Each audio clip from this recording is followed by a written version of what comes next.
This film is purely fictional. Please do not imitate it. Your like and subscribe are the motivation for me to update. Chapter 1. As long as you are here, there are no more secrets in this world. Dacian Kingdom. The 3rd year of Yuanchi. The 9th day of the 1st lunar month. At 7 o'clock in the morning. For eunuchs and palace maids passing by the Taijin palace of the imperial palace whispered to the beautiful woman wearing a black flying fish costume. Look! It's her. She is Mu Nanjing, the only girl in the Jinui. I thought that those who could be recruited into the Jinui must be fat and strong than men. With her thin arms and legs. Can she do the work of the Jinui? Is she recruited into the Jinui because she is a legendary peerless master? She is a peerless master? Don't laugh to death. She is just an orphan living under someone else's roof. She has no power, no influence, and no martial arts. It is the credit of Lord Tangqianhu that she can become a Jinui. And it just so happens that our emperor intends to create a female imperial examination. So he made an exception. Let her join the Jinui. What is her relationship with Lord Tangqianhu? She is Lord Tangqianhu's cousin. And she likes Lord Tangqianhu. She lives under the same roof with Lord Tangqianhu. She finds reasons to get close to Lord Tangqianhu every day. Want to be a Jinui is her lame excuse. Lord Tangqianhu is annoyed and uses his power to send her into the Jinui, with the purpose of making her give up. Who knew that she worked for more than half a month? And in just 5 days, she was promoted from a Jinui with no rank to a 9th rank. TSK. She really put a lot of thought into becoming the wife of 1,000 households. She is a good seductress. Otherwise, she wouldn't have been promoted so quickly. Bah! Shameless bitch. The maid who liked Master Tangqianhu spat at Mu Nanjing with disdain. Mu Nanjing, who was patrolling outside the Taijin palace, heard what they said and glanced at the eunuchs lazily. If they were talking about her, she would definitely be angry. It's a pity that the person they were talking about had died a long time ago. And she killed herself. Otherwise, she wouldn't have had the chance to be reincarnated into this body. Talking about this matter, Mu Nanjing felt depressed. She was originally a sword cultivator in modern times. Before she came here, she was transcending the tribulation and ascending to heaven. But she was taken to an imaginary dynasty by a system that suddenly appeared. And then threw a sentence: welcome to the great Qian kingdom. As long as you complete the tasks I issued, you can ascend to immortality. After that, it never appeared again. And no tasks were issued to her, which made her suspect that it disappeared in order to prevent her from ascending. Fortunately, the system can be easily controlled in her mind like a computer. She can use it to watch TV series and comic novels, and read other people's gossip on weekdays so that she won't be bored. Fortunately, she inherited the original owner's memory so that she didn't cause too much trouble. In addition, the original owner's Jinui work also made her feel very bad. Every day, she had to get up earlier than chickens, sleep later than dogs, eat worse than pigs, work harder than cows, work hard for a month, but only get 2 taels of money. It's not a job for humans. So, it's not without reason that the original owner died on the first day of becoming a Jinui. Mu Nanjing finished his memories and sighed in his heart. No matter what era, everyone likes gossip. Even she herself is no exception. In the system's dashboard, what she likes to watch most is the gossip news of this world, which is more exciting than movies. Moreover, the system automatically updates the content every minute and every second, just like a TV comedy blockbuster that never ends, which makes people laugh. Mu Nanjing thought of this and subconsciously opened the system to check the new content. What she saw was all kinds of gossip about the civil and military officials of the current dynasty. After getting drunk, the Hanlin scholar hugged Du Bianqiu and kissed him all night. Ha ha ha. This scene is unbearable to watch. The left assistant minister of the Ministry of Rights has to clean the toilet 3 times before going to the toilet. This morning, when he cleaned the toilet for the 2nd time, he couldn't help but pooped on his pants because of diarrhea. Ha ha ha. It's all because of mysophobia. And no one else can be blamed. Minister of Personnel. Ahem. Nanjing. Mu Nanjing turned around and saw that the Minister of Personnel, Tang Wenzong, seemed to have encountered something urgent and ran to her in a hurry. She bowed and saluted. Greetings, Lord Tang. I wonder what Lord Tang wants me to do. Tang Wenzong exhaled, and after catching his breath, he said, I heard from your aunt that you have no horse or carriage, and it is very inconvenient to go on duty.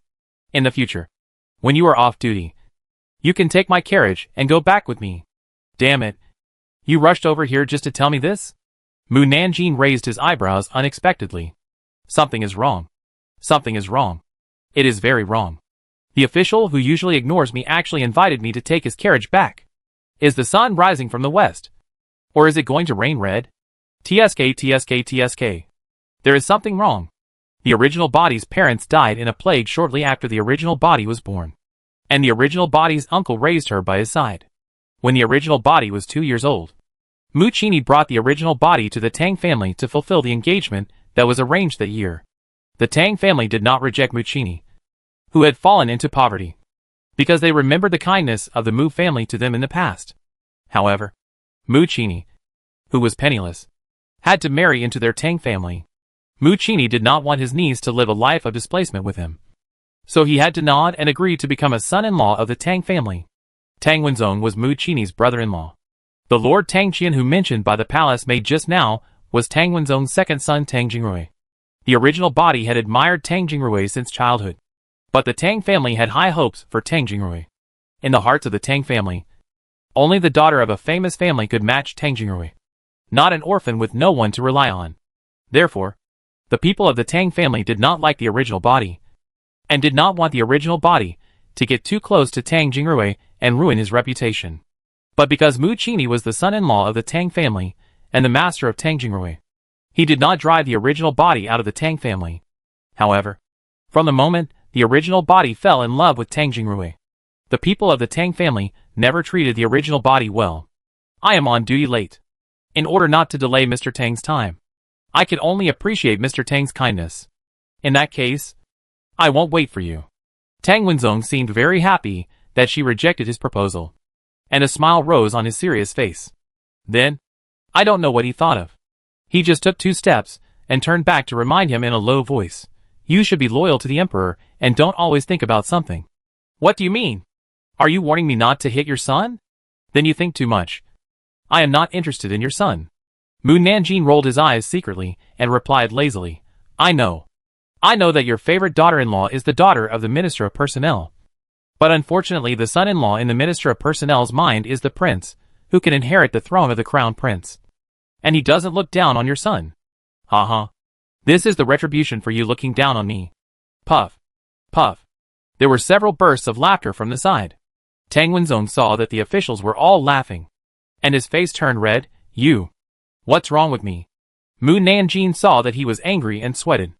I said I knew it, and I would not have any ideas about Tang Jingrui again. Why is Tang Wenzong still angry? Did he change his mind and want me to be his daughter-in-law? That won't work. I don't like Tang Jingrui. You should hug the thigh of the Minister of Personnel. The daughter of the Minister of Personnel likes your son, and your son still has a chance. Minister of Personnel. Guard Mu. The Minister of Personnel shouted anxiously in the distance, then rushed over and smiled politely at Mu Nanjing. Guard Mu. Excuse me. I have something important to discuss with the Deputy Minister, so I need to borrow your time to talk.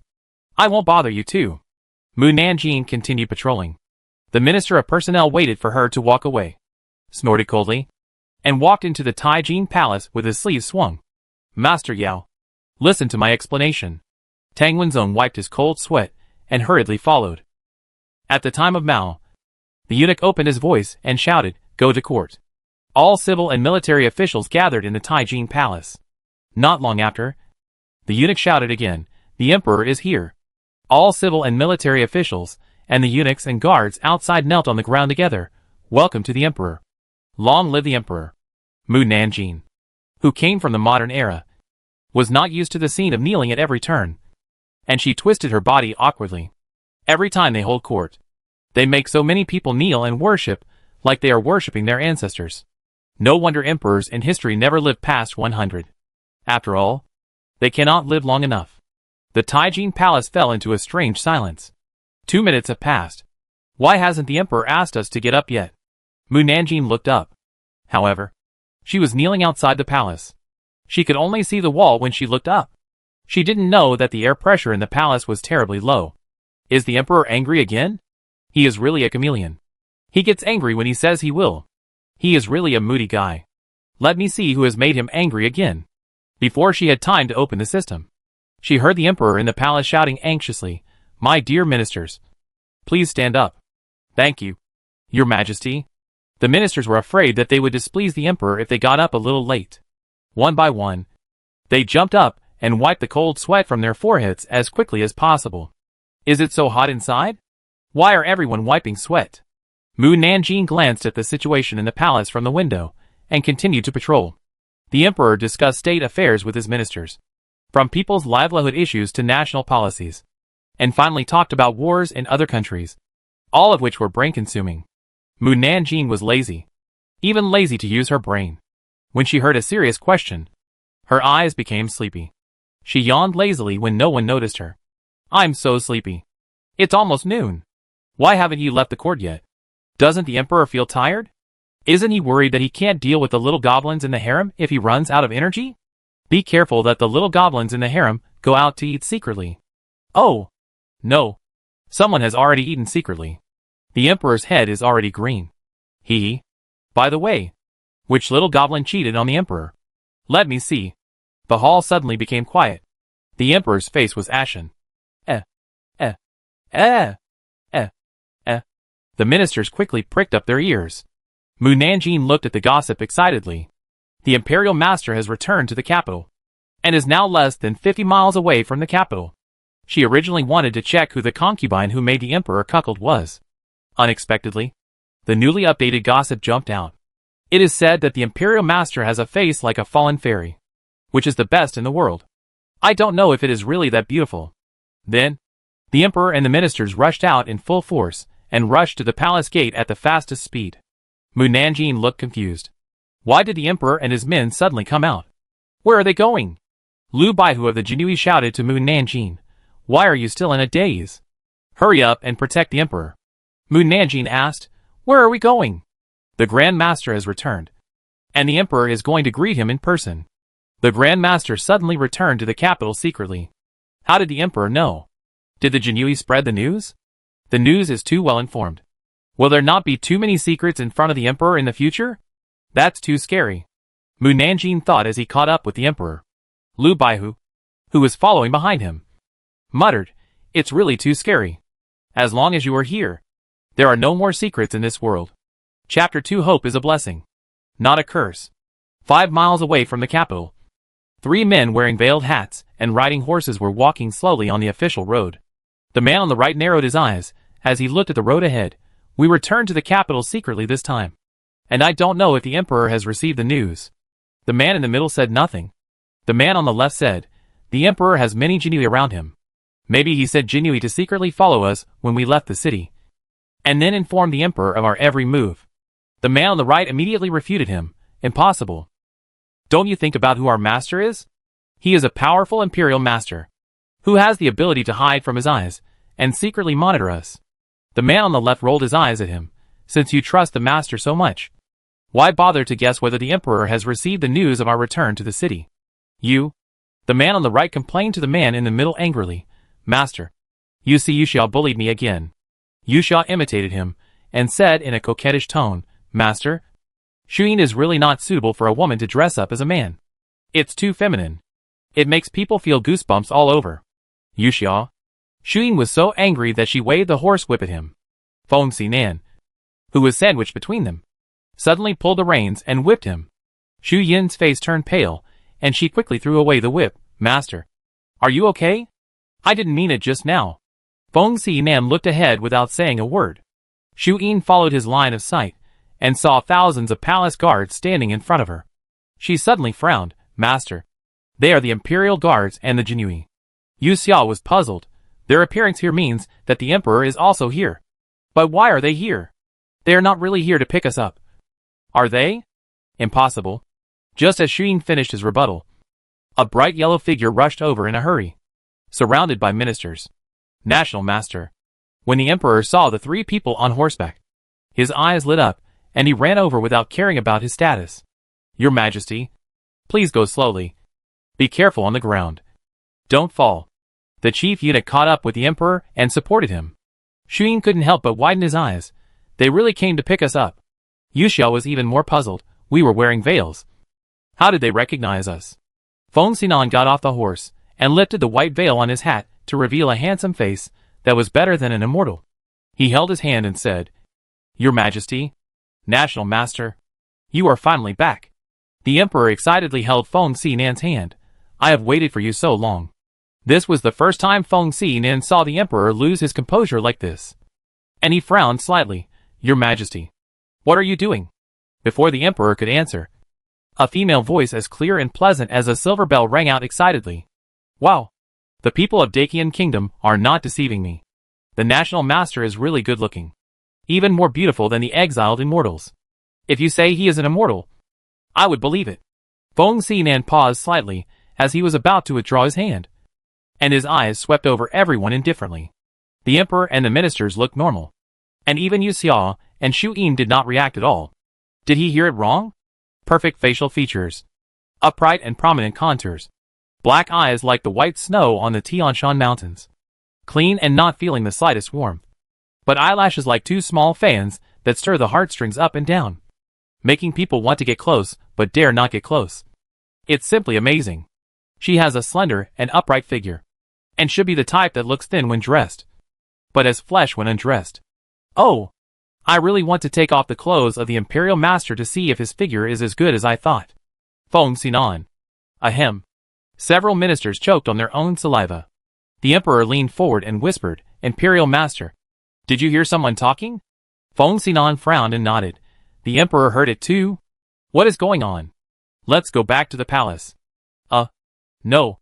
Let's go to your Dingxing Pavilion to talk in detail." The chief eunuch immediately opened his voice. "Go to Dingxing Pavilion." The team of more than 10,000 people marched back to the city in a mighty manner.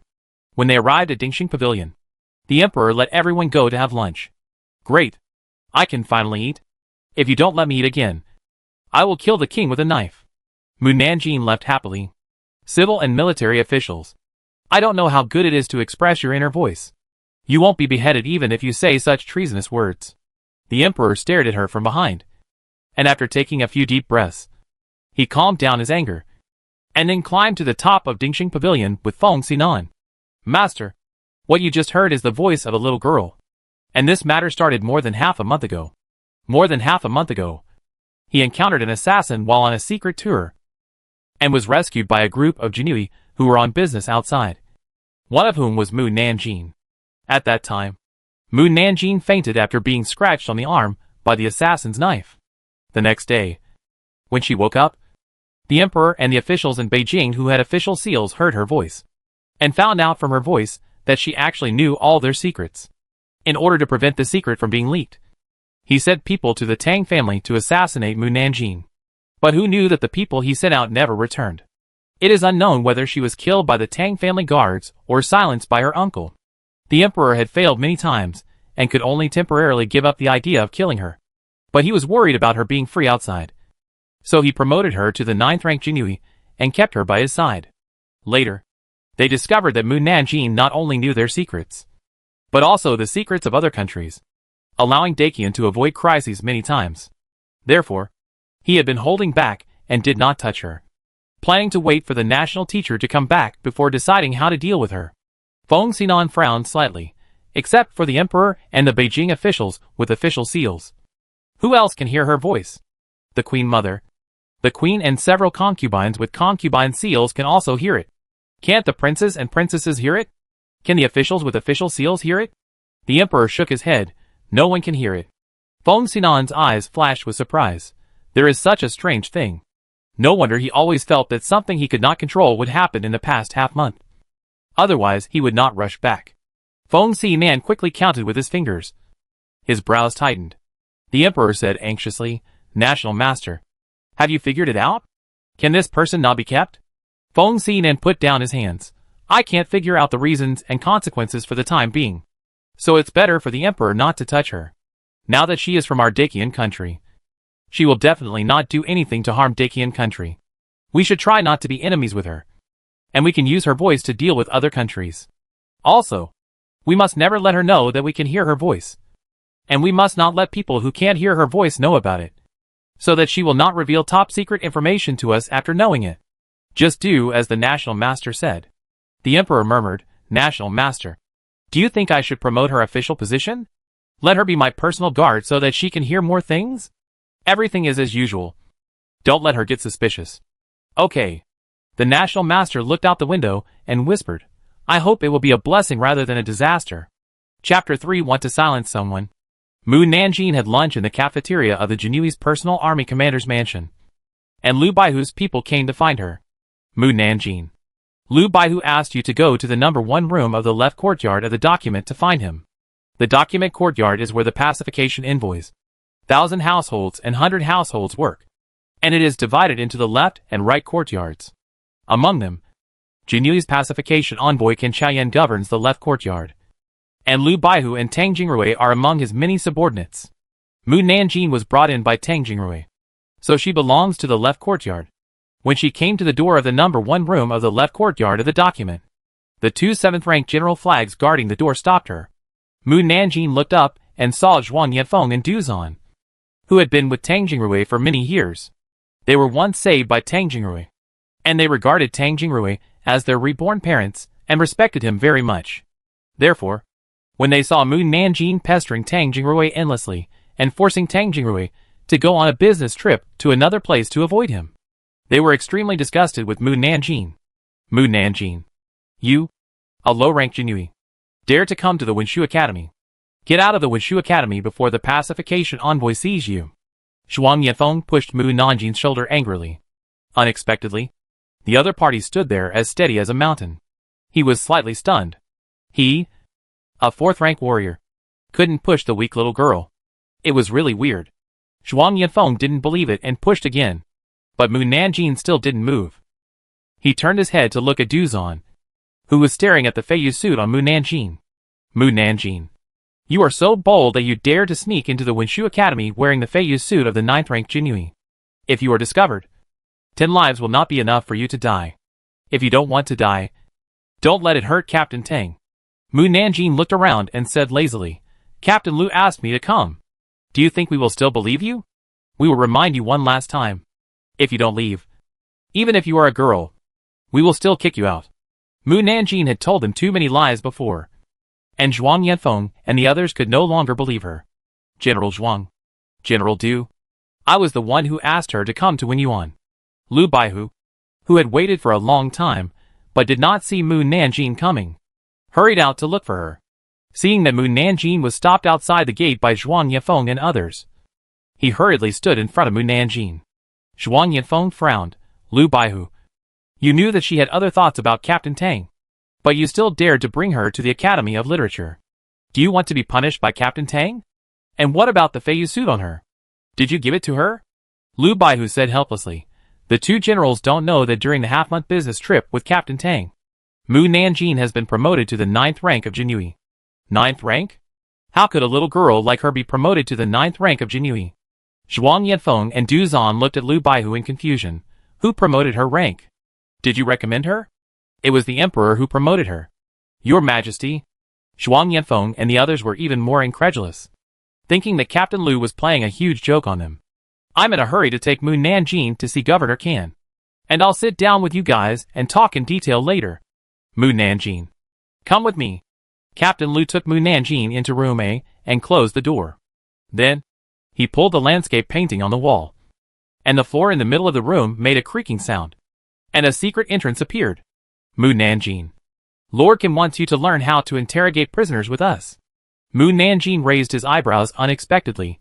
Let me learn how to interrogate prisoners. Why did Lord Kim choose a little girl like me to interrogate prisoners? Lu Baihu said the excuse he had thought of early in the morning.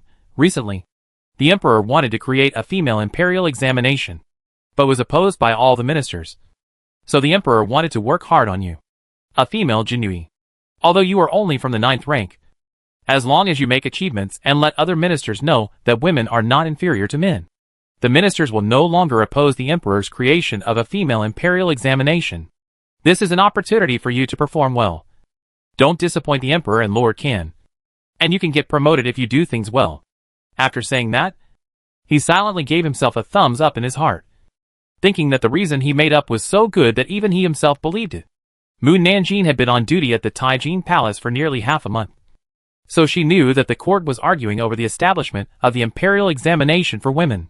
The ministers disagreed with the establishment of the imperial examination for women because they believed that women were not virtuous if they had no talent, and that women were inferior to men in all aspects. They also believed that women should stay at home to take care of their husbands and children, and be filial to their parents-in-law. It was immoral to show up in public. Such pedantic ideas were really annoying, and she wanted to slap the ministers in the face. Mu Nanjing looked at the dark hole. It's so dark inside. Are you sure you don't want to silence me? Captain Lu. Silencing me is impossible. Qin Chaoyan's real purpose was to use Mu Nanjing's thoughts to understand the repeat offender. However, this trick might not work, so Mu Nanjing was asked to come over and try. Captain Lu urged, Lord Qin and the others are still waiting for us in the prison, so let's not waste time here. By the way, Captain Tang is also here. Mu Nanjing felt a toothache when he heard him emphasize that Tang Jingrui was also in the prison. Now everyone in the world thinks that I like Tang Jingrui. If this continues, I will not be able to get married. I have to find a way to let them know that I am not interested in Tang Jingrui, or I will turn around and leave now. Then Captain Lu will no longer think that I still admire Tang Jingrui. Captain Lu was very tired and didn't want to say more to her, so he pushed her into the secret passage. After closing the entrance, the lanterns inside lit up one after another, illuminating the entire passage. Captain Lu was worried that Mu Nanjing would be frightened by the scene in the prison, so he warned her in advance, Mu Nanjing. The tortured appearance and bloody smell of the prisoners in the dark prison may make you uncomfortable, but I can assure you that I will never let them hurt you. Oh! Mu Nanjing responded indifferently. She had seen more dead people than meals before, so why would she care about the smell of blood? After half a cup of tea, they finally reached the end of the underground. At the end was a tall and thick wooden door, with hundreds of Jinui standing in front of the door, and each Jinui had a martial arts level of more than 7 grades. If someone wanted to rob the prison, they had to consider whether they had the ability to defeat these Jinui. The Jinui guarding the door opened the prison door after verifying Captain Lu's identity, and then the disgusting smell of blood came to their faces. All kinds of painful groans and creepy screams were heard one after another. Captain Lu glanced at Mu Nanjing secretly, and was slightly relieved when he saw that she did not show any fear on her face. The serious criminals were imprisoned at the bottom of the dark cell, and they had to pass layers of identity verification before they could be released. By the time they reached the bottom, 2/4 of an hour had passed. Immediately afterwards, a quarrel was heard inside. Deng Xingqiao, the right pacification envoy, suppressed his anger and said, just do as I said. Torture him.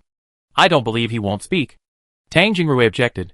This person must be of extraordinary status. It's best not to use torture until the very end. Tang Jingrui, I am a higher official than you. You should listen to me. Left pacification envoy Qin Chaoyan said calmly, I think Jingrui is right. Oh, Tang Jingrui is right? What's the use of Tang Jingrui being right? Did he pry open that man's mouth? Don't forget that the Emperor has given us little time. If we can't find out the identity of the criminal, we will be demoted. I don't want to be demoted. Chun Liangli, Jiang Buji, open the door for me and torture. Yes. Deng Xingqiao's men went to open the prison door. Stop. Tang Jingrui stepped forward and pushed Deng Xingqiao's men away. Deng Xingqiao said angrily, Tang Jingrui, what do you mean? Tang Jingrui said with a gloomy face, I don't want people to use torture at every turn. This practice is no different from forcing a confession by torture. In the end, it will not only wrongly accuse others and cause many unjust cases, but also discredit the Jinui over time. You? Qin Chaoyan looked outside. Here they come. Deng Xingqiao paused in anger. What's coming? Captain Lu and Mu Nanjing are here. Chapter 4. When men get horny, women have nothing to do with them. Tang Jingrui and his men looked at the gate, and Captain Lu came over with Mu Nanjing. Deng Xingqiao and his men were silent, and retreated to the dark corner as quickly as possible to reduce their presence. Tang Jingrui was unhappy. Why are you here? Mu Nanjing said unhappily. Didn't you ask me to come here to visit and learn? I asked her to come. Qin Chaoyan had a stern face. No one is allowed to speak without my order. Tang Jingrui and his men, Deputy Captain Zhao and Deputy Captain Lu, stepped aside, and then saw that Deng Xingqiao and his men were standing in the corner obediently and not saying a word. This was the first time they saw the right pacification envoy so obedient.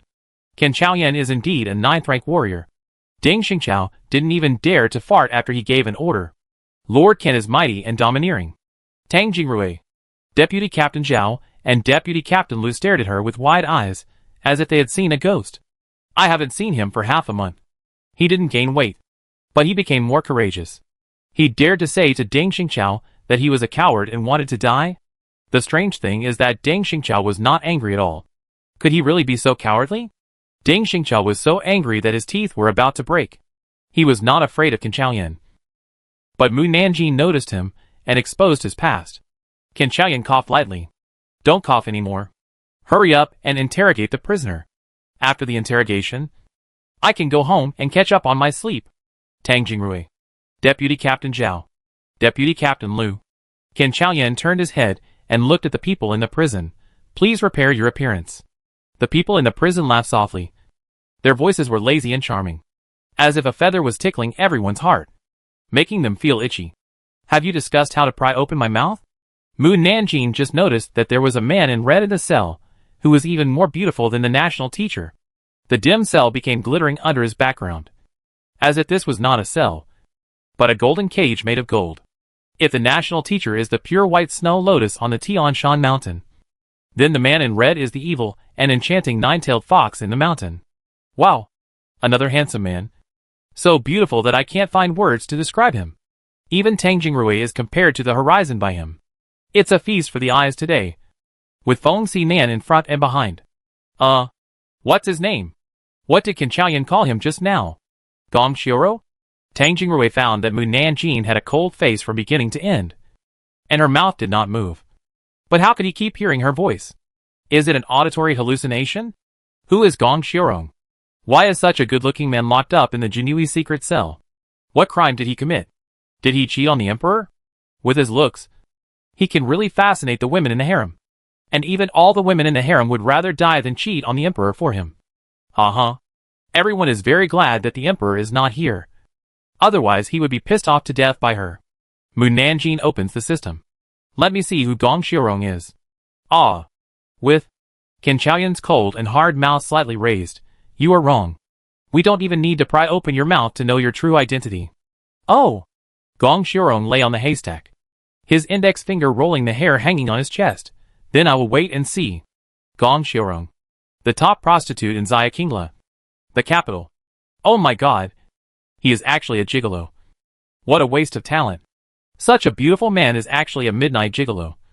Fortunately, he sells his art but not his body. But I still feel so sad. Why didn't the Jinui catch him after I visited Xiaqingla? I haven't had sex with you. It's against the will of heaven. Qin Chaoyan and Lu Baihu were all frowning. Mu Nanjing touched his empty purse. Forget it. I can't even afford to spend my 2 taels of silver a month in a brothel. But why did the Jinui catch a gigolo? Did he cheat? Oh! It turns out that they suspected he was a spy from other countries and arrested him. But it's a pity that the Jinui made a mistake. He is actually the child of the emperor of the ancient country of Dongyao, and the saint of the ancient country of Beihan. That is, the third prince of the ancient country of Dongzhao. He ran to Dakian to hide, because he didn't want to compete for the throne. He opened a male brothel in the capital just to inquire about the news of various countries. Qin Chaoyan and others took a breath of cold air. The countries that can be called ancient countries are all ancient great countries. Whether it is the power of the country or the resources of the country, they are much stronger than Dakian. They want to crush Dakian as easy as crushing an ant. Fortunately, these ancient great countries are far away from Dakian, and they don't look down on the small Dakian at all. They will not waste troops and food on a small country. Wow! The little duck king is actually a master-level warrior, which means that Qin Chaoyan is not his opponent. The dark prison can't hold him at all. He was caught and deliberately lost to the Jinui. TSK. He did this to avoid his family finding him. He is really cruel to himself. As Mu Nanjing finished speaking, everyone's faces changed. Gong Xiorong was very perceptive, and soon discovered that except for the little girl who came in later, everyone else looked at him with a hint of fear. Fuck. Mu Nanjing suddenly cursed. And Lu Baihu and the others were instantly worried and subconsciously reached for the knife on their waist. Half an hour has passed since the end of the get-off-work day. But you still haven't left work. Do you know that you have to be paid for overtime? If there is no overtime pay, I will refuse to work overtime. Everyone. Lu Baihu glared at her unhappily. I thought Gong Shirong was going to fight with them, and almost drew his knife to chop people. Mu Nanjing was confused by the glare. Didn't you say you were going to interrogate the prisoner? Why did you stop talking after saying a few words? Just staring blankly. What can you find out? Old Can. You are not good enough. If you don't show your real ability to interrogate the prisoners, I can't learn anything. Can Chaoyan coughed lightly. That's all for today. I'll bring Mu Girl here to study later. Yes. Captain Lu said to Mu Nanjing. Mu Nanjing. Let's go. Mu Nanjing, who wanted to go home to catch up on his sleep, walked out quickly, but turned back after a few steps. Then he took out a bun from his arms and threw it into the cell, and winked at Gong Shirong. Eat a bun to fill your stomach. Remember my face? When I go to Xia Kingla to find a young man in the future, please don't charge me for my buns. Hee hee. I'm really foresight. Everyone. Gong Shirong looked at the bun with dirty fingerprints, raised the corner of his mouth, and drew a charming smile. He took a small bite of the bun and said, "Thank you." Oh, when men get coquettish, there is no place for women. Mu Nanjing left happily. The door was closed, and the prison returned to silence. Can Chaoyan poured a glass of water for Gong Shirong. Gong Shirong did not take it. You want to drug me if you can't get anything out of me? Don't worry. Third Prince. There is no drug in the water. Gong Shirong's face paused slightly, and although his movements were subtle, Can Chaoyan still found them. Can Chaoyan put the water cup back to its original position, release Master Shirong. Yes. Deputy Captain Mo opened the prison door. Gong Shirong swallowed the bun. How did you find out my identity? They were still worried about his identity half a cup of tea ago, but they knew his identity half a cup of tea later. If they didn't find out in advance, they must have other means that could not be shown to others. Tang Jingrui looked at Gong Shirong strangely. Mu Nanjing just said so much about him. Didn't he hear it? No comment. Can Chaoyan took Tang Jingrui and the others away. Deng Xingqiao was worried that Gong Shirong would come out to settle accounts with him, so he quickly followed him. After leaving the prison, Tang Jingrui hurriedly asked, "Pacifier, are we just going to let Gong Shirong go?" Can Chaoyan said, "We cannot get involved in the affairs of the ancient country. Let's pretend that what happened today didn't happen, and pretend that we don't know Gong Shirong's identity." Deng Xingqiao did not object. Ancient country? Tang Jingrui remembered what he heard Mu Nanjing say in the prison, just now in the dungeon. Mu Nanjing. Can Chaoyan knew what he wanted to ask, and patted him on the shoulder. I know you have a lot of questions in your mind. You can go to Lu Baihu to answer them. Tang Jingrui. Chapter 5. It's over. It's going to be bad. At midnight, Mu Nanjing returned to the Tang family, and saw Tang Wenzong and his wife standing at the gate to escort the guests to the Tang mansion to the car. The guests included men and women, middle-aged elders, and young boys and girls. Everyone was dressed appropriately. The attitudes of the elders were both distant and intimate, but the faces of the younger generations were all a little shy. Mu Nanjing knew that the Tang family was looking for a partner for the younger generation in the family again. Oh! The Tang family is holding a large-scale blind date again. This time, he was willing to lower his requirements and no longer invite the families of officials above the 5th rank. He also invited the families of officials of the 6th and 7th ranks to visit the Tang family. He finally realized that it might not be a good thing to let his daughter marry high. The officials present were all stiff and hurriedly urged their families to get on the carriage. Go. Go. The wives of the officials said unhappily, "We haven't said goodbye to Lord Tang yet." No need to say goodbye. Lord Tang can understand us. Tang Wenzong's smile froze on his face. It's over. It's going to be bad. Mu Nanjing is back. Eh? Why are these people running faster than each other? Don't you want to be relatives with the Tang family? Although Tang Wenzong is only a 5th rank official, he is not a bad person. His wife Jiang Jinru usually speaks harshly, but she is a good mother who is sharp-tongued but kind-hearted. You will never be treated unfairly if you marry your daughter here. Mu Nanjing saw the carriage of the Dali Temple Shaoqing leaving the Tang family first, and he sighed in his heart. The Dali Temple Shaoqing slipped away so quickly. But it's good that he slipped away. The Dali Temple Shaoqing is a timid person. If the Tang family encounters something, they will close the door and not see them at the first time. Moreover, the position of Shaoqing of Dali Temple is a job that is easy to get into trouble. The Tang family is a small family and can't handle it. Another thing is that the wife of Shaoqing is mean and treats her daughter-in-law to death. Her eldest daughter-in-law is the best example. She beats her body black and blue every day, or makes her kneel from morning to night. Any daughter who marries will be tortured to death sooner or later. It is better not to be their in-laws. Tang Wenzong and Jiang Jinru are really bad at choosing in-laws. Take the Imperial College Jizhou for example. Although his family background is good and everyone has good character, his family education is too strict. Everyone in the family has a stern face. Can Tang Jiyue, who is innocent and lively, be suitable for the child of the Imperial College Jizhou family? In my opinion, the child of the 6th-rank Miao Imperial physician is the most suitable. Not to mention that everyone in their family has a gentle temperament. Their family has been doctors for generations, and both men and women have studied medicine. If you have a minor illness or pain in the future, don't be afraid. There are doctors at home. If you get hurt, don't worry. There are too many medicines at home to use up. If you have a difficult birth, don't worry. There are female doctors at home to help you deliver the baby. What is the most important thing now? Of course, life is the most important. If you have a relative who can treat illnesses, you can live longer. That makes sense. The officials present nodded subconsciously. The wives of the officials asked, "Why are you nodding?" The official coughed lightly. "Nothing." Mu Nanjing walked towards the Tang family after seeing everyone leave. "Lord Tang. Madam Tang." Tang Wenzong looked at her with a complicated look. In recent years, he has never given her a good face, thinking that she would hate him in her heart. But he didn't expect that he would have such a high evaluation in his heart. What's going on with Emperor Wenzong of Tang looking at me, with a look of seeing a daughter he hasn't seen for many years? Did he have a daughter with another woman outside?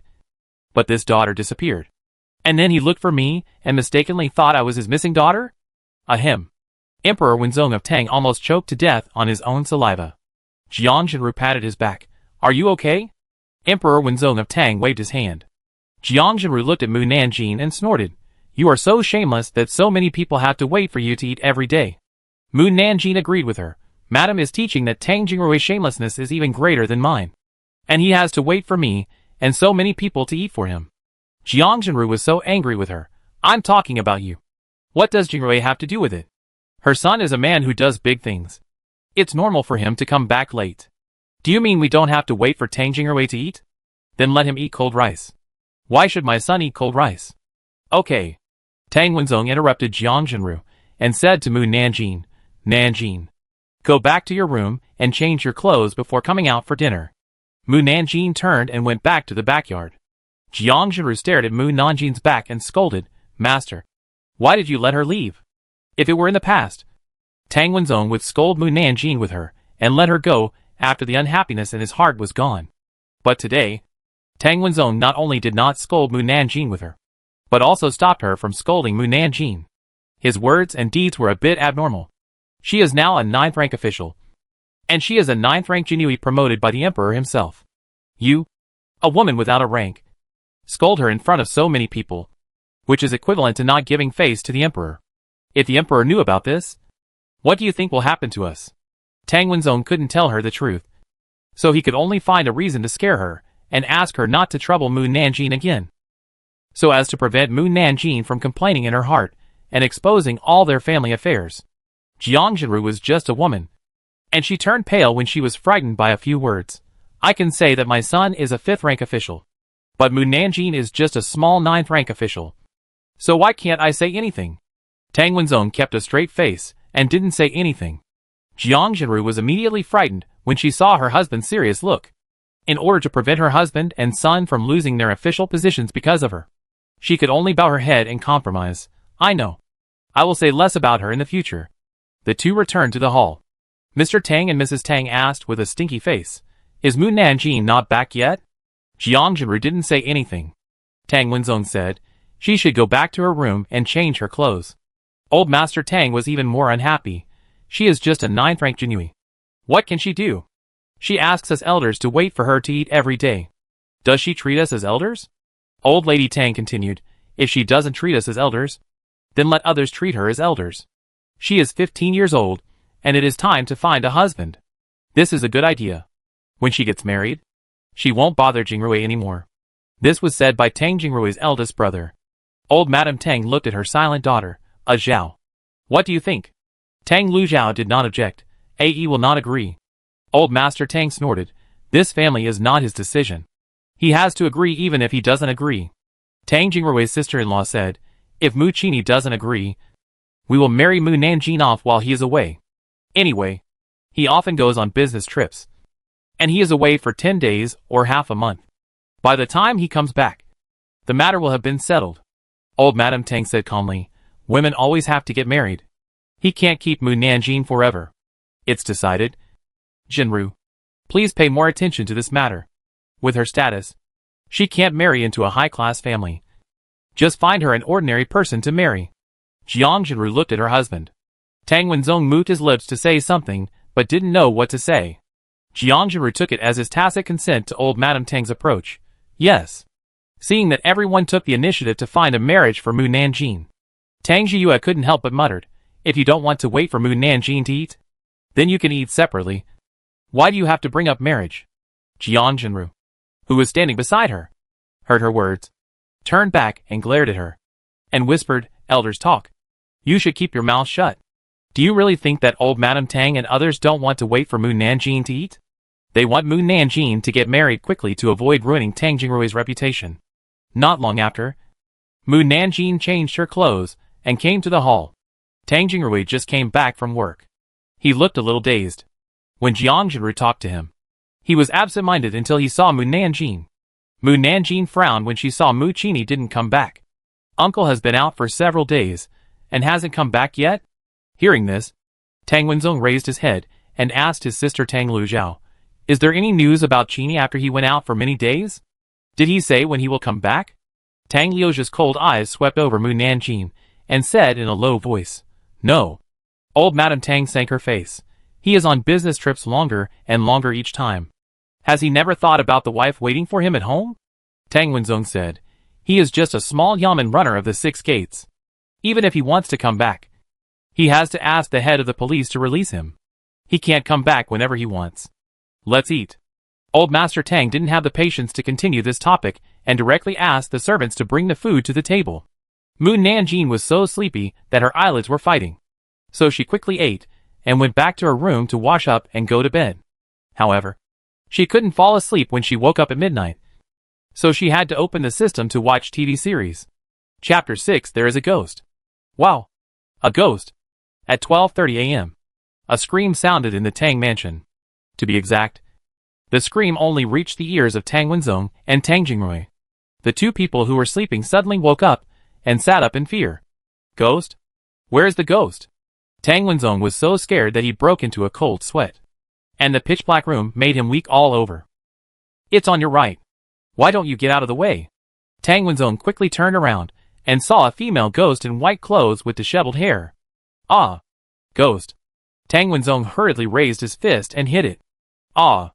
The female ghost screamed and fell under the bed. Tang Wenzong rolled and crawled out of the room. There is a ghost! Someone come! The guards heard the sound and rushed into the yard quickly. Tang Wenzong stumbled towards them and pointed at his room and said, there is a ghost. There is a ghost inside. The guards looked at his bedroom. And a woman ran out with her eyes covered. Master. It's me. It's me. There is no ghost inside. The guard said, Master. It's Madam. Tang Wenzong was slightly stunned. When he saw that the other party was really Jiang Jinru, he said angrily, who said there was a ghost just now? The guards looked at each other. We didn't hear anyone shouting that there was a ghost. Then, Tang Wenzong heard Mu Nanjing's voice. Fuck. What are you keeping your exorcist talismans for? You don't even need to use your talismans to hit it. It makes me anxious. After hearing this, Tang Wenzong still didn't know what happened. He almost couldn't breathe. At this time, Tang Jingrui appeared in the yard. Dad. Mom. Are you okay? Jiang Jinru complained to her son. One of my eyes was almost blinded by your father. Tang Wenzong saw that her eyes were dark and smiled awkwardly. Tang Jingrui ordered the guards. Go and ask the doctor to take a look. Yes. Tang Jingrui helped Jiang Jinru back to the room, comforted her, and then came out to find Tang Wenzong. Tang Wenzong, who was sitting on a stone bench, said angrily, it's all because of that damn girl Mu Nanjing. Why is she screaming in the middle of the night? I'm going to lose half my life because of her. Tang Jingrui was also scared by Mu Nanjing. Can you hear her voice every night? This is the first time I hear her voice at night. Tang Wenzong wiped the sweat from his forehead. If we can hear it every night, we don't need to sleep. We can hear it so far away from her yard. How far can her voice reach? Tang Jingrui was shocked when he learned that the civil and military officials could hear Mu Nanjin's voice. What's more unbelievable is that Mu Nanjin knows many things that they don't know. According to my current observation, the more excited she is, the farther her voice will travel. She screamed so loudly just now. Is there anything wrong? Tang Jingrui turned and went to Mu Nanjin's yard. Tang Wenzong said unhappily, "Do you think there is something wrong from her words and her strong voice?" Tang Jingrui thought about it and said, the child went back to her room. After Mu Nanjin's disturbance, everyone was no longer sleepy. After applying the medicine, Jiang Jinru took the official uniform hanging on the rack and put it on Tang Wenzong's back. "Master, after my observation yesterday, I think the sons of the Dali Temple Shaoqing and the Imperial College Jijiu are both good. After you leave the court, can you try to find out whether the Dali Temple Shaoqing and Jijiu are willing to marry us?" Tang Wenzong thought of what Mu Nanjin said and shook his head. "You is not suitable to marry into their family." "Not suitable? Then which son do you think is more suitable for her?" "Let me see." Tang Wenzong put on his official hat and walked out of the room. Outside the gate, Tang Jingrui and the coachman had been waiting for a long time. Tang Wenzong stood beside the carriage and said, "Wait for Mu Nanjin." Tang Jingrui. At this time, Mu Nanjin, who had just finished watching a ghost movie, was slowly walking out of the backyard. Although she is a cultivator and has seen all kinds of monsters and ghosts, she is still afraid of ghosts in her heart. Especially the ghosts in the movie are more terrifying than each other. Fortunately, she has been practicing the ruthless way since she was a child, and she cannot let her emotions show, so she doesn't scream when watching ghost movies. I have a cold face every day, and it's good that no one knows what I'm thinking. Mu Nanjin walked out of the gate of the Tang mansion and saw the father and son of the Tang family looking at her with dark circles under their eyes. Mu Nanjin's eyes circled around their dark circles. "Didn't you sleep well last night?" "I didn't sleep well either." Tang Wenzong was so angry at her words that he wanted to hit someone. "Get in the car." He turned around and got in the car, but Mu Nanjin didn't follow him. He lifted the curtain. "Why don't you get in the car?" Mu Nanjin raised his eyebrows unexpectedly. "You want me to ride in a carriage with you?" Tang Wenzong said unhappily. "You want to walk? Of course you wouldn't be stupid enough to walk if you have a car to ride in. Not to mention that Mu Nanjin is very sleepy now and urgently needs a place to catch up on sleep." She stepped on the wheel with one foot, easily climbed onto the roof, and laid down on it. Her movements were so skillful that people were stunned. Tang Jingrui frowned. The person in front of him seemed to have changed into a different person, and was no longer the Mu Nanjin he was familiar with. What happened during his absence from the capital that caused Mu Nanjin to change so much? "Why don't you drive?" Mu Nanjin leaned over and said to the driver, "If you don't drive now, you will miss the morning court." The driver looked at Emperor Wenzong, who was so angry that his beard was about to stand up, and threw out the whip in his hand, and left the Tang mansion with a bang. After more than half an hour, Emperor Wenzong came to the courtroom and saw a group of ministers surrounding Imperial Physician Miao. "Dr. Miao, I've been feeling depressed lately. Can you check if there's anything wrong with my body?" I asked Dr. Miao first. "How can you get in front of me?" "Dr. Miao, I feel so bad. Can you check me first?" Dr. Miao looked helpless. "Don't worry. Come one by one. I see that you all have rosy complexions and don't look sick. Don't scare yourself." The chief censor smiled and said, "Dr. Miao, to be honest, I'm really fine. My family is sick. I wonder if it's convenient for you to come to my house or yours for treatment." Other officials followed and said, "Yes. Yes. We are not sick. Our family is sick." Dr. Miao still had nothing to understand after hearing this. They didn't come to see a doctor at all, but wanted to marry him. However, how did the Miao family, which had always been ignored, suddenly become popular? Dr. Miao remembered the good things Mu Nanjin said in his heart yesterday for the Miao family. He couldn't help but laugh. Maybe it wouldn't be a bad thing for everyone to hear Mu Nanjin's thoughts. Chapter 7. It's so scary when you're here. At 7 p.m., the eunuch chief shouted in the Taijin palace, "Dismiss the court." The emperor and the ministers breathed a sigh of relief. Today, Mu Nanjin didn't dig out their secrets, so they would celebrate after returning. Little did they know that Mu Nanjin had not slept well last night and was hiding in the corner to catch up on his sleep. Mu Nanjing. You are so bold that you dare to doze off while on duty. Don't you want to do it anymore? Captain Lu was furious when he saw Mu Nanjing sleeping. Mu Nanjing was woken up, yawned and said, "Off duty?" Captain Lu glared at her unhappily and handed her 3 memorials. Send them to the imperial teacher. Isn't this what the eunuch does? Why do you let me? A Jinui? Run errands? Mu Nanjing casually opened the memorial and glanced at it. Then, with a snap, Captain Lu slapped the back of her hand angrily. The contents here are all confidential. You, a mere Jinui, dare to open it and read it. Are you trying to kill yourself? If you don't want to read it, then don't read it. Mu Nanjing pouted. TSK. I know what's inside even if I don't read it. Lu Baihu didn't want to talk to her anymore. He rubbed his aching brain point. After you deliver the memorial, go back to the Due mansion to collect your monthly salary. Monthly salary? Mu Nanjing's eyes lit up. I have already received a monthly salary before I have worked for a full month. You have made great contributions to saving the Emperor last month. The Emperor has decided to reward you and other Jinui. The Emperor is a good man. I will deliver the memorial now and return to the Due mansion after I deliver it.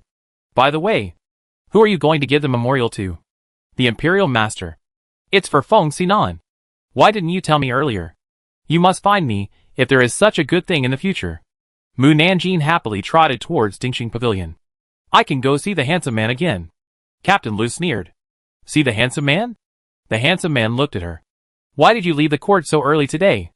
Mu Nanjing saw that there were other ministers leaving the palace, and raised his eyebrows in surprise. In the past, the left and right prime ministers had so many memorials to submit that they could crush the emperor. But today they ran faster than anyone else. Oh! It turned out that the emperor had to catch an adulterer and hurriedly left the court. Hey! It's the emperor's gossip. We love to hear it. The officials who were originally walking slowly towards the palace gate suddenly quickened their pace and walked with Mu Nanjing. Mu Nanjing was immersed in reading gossip and didn't notice that the civil and military officials followed him. Wow! It turns out that the one who cheated on the emperor was concubine Song, who entered the palace 2 years ago, because she couldn't stand the loneliness and despised the emperor's lack of physical strength. She had an affair with the patrolling guards. Then every day when the emperor was in the morning court, she would call the guards to her palace to have sex secretly. The reason why they were not discovered was that the guards always dressed up as eunuchs when they came to concubine Song's palace. And because Su Zherong covered for her, no one noticed anything unusual. It turned out that concubine Song cheated. The Song family is finished. They have to stay away from the Song family quickly. Otherwise they will be implicated. The civil and military officials couldn't help but look at the pale-faced director of the Imperial Clan Palace. He was concubine Song's father. At the beginning, the director of the Imperial Clan Palace was promoted from a 9th rank official to a 5th rank official because his daughter was favored. Now concubine Song cheated on the emperor. You can imagine how miserable the Song family will end up. Oh! Su Zherong also cheated on the emperor. No wonder she helped Song Qiren to cover up. It turns out that she wanted to drag someone into the water with her. So she asked the guards to seduce Song Qiren. TSK. Su Zherong is really wicked. The emperor deserves it. He married them, but let them stay alone. Widowed at a young age. Of course she can't stand the loneliness. By the way, the surveillance ability of the emperor's Jinui is really terrible.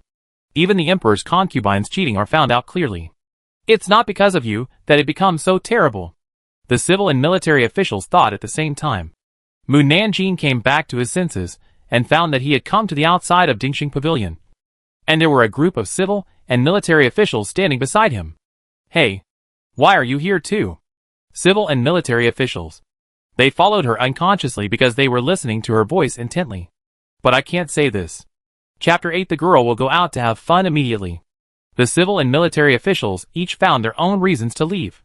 After they left, Mu Nanjing walked into Dingxing Tower, but was stopped by Xin. The master is meeting guests, and cannot meet other people. If you have important matters, you can tell me first, and I will pass them on to the master or pass them on to the master for you. Mu Nanjing was a little unwilling to not see the handsome man. This is a confidential document that needs to be handed over to the national teacher in person. Xin looked at the letter in her hand. Then you have to wait a while. How long? I don't know. Mu Nanjing looked at the sun in the sky and compared the national teacher with the monthly salary in his mind. and felt that the handsome man was nothing compared to the monthly salary. Alas, I can only see the handsome man again in the future. She handed the memorial to Shreen. And then the indifferent voice of the national teacher came from upstairs. Shreen, let her come up.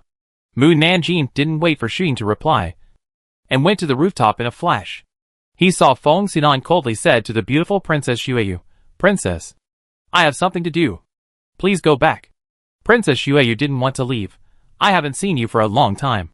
Can't I stay with you and have dinner together after you finish your work? Feng Xinan shouted expressionlessly, Your Majesty. Send the guest away. Your Majesty made a gesture of invitation to Princess Xueyu. Princess. Please. Okay. Brother Feng. I'm leaving. I'll come to see you tomorrow. Princess Xueyu knew that as she continued to pester Feng Xinan, she would only make Feng Xinan unhappy. She turned around reluctantly and walked towards the stairs, just in time to meet Mu Nanjing coming up from downstairs. Seeing Mu Nanjing wearing the clothes of the Jinui, she curled her lips and said, Are you the bitch who shamelessly begged Captain Tang to let you join the Jinui? Feng Xinan lowered his voice and rebuked, Princess Xueyu. You must not be unreasonable. Princess Xueyu was unhappy that he was speaking for Mu Nanjing. I am telling the truth. How can I be unreasonable? Mu Nanjing nodded. Princess is right. Princess Xueyu smiled proudly. Look. She said I was right. Feng Xinan. Mu Nanjing asked Princess Xueyu. Just now I heard the Imperial Master call you Princess Xueyu. So you should be the Princess Xueyu who is over the age of marriage, but drags on and shamelessly pesters the Imperial Master? Princess Xueyu's smile froze on her face. Feng Xinan raised his eyebrows slightly, quite surprised that Mu Nanjing dared to be so presumptuous to the princess. You? Princess Xueyu was furious. How dare you humiliate me? Mu Nanjing blinked her innocent eyes and said to her with what she had just said, What I said is the truth. Why don't you dare to say it? You. Princess Xueyu couldn't argue with her, and stamped her feet in anger. Someone come. Princess. Have you had enough of making trouble? Feng Xinan glanced at her lightly. This is Dingxing Pavilion, not your Yunyang Palace. Princess Xueyu didn't dare to act rashly in front of him, and glared at Mu Nanjing angrily and said, Just wait and see. Mu Nanjing watched her leave indifferently, and then handed the letter to Feng Xinan. Feng Xinan took the letter. You are so unreasonable to the princess. Aren't you afraid that the princess will retaliate against you? Afraid? Mu Nanjing nodded perfunctorily. Feng Xinan's skin is even better than that of a woman, so delicate that you can't see a single pore. Feng Xinan. She even had the energy to look at his skin. He didn't look scared at all. Wait until I finish reading the memorial. Then you can send it back. Then you hurry up and read it. Mu Nanjing reluctantly took a bite of the cake on the table, as if this was her home, and she didn't feel uncomfortable at all. Yuxia frowned, and seeing that her master didn't blame her, she didn't say anything to stop him. Not bad. The cakes are better than those made by the Tang family. Mu Nanjing looked around the room while eating. The Imperial Master is so poor. There is not a single luxury item in the whole room. Even the table and chairs are cheap. I am too embarrassed to ask for a reward. So it seems that I can only find other ways to make money. Feng Xinan. Mu Nanjing found a place to sit down and ate while looking at Feng Xinan. Feng Xinan is really good looking. If you watch him deliver the food, I guarantee that the food will be much more fragrant. But it's a pity that it's a little cold. But you can't blame him. He practices the ruthless way, and his emotions cannot be revealed. By the way, Xueyu seemed to call him Brother Feng just now. Haha. It's really funny. Feng Xinan is over 200 years old. He is more than old enough to be her great-grandfather. Feng Xinan suddenly clenched the letter, and after a long while, he let go and handed it to Mu Nanjing. Give it to the emperor. Oh. Mu Nanjing was not bad at looking at handsome men. So he took the letter and waved to Feng Xinan and left. Yu Xiao walked to Feng Xinan. Master. She is really rude. The emperor had to be polite in front of Feng Xinan. But Mu Nanjing did not take Feng Xinan seriously. No problem. Feng Xinan did not care about Mu Nanjing's attitude. Walked to the window and watched Mu Nanjing leave. You don't have to stop her from coming in the future. Yes. After Mu Nanjing handed the memorial back to the emperor, she hurried back to the Jinui Due mansion to collect her monthly salary. The person in charge of issuing the monthly salary, Zhan Dian, took out 2 silver notes of 1 tael and 10 silver notes of 100 taels and placed them in front of her. 2 taels of silver are your monthly salary, and the other 1,000 taels are the reward for saving the emperor. It is said to be a reward for saving the emperor, but in fact it is a reward for Mu Nanjin's help in identifying the identity of the public, and then rewarding her in the name of saving the emperor. So much? Mu Nanjin looked at the silver notes with shining eyes. As long as you do well, there will be more rewards in the future. Zhang Dian did not say more to her, and turned around to do other things. Mu Nanjin happily stuffed the banknotes into her arms, and walked out of the storeroom. On the way, she met Tang Jingrui and Qin Chaoyan and others. She greeted them. Tang Jingrui, I won't go home for dinner tonight, so you don't have to wait for me. Tang Jingrui asked worriedly, where are you going? Mu Nanjin didn't answer, but she heard her singing happily in her heart. The girl is a flower at the age of 15. The girl is in her prime. The brothel is blooming. The girl will go out and have fun. Tang Jingrui and Qin Chaoyan and others. Chapter 9 The Plague God is Coming. Mu Nanjin left the Due Mansion and headed straight for Shaoqing Tower. She was so fast that Tang Jingrui could not see her figure when he chased her out. I should have given the reward to Master instead of her. Let's see how she can be so extravagant. Tang Jingrui regretted it very much. He did not expect Mu Nanjin to be so bold as to go to the brothel. Of course, it was not the business hours of Shaoqing Tower. There was no one outside the gate, and the house was quiet. Mu Nanjin stood outside the door for half a cup of tea, but no one came to open the door. What a disappointment. Mu Nanjin turned around and went to the big medicine shop at the intersection across the street. She walked around for 2 hours and bought a lot of medicinal materials. In the end, she only had 1 or 2 taels of silver in her hand. But her mood became worse. She wanted to go to the brothel, but it was not open just now. Now the brothel is open, but she has no money. She is upset. Shopkeeper, please deliver the herbs to the residents of Tangwenzong, the deputy minister of the Ministry of Personnel, and say that Mu Nanjin bought them. Okay. The shopkeeper responded happily. Mu Nanjin left the medicine shop with a tael of silver in her hand and came to the outside of Qishao building. When she saw someone coming in, she gave a tael of silver and stopped. She didn't have to go in, but she wanted to have some fun in ancient times because it was too boring. How about she go to the gambling house and turn a tael of silver into 10,000 taels? At this time, a middle-aged man walked out of the building. When he saw Mu Nanjin standing outside, his face suddenly changed. He quickly covered his face with his sleeves and ran back to his companions. Mu Nanjin. Mu Nanjin is outside. The companions who were still laughing the moment before suddenly became panicked after hearing the name of Mu Nanjin. And they jumped up quickly. Where is she? Did she come in? Why did this plague god come here? Let's hide quickly. Otherwise the whole court will know that we came to Shaoqing Tower tomorrow. And I can't afford to lose face. The waiters who served them were sweating. Sir, what's wrong with you? The right assistant minister of the Ministry of Rights said anxiously. We want to open a wing room. Please take us to your second floor. The waiters didn't dare to delay seeing that they were so anxious, and quickly took them upstairs.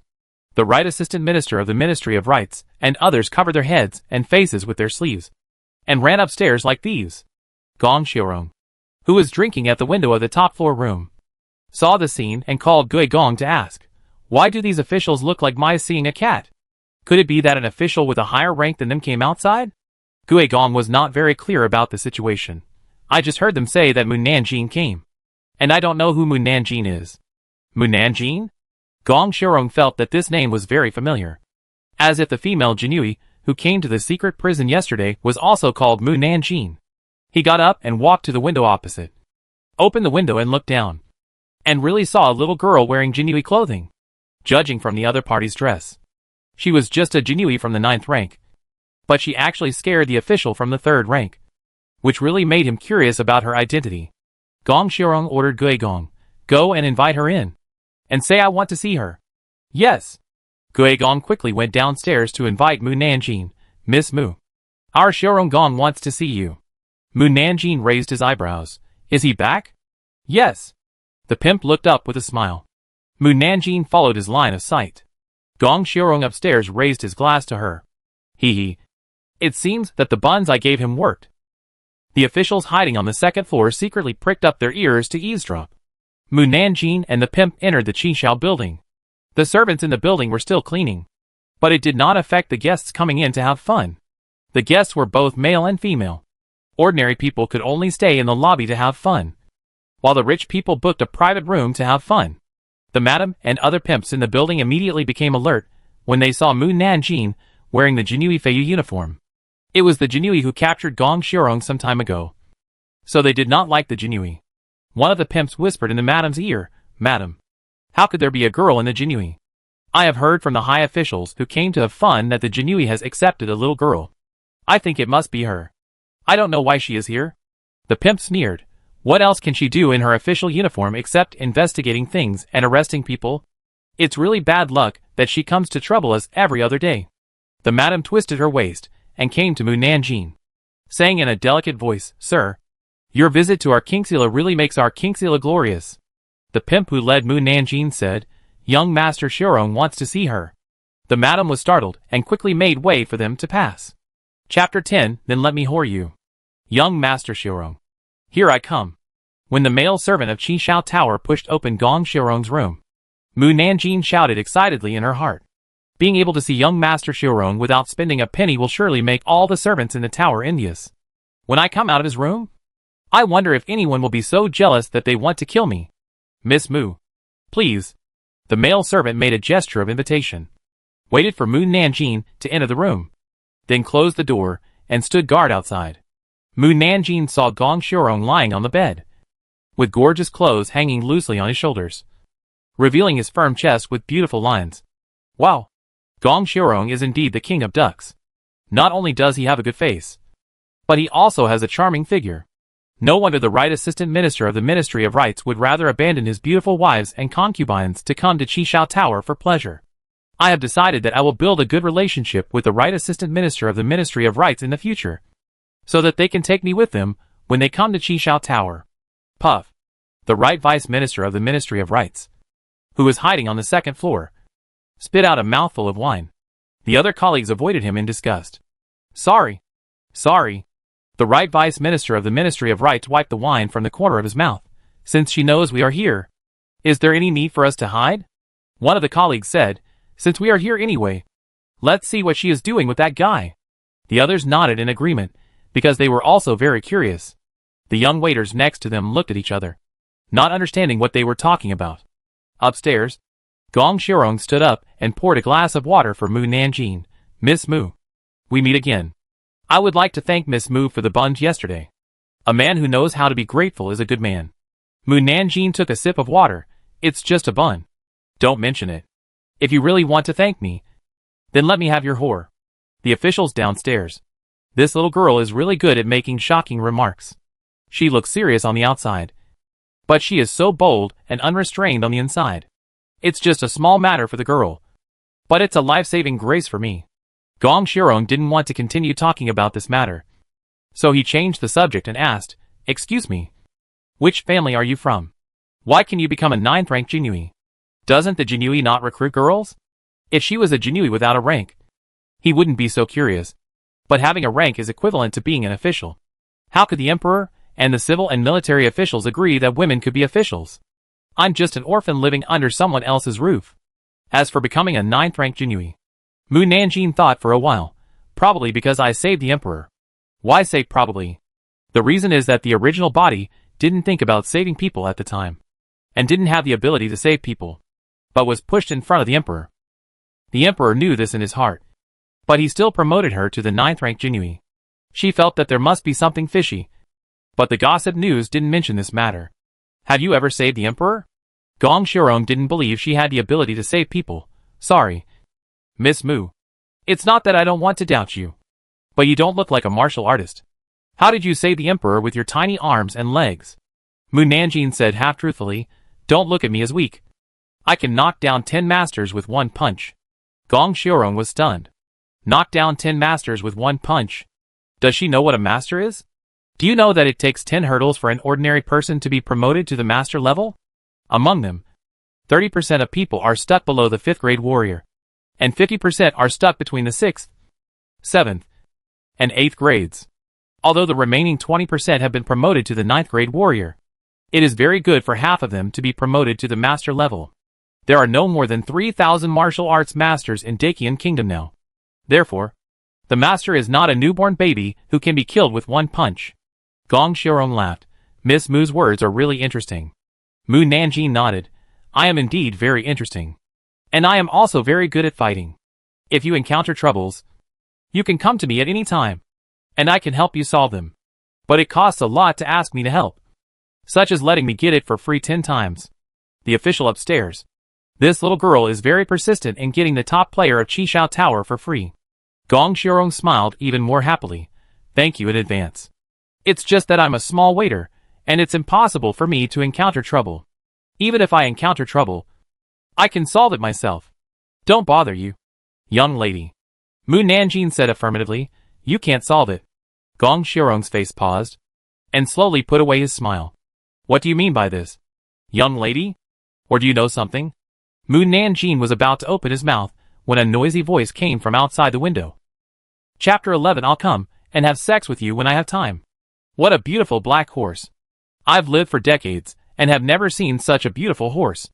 Is this the legendary Fergana horse? It's not a Fergana horse. Fergana horses are reddish-brown. Based on my many years of experience in selling horses, this horse is more precious than a Fergana horse even if it's not a Fergana horse. Its value is at least more than 100,000 taels of gold. Mu Nanjing heard the discussion outside the window and stood up and walked to the window to look down. Under the sun, a pure black horse flashed a dark light. It is tall, plump and beautiful, with a thin head and high neck, slender limbs, thin skin and fine hair, and light and elegant steps. It is as noble as the king of horses, and the surrounding horses are eclipsed by it. What a beautiful horse! Gong Xiaorong, who has seen all kinds of expensive things, couldn't help but admire it. Mu Nanjing's eyes were not on the black horse, but on the person who led the horse.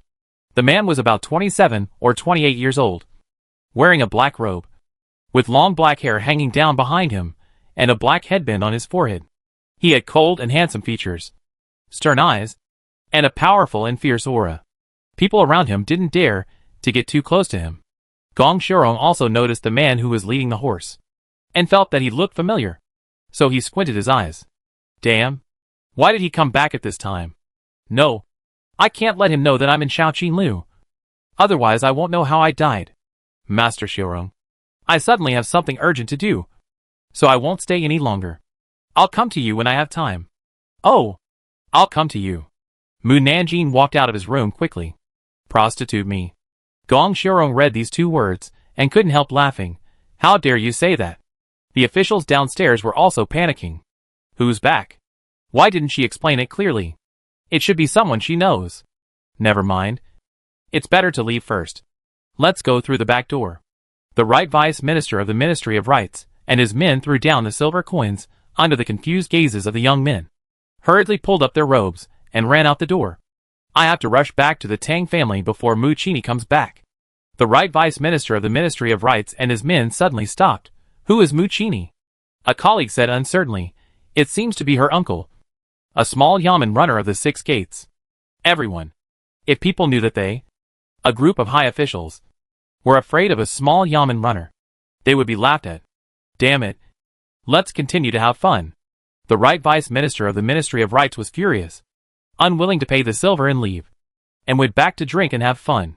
After leaving Qishao Tower, Mu Nanjing sneaked back to Tang's house from another shortcut, and happened to meet Tang Jingrui, who was back from work. Tang Jingrui frowned and looked her over. Didn't you say you wouldn't come back for dinner? Mu Nanjing's eyes flashed with guilt. I'll be back after I finish my work. After I finish my work? Tang Jingrui sneered. You're pretty fast at work. Mu Nanjing nodded. Indeed. It was a bit fast.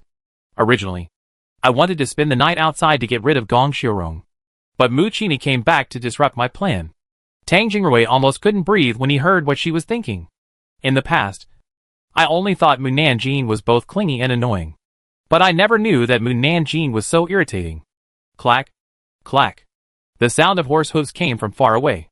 Tang Jingrui and Mu Nanjing looked over and saw Mu Qini riding back while leading a horse. Nan nan. When Mu Qini saw Mu Nanjing, a big smile appeared on his cold face. He pulled the beautiful black horse he brought back to her like offering a treasure. Nan nan. I brought you a black horse.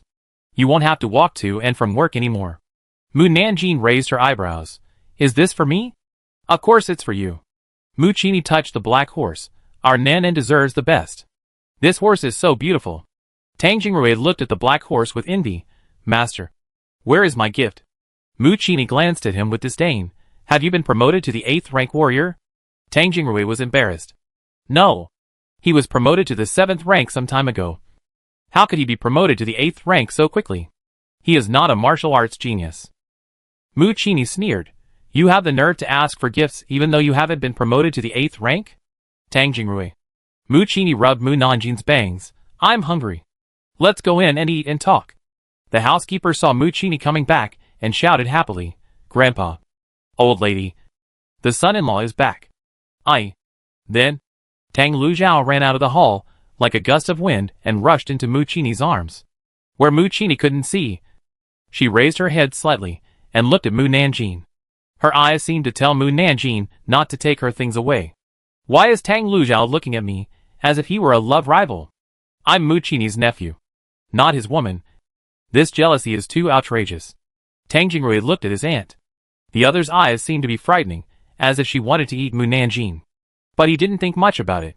He just thought that his aunt was jealous of his uncle's kindness to his nephew, because she didn't have her own children. Seeing that his wife was not happy at all, Mu Qini gently pushed Tang Lujiao away, took out a box from his bag and handed it to her. This is a gift for you. Thank you. Tang Lujiao opened the box. And inside was a golden hairpin made of gold. She took it out and put it on her head, and smiled at Mu Nanjing in a show-off manner. At this time, Tang Wenzong came out and shouted, Don't just stand outside and chat. Everyone is waiting for you to eat inside. Let's go to eat. Tang Lujiao took Mu Qini's hand and walked into the hall. Old man Tang and old lady Tang had been waiting impatiently for a long time. But when they saw Mu Qini, they dared not vent their anger no matter how big it was. It's strange to say that Mu Qini is just a son-in-law, not a big official. But when they see him, they are always scared by his momentum. Jiang Jinru, who originally wanted to take out the album for Mu Nanjing to choose a husband, quickly stuffed the album into the cabinet to prevent Mu Qini from seeing it. Mu Qini said, Let's eat. Others did not dare to refute. Such a person should be a man who can do great things. But he is just a small yamen runner. After dinner, Mu Qini called Mu Nanjing, Nanan. I have to go out again tomorrow. I don't know when I can come back. But I can promise you that when I come back next time, you will never have to stay in the Tang family and suffer grievances again. Mu Nanjing nodded obediently. Mu Qini hesitated and said, Tang Jingrui is not worthy of you. Uncle will help you find a better husband in the future. Mu Nanjing. Is it okay to dislike your apprentice so much? You must carry the horse I gave you with you every day. Understand? Mu Qini wanted to say something. But when he saw Tang Lujiao standing at the door waiting for him, he stopped talking and went back to the room. Chapter 12 Women can hold up half the sky.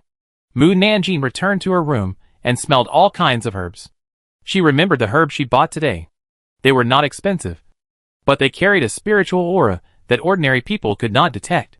That was why they were not stored in the warehouse of Mrs. Tang and her family. Mu Nanjing looked at the herbs and walked towards the bedroom. But when she thought about making a lot of money from them in the future and not having to live a penniless life, she turned back. She picked up a few different herbs and placed them on her palm, then concentrated her spiritual power in her palm. Driven by the spiritual power, the herbs slowly flew up and rotated rapidly. One by one, the herbs slowly condensed into 3 beauty pills. It's inconvenient without a pill furnace. Fortunately, there are cultivators in this world. Although I have only seen the national teacher as a cultivator, it is still possible to find a pill furnace to refine medicine. Mu Nanjing refined several kinds of pills before going to bed. I slept for less than 3 hours, and was called up by the servants in the mansion to eat breakfast. Mu Nanjing had a face full of resentment. She really wanted to quit her job at Jinui. But the job of Jinui was likely related to the mission mentioned by the system, so she had to bear it. Mu Qini announced to everyone after breakfast that he was leaving the capital to go to other places for missions. Tang Lujiao remained silent. Seeing that she did not object, Tang Wenzong did not say much. So he stood up and sent Mu Qini out with Tang Lujiao and others. The servants had already led the horse and carriage to the gate. Mu Qini saw the black horse and asked Mu Nanjing, Have you thought of a name for the black horse? Mu Nanjing said a name without thinking. Black charcoal. Tang Wenzong. Tang Jingrui. This name is like a dog's name. Not at all worthy of a tall and handsome black horse. Black charcoal? What a good name. Mu Qini smiled heartily. It is indeed as black charcoal. He always had a stern face when facing other people. But he would laugh heartily only when facing Mu Nanjing. And he also gave her a black horse worth more than 50,000 gold. No wonder Tang Lujiao would be jealous. Mu Qini turned over and sat on his horse, looking ahead and said, "Protect her well." Black charcoal hissed. Tang Jingrui nodded. "I will." Mu Qini looked back at him, and with a sound of G, he rode away. Tang Lujiao turned around silently and went back to the house. Tang Wenzong wanted to say a few words of comfort, but because the time for the morning court was about to come, he had to give up. Mu Nanjing turned over and lay on black charcoal, patting its neck. "Go to the palace." "Oh!" The black horse ran towards the palace. "Hey, Mu Nanjing can actually ride a horse? That's bad." Tang Wenzong's carriage followed closely behind him. Mu Nanjing, listen to me. Your horse is too eye-catching. You'd better not ride this horse to the palace. It may bring you trouble. Mu Nanjing ignored his words and fell asleep. And her horse ran very fast. She disappeared in the blink of an eye. Tang Wenzong was so angry that he hammered the chair. The Tang family will fall into her hands sooner or later. At the time of Mao, the emperor and his ministers went to court on time. The emperor did not beat around the bush and asked, "My dear ministers, what do you think about my opening of a women's national school?" The ministers looked at each other quietly. The left prime minister took the lead and walked to the middle of the ministers in front of him and said, "Your Majesty, there is an old saying that women are virtuous if they have no talent. Since ancient times, women have only been responsible for being dignified, chaste, kind and virtuous, obeying their fathers at home and their husbands after marriage, knowing how to support their husbands and educate their children, and being filial to their parents-in-law. Only with such a virtuous wife can the family be harmonious." The right prime minister also followed and said, "Your Majesty, our Dacian country does not have a special examination for women. So opening a national school for women has become a meaningless thing. Why should we let women show their faces and herd morality?" Other ministers discussed in a low voice. Apart from what the left and right prime minister said, only the children of rich families can study in the academy. Children of ordinary families cannot afford to pay the tuition and have no time to study in the academy. Powerful families mainly value their daughters and can invite teachers to teach at home. Why bother to go to the academy to study? Moreover, girls only need to learn piano, chess, calligraphy, painting and needlework. More is useless to them, and they can't use it. Yes, yes. The emperor saw that no minister agreed with him, and his face became more and more ugly. He said in a deep voice, "What if I not only want to open a national school for women, but also a special examination for women? Then, opening a national school for women will not be meaningless." The ministers knelt down and persuaded, "Please think twice. Your Majesty, you." The emperor stood up and slapped the dragon chair angrily, almost slamming his sleeves and walking away in anger. Bah! A bunch of pedantic old men. The faces of the ministers changed drastically. The emperor's anger faded slightly, and he raised his eyebrows. "Have you read so many books and never heard of the sayings women are as good as men? Soft shoulders can also bear heavy responsibilities, and women can also hold up half the sky? If you haven't heard of them, then the books you read are all in the cesspool." The ministers' faces turned red. I really want to refute Mu Nanjing's words, but I can't let her know that they can hear her. You just can't afford to lose. You are afraid that women are stronger than you. So you say that women without talent are virtuous. Take the tigress in Zhuxiang's family for example. Last night, she punished him to kneel on an abacus because he was drunk. Humph! This punishment is really light. If I were him, I would make him kneel on a nail board and see if he dares to say that women without talent are virtuous. The ministers looked at Zhuxiang with suppressed laughter. I suddenly remembered that Zhuxiang always had bruises on his body. He said he bumped into them. Now it seems that he was beaten by the tigress at home. He even boasted that he had a virtuous wife at home. No wonder he rarely invites us to his house. It turns out that he is afraid that we will know that there is a tigress at home. Zhuxiang's face was particularly ugly. He wished he could bury his head in the ground and never see anyone again. The emperor was so happy that he wanted to see if he would eject. With a tigress at home, It's no wonder that the left prime minister opposed the opening of a girls' school. An illiterate tigress is already very fierce. If she learns to read and has knowledge, she will definitely be able to ride on his head. Although the right prime minister does not have a tigress at home. He is a mother's man who obeys his mother in everything. He wants to resist but dares not to. And he feels very upset. When he heard that the emperor was going to open a girls' school, he resisted in his heart, fearing that the women in this world would become his mother and control men. Alas, I really don't know how such a person became the right prime minister, and the general of the expedition to the west. Although he is tall and strong, the civil officials are afraid of him. But in fact, facing his wife, Your Majesty, the general of the expedition to the west, who was originally watching the play, heard Mu Nanjing mention him in his heart and shouted hurriedly. And the ministers and the emperor, who were listening with relish, were shocked by him. Mu Nanjing's thoughts were interrupted. She looked out the window at the court and saw the general of the western expedition rushing to the left prime minister and kneeling down. I have something to say. The emperor raised his eyebrows. What is it? I think the left and right prime ministers are wrong. Women may seem weak and cannot match men in strength, but they are brave and careful. Their perseverance and wit are on par with men. If one day they are allowed to go to the battlefield, I dare say that their bravery is not inferior to men. The emperor suppressed his smile. Go on. I think it is a wise decision for the emperor to open a girls' school. I also think that they should not only learn literature, but also martial arts. One day, women will be able to fight and kill the enemy, and strengthen our army. Our Dacian country will become stronger and stronger, surpassing other countries. Chapter 13. Going to make money. Mu Nanjing nodded with satisfaction after hearing what the general of the Western expedition said. General of the Western expedition was able to win many battles, and his wife played an indispensable role. Most of the battles were won by his wife, and she also went deep into the enemy many times to rescue the soldiers. If you don't support the emperor to create a women's national school and a women's special examination at this time to find a military officer for your wife, you will be too sorry for your wife. Everyone looked at General of the Western expedition in surprise. General of the Western expedition met the emperor's inquiring eyes, and he nodded guiltily to show that what Mu Nanjing said was true.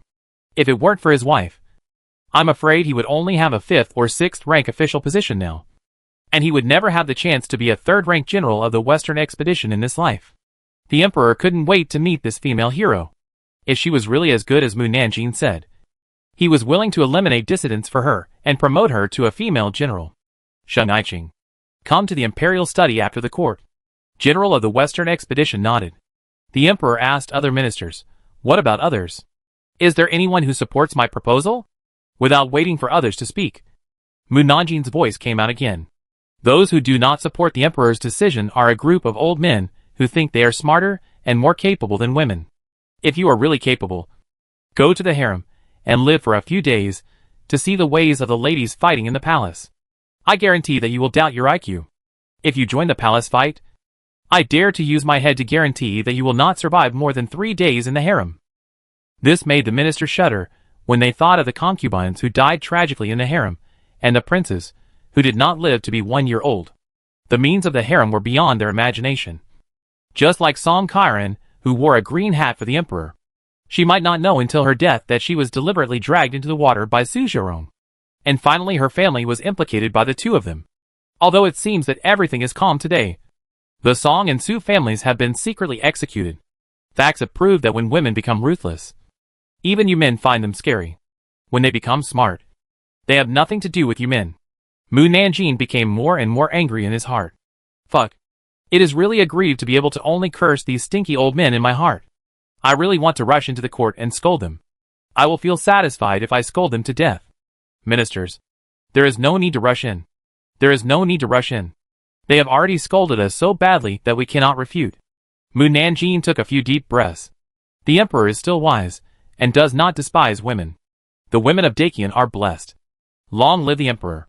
The emperor is just an ordinary person. It is impossible for him to live for 10,000 years.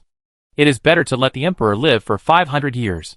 As long as the national teacher can refine the longevity pill, the emperor can live longer. Longevity pill.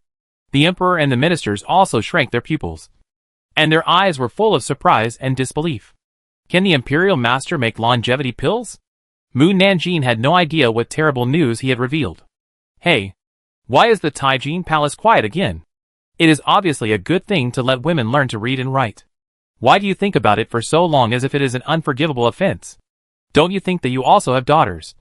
Especially ministers, who don't have sons at home. If your daughters can pass the imperial examination, can they also replace their sons to bring honor to the family?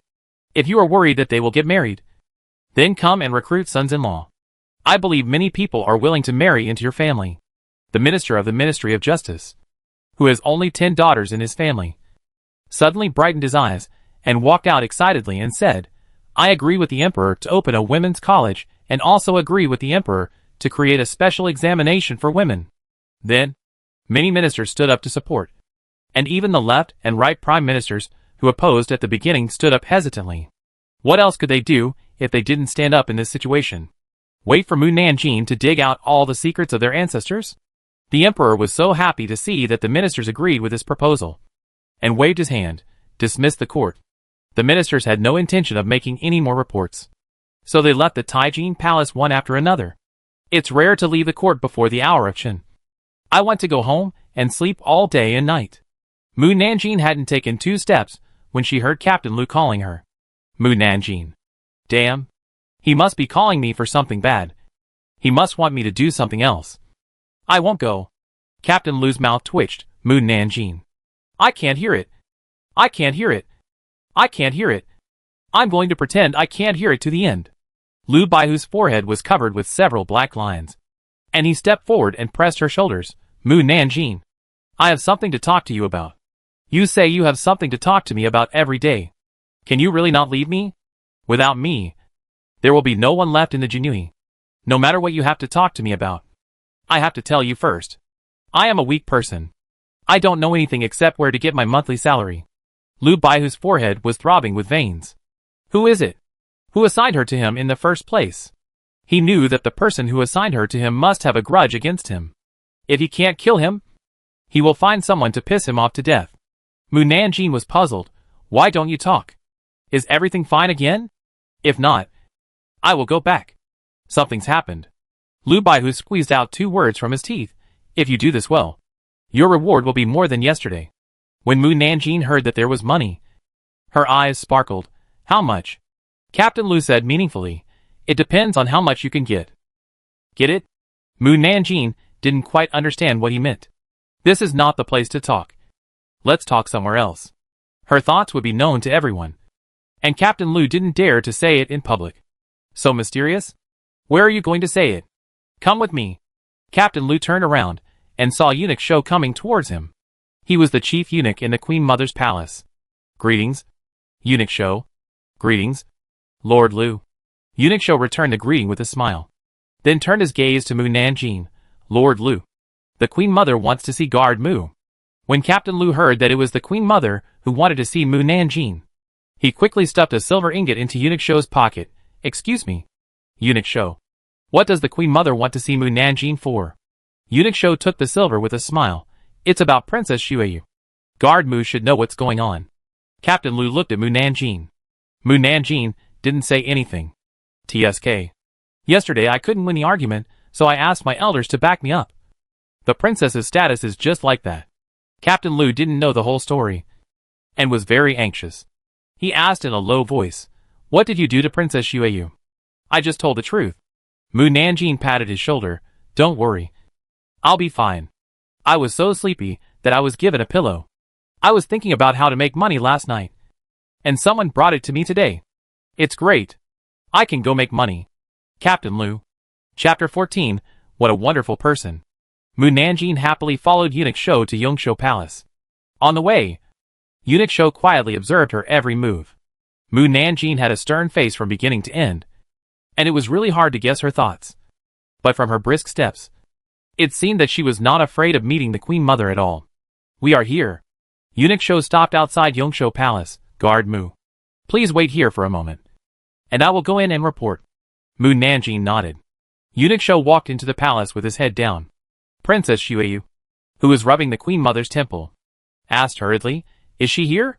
Eunuch Shou smiled and replied, the Queen Mother asked her to come, and she dared not disobey.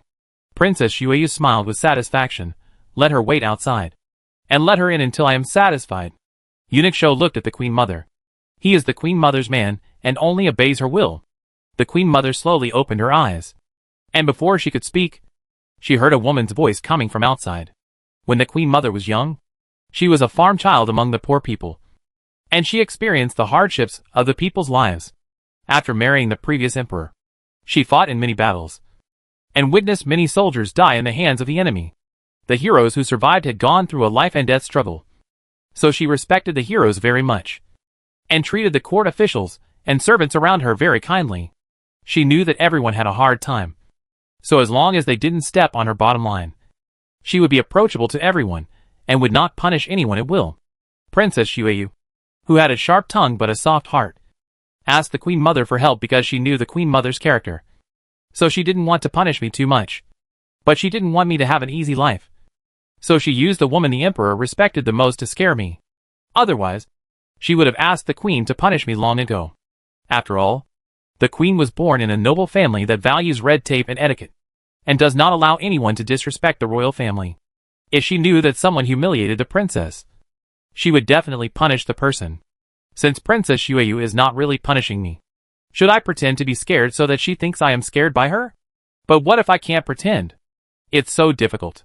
By the way, I can pretend to apologize to Princess Shueyu with Yu Yin Dan. After they use Yu Yin Dan, and know the benefits of Yu Yin Dan, they will spend a lot of money to buy it from me. Hee hee. This sales method is good, and I will be able to make a lot of money in the future. Hee hee. The Queen Mother couldn't help laughing. What a wonderful person. When I heard Mu Nanjing's voice more than half a month ago, I just felt it was amazing. I haven't seen her since then, so I don't have any other thoughts. Now I finally understand why the Emperor keeps her by his side. Because of her, life has become very interesting. Princess Shueyu was puzzled. Grandmother, what are you laughing at? The Queen Mother shook her head, put away her smile and said, just let her wait a little longer as you wish. Outside the palace, Mu Nanjing saw that Eunuch Shou had not come out. So she guessed that the Queen Mother and the others deliberately let her wait outside for them to call. So she leaned against the pillar next to her and dozed off. The maid guarding the palace door saw this, and immediately went to the palace to report. Princess Shueyu heard that Mu Nanjing had fallen asleep outside, and ran out in a rage. Mu Nanjing, how can you sleep when you meet the Queen Mother? Mu Nanjing was not asleep, and immediately opened his eyes when he heard Princess Shueyu's voice. Sorry. I fell asleep because I was too scared. Princess Shueyu was so angry that her lungs were about to explode. Who would be so scared that they would fall asleep? I am. You, Shueyu. Let her in. The Queen Mother's voice came from the palace. Princess Shueyu glared at Mu Nanjing angrily. The Empress Dowager asked you to come in. Mu Nanjing walked into the hall, and saw the kind-looking Empress Dowager sitting dignifiedly on the phoenix chair, and bowed and said, Greetings to the Empress Dowager. The Empress Dowager deliberately asked with a stern face, Do you know why I summoned you to Yongshou Palace? I know. Mu Nanjing took out a jade bottle without saying anything. This is an apology to Princess Shueyu. Princess Shueyu took the jade bottle curiously. What is this? Yu Yin Dan. Yu Yin Dan? Is it a medicine? Princess Shueyu had never heard of this kind of medicine. What does it do? If Princess Shueyu takes it, her skin will become softer and whiter, as delicate as a baby's skin. If the Empress Dowager takes it, it will reduce wrinkles and white hair and restore her appearance to 30 years old. Princess Shueyu's eyes lit up. Is it really so effective? The Empress Dowager was also moved. She is also a woman. Of course she also wants to stay young forever and never age. But her wrinkles and white hair are increasing day by day. And no matter how hard she tries to cover them up, they can't be hidden. The effect of the elixir I refine will definitely surprise you. Mu Nanjing nodded. Princess, you can try one to know whether it is real or fake. Princess Shueyu didn't believe her. What if you gave her poison? Mu Nanjing asked her back. I have no grudges against the princess. Why would I risk the lives of my entire family to poison the princess? Princess Shueyu thought about it and said, Where did you get the elixir? I can't say. It's normal not to tell others about such a magical medicine. I'm satisfied with your apology. Don't be so rude to me next time. Okay. You can leave. Princess Shueyu couldn't wait to try the medicine. I'll take my leave. Mu Nanjing left the hall tactfully. Princess Shueyu immediately came to the Queen Mother with a small bottle. Grandmother, do you think her jade face pill is real or fake? It should be real. The Queen Mother heard from Mu Nanjin's heart that she didn't lie to them. And there was no need to lie to them. However, she was not very reassured. And ordered Eunuch Shou, go and ask the hospital envoy to come over. Yes. Eunuch Shou left quickly, and brought back the hospital envoy half an hour later. Without waiting for the court envoy to salute, Princess Xueyu immediately asked him to identify the pill. Court envoy, please check if this pill is poisonous? Yes. The court envoy took the pill, and smelled it carefully. After half a quarter of an hour, he put it down and said, I smell 5 kinds of herbs that are good for the skin in the pill. The remaining herbs are mixed with other herbs, and cannot be identified from the smell. But they are definitely not poisonous. Princess Xueyu asked again, then do you know what the effect of this pill is? The court envoy did not dare to answer her immediately. May I ask what medicine this is? Yuyin pill. Yuyin pill? The court envoy shook his head. I have never heard of it. And I don't know what medicine it is. The Queen Mother saw that he really didn't know, and waved her hand to signal him to leave. Princess Xueyu said anxiously, Grandmother, what should I do if the court envoy doesn't know the effect of the pill? The Queen Mother thought of Mu Nanjin's thoughts and whispered, take the pills to the Imperial Master for identification. If the Imperial Master doesn't know, find someone to try them. Mu Nanjin's bottle contained 3 pills, so she could find someone to try one. If there was no problem, she and Xueyu could each take one. I'll go find the Imperial Master. Princess Xueyu was so happy at the thought of meeting Feng Xinan that she ran out of Yongshou Hall without waiting for the Queen Mother's consent. The Queen Mother shook her head helplessly. At the same time, Mu Nanjin, who had already returned to the Dewey mansion, suddenly stopped and scratched his head. I always feel like I forgot something, but I can't remember what it was. What was it? Why can't I remember it? Forget it. I don't want to think about it anymore. Chapter 15 Money Makes the World Go Round. Dingxing Pavilion. Princess Xueyu came to Dingxing Pavilion and went straight to the top floor. Seeing Feng Xinan sitting on the balcony and fortune-telling, she said happily, Brother Feng, I have something to ask you. Feng Xinan walked in from the balcony and asked Princess Xueyu, what is it? Princess Xueyu handed the jade bottle given by Mu Nanjin to him. Grandmother Zhong wants you to help see what medicine is in the bottle. Feng Xinan looked at her steadily, as if her behavior was an excuse to see him. It's true. It's really Grandmother Huang who asked me to come to you. Princess Xueyu opened the bottle cap anxiously, and then a faint aura floated out of the bottle. Feng Xinan was slightly startled, took the medicine bottle, poured out a pill, sniffed it, and said in surprise, it's Fu Yin Dan. Princess Xueyu was puzzled. It's called Fu Yin Dan? Isn't it called Yu Yin Dan? It has several names, but there is only one effect. That is, it can restore people's youth. Princess Xueyu said happily, can it really restore people's youth? Feng Xinan put the pill back into the bottle. Yes. Who gave it to you? It was given to me by Mu Nanjin, the Jin Yi Wei who offended me yesterday. She said it was an apology. Mu Nanjin. Feng Xinan was very surprised. She actually has a pill. Where did she get the pill? She was willing to give such a precious thing away. Princess Xueyu nodded. Brother Feng, are you sure this medicine is edible? It can be eaten. But you are still young now. The effect is not very obvious to you. And the pill is precious. You can save it for late spring. Thank you, Brother Feng, for reminding me. I will take it back to the royal grandmother now. Princess Xueyu was eager to know the effect of the elixir, so she did not stay in Dingxing Pavilion to entangle Feng Xinan as before. When she returned to Yongshou Palace, Captain Lu also brought Mu Nanjin to the secret room. Mu Nanjin was very curious. What on earth is it that you have to go to the secret room to talk about it, making it mysterious? Captain Lu complained in his heart. Isn't it because he is worried that others will hear your voice that he has to bring you here? Do you know the 4 princes? 4 princes? Mu Nanjin shook his head. I have only heard of the Holy Prince, the Zun Prince, the Royal Prince, and the Huang Prince, the Bao Prince, the Fu Prince, and others. But I have never heard of the 4 princes. Does Dakian have 4 princes? Captain Lu's mouth twitched. The 4 princes I am talking about are the Holy Prince, the Zun Prince, the Royal Prince, and the Huang Prince. The 4 princes once helped the late emperor to conquer the country together. Afterwards, they were named princes to guard other towns, and they did not return to the capital until the late emperor passed away. But after the new emperor ascended the throne, they left again. Oh, why did you mention them? Did you find out that they were going to rebel? Captain Lu's face changed drastically, and he hurriedly said, "Shhhhhhh. There is no evidence. So you can't say anything. And can you speak more quietly? If someone hears you, you will be beheaded?" Mu Nanjing rolled his eyes secretly. "We are all in the secret room. Are we afraid of being eavesdropped? Is there anyone here? And I am not wrong. They really want to rebel. This person. Once he has power. He wants more power." Captain Lu, seeing that he didn't say anything, Mu Nanjing asked again, "If they are not rebelling, then why did you mention them? Don't you want to investigate them?" Lu Baihu took a deep breath. "I want to investigate whether they are going to rebel."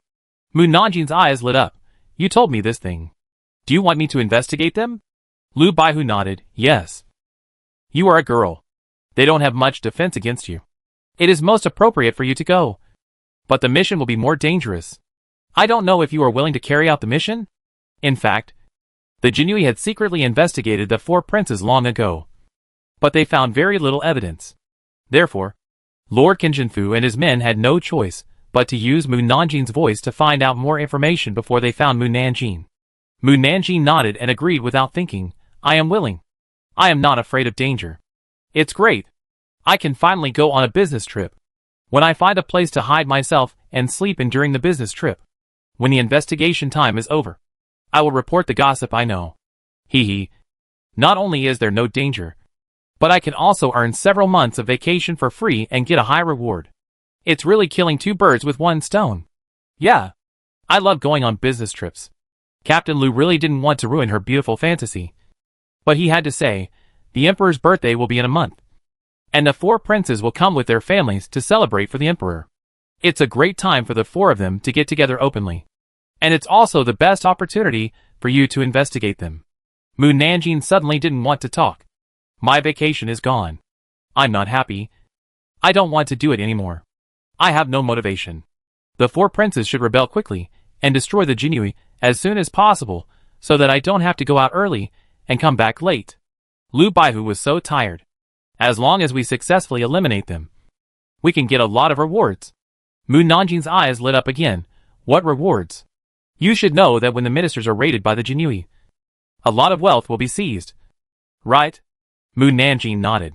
Even if she hadn't seen it with her own eyes, she had seen it a lot on TV. Lu Baihu saw that this trick worked, and continued to tempt her. Those Jinui who went to raid the house would secretly take some property as their own private property.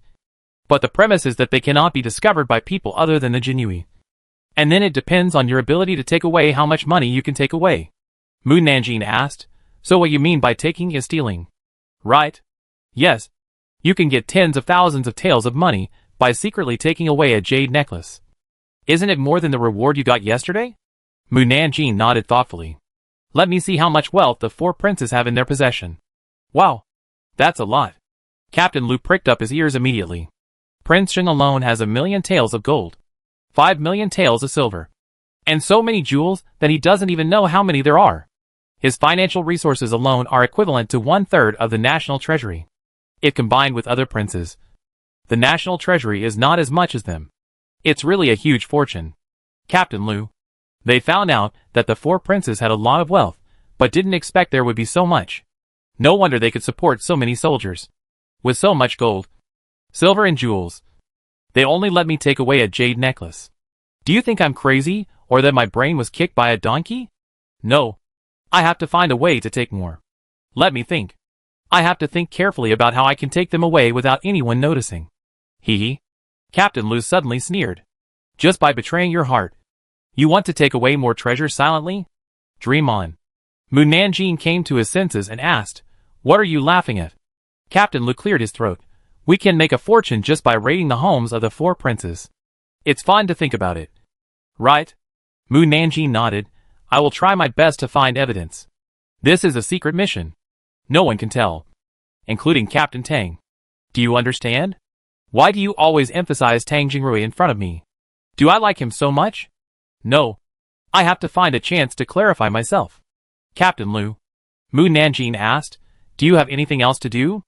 If not, go to eat." "Nothing." Captain Lu took her out of the secret room. After Mu Nanjing left the Wenshu Academy, Can Chaoyan and Tang Jingrui walked out. Can Chaoyan asked, did she agree? Lu Baihu said unhappily, money makes the world go round. Did you bribe her with money? Of course not. She agreed when she heard that she could take away a lot of valuable things during the house search. Everyone was silent for a while. Lu Baihu asked Tang Jingrui, is Mu Nanjing so short of money? This? Tang Jingrui was not sure, as far as I know. My uncle gives her 100 taels of silver every month. But her uncle is often away from home. And she doesn't know how to be frugal. The silver she gives her is used to buy things to please my family. And the rest of the silver is taken away by my aunt.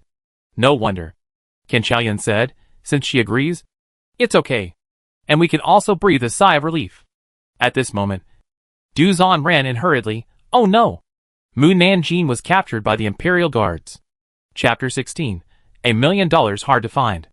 Mu Nanjing, who had just finished her meal in the cafeteria, but had no time to sit down to eat, was grabbed by the arm by the Imperial Guards, who suddenly rushed in, dragged out of the Wei mansion and locked in the prison car. No one explained the reason to her, which made her sweat. There were Imperial Guards with stern faces all around her, and it was impossible to get the reason from them. Since no one told her what happened, she would fill her stomach first, eat a bite of rice to calm down. The people who chased after Lu Baihu almost twisted their feet when they heard this. It's such a long time. And you can still be so calm? We just want to ask you how you did it. Tang Jingrui calmed down and walked to the front commander, Lord Qi. May I ask what crime Mu Nanjing committed? The front commander did not want to offend the Jinyui. So he dismounted and said, Lord Tang, we are following orders, and don't know the details. I'm really sorry. Tang Jingrui frowned and quietly stuffed him a bag of silver. Mu Nanjing is just a little girl. Please help take care of her. Lord Qi. The front commander pushed it back. I will help as long as I can. Lord Tang. You don't have to be polite. Thank you in advance. Tang Jingrui came to Mu Nanjing and asked in a low voice, do you know what crime you committed in front of the emperor? I didn't commit any crime. Mu Nanjing's eyes were innocent. You? Tang Jingrui guessed that Mu Nanjing's thoughts might have offended the emperor, but he couldn't say it out loud. So he could only take back his words and scolded, it's time. And you're still eating. Mu Nanjing swallowed the food in his mouth. What if I'm locked up in jail? I won't have anything to eat. Tang Jingrui. It makes sense. I can't refute it. Return to the palace. The Imperial commander gave an order, and the team returned to the palace in a mighty manner. Can Chaoyan came over and patted Tang Jingrui on the shoulder. Don't worry. I will ask people in the palace to help find out the news. If Mu Nanjing really committed a serious crime, the Tang family would not be able to escape. The Due mansion was not far from the palace. Mu Nanjing was driven out of the prison car and headed to Yongshou Palace just after he had eaten. The courtyard of Yongshou Palace was full of people, except for the eunuchs, palace maids and guards. All other masters covered their noses to block the stench. The Imperial commander reported, Your Majesty, Mu Nanjing has been brought here. Princess Xueyu heard that Mu Nanjing was coming, and rushed to her like crazy, grabbing her clothes on her chest and shaking them wildly. Mu Nanjing, what medicine did you give the royal grandmother? Why does she have constant abdominal pain and diarrhea? And even the imperial physician is helpless.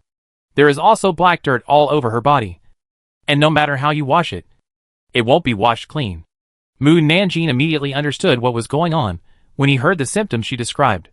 He looked at the imperial physician, who was kneeling on the ground, and asked, Did you take the elixir? Princess Xueyu slapped her chest angrily. It's because of your medicine that she became like this. If something happens to the royal grandmother, I will want you and the 9 clans of the Tang family to be buried with her. Mu Nanjing thought for a while. Didn't I tell you what would happen after taking the medicine? No. Princess Xueyu affirmed. No wonder I felt like something was missing. It turned out that I didn't remind them of this. This can't be blamed on me. Before I finished speaking, Princess Xueyu hurriedly asked me to leave. The emperor frowned. Mu Nanjing. What's going on? Mu Nanjing asked. How long has it been since I took the medicine? Eunuch Shou said quickly.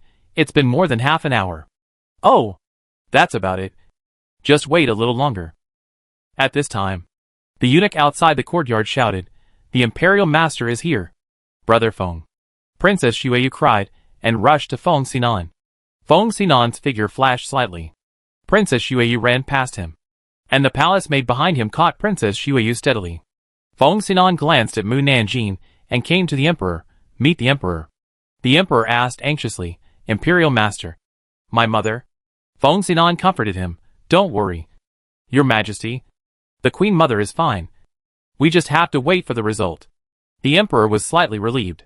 About 3/4 of an hour later, the Queen Mother's cry of pain gradually stopped.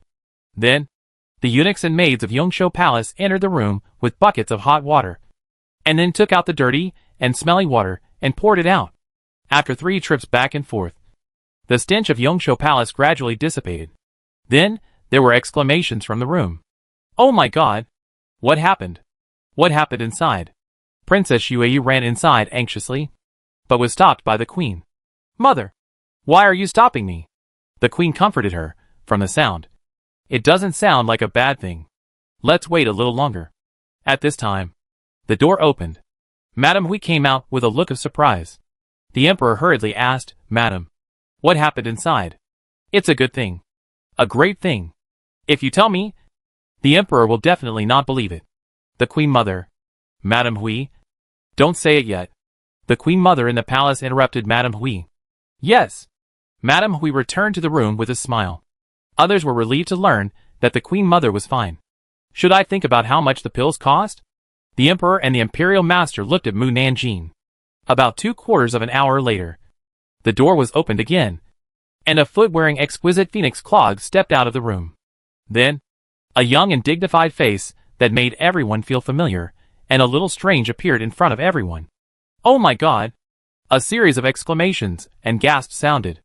Princess Xueyu looked at the young woman in phoenix robes in shock. Is this the Empress Dowager? The Emperor looked at the face that was more than 10 years younger than him in disbelief. You are the mother. The Queen Mother? Who else could it be but me? Have you forgotten what I looked like when I was young? The Queen Mother smiled and said to the Imperial physician kneeling on the ground, I am fine. You should get up quickly. Thank you. Thank you, Queen Mother. The Imperial physicians quickly got up. The Queen Mother looked at Mu Nanjing standing in the crowd, smiled and waved, Mu girl. Come here. Mu Nanjing walked up to her. Meet the Queen Mother. The Queen Mother held her hand and said, the effect of the elixir is very good. Although I had unbearable abdominal pain after taking it, I felt relaxed after changing clothes. It seemed that not only my face became younger, but even my body regained its youthful vitality. Mu Nanjing explained, what you said is because the elixir is helping you to expel impurities and lesions in your body, making your body younger. Otherwise, what is the point of only having a younger face, but a weak body like an old man? Is this really the effect of the jade face pill? Princess Xueyu circled around the Queen Mother. It's incredible. Grandmother, you are younger than my mother now. The Queen Mother couldn't help laughing and asked, Girl Mu, I have another question. Now that I have become younger, when will I become old? How many years can the effect of the medicine last? Please rest assured, Queen Mother, you will not age quickly. You will just grow old year by year like before. But if your lifespan has been predetermined, you will not die just because you become younger. I see. Everyone else was moved, especially the queen and the concubines. They all wanted to become younger immediately. One concubine asked anxiously, Guardian Mu, do you still have the jade face pill? Mu Nan looked at them, and seeing everyone's expectant look, he curled his lips slightly. Yes. Everyone's eyes lit up. And then they heard her say, 10,000 gold per pill. This? So expensive? This number scared away a large group of people. My elixir is worth a fortune. So of course, it costs a fortune per pill. Everyone. Chapter 17. It turns out that they were talking about marriage. The misunderstanding was resolved, and Mu Nanjing was acquitted. She happily left Yongshou Palace with the reward from the Empress Dowager, knowing that she was fine. Tang Jingrui and Captain Lu had been waiting for her outside the palace gate for a long time. Captain Lu saw Mu Nanjing coming out and handed the black charcoal to her. It was a false alarm today.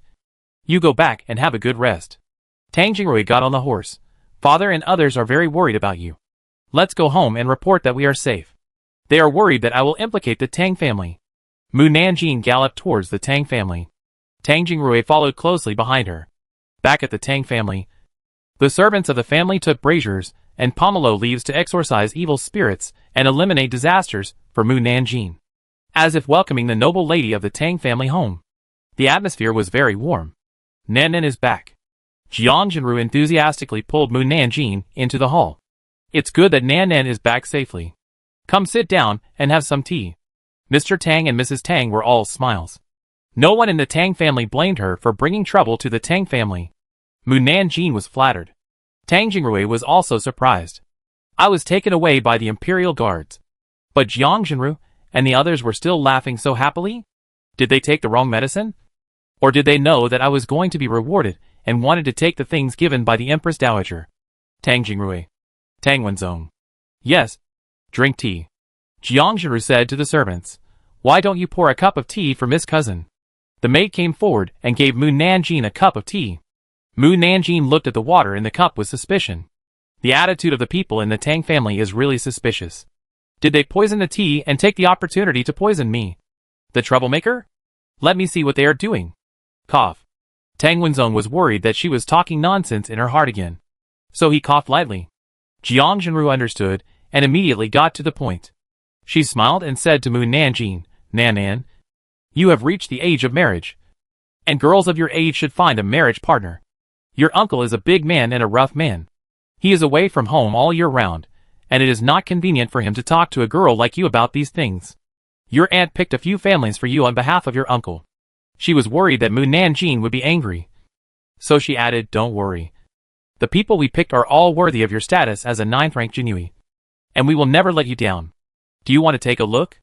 Tang Jingrui was angry when he saw that his mother and others actually found a marriage partner for her Mu Nanjing while her uncle was away. Tang Wenzong knew that his son had a sense of justice. Although he didn't like Mu Nanjing, he would not allow others to bully him like this. He quickly held his son's shoulders and led him out of the hall. Tang Jingrui angrily shook off his father's hand. Dad, do you know what you are doing? Do you know how terrible things will happen when you marry Mu Nanjing off without your uncle's consent? With how much your uncle loves Mu Nanjing. He could kill us with a knife. Your aunt did this with your uncle's consent. And with your uncle's consent? Tang Jingrui didn't quite believe this. Based on his understanding of Mu Qini, he would do anything about Mu Nanjing himself and never ask others to do it. How could it be possible that such an important matter of marriage was handed over to his aunt to decide when he was not around? Yes. She also said that after choosing someone, she would wait for your uncle to come back before getting married. Tang Jingrui was relieved after hearing the latter part. So it's about marriage. Mu Nanjing in the hall calmly drank a cup of tea. Which families did Madam choose for me? I chose 5 families for you. Jiang Jinru was afraid that she would regret it. So she quickly took out the picture album and handed it to her. Mu Nanjing turned to the first page and was immediately irritated by the ancient portraits. Although the painter tried his best to draw the other party with delicate features, he still couldn't escape the characteristics of round face, thin eyes, big ears, and thick lips. Jiang Jinru introduced her. This is the son of the supervisory censor. He just had the ceremony of coming of age this year. He is not only a Juren, but also a teacher of the National Academy. Whether it is talent or character, he is first class. Mu Nanjing nodded. It's really good. He goes to drink wine every day and gives generous rewards. He spends all his monthly salary in less than half a month. How can such a man support his family? Haha. He really introduced me to a good blind date. Jiang Jinru raised her head proudly. Of course the person I picked for you is good. Tang Wenzong. Tang Jingrui. Mu Nanjing turned to the next page. The portrait of the person was a little fatter than the person on the previous page. And the hair crown was different. There was really no difference. He is the county magistrate of Chongqing County. He is a few years older than the previous master. Although he had a wife. His wife died during childbirth. Now he is the only one left in the family. If you marry him, you will be the head lady. No one in Chongqing County dares to bully you or say bad things about you. Yes, no one bullies me. This should be said to be people other than the county magistrate. Right? The previous county magistrate's wife was beaten by the county magistrate until she gave birth prematurely and died of childbirth. The county magistrate of Chongqing County is a pervert. His previous wives were beaten to death by him. However, since he is the county magistrate, no one dares to investigate him. Everyone just thinks that his wives died accidentally. Tang Wenzong. Tang Jingrui.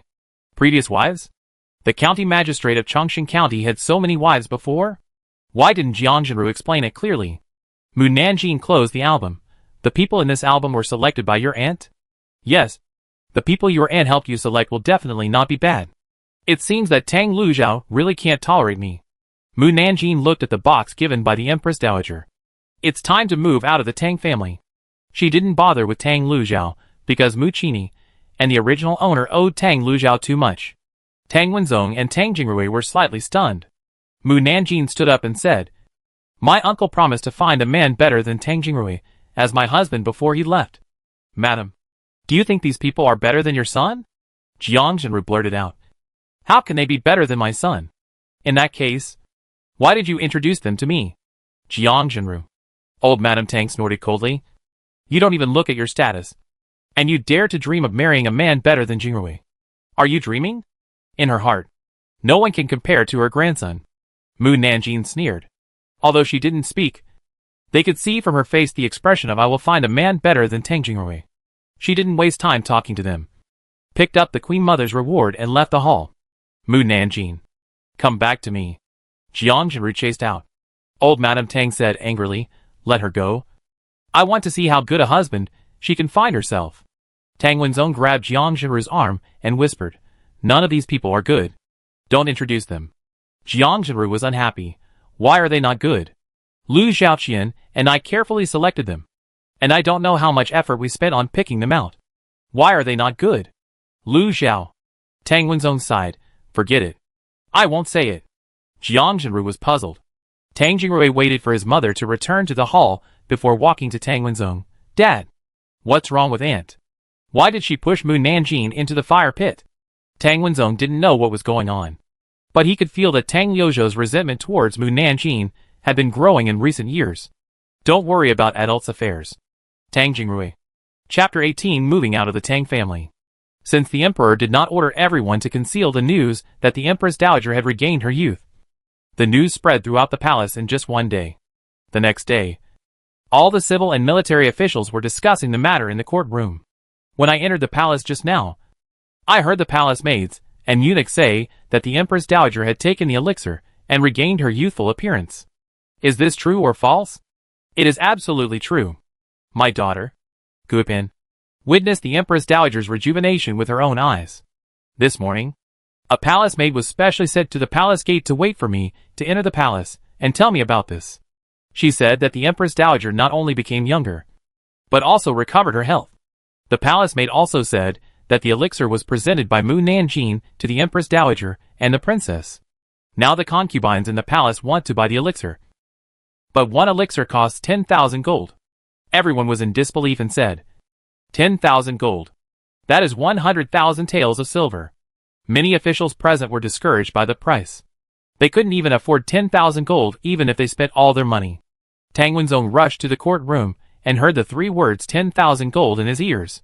He asked his colleagues, "What 10,000 gold?" The colleagues around him looked at him. And suddenly their eyes lit up. And they shouted, "Sir Tang! Sir Tang is here!" All of a sudden, everyone in the courtroom looked at him. Tang Wenzong was frightened by their shining eyes. He asked carefully, "Why are you all looking at me? Did something happen?" The Minister of Personnel came over with a smile and put his arm around his shoulders. "Yuan Weilong." Tang Wenzong was flattered. "Sir Yao, what do you want to see me for?" The Minister of Personnel had been cold to him in the past 2 days because of Mu Nanjing's heart. And he was very uneasy about being so enthusiastic today. The Minister of Personnel smiled and patted his shoulder and said, "Now that all the civil and military officials know about this, you are still pretending to be ignorant?" Tang Wenzong was puzzled. "Forgive me for my stupidity. I really don't know what Lord Yao is referring to." An official said, "Lord Yao. Lord Tang has just entered the courtroom and should not know what we are discussing." The Minister of Personnel nodded and said, "In this case, then I will ask directly, can your family give the elixir to the Empress Dowager a little cheaper?" "What elixir?" Tang Wenzong was sweating. How could he not know that his family had elixir? The Minister of Personnel was a little unhappy and put down his hand on his shoulder. "I have made it so clear. Why are you still pretending? If you don't want to sell it to us cheaply, you can just say it directly. There is no need to pretend not to know." Tang Wenzong felt very wrong and hurriedly explained, "Lord Yao, I really don't know the elixir you are talking about. When has our family sold elixir to the Empress Dowager? If he had elixir to give to the Empress Dowager, he would not be a 5th-rank official until now. The left prime minister stood up and said, "It seems that Lord Tang really doesn't know about the elixir. So don't embarrass him." Tang Wenzong wanted to make things clear. "Please tell me what's going on." A kind-hearted official answered for Tang Wenzong. Tang Wenzong was stunned after hearing this. Mu Nanjing gave the elixir to the Queen Mother to restore her youthful appearance. She also said that the elixir sells for 10,000 gold. 10,000 gold. Even if the entire Tang family is sold, it is not worth 10,000 gold. Everyone nodded. Tang Wenzong quickly clarified himself. "I really didn't know that Mu Nanjing had the elixir to restore youth. If I knew that she had the elixir, I would ask her to give it to the elders in my family as soon as possible. And the 2 elders in my family would not be old and sick now. Yesterday, I only heard that Mu Nanjing was arrested and taken to the palace, but was soon released without charge. After that, I didn't hear any more news. So naturally I didn't know about the elixir." The officials who had seen Tang Wenzong's parents spoke for him. "We have seen Mr. Tang's parents, and they look over 60 years old." Tang Wenzong looked at the other party gratefully, and said, "Please don't worry. I will go back and ask clearly, and give you a satisfactory answer. Then I'll leave it to you, Mr. Tang." Tang Wenzong immediately turned around to find Mu Nanjing. But Mu Nanjing took leave, and didn't come to work. After waiting for a long time, he hurried back home, but heard Mu Nanjing announce to everyone in the hall, "From today on, I will move out of the Tang family. You don't have to worry about me pestering Tang Jingrui anymore. I also took this opportunity to make it clear that I will not marry anyone from your Tang family in the future. You can rest assured." She went to find a house on her day off today. "You want to move out of the Tang family?" Mr. Tang and Mrs. Tang looked at her in surprise. "Really?" Tang Lujiao remained silent, without any intention of stopping her. "Of course it's true. I've found a house. I'm leaving now." Mu Nanjing stood up and walked towards the entrance of the hall. Jiang Zhenru hurriedly called her, "Mu Nanjing, don't act on impulse. It's not safe for a girl to live outside." Mu Nanjing waved her hand indifferently. Tang Wenzong hurriedly said, "Mu Nanjing." Mu Nanjing interrupted him. "I'm in a good mood now. I don't want to listen to you." Tang Wenzong, "Don't you want to listen to others when you are in a bad mood?" Why did she do the opposite? Mu Nanjing quickened her pace and walked out of the Tang family. When Tang Wenzong chased her out, she was gone. He said to the servants angrily, "Oh, why didn't you stop her?" The servants looked innocent. "Aren't you eager to drive her out of the Tang family? Then why are they stopping her?" Tang Wenzong sent people to chase her, but unfortunately they didn't find her. He strode into the hall and asked angrily, "Why did you agree to Mu Nanjing's departure?" Old Madame Tang snorted, "If we don't let her leave, will she always be pestering Jingrui? Isn't it just what we want her to leave now? We can save ourselves the trouble. If she gets into trouble in the future, we don't have to worry about it. Do you know that Mu Nanjing has an elixir?" "Elixir?" Everyone was stunned. Tang Wenzong told them about the elixir. Jiang Zhenru was completely stunned. Old Madame Tang stood up angrily and anxiously, patting her chest and saying, "That dead girl has the elixir but hides it from us and doesn't let us use it. She watched us suffer from illness. She doesn't regard us as her own people at all. She is really an ungrateful person. Then she is carrying the elixir worth tens of thousands or hundreds of thousands of gold." Old Master Tang said anxiously, "Quick, find her back quickly. 10,000 gold is enough for everyone in their mansion to spend their whole lives, let alone tens of thousands or hundreds of thousands of gold." Tang Wenzong sighed. "I sent people to find her, but couldn't find her. I will persuade her to come back tomorrow when I see her." Tang Lujiao was silent with a gloomy face. At 5 p.m., Tang Jingrui went home for dinner and learned that Mu Nanjing had moved out of the Tang family. He was very anxious. Just as he put down his chopsticks and prepared to send someone to find Mu Nanjing, he suddenly heard a woman's voice. He. Tang Jingrui and Tang Wenzong paused, and seeing that no one else reacted, they couldn't help but look at each other. Is this Mu Nanjing's laughter? Hasn't she left the Tang family? How could they hear her voice? The people of the Tang family must have never thought that I now live in the house opposite the back door of the Tang family, and that I am so close to them now. He. Tang Jingrui, Tang Wenzong. They couldn't think of it, but they heard it. Chapter 19, I will bring the emperor to save you. Mu Nanjing took 3 days off to deal with house affairs. First, she found someone to clean the house, then bought furniture to decorate the room, and finally bought 3 servants to help manage the house affairs. After finishing these things, she felt that this house belonged to her. Fortunately, after the holiday, it was the day for civil and military officials to rest, and she could finally sleep in. But man proposes, God disposes. Before the hour of Mao, someone knocked on her door. "Miss, someone is looking for you." The person outside was the maid that Mu Nanjing bought from the messenger for 50 taels of silver. Her name was Jinju.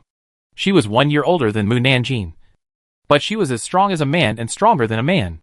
Mu Nanjing opened her eyes slightly in her sleep, and saw that it was still dark outside the window. She said unhappily, "Who is it?" He said his name is Tang Jingrui. When Mu Nanjing heard Tang Jingrui's name, she felt that she was still in the Tang family for a moment. She muttered, as expected of Jinui, "They found this place so quickly." Jinju said again, "He told you to get out quickly. There is a team waiting for you outside." "A team? Are they going on business?" After washing up, Mu Nanjing came to the gate and saw Qin Chaoyan with a team of 200 people waiting for her outside. Each Jinui was above the 6th rank, wearing either dark blue feiyu suit or dark purple feiyu suit, riding a tall and strong black horse, looking indescribably majestic. No matter ordinary people or officials saw them, they would tremble in fear of their fierce momentum. "Wow! There are so many high-ranking Jinui to pick up me. A Jinui from the 9th rank.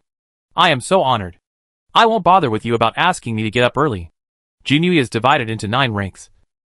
The highest rank is the 1st rank governor, followed by the 1st rank governor, and then the governor's assistant, the commander's assistant, the Jinui commander, the Jinui assistant, the Jinui assistant, the pacification envoy, the 40,000 households, the deputy 1,000 households, the 500 households, the 100 households, the general flag, the small flag, the Jinui martial arts professor, the Jinui martial arts instructor, the Jinui hall general, and finally the ordinary Jinui from the 9th rank, which is Mu Nanjing's current position. The highest ranking Jinui she has seen so far is the 4th rank pacification envoy Qin Chaoyan and Deng Xingqiao. The Jinui sitting on the horse looked at her at the same time. Qin Chaoyan smiled and said, "Mu girl, you finally came out. We have been waiting for you for a long time. Isn't it natural for a man to wait for a woman? He doesn't even have this little patience. No wonder 7 out of 10 Jinui are single." "Everyone," Mu Nanjing asked, "where are you going to find me so early in the morning?" Lu Baihu said, "Today, the emperor and the queen mother went to Jingtu temple outside the city to burn incense, and they need someone to protect them." "Burn incense? Get up early in the morning just to burn incense?" The emperor is really bored. He has a rare holiday and doesn't sleep in the palace, but has to go out to make trouble. With such strong energy, he might as well stay with the ladies in the harem, so that you won't be cuckolded. The Jinui agreed with this very much. Mu Nanjing frowned. "I am just a weak woman.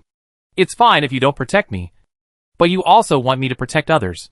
Aren't you the only female guard in the Jinui and the imperial guards? I can only ask you to stay with the queen mother to pretend and deceive people." Of course, this was just to coax Mu Nanjing. In fact, the queen mother thought that if she brought Mu Nanjing with her, she wouldn't be bored on the road. At the right time, Jinju came to Mu Nanjing from the backyard with a horse. The emperor and his men have already left the city gate. Let's catch up with him. Qin Chaoyan drove away with a sound. Others followed closely behind. Well, let's just treat it as a picnic. Mu Nanjing followed them resignedly. After leaving the city, he chased for 10 miles, and finally caught up with a large group. Mu Nanjing looked at the group of thousands of people, and rolled his eyes secretly. They made such a big scene, because they were afraid that others would not know that the emperor was in the group. Or were they deliberately ostentatious to attract attention, so that everyone would think that the emperor was here? But in fact the emperor and his men had already gone to Jingtu temple in disguise. Mu Nanjing, who was too lazy to think, quickly turned his thoughts away. Forget it. Don't think about it. These are not my concerns. I'd better see if there are any new gossips for my entertainment. Speaking of which, I haven't read gossip for 3 days, and I don't know how much content has been updated. When Mu Nanjing opened the gossip system, the people around him suddenly felt like sitting on pins and needles, and they tensed their bodies, as if a disaster was about to happen. Haha. Everyone is selling their property to buy my medicine. I knew my medicine was in great demand. But unfortunately, what a pity. Everyone quickly pricked up their ears. I don't sell honest officials. I only sell corrupt officials. Why only sell corrupt officials? Everyone's eyes flashed with confusion. While they were waiting for the next words, the sound of a carriage came from behind. Everyone immediately became alert. Is the person in front guard Mu? When Mu Nanjing heard that it was Gong Xiaorong's voice, his eyes lit up slightly, and he turned his horse's head and came to Gong Xiaorong's carriage. Master Xiaorong. Tang Jingrui frowned. Master Xiaorong has a good eye. He can recognize Mu Nanjing at a glance even in such a dark sky. You Jinui are all tall men. But she is slender. So of course she is easy to recognize. Gong Xiaorong asked casually, where are you going? Mu Nanjing said, Jing to a temple. Tang Jingrui scolded, Mu Nanjing. How can you casually reveal our whereabouts to others? Do I need to reveal this? You guys made such a big scene that you almost said the emperor is going to Jing to a temple. Everyone come and kill him. I don't need to say this at all. Anyone with a brain knows it. Jinui. Mu Nanjing ignored Tang Jingrui and asked Gong Xiaorong, where are you going? Gong Xiaorong saw that Mu Nanjing didn't take Tang Jingrui seriously, and other Jinui didn't scold her. So he became more curious about Mu Nanjing's identity. Today is the 15th day of the lunar year. I will also go to Jing to a temple to burn incense. Mu Nanjing raised his eyebrows. Just to burn incense? Gong Xiaorong laughed. What else? To meet a monk privately? Mu Nanjing glanced at the system that was not turned off and saw the content of the gossip news. Interesting. After saying these 3 words, there was no follow-up, which really whetted the appetite of the Jinui. What's interesting? Hey, you should make it clear. Damn. They are really anxious. Mu Nanjing said, there are many people burning incense. If you have any problems, just call Mu Nanjing. Gong Xiaorong raised his mouth. If I call you, will you come? Mu Nanjing nodded, yes. I will bring the emperor to save you. Everyone. Gong Xiaorong didn't expect Mu Nanjing to answer him like this. He couldn't help but laughed out loud with his forehead in his hands. Haha. He hasn't been so happy for a long time. Chapter 20 Strange Habits. On the official road, besides the sound of horse hooves and wheels, there was only Gong Xiaorong's laughter. As the sun rose, more and more carriages and ox carts followed behind him. Some of them were heading to other places, and the rest were going to Jing to a temple to burn incense. In the past, the imperial guards and the Jinui would definitely be very alert to protect the emperor's safety. But this time, no matter how hard they tried to concentrate, they couldn't help but be distracted and eavesdrop on Mu Nanjing's thoughts. The deputy commander of the imperial guards likes to smell the sweat of the soldiers. As long as the soldiers of the imperial guards finish training, he will deliberately find an excuse to reprimand the soldiers or go forward to check their bodies, and then take the opportunity to smell their sweat, and think it smells particularly good. Haha. What a strange habit. The general commander of the imperial guards and the 5 small commanders looked at the deputy commander of the imperial guards with a dark face throughout the whole process. They always thought that the deputy commander was a very strict leader, but they didn't expect it to satisfy his own selfish desires. Deng Xingqiao, who likes to go against the left court in everything, is actually afraid of his wife? TSK. I really can't tell. Ken Chaoyan and other Jinui quickly pricked up their ears to eavesdrop. But unfortunately Mu Nanjing didn't continue. However, knowing that Deng Xingqiao was so cowardly was enough for the left court to make fun of Deng Xingqiao for the rest of his life, and see if he dares to go against the left court. Ken Qian. When Ken Chaoyan heard Mu Nanjing mention him, he immediately opened his voice and shouted, Mu girl, we are at Jing to a temple. Mu Nanjing's inner voice was interrupted, and he couldn't help but mutter, we are here. Why did you remind me specifically?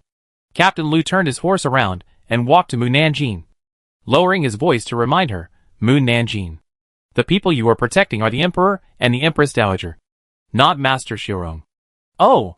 Mu Nanjing realized that she had been following Gong Xiaorong's carriage. Master Xiaorong, I have official business, and I will not stay here with you. Gong Xiaorong looked at her serious face, and remembered what she said before. He couldn't help laughing and said, you must come as soon as you are called. You can't break your promise. I am looking forward to you bringing the Emperor to save me.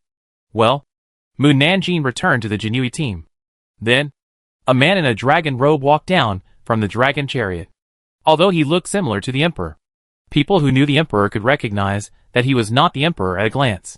Mu Nanjing muttered, sure enough, the Emperor is not in the carriage. Even the person sitting on the Phoenix carriage was not the Empress Dowager. The Imperial Guards, who were responsible for protecting them, did not show any panic. And they obviously knew that the Emperor and the Empress Dowager were disguised by others. Go up the mountain. The Imperial Guards led the way. The Emperor and the Empress Dowager walked in the middle. And the Jinui came at the end. Ordinary people did not dare to get too close to them. When they reached the halfway point of the mountain, others began to climb the mountain. Although Jingtua Temple was built on the top of the mountain, there was a long ladder leading directly to the gate. But the long ladder was quite long, with 1,320 steps from the bottom of the mountain to the top of the mountain, except for those who practiced martial arts. Others were out of breath when they reached the top of the mountain. If they were in poor health, they could not climb to Jingyuan Temple at all. Tang Jingrui was worried that Moon Nanjing would faint halfway. But she did not even breathe when she reached the top of the mountain. It was as if she was a martial artist who had practiced martial arts for many years. Her breath was steady, and there was no ups and downs. This surprised him. Finally, we are at the mountain. Moon Nanjing stretched and looked at the gate of Jingtua Temple with a slight smile. Assassin. She had just said 2 words in her mind when suddenly there were hundreds of swish sounds, and the Jinui drew out the swords from their waists. Chapter 21. We absolutely believe. The leaders of the Imperial Guards also drew their swords. The commander of the Imperial Guard shouted, "Protect the Emperor and the Empress Dowager." Thousands of Imperial Guards quickly surrounded the Emperor and the Empress Dowager, with their swords pointed outward. The Jinui surrounded the Imperial Guards, looking around vigilantly. The pilgrims had never seen such a terrifying scene, and they were all scared and shrank into the corner. Moon Nanjing was confused by the actions of the Imperial Guards and Jinui. What are they doing? Have they found the assassin? Where is the assassin? The leaders of the Imperial Guards. The Jinui. They will be scared to death by Moon Nanjing sooner or later. Except for the leaders of the Imperial Guards. The others are of low rank and cannot hear Moon Nanjing's voice. The Jinui were different. They were all officials above the 6th rank, and each of them had an official seal in his hand, which meant that everyone could hear Moon Nanjing's inner thoughts. This was why Qin Chaoyan did not bring Jinui below the 6th rank. Qin Chaoyan made sure that there was no danger around. Put away his knife and cough lightly. There is no danger around. The deputy commander of the Imperial Guard came to Qin Chaoyan with a gloomy face, suppressed his anger and whispered, "Kenzan Fushi. Our duty today is to protect the Emperor and his people. But why did you bring her here? Isn't this too childish? If it was anyone else, it would be fine. But it was Moon Nanjing who could reveal people's secrets through his inner voice. He could not scold or beat her, and he was full of anger in his heart." Qin Chaoyan was also helpless. The Queen Mother asked her to come. The deputy commander of the Imperial Guard. At this time, the abbot came out with a group of monks to greet them, and then took the Emperor and the Queen Mother into the largest Buddhist temple in the temple. The Jinui quickly checked the temple inside and out, and then went to the door to guard it after making sure it was safe. Lu Bai, who walked to Moon Nanjing, "You have nothing to do here. You can go around. It is very dangerous to stay with the Emperor, and he doesn't want to be distracted to take care of her when he encounters an assassin." Moon Nanjing asked, "Didn't you ask me to accompany the Empress Dowager?" Lu Bai, who lowered his voice unhappily, "I don't believe you can't see that the people in the temple are fake? Where did they really go? They disguised themselves as ordinary people and mixed in with the pilgrims. I don't know where they are now, so you can only find them by yourself." This made Moon Nanjing think of the common people who followed the royal team to Jingtua Temple. The Emperor and the Empress Dowager should be among them. Haha. You want me to accompany people and find people? Okay. I will pretend to look for people and go to other places in the temple. Otherwise, it would be too unfair for me to get up early in the morning and run to Jingtua Temple. Hee. As for the Emperor and his men, just wait patiently. When the assassins cause a commotion, I will know where they are. She thought about it as she walked towards the backyard hall. That's not right. The Emperor and his men disguised themselves as ordinary people. If they want me, a Jinui wearing a flying fish uniform, to accompany them, wouldn't it expose their identities? There would be no point in them pretending to be ordinary people. That is to say, they don't really want me to accompany them. Then why do they want me to come? Don't they like me being too idle? TSK. So wicked. The Emperor and the Empress Dowager, who were hiding among the people, were both angry and amused when they heard her cursing behind them. Listen to what you are saying. We are wrong to call her out. I said we shouldn't bring her here. Bringing her here will only ruin the fun. The Emperor was so angry that smoke came out of his head, She might even piss him off to death. The Queen Mother couldn't help laughing. Bringing her here isn't all bad. At least she makes us happy the whole way, relaxes us, and also achieves our purpose of going out to relax. Their carriages had been following the royal team, so they could clearly hear Mu Nanjin's thoughts. That's right. The Emperor couldn't help laughing when he thought about hearing the minister's secrets from Mu Nanjin. She's really a little girl that makes people love and hate her. Since the Emperor is wicked, don't blame me for being unrighteous. Don't blame me for not telling you that the monks in the temple are all assassins in disguise. The Emperor and his men were shocked. What? The monks are all assassins in disguise? But the abbot is still the abbot I knew before. Could it be that the assassin disguised himself? Damn it. Why didn't you tell me earlier? Isn't it too late to tell me now that we are here? But then again, even if I tell them, they won't believe me. And I can't explain how I know about this. If they arrest me as an assassin, it will be a big trouble. So I am not unjust. No. If you tell us, we will definitely believe it. The Jinui roared in their hearts. Hee hee. I wonder who will recognize each other first between the Emperor and the assassin in the end. Chapter 22 Love to expose people's shortcomings. Needless to say, of course they recognized it first. The commander of the Imperial Guards and the Jinui all showed murderous intent to the abbot and his men, and quickly retracted their gazes before the other party noticed. Qin Chaoyan walked to the side of the commander of the Imperial Guards and said in the smallest voice, "If we evacuate immediately, it will arouse the suspicion of the assassin, and the people in the temple will suffer. And it may also put the Emperor in danger. What should we do?" Qin Chaoyan thought for a while and said, "The Emperor and his men should have heard what Mu Nanjin said. They will find a chance to lead Jing to a temple, and with the Imperial Master and his men secretly protecting the Emperor and his men should be fine." The commander of the Imperial Guards agreed with him. Then keep it as it is. The Emperor and his men did not lead Jing to a temple immediately. Leaving at this time would undoubtedly attract attention. So they planned to burn incense first, and then leave with the pilgrims after they leave. The most relaxed person now is Mu Nanjin. She didn't have to take responsibility for the Emperor's safety, nor did she have to accompany the Queen Mother. She wandered around with nothing to do. The Emperor and the Queen Mother deliberately wandered around in front of her, but she pretended not to see them, and turned around and went somewhere else. "Emperor, Queen Mother, where are you? I can't find you. What should I do?" The Emperor was so angry that his teeth itched. "I will punish her when I go back." The Queen Mother felt that the Emperor was like a 10-year-old child at the moment, and she was so naive that she didn't know whether to laugh or cry. After avoiding the Emperor, Mu Nanjin saw Gong Xiurong and his men followed a middle-aged man into the courtyard where the monks lived. "Gong Xiurong, the other party wanted to kill you. How could you believe him so easily and follow him? Although the other party is only a 9th-grade warrior, his martial arts are not as high as your master. But behind him, there is a 9th-grade martial king killer, and an assassin whose level I don't even know. You will definitely die if you go in like this. King Wu. There is actually a King Wu here." Everyone who heard Mu Nanjin's inner voice was shocked. The King Wu is one level higher than the Grandmaster. There are only 2 King Wu in the entire Dacian kingdom. One of them is a first-rank King Wu who is secretly protecting the Emperor. I don't know who the assassin who wants to kill Gong Xiurong is, and whether he is the same person who assassinated the Emperor. Then, Mu Nanjin's inner voice gave the answer. "Speaking of which, I can understand that they want to kill Gong Xiurong and the Emperor. After all, one is a prince, and the other is an emperor. Both are easy to make enemies. But why do they want to kill me too? I am just a small 9th-rank Jinui.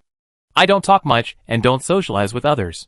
How can I offend others and make people spend a lot of money to hire assassins to kill me? Gossip news is also a way to keep people interested. Why don't you make things clear?" Everyone who heard this sneered. "Uh-huh. Not much talk? You don't talk much. But you have a lot in your heart. And you love to expose people's shortcomings. If it weren't for the Emperor's protection, I don't know how many times I would have died." Wait. Just now she said that the person who killed Gong Xiurong would also kill the Emperor. Is this Emperor their Emperor? Everyone's face changed drastically. The 9th-rank martial king wanted to kill the Emperor, and none of them could stop him. The Emperor finally felt scared. He pretended to be calm and took the Queen Mother's hand. "Mother, let's go home." The Queen Mother nodded and left Jing to a temple with the pilgrims, who had finished burning incense, and went down the mountain. The Jinui were also anxious.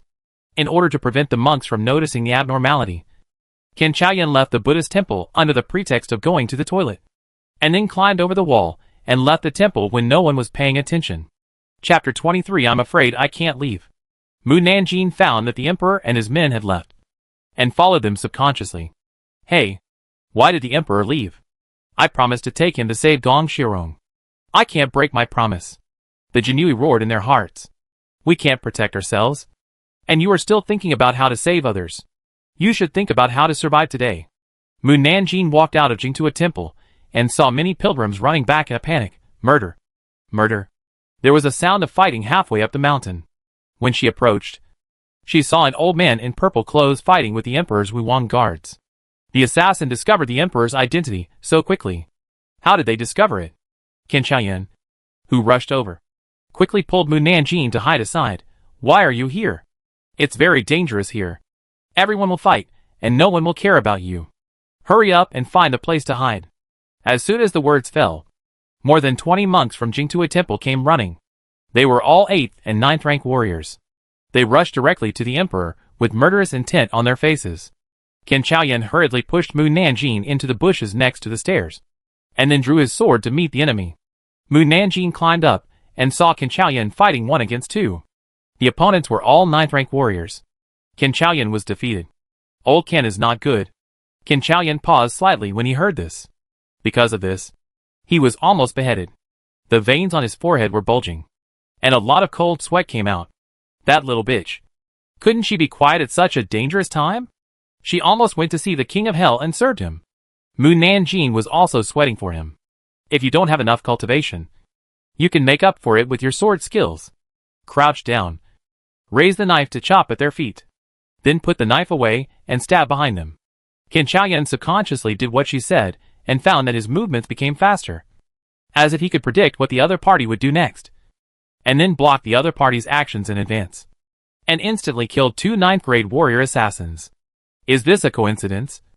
Or, hey, Old Qin's knife skills and movements have become much faster, and he has actually played with the momentum of a master. Not bad. Keep it up. Qin Qian.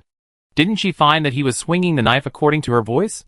Mu Nanjing really didn't notice it, because half of his attention was given to the emperor's martial king guards. The old man attacking the emperor was a 9th grade martial king. The emperor's martial king guards were obviously not as strong as him. After a few moves, they were forced to be unable to resist.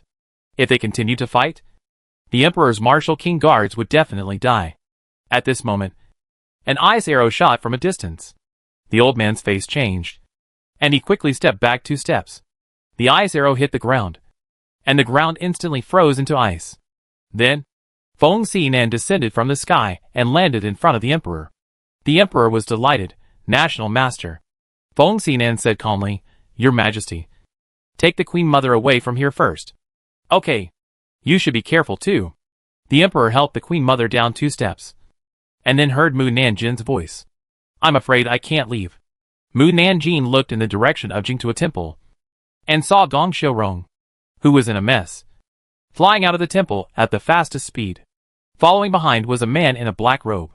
The other party had a black cloth on his face, so people couldn't see his face clearly, but the phoenix eyes exposed outside the cloth were as cold as 2 pieces of ice without any emotion.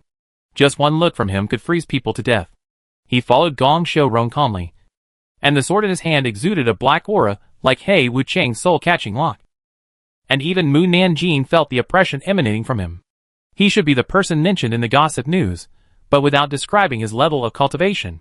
Chapter 24. We meet again. Everyone felt a strong breath approaching them, and looked towards the direction of Jingtua Temple. The old man raised his mouth with an evil smile, jumped back and jumped onto a big tree. He's coming. None of you can run away. Feng Xinan also retreated in front of the emperor. Go quickly. The first-rank martial king quickly picked up the emperor and flew down the mountain. Qin Chaoyan also picked up Mu Nanjing's belt. You can't run away from him.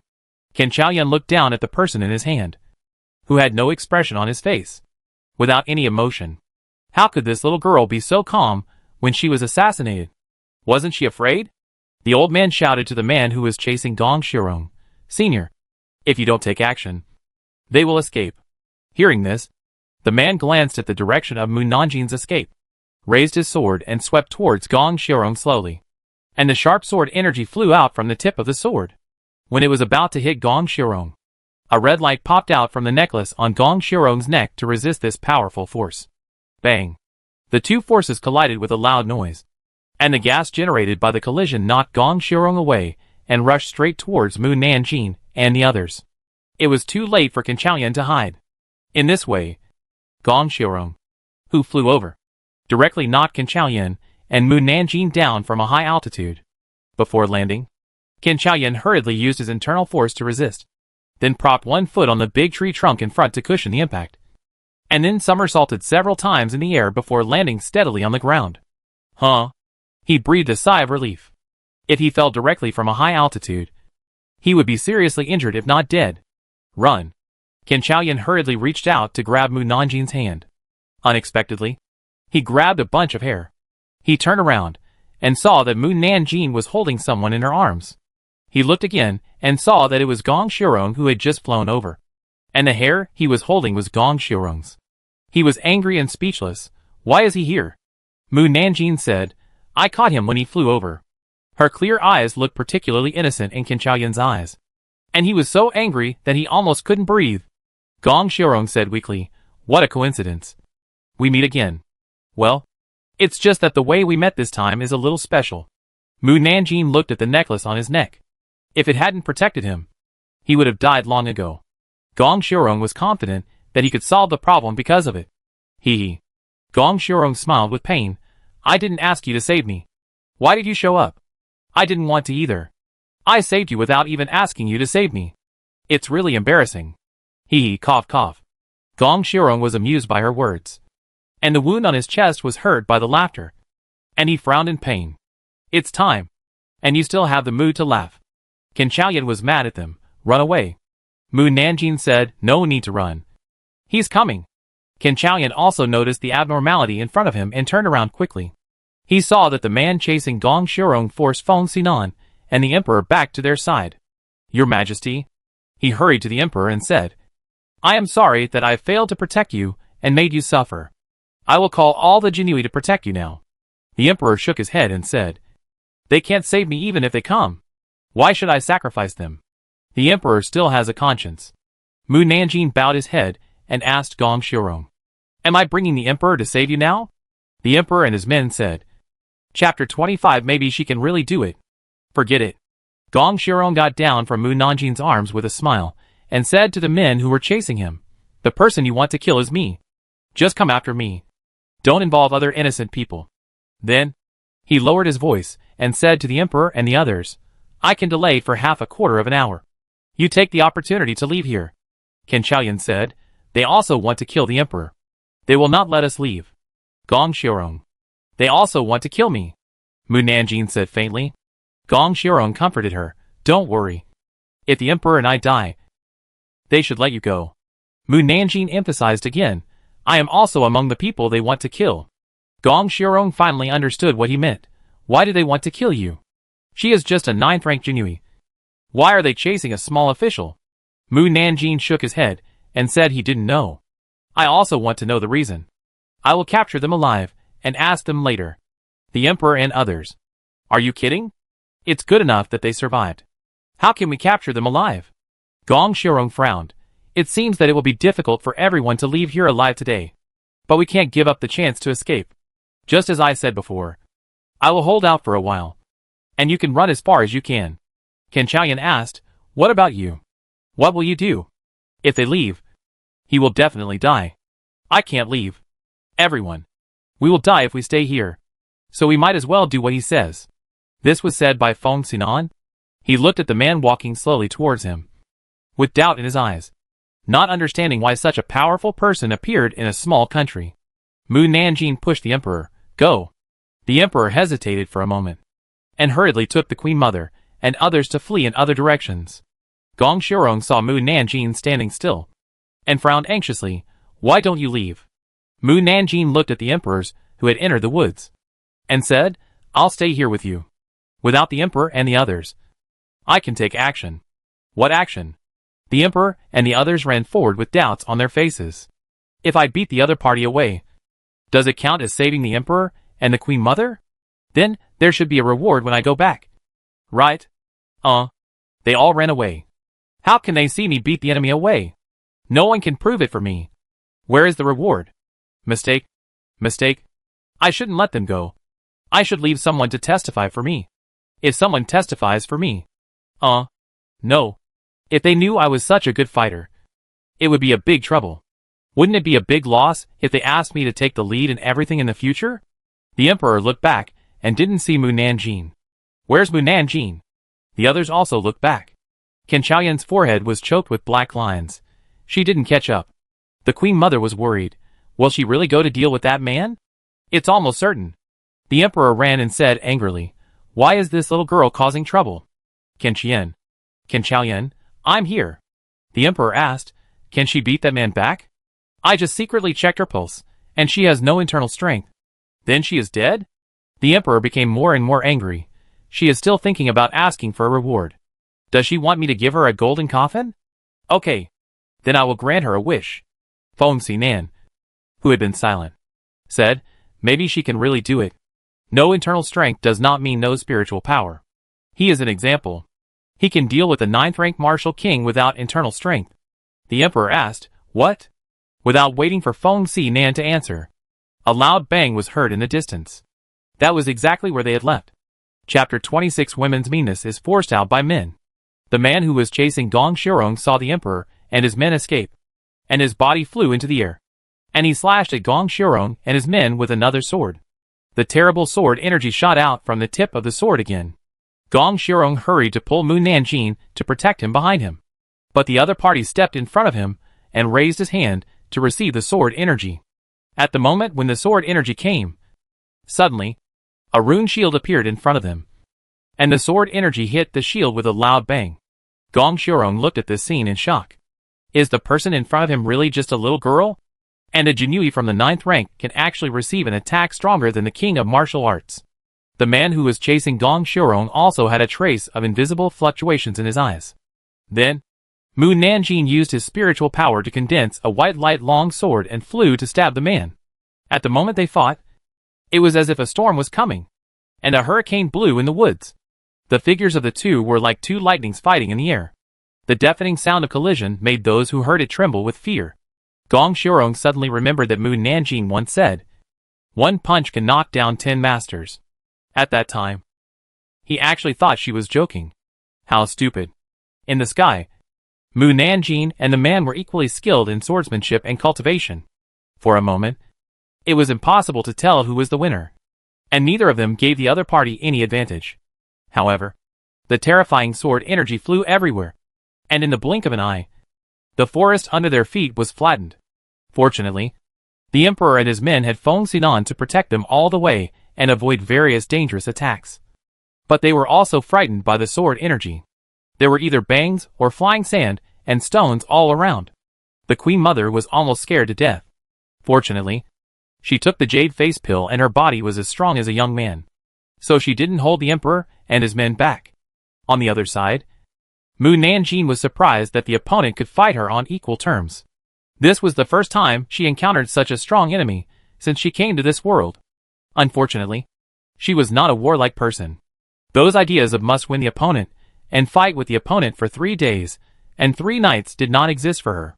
Seeing that it was difficult to tell the winner for a while, she immediately took out the pill from her waist and threw it over.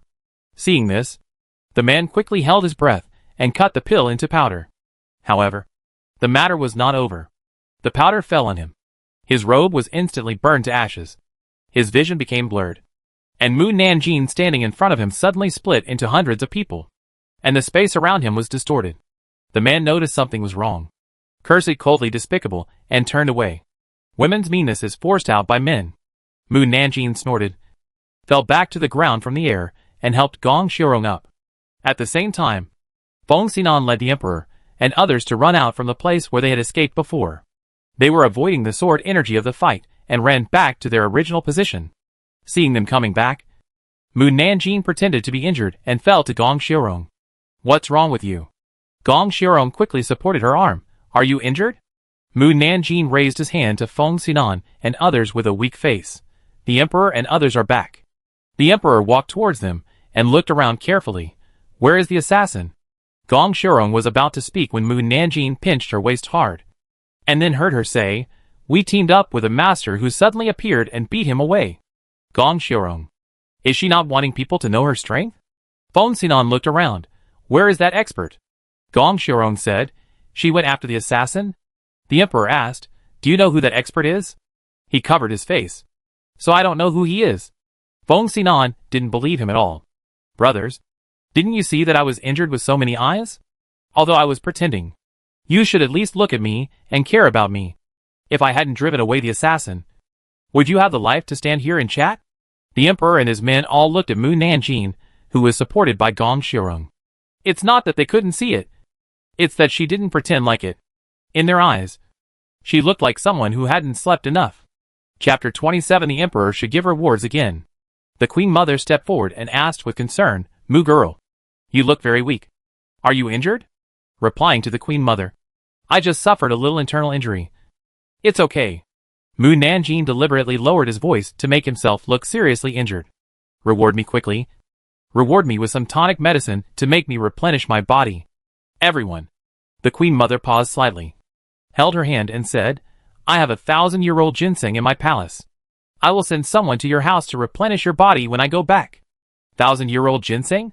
1,000 years or 2,000 years? Ginseng less than 5,000 years is not good enough in front of me. Everyone. The queen mother said again, "By the way, there is also 1,000-year-old Ganoderma lucidum, which is also very good for the body. I will send it to your house as well. Whatever I want comes true." The queen mother is really considerate. I will accept it reluctantly. Mu Nanjing pretended to decline. The queen mother's reward is too expensive. The queen mother suppressed her smile and said, "It was so dangerous just now. But you were willing to hold back the assassin for us and let us escape. Compared with your sacrifice, the things I gave are nothing. Besides, you are still young and can't get sick. You can rest assured to accept it and take care of your body. Then I will thank the queen mother first." Mu Nanjing looked at the emperor intentionally or unintentionally. "Old emperor, your mother has expressed her gratitude. As a son, can't you be smart and give her a reward?" Everyone. The emperor coughed lightly, and was about to give Mu Nanjing a reward when he heard her say in her heart, "Forget it. Don't expect the emperor to give me a reward. The emperor always likes to reward promotions. But his way doesn't work with me. As the saying goes, the higher the position, the greater the responsibility. So I don't like promotions. I just like to lie down and get a monthly salary." This is the first time that the emperor has encountered someone who no one wants to be promoted. But the more she is unwilling, the more he wants to promote her. "Guard Mu, you have made great contributions to saving the emperor. I decide, if you dare to say promotion, I will immediately kill you for the assassin." The corners of everyone's mouth twitched. Gong Xiaorong, who was standing aside, found that the emperor and his men had very rich expressions. Sometimes they looked black. Sometimes they tried hard to hold back their laughter. And sometimes they wanted to be angry but couldn't. "What happened?" The emperor coughed again. "I decide to promote you to the 9th rank Jinui, and reward you with 100 pieces of brocade and 1,000 taels of gold." 9th rank? There seems to be no difference between the 9th rank and the 9th rank. Acceptable. Mu Nanjing was afraid that he would regret only promoting her to the 9th rank. So she immediately thanked him. "Thank you, Your Majesty."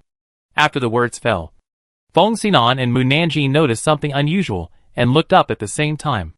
They saw the old man who had assassinated the emperor before appeared on the tree above their heads and rushed down towards them with a fierce look on his face, while gathering a strong internal force in his palms and hitting them.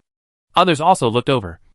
But before they could get scared, they saw a black shadow appear above the old man's head and heard a whoosh. The old man subconsciously raised his head to look, and the next moment, he was kicked hard in the back. Bang! The old man fell heavily to the ground. Puff! Spitting out a mouthful of blood. And the internal force in his body also dissipated. Immediately afterwards, the black shadow jumped down and stepped on his back as a scapegoat. His eyes rolled back, and he died immediately. Everyone stared at this scene in a daze. The shadow that kicked the old man away turned out to be a big black horse. The black horse stepped on the old man a few more times, then turned around and looked at the emperor and the others. Can Chaoyan recognized the black horse and shouted in disbelief, "Black charcoal!" Black charcoal walked in front of Mu Nanjing and nudged Mu Nanjin's head. Mu Nanjin patted its head. I'm fine. Feng Xinan stepped forward and probed the old man's nose. Seeing that there was no breath in and out, he felt the other's pulse before getting up and returning to the emperor. Your Majesty. He's dead? Dead? Kicked to death by a horse like this? The first-rank martial king looked at him in shock. National Master. Are you sure? Feng Xinan nodded. Very sure. He was also sure that the horse that kicked the old man to death was not an ordinary horse. Otherwise the old man would not have failed to notice it. First-rank martial king. Ninth-rank martial king was kicked to death by a horse. Who would believe it if I told anyone? My horse saved the emperor, and deserves a reward from the emperor. Hee hee. Emperor. Chapter 28. Want to be put in a sack by me? In order to prevent the assassin from attacking again, the emperor and his men left the forest as quickly as possible and took the carriage back to the city. After returning to the city, the emperor and his men first sent the seriously injured Mu Nanjin back home. Hee hee. I should be the first minister of Dakian Kingdom to be sent home by the emperor and the empress dowager. Qin Chaoyan suppressed his laughter and said, Mu girl, we are home. Mu Nanjin was helped out of the carriage by the maid beside the empress dowager. Thank you, Your Majesty. The empress dowager sent me back home. Qin Chaoyan said, I will ask someone to ask the imperial physician to see you. And you should rest at home for the next 3 days. 3 days? Mu Nanjin frowned slightly. Comrade Qin, do you want to be put in a sack by me? Do you need to be beaten by me to know that a seriously injured person cannot recover in 3 days? Qin Qian. The emperor in the carriage said, Mu Nanjin has made great contributions in saving the emperor.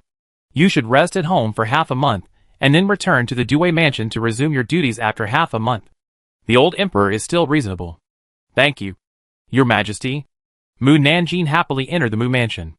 The emperor in the carriage touched his face and asked the queen mother, She always calls me old man. Am I very old? The queen mother couldn't help laughing. Not old. Not old at all. But you are not young compared to her age. That's right. I'm old enough to be her father. The emperor no longer dwelled on this issue, and turned to Feng Xinan, who was sitting on the other side, and asked, National Master, what do you think of today's assassin? Feng Xinan showed a solemn look. The assassin who chased Gong Xiurong is a very powerful existence. It can be said that there are few people in this world who can deal with him. He shouldn't be here. Shouldn't be here? What do you mean? Feng Xinan didn't say anything, indicating that he didn't want to say more.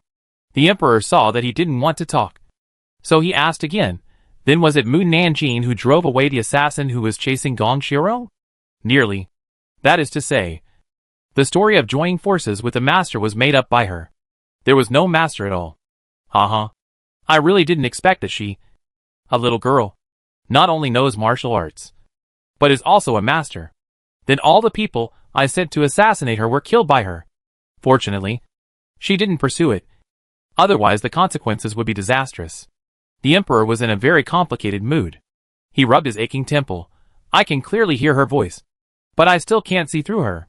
She is really hiding deep. Feng Xinan agreed with him. The queen mother chuckled. I don't think she has bad intentions. Otherwise she wouldn't have rescued us today. In the future, as long as we don't become enemies with her, she won't make things difficult for us. After hearing her words, the emperor felt much better and smiled. Your Majesty is right. After the emperor and the queen mother returned to the palace, the fake monks of Jingtua Temple had to evacuate Jingtua Temple because their leader was dead. However, all the monks of Jingtua Temple were killed by assassins.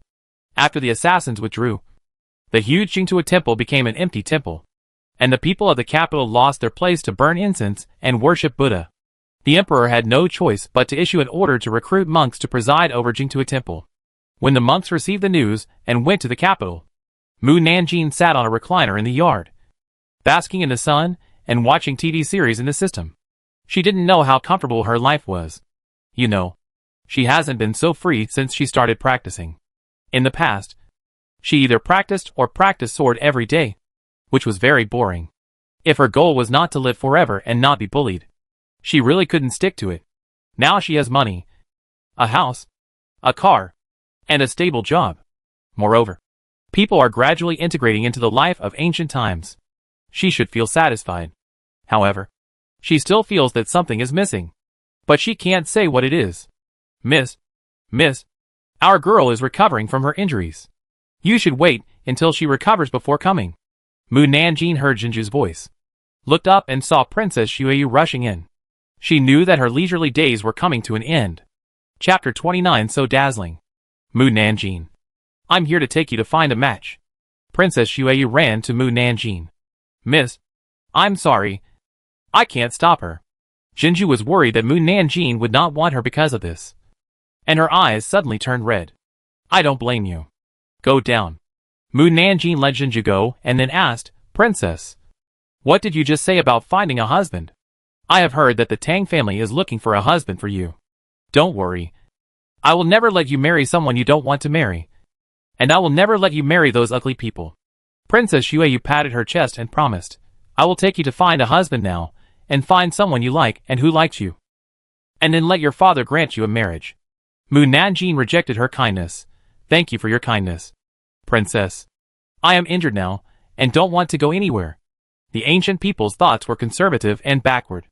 The daughter-in-law who married into the ancients did not have a good life. In addition to serving her parents-in-law, she was often bullied by her mother-in-law. If she couldn't give birth to a son, she would have no status in the family. Or she would be required to keep giving birth to children. She would be stupid to marry an ancient person. Princess Xueyu stamped her feet in anger. You look rosy and energetic. You don't look like you're hurt. You clearly don't want to go with me. Mu Nanjing thought, it's good to know. Why bother to say it? Princess Xueyu was not discouraged. I'm just going to take a look. I don't want you to get married right away. What are you afraid of? Even if you are not destined to be married, you can still go for fun. Play? Mu Nanjing immediately became excited. Where to play? I held a flower show at Baodian Lake, inviting young ladies and young talents from various mansions to enjoy the flowers and cruise the lake together.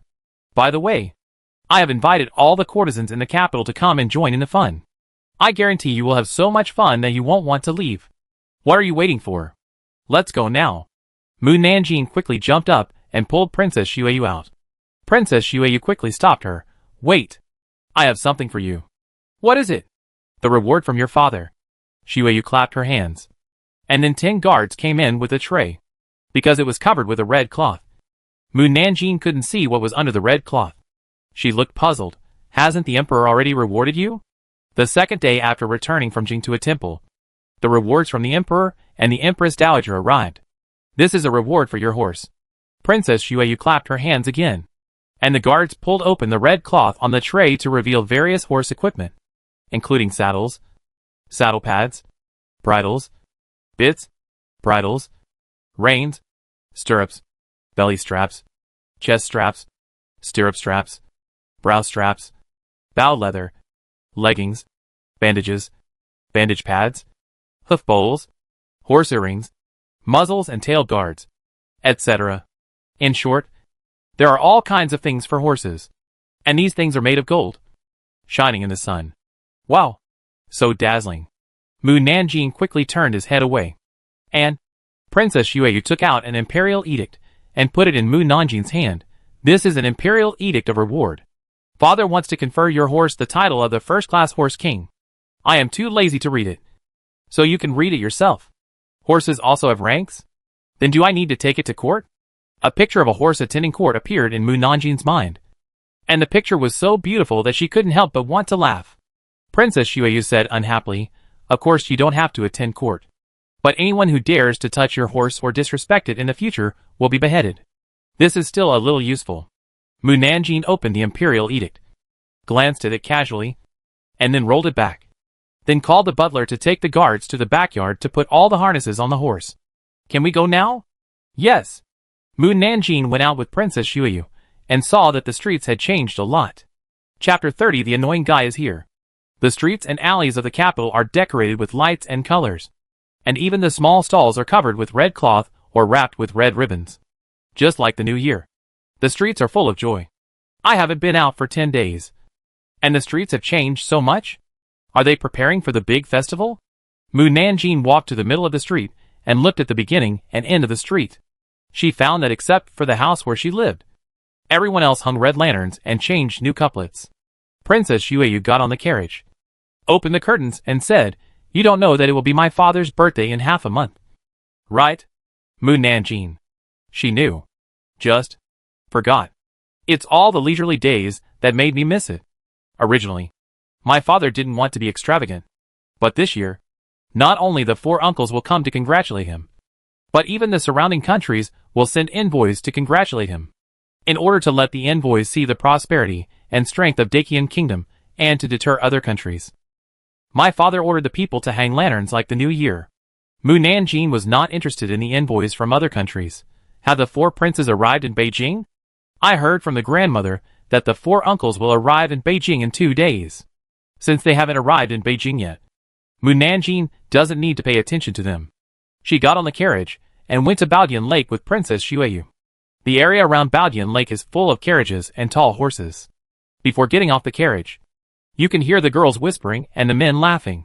When Princess Xueyu's carriage arrived, everyone stopped talking and laughing and gathered around her carriage. When Princess Xueyu got off the carriage, everyone immediately saluted her. Hello, Princess Xueyu. Everyone, don't be so polite. Let's go.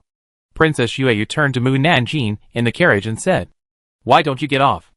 Everyone looked at the carriage curiously. And a woman in a white dress got out of the carriage. She had a beautiful face and simple dress. She only tied her high ponytail with a white hairband. She didn't have any valuables on her body. But she sat in the princess's carriage. Everyone was very curious about her identity.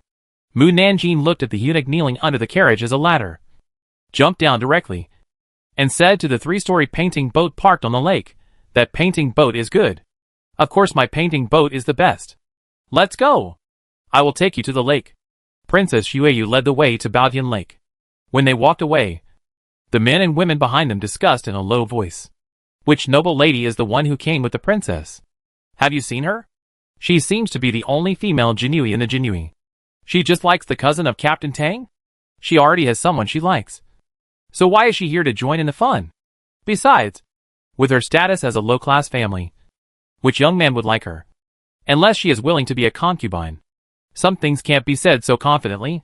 Take the matter of Yuyan Pil. Do you know who presented it to the Queen Mother? Could it be her? Yes, it was her. Everyone showed a puzzled expression. Everyone present knew about Yuyan Pil. And everyone wanted to get Yuyan Pil. But 1 pill cost 10,000 gold. And they had 10,000 tails on their bodies, which was already very good.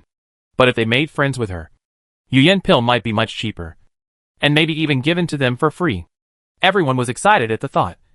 But their disdainful attitude towards Mu Nanjing just now made them fall into embarrassment. At this time, someone shouted, Everyone! Look! The most beautiful woman in the capital is here. Everyone turned around and saw a beautiful woman walking towards them with light steps. She was surrounded by a group of more noble ladies and a group of admirers. And the identities of these admirers were not ordinary. In addition to being young masters of aristocratic families, they also held some official positions in the court, although their official rank is not high at present. As long as their talents are not bad, they can at least get a 5th rank official under the care of their families in the future. The identity of the person, who can have so many noble ladies and young masters around him, is naturally not too bad. The current eldest princess is her mother, and she was named Princess Rongyue by the emperor. Princess Xueyu, who heard the commotion, saw Princess Rongyue coming and frowned. The annoying one is here. Mu Nanjing asked. She is. Princess Rongyue. Mu Nanjing nodded in understanding. Oh, is it Princess Rongyue, who has always competed with you for everything since childhood? Yes. I hate her the most for competing with me for my brother Feng. Princess Xueyu glared at Princess Rongyue angrily. How did you know about our relationship? Of course, I saw it in the gossip news. Mu Nanjing thought to himself, but did not answer her. The young masters of the noble families, who followed Princess Rongyue, suddenly stopped and looked around.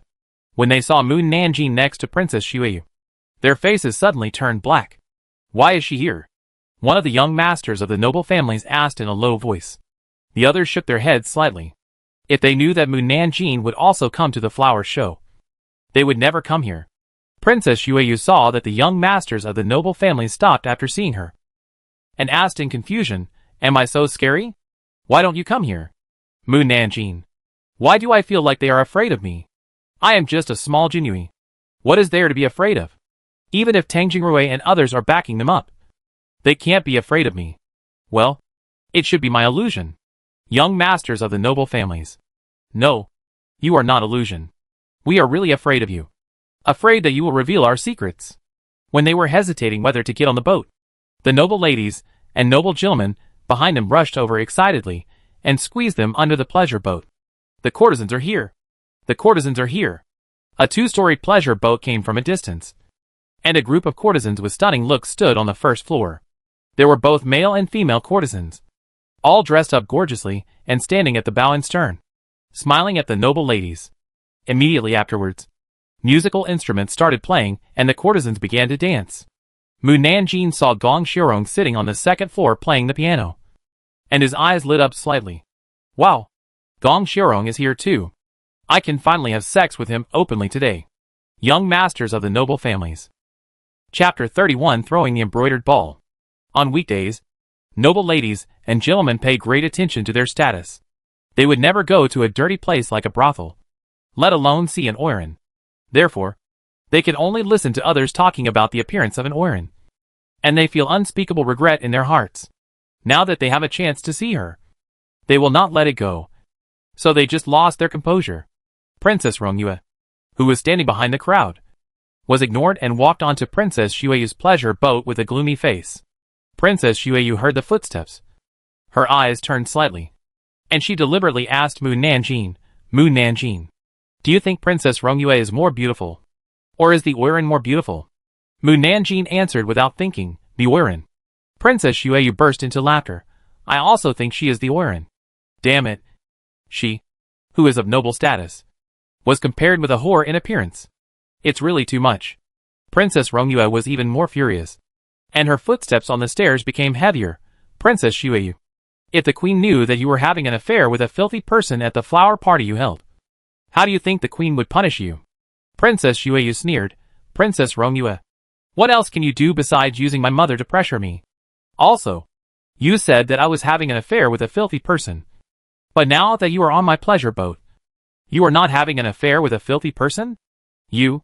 Princess Rongyue's chest rose and fell, and she was obviously very angry. I won't tell you. She turned her eyes to Mu Nanjing. Who is she? Why didn't she stand up and salute when she saw me? I allowed her not to salute everyone here.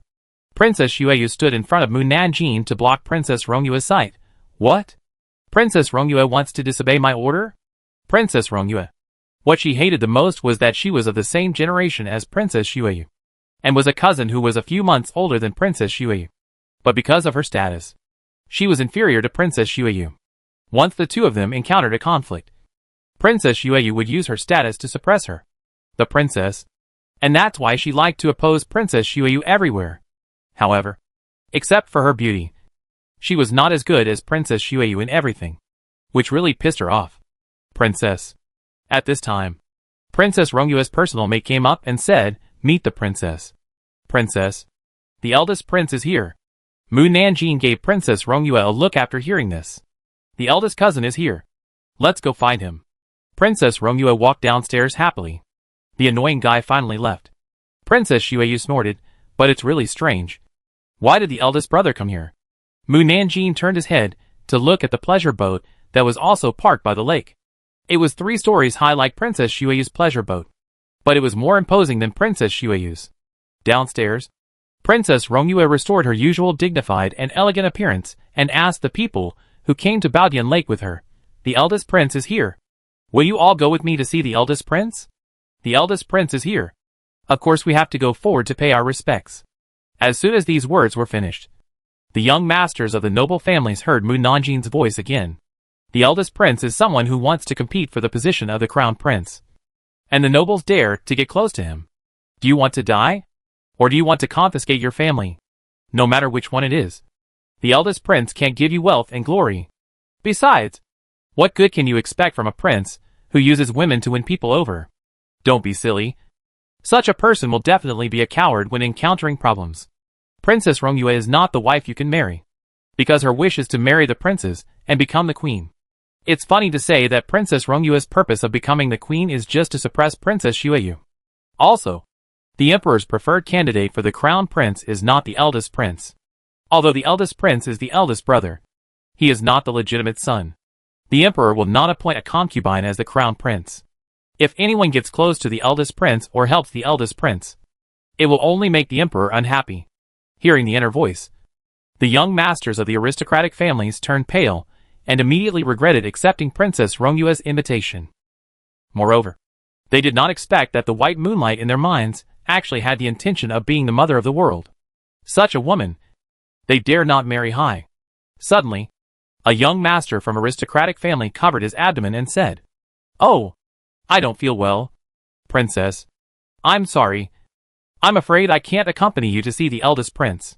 Princess Rongyue didn't think much about it, and asked with concern, "Do you want me to find a doctor for you?"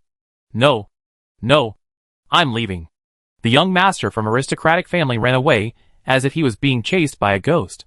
Then, another young master from aristocratic family said, "Princess, I suddenly remembered that I have something to do at home, so I won't accompany you today." Before Princess Rongyue could react, the young master from aristocratic family left Baodian Lake at the fastest speed. Then, several more young masters from aristocratic families said they had something to leave. And finally only the princes and ladies who did not hold official positions were left. Although Princess Rongyue felt something was wrong, she didn't know what went wrong. The eldest prince saw the young masters from aristocratic families leave one after another, and his face became more and more ugly, so he didn't have much energy to receive Princess Rongyue and the others later. At this time, the music stopped. Gong Xiaorong's voice came from the courtesan's boat. "Ladies and gentlemen, the next game is tossing the ball. Whoever can catch the ball can go to our boat to have fun." "Huh?" Princess Xueyu was puzzled. "I don't think I asked them to play this game. But it sounds fun. I wonder who can catch the ball. That person must be me." Mu Nanjing showed a determined look. Princess Xueyu couldn't help laughing. "Do you really want to get on the courtesan's boat?" Mu Nanjing didn't deny. "Yes."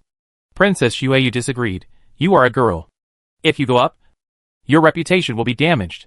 There will be fewer people who will marry you in the future. And those gentlemen will not even look at you again." Mu Nanjing didn't care at all. "Those who are willing to marry me will be willing to marry me even if I kill people and set fires. Those who are unwilling to marry me will not even look at me even if I kneel down and beg him." Princess Xueyu's eyes flashed with surprise. A moment later, the courtesan's boat threw out a ball of hydrangea and flew towards Princess Xueyu's boat. The guards on the boat wanted to stop it, but the internal force attached to the ball of hydrangea was very strong, and the guards were knocked into the water as soon as they touched it. The maid standing next to her said anxiously, "Princess, be careful." However, the ball of hydrangea did not hit Princess Xueyu, but fell gently into Mu Nanjing's hand. Gong Xiaorong chuckled. "Congratulations to this lady for catching the ball of hydrangea."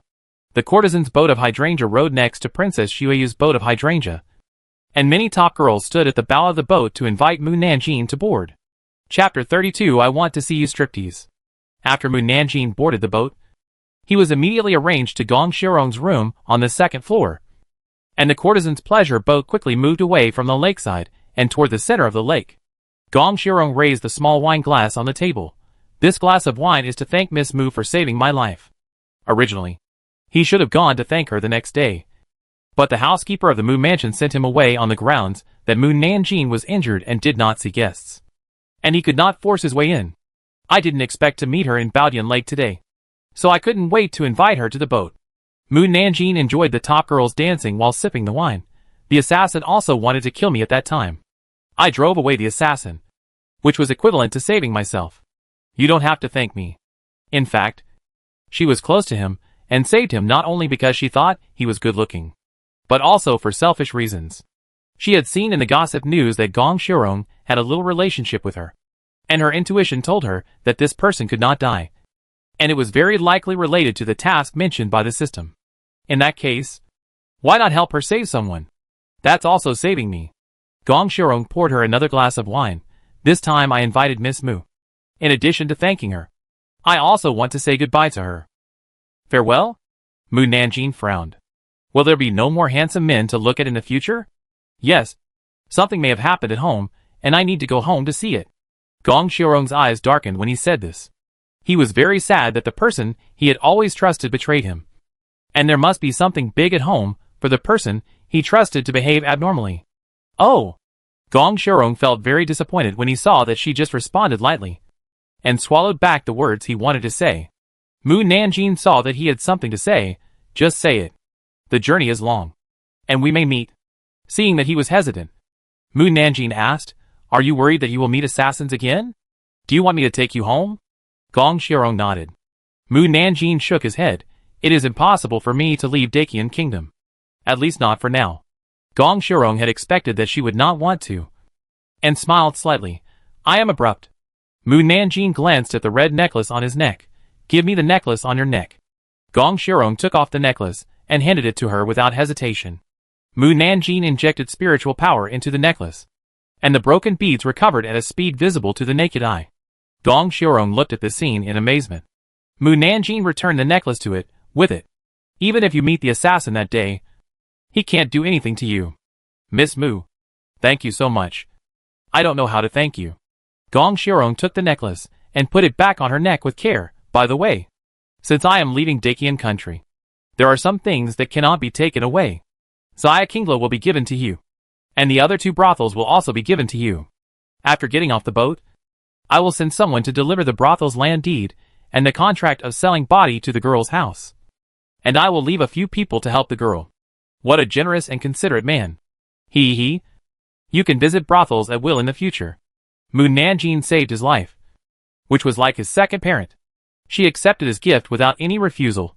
"Write me the names of the people close to you and the names of your enemies." "Okay." Gong Xiaorong didn't know her intention, but wrote it down anyway. Mu Nanjing pointed out several people to be on guard against from the list. These people made Gong Xiaorong fall into deep thought.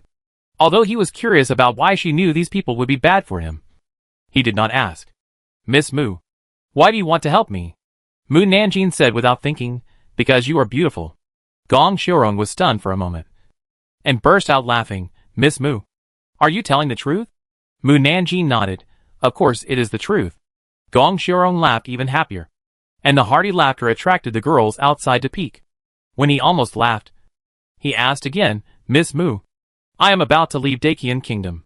Before that, is there anything you want me to do? As long as I can do it, I will definitely help you do it." Mu Nanjing's eyes suddenly lit up. "I want to see you do a striptease." Gong Xiaorong. Chapter 33. Did I offend him?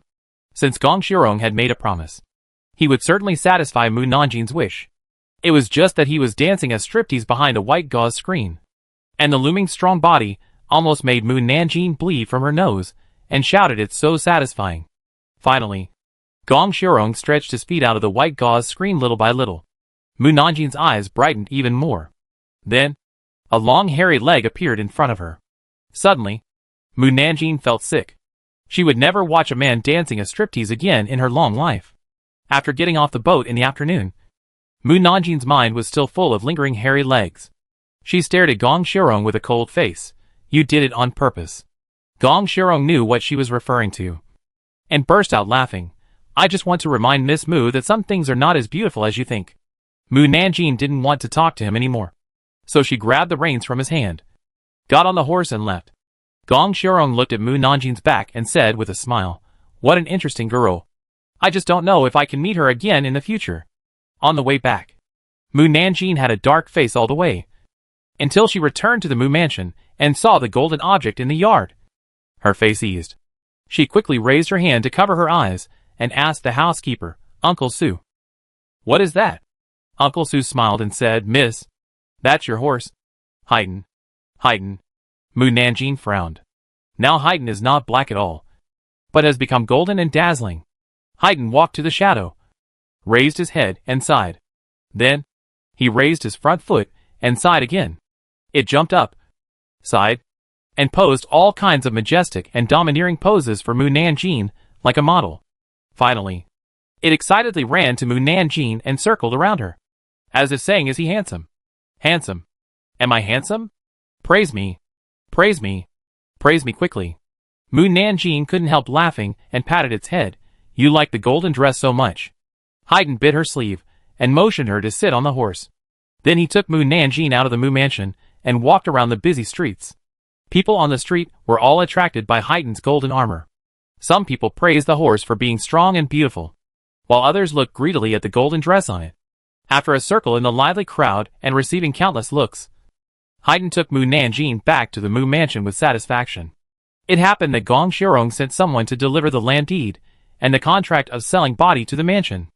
After Gong Xiorong left Daqian Kingdom, she didn't need Mu Nanjing to manage the brothel personally. There would be a special madam to help manage the brothel. So she just had to wait for the income. The half-month holiday passed in the blink of an eye. And Mu Nanjing first went to the Jinui Due mansion to resume his post. Before he entered the left courtyard, he saw Deng Xingqiao walking towards him with a dark face. And then he glared at him fiercely for several times. Why did Comrade Deng glare at me? Did I offend him? It shouldn't be. I've been at home for half a month on vacation. How could I have the opportunity to offend him? Did he get scolded by his wife at home? So he glared at women when he was angry? Glazed again.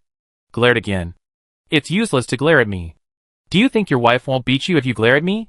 Still glaring. Be careful. I'll tell your wife that you went to the brothel to drink wine.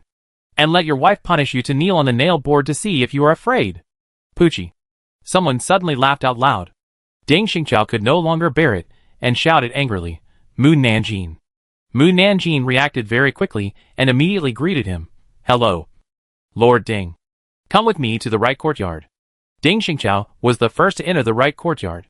Chapter 34 Fart. Mu Nanjing followed Deng Xingqiao to the right courtyard in confusion. The Jinui in the right courtyard were either extremely busy or extremely idle. Their main tasks were to protect the safety of the capital, solve some difficult cases, or catch thieves, or inspect the palace examinations, etc. Although the right courtyard had more things to do than the left courtyard, they could still find time to relax. Have you heard recently that the left court is saying that our Lord Deng is afraid of his wife? Of course I heard it. They said that our Lord has a very low status in the family. He will tremble when he sees his wife. If he does something wrong, his wife will punish him to kneel, not give him food, and tell him stories to coax his wife to sleep before she goes to bed at night. Lord Deng is such a wise and powerful person. Is he really afraid of his wife? If it were before, I would definitely not believe it. But I heard that this matter was said by that person. I think it is hard not to believe it. But how can a man be afraid of his wife? It's too cowardly. Deng Xingqiao heard his men talking about him, and his face was darker than the bottom of a pot. Originally, he was very majestic in the right court, and everyone was afraid of him when they saw him. But since the left court spread that he was afraid of his wife, his men dared to point fingers at him behind his back. Just when Deng Xingqiao was about to scold them, a curse suddenly exploded in his ears. Fart. The three centurions who were gossiping about Deng Xingqiao were startled when they heard Mu Nanjing's voice and looked around. When they saw Deng Xingqiao and Mu Nanjing walking along the corridor not far away, their faces turned pale. You men have become short-sighted when your hair grows long. Who says being afraid of your wife is cowardly? Comrade Lao Deng is a 4th-rank pacification envoy who is close to a 9th-rank warrior. Only others are afraid of him. So how could he really be afraid of his wife? What he calls being afraid of his wife is out of respect for his wife, because he knows that it is his wife who takes care of the family properly and never distracts him from worrying about anything. Only when the family is harmonious can he work with peace of mind and climb to the position of pacification envoy smoothly. Comrade Lao Deng knows how to be grateful. Do you know? Look at yourself again. Being a grandson outside, and only pretending to be a master in front of your wife when you go home. Is it very promising? Only being able to show off in front of women is really cowardly. This was heard by not only the 3 centurions, but also all the Jinui above the 6th rank in the right courtyard. The 3 centurions' faces turned green and red, and their heads were lowered more and more, looking ashamed to see people. Deng Xingqiao's mood instantly improved, and he brought Mu Nanjing into his Jiazi No. 1 room with a big smile. Mu Nanjing asked first, I don't know why Lord Deng called me to the right courtyard. Deng Xingqiao's face paused. He was originally going to punish her for her gossiping, but her voice just now made him very satisfied. He decided to forgive her temporarily, but he didn't know how to explain why he called her to the right courtyard. At this time, Deng Xingqiu's subordinate Lang Qianwei walked in.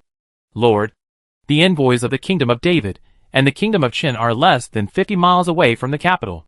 Should we go to the city gate to welcome them? Just now. He was still thinking about how to explain, and now the excuse was delivered. Deng Xingqiao nodded. Well, you go down to make arrangements. I will be there soon. Yes. Lang Qianwei turned and left. Deng Xingqiao said to Mu Nanjing, come with me to welcome the envoy. Mu Nanjing. Did Comrade Deng forget that I am not from the right courtyard? Deng Xingqiao ignored her thoughts and walked out of the office. In the left courtyard, Captain Lu walked back and forth outside the office door, but did not see Mu Nanjing coming to resume his duties. Is she lazy after a long vacation? It's almost noon, and she hasn't come to report yet. When she comes, she must be punished. Lord Lu. Captain Lu's men hurried into the yard. Captain Lu said unhappily, "What's the matter?" Mu Nanjing was taken by Lord Ding to welcome the envoy. At that moment, Captain Lu's lungs were about to explode. "You have been at home for half a month, and you have forgotten that you are from the left courtyard?" Captain Lu's men. Chapter 35. Why do I want you to remember her? Outside the gate of the capital, the Minister of Rights, along with all the people in the Ministry of Rights, as well as the palace guards and the Jinui, welcomed the envoys. Mu Nanjing and Deng Xingqiao were late. When the people in the Ministry of Rights saw that Mu Nanjing had also arrived, they all glared at Deng Xingqiao, as if they were angry that he had brought her with him. Could it be that she wanted everyone to listen to her revealing other people's secrets, and then greeted the envoys with a dark face? Deng Xingqiao ignored everyone's gaze, turned over and dismounted, and walked in front of the Jinui team. When Mu Nanjing passed by the Ministry of Rights, he specifically greeted the Right Vice Minister of the Ministry of Rights, Mr. Zhou. In a flash, everyone looked at the Right Vice Minister of the Ministry of Rights. The Right Vice Minister of the Ministry of Rights held his forehead. He really wanted to find a hole in the ground to hide. The Minister of Rights was curious. "Lord Zhou, when did you become so familiar with Guard Mu?" The Right Vice Minister of Rights hurriedly explained to avoid misunderstanding. "I am not familiar with Guard Mu at all. This is the first time she has spoken to me." He really didn't have the face to say that Mu Nanjing came to get along with him, just to drink wine with him at Shaoqing Tower. Everyone looked unconvinced. This was the first time Mu Nanjing took the initiative to greet other adults after she became a Jinui. How could she talk to someone she didn't know? Then, Mu Nanjing's thoughts reached everyone's ears. "I just greeted the Right Vice Minister of Rights. He should be able to remember me. Right?" The Minister of Rights lowered his voice very low. "Why do you want you to remember her?" The Right Vice Minister of Rights had a dark face. "I really don't know. It doesn't matter if you can't remember. I will show my presence in front of him more in the future until he remembers me. When our relationship is further developed, he..." The Minister of Rights looked strange. "You..." The Right Vice Minister of Rights looked up at the sky with a look of despair. "Mu Nanjing, please, don't say anything that will cause misunderstanding." Ahem. Deng Xingqiao coughed lightly and asked, "Mu Nanjing, are you familiar with the Right Vice Minister of Rights?" Mu Nanjing said, "No." Deng Xingqiao. Rumble, rumble, rumble. At this time, there were many sounds of horse hooves and wheels in the distance, and the ground also shook. Everyone looked over quickly. Beyond the distant horizon, yellow sand was floating all over the sky. After a long time, a group of soldiers riding war horses appeared in their eyes. Mu Nanjing suddenly remembered something. "Lord Ding, has the fourth prince entered the capital?" "No." Deng Xingqiao turned to look at her. "What's wrong?" Mu Nanjing shook her head and stopped talking. "No wonder Captain Lu didn't come to see me." When Deng Xingqiao heard that it was related to Captain Lu, he immediately guessed that the people in the left court were investigating the fourth prince. After all, the left court was mainly responsible for monitoring officials against corruption, intelligence gathering, or arresting and interrogating selected criminals, as well as monitoring the princes and other tasks. Therefore, the left court was likely investigating the fourth prince, but because they could not find any evidence, they wanted to start with Mu Nanjing. 4. Deng Xingqiao was worried that Mu Nanjing would say something she shouldn't. So he interrupted her. "The fourth prince didn't come, but their son did." "Oh!" Mu Nanjing didn't continue to explore, and his attention quickly turned to the team that was getting closer and closer to them. The leader was a strong general wearing silver heavy armor, and a cavalry general wearing black heavy armor. Behind them, there were thousands of elite soldiers, and then the carriages of the envoys sent by the Emperor of Dachan and the Emperor of David. Behind the carriages were a group of elite guards wearing light armor. Each of them was strong, and their warrior level was above the 5th rank. They stopped 100 meters away from the gate. Then, the soldiers in front stood on both sides and opened a lane to let the carriage behind go in front of them. The Minister of Rights quickly led the people of the Ministry of Rights to greet them. "Welcome the 4th Prince of Dachan and the 5th Prince of Dawei to our Dacian family. We have prepared wine and food for you in the state residence to welcome you." After the words fell, the officials of Dacian heard Mu Nanjing's Chapter 36. Wishful thinking. What? The officials of Dacian Kingdom pricked up their ears. The fifth prince of Dawei Kingdom was disguised by the secret guards around the emperor of Dawei Kingdom. And the real fifth prince was the young guard behind the secret guards.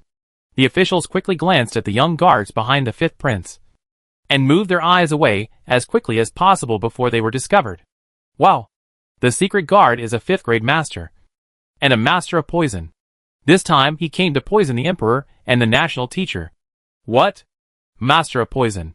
He also wants to poison the emperor and the national teacher? The officials were immediately afraid. The fifth prince of Dawei Kingdom noticed that the officials of Dacian Kingdom were looking at him. And looked over. The officials quickly raised their warm welcome smiles. And the Minister of Rights made a gesture of invitation. Fourth prince. Fifth prince? Please. Although the fourth prince of Dacian Kingdom was not disguised. He brought the most beautiful princess of Dacian Kingdom to marry. This princess is incredible. She is born with a charming body. You will be deeply attracted by her as long as you look at her. Those who marry her will be in ecstasy and unable to stop. In the end, they will become addicted to her. TSK. The old emperor is spending his life on his birthday. Fortunately, the emperor is not interested in beauty. The emperor of Dacian has made a wrong decision. The officials of Dacian wiped the cold sweat for the emperor. The attention of Dacian and Dawei was on the bustling streets. So they did not notice the changing faces of the officials of Dacian. Little did they know that along the way, Mu Nanjing exposed all the conspiracies of Dacian and Dawei. After listening to Mu Nanjing's voice, Ding Xingqiao suddenly felt that it was not a bad thing to bring her to meet the envoys from other countries. The state residence is where the princes and other foreign envoys live when they come to Beijing to meet the emperor. It is more magnificent than the palace in Beijing in terms of area, layout and decoration. The maids and guards are also strictly trained and are not inferior to the eunuchs and maids in the palace in all aspects. The Minister of Rights invited the envoys of the two countries to enter while introducing them to the various scenery of the state residence. Mu Nanjing, who followed the team, had a blank expression on her face. But she was very envious in her heart. When I have money, I will also build a mansion that is more magnificent than the state residence. And find 100 men to serve me. One to massage me. One to bathe me. And another to make me happy. Hee. Officials. What a beautiful thought. The Minister of Rights ordered the steward of the state residence to take the envoys of the two countries to the arranged courtyard to rest, and then take them to the hall for dinner.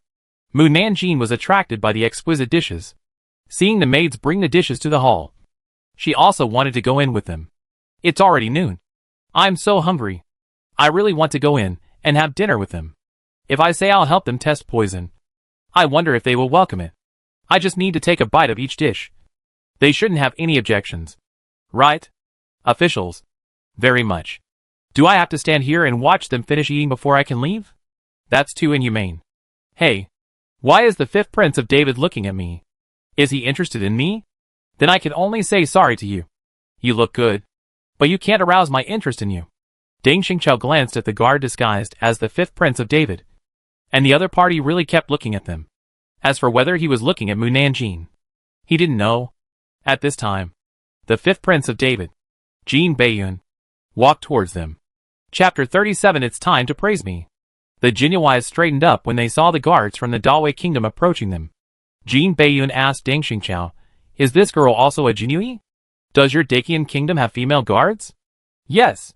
Ding Xingqiao answered his questions without saying anything extra. Jin Beiyun didn't quite believe him, but I've never heard of Dacian Kingdom having female guards. Our emperor is going to open a women's school and a women's special examination. And she is the first person to become a female official. Oh! Jin Beiyun looked Mu Nanjing up and down. He is going to open a women's school and a women's special examination. Which means that it has not been opened yet. Since it has not been opened, she has become a female official. So she must have something extraordinary. Right? Ding Xingqiao. Is revealing people's secrets every day considered an extraordinary thing? Comrade Ding. It's time to praise me. Why don't you praise me quickly? Just say that I can be a good lady. A good cook. Make a lot of money. Buy a big house. Fight on the battlefield. And kill enemies. As long as I am alive, Dacian will not perish. A perfect person like me will scare him to death. And Dawei will never dare to invade Dacian. Ding Xingqiao. I can praise you. But others must believe it. Seeing that he was silent for a long time, Jin Beiyun's eyes flashed with doubt. Why don't you speak? Deng Xingqiao coughed lightly. She once saved the emperor. Comrade Lao Ding. How can you introduce me so carelessly? You are really disappointing. I will ask Comrade Lao Qian to criticize you after returning to the Due mansion. Deng Xingqiao. Jin Beiyun became interested in Mu Nanjing. Really? Then her warrior rank must be very high. Tell him that my rank is higher than that of the god of war.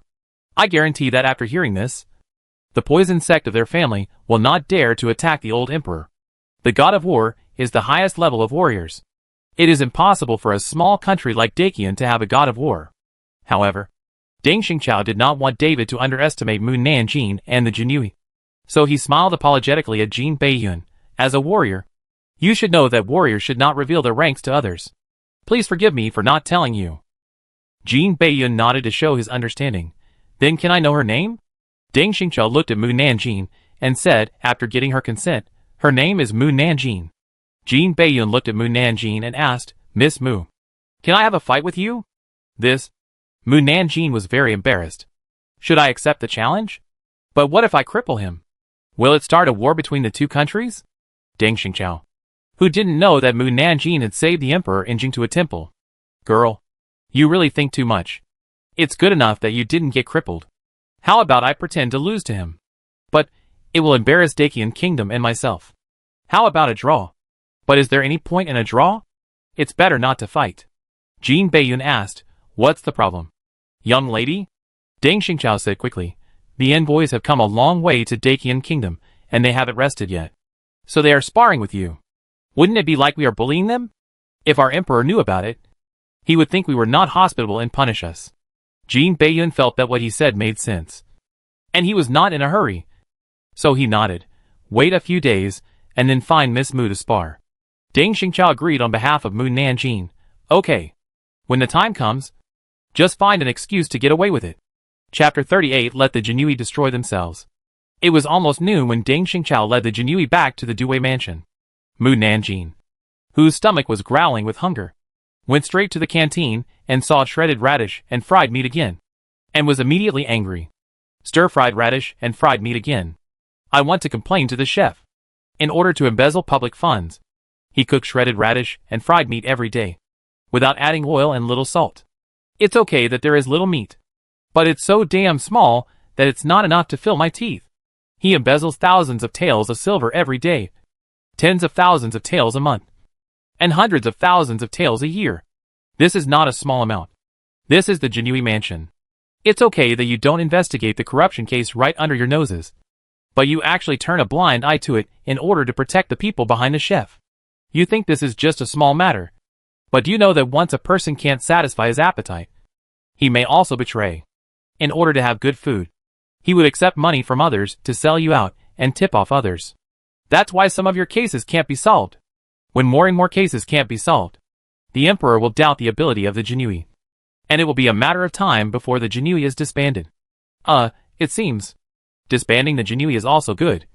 I don't have to be a Jinui, and I don't have to go out early and come back late, which is great. Hee. I decided not to complain. Let the Jinui destroy themselves. Mu Nanjing was so excited just now that all the Jinui above the 6th rank in the Due mansion heard her voice. Lu Baihu, who knew she was back and wanted to find her, stopped after hearing her words and turned to look at Qin Chaoyan and others. Qin Chaoyan frowned. What she said makes sense. The emperor has begun to question the ability of our Zhuiyuan to do things. If this continues for a long time, the Zhuiyuan will be replaced by another group of people. Jiang Qianhu, who was sitting on the left hand, did not agree with what Mu Nanjing said. People are greedy. Even if all Jinui are well-fed and well-dressed, there will still be people who betray Jinui. It is impossible to completely eliminate such things. But if the people under your command are well-fed and well-fed, such things will be reduced. Captain Jiang still had doubts. It's easy for us to investigate the chef, but it's not easy to offend the people behind him. Right? Qin Chaoyan was silent for a moment. I will handle this matter. Captain Lu, you go to the cafeteria to find Mu Yata now, and then pretend to find that the food in the cafeteria is not good. Yes. Captain Lu came to the cafeteria and pretended to be angry. Mu Nanjing, I thought you had forgotten that you had to come to the Due mansion to resume your post today. Mu Nanjing looked at him calmly, picked up a chopstick of radish, and put it in his mouth. The other Jinui stood up and saluted. Greetings, sir. Lu Baihu nodded to them, then walked to Mu Nanjing. It's already 3 p.m. Why don't you eat at home before coming to the Due mansion? But come here to eat? Mu Nanjing deliberately said. The food at home is too good. I want to try something light here. Lu Baihu looked at her food, which was full of radishes. Without a piece of meat, radish rice? You only eat this kind of food? Don't you like meat? Everyone eats this. Lu Baihu looked around, and everyone's food was shredded radish rice. Some people think the food is delicious because they are too hungry, while some people are not too hungry and just eat a few bites casually. Why is there no meat in the food today? Mu Nanjing, there is no meat every day.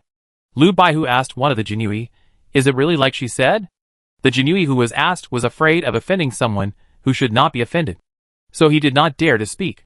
Captain Lu's face suddenly darkened, and he strode towards the food table. Chapter 39, Happy. The cook who was in charge of distributing the food saw that the person who came was a man wearing a dark blue flying fish suit, and quickly saluted, hello, sir. Lu Baihu ignored him and looked at the big bowl of radish and meat in front of the cook. But he couldn't see even a piece of meat, nor a drop of oil.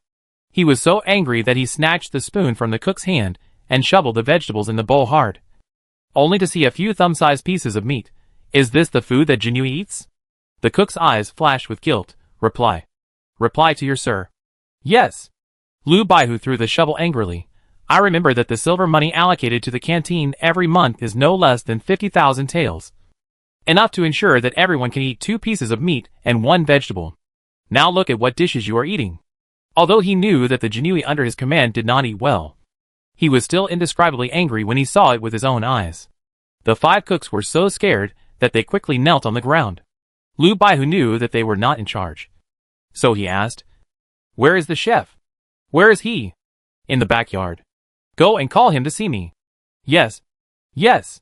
One of the cooks got up in a hurry and ran to the backyard. Soon, the chef hurried to the canteen, and when he saw that it was Lu Baihu, he breathed a sigh of relief. Sir Lu. Lu Baihu pointed at the dishes and asked, tell me what's going on.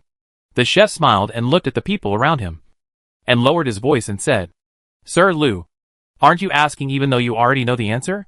Who in the whole Due mansion didn't know that he had embezzled the canteen's money, and that this money was given to the person behind him? That is, the commander-in-chief of the Jinui, a second-rank official, several ranks higher than Qin Chaoyan and others. Lu Baihu was choked with a breath. But before he came, Qin Chaoyan had said that he would deal with it, so he didn't need to worry about it. I don't know what you mean. I only know that if you can't let the Jinui have enough food, don't think about working here anymore. You have half a month to return all the silver you embezzled. Otherwise you will be beheaded. The chef's face turned pale. Sir Lu, I was recruited by the Duji Tongji. You have no right to drive me away. If the Duji Tongji knows about this after returning, you will definitely be in trouble. If you know what's good for you, don't meddle in other people's business. The more he said this, the more Lu Baihu wanted to do it. He ordered the Jinui, throw him out of the Due mansion. The Jinui didn't dare to move. Lu Baihu said angrily, don't you listen to what I say. The Jinui looked at each other, but no one dared to go up, for fear of offending the Duji Tongji. The chef saw that the Jinui didn't dare to touch him, and he couldn't help but feel proud. The person behind me is the Duji Tongji. They don't dare to touch me. Then, his collar was lifted up. Everyone was stunned, and saw Mu Nanjing dragging the chef out of the canteen with an expressionless face. The chef said angrily, what are you doing? You little bitch? Mu Nanjing didn't waste time talking to him, and waited until the gate and threw him directly into the street. It's great. I don't have to eat pig food tomorrow. Lu Baihu came from behind her. Aren't you afraid of offending the commander-in-chief? Mu Nanjing was of course not afraid. Are you afraid? If it weren't for Qin Chaoyan's support, Lu Baihu, a 6th-rank official, would never dare to provoke a 2nd-rank official. Seeing that he didn't say anything, Mu Nanjing said again, if you are afraid, we can first report the commander-in-chief to the emperor. Just because he gave the embezzled silver to the 4th prince for rebellion, his entire clan should be executed. What? Captain Lu couldn't help but raise his voice. The commander-in-chief actually colluded with the 4th prince? And they, the Jinui, were totally unaware of it. This was too scary. Captain Lu hurriedly looked around and confirmed that the gatekeepers were only the 9th-rank Jinui. He breathed a sigh of relief. Don't worry about this matter. I have other things for you to do. Wait for me here for a cup of tea. I'll be back soon. After saying this, he hurried back to the left courtyard and told Qin Chaoyan about the commander-in-chief's collusion with the 4th prince. After hearing this, Qin Chaoyan quickly took Captain Lu and Mu Nanjing into the palace. Chapter 40 You Are My Reborn Parents.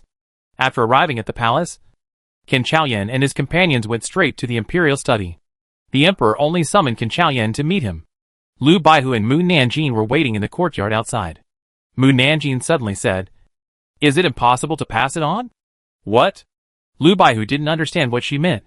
What can't be passed on? The 4th prince didn't come to Beijing, so we can't pass on their things. Lu Baihu quickly looked around and lowered his voice, saying, "This is not a place to talk. Let's talk about this when we get back." "Oh!" Mu Nanjing didn't say it, but he couldn't control his mind. The 4th prince must have discovered that the emperor knew they wanted to rebel, so he didn't dare to come to Beijing to meet the emperor in person. Lu Baihu felt that Mu Nanjing's thoughts were wrong. After all, not many people knew that the emperor wanted to investigate the 4th prince, so it was impossible for someone to tip off the 4th prince. The relationship between the emperor and the 4th prince has always been close, and the 4th prince probably didn't guess that the emperor had discovered their rebellious intentions. As for the reason why the 4th prince didn't come to Beijing, it is very likely because of Mu Nanjing. She can not only speak her mind, but also tell many unknown secrets. The 4th prince must be worried that Mu Nanjing will tell about their rebellion after coming to Beijing, so he sent his son to Beijing instead. In fact, for them, it doesn't matter whether the 4th prince comes to Beijing or not. What they really want is to find evidence from Mu Nanjing's mind that the 4th prince wants to rebel. After a cup of tea, Qin Chaoyan came out of the imperial study. "Mu girl, I'll give you a task." Mu Nanjing asked, "What task?" "It's to help the emperor select a few loyal and reliable secret guards." Qin Chaoyan wanted to use Mu Nanjing to identify which secret guard was loyal to the emperor. "Let me choose the secret guard." Mu Nanjing wondered if she had heard it wrong. How could such an important matter be handed over to her? "A 9th-rank Jinui." Captain Lu explained, "The Jinui has a lot of work to do, but there are few things you can do. Whether it is catching criminals or protecting people, you can't do it. I can only pick some easy jobs for you. If you can't even do the job of a secret guard, I can only send you as a coolie to unclog the sewers." Mu Nanjing was speechless. Clean the sewers? Jinui also need to unclog the sewers?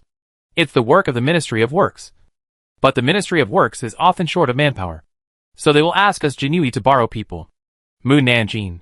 Qin Chaoyan took them to the martial arts field and shouted to the secret guards, who were training, "Everyone come to me." The secret guards quickly stopped training, and came to Qin Chaoyan, and stood in the first 10 rows. Wow! So many muscular men. Mu Nanjing looked at the shirtless men, and his eyes lit up immediately. High chest, tight 8-pack abs, and explosive muscles are simply tempting women to commit crimes. Comrade Lao Can, you are my reborn parents. Next time you have such a good job, remember to not forget me. Everyone. Qin Chaoyan coughed lightly. The emperor wants to reselect the secret guards. Whether you go or stay depends on whether you can pass the test of the wooden guards. All the secret guards looked at Mu Nanjing. Mu Nanjing also looked at them. Yeah. Very good. The secret guards are all good-looking, with strong features and sharp eyes. Lu Baihu's mouth twitched. This is a selection of secret guards, not a talent show. Finally, he couldn't bear it anymore and interrupted her. Mu Nanjing, you must choose the secret guards carefully. If you choose the wrong one, your life will be gone. Chapter 41 Daydreaming. Mu Nanjing nodded absent-mindedly. Okay. Captain Lu rolled his eyes secretly and shouted loudly. The first person on the left of the first row. Step out and tell us your name. The first secret guard on the left of the first row stood up and simply and loudly told us his name. Wei Jinju. Wei Jinju. Mu Nanjing read his name again and looked at him. Estimated height 181. Neck circumference 40. Chest circumference 95. Upper arm 28. Shoulder width 44. Waist circumference 80. Well, he has a good figure. But it's a pity that he is wearing pants and his hips and legs can't be seen. Everyone. Could it be that you still want to see your lower body? Captain Lu held his forehead. Wei Jinju was stared at by a little girl, and he felt more and more embarrassed. Just when he was about to feel embarrassed, he heard Mu Nanjin's inner voice. Wei Jinju, an 8th rank warrior, has an old mother and an unmarried sister at home. His mother is seriously ill and is being taken care of by his sister. The monthly salary of 50 taels is not enough for his mother's medical treatment. The most outrageous thing is that most of the money is used to pay for the doctor's consultation fee. And the medicine is ridiculously expensive. Where are the imperial doctors in the palace? Are they all dead? Why does the old emperor keep so many imperial doctors? Just to treat the empresses, who are always groaning in pain? Also, there are so many medicinal materials in the palace that they are moldy. They would rather throw them away than distribute them to those who need them. How immoral. Qin Chaoyan remembered everything she said in his heart. Lu Baihu asked, Mu Nanjin, have you made your choice? Mu Nanjin nodded, I have made my choice. Wei Jinju can stay with the emperor. Wei Jinju is honest and dutiful. Once he encounters something, he will risk his life to protect the emperor. It is most reassuring to keep such a person by the emperor's side. Qin Chaoyan said to Wei Jinju, change your clothes and wait in the imperial garden. Yes. Wei Jinju turned and left. Next, the other secret guards reported their names. Since most of them were orphans trained since childhood and were absolutely loyal to the emperor, they were all kept and waited in the imperial garden.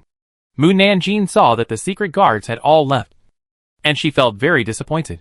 All the muscular men have left, and now there are only 2 old men who wrap themselves tightly. It's really boring. Lu Baihu suddenly felt a toothache and wanted to beat someone up. Qin Chaoyan ignored Mu Nanjin's thoughts and said, Mu girl, there are another group of people for you to choose. Where are they? Mu Nanjin looked around. Are there another group of muscular men coming? That's great. I have sent someone to invite them, and they will come over after a cup of tea. Mu Nanjin prayed in her heart. I hope that a few handsome and good-looking secret guards will come later. Captain Lu sneered. Daydreaming? After a cup of tea, a group of middle-aged people and a group of old people walked into the martial arts arena one after another. Among these people, there are men and women, and their strength is above the 5th grade master. Qin Chaoyan offered his hands and said, Hello, seniors. This time, I invite you all to come here for the final test. Once you pass, you can be awarded a great reward.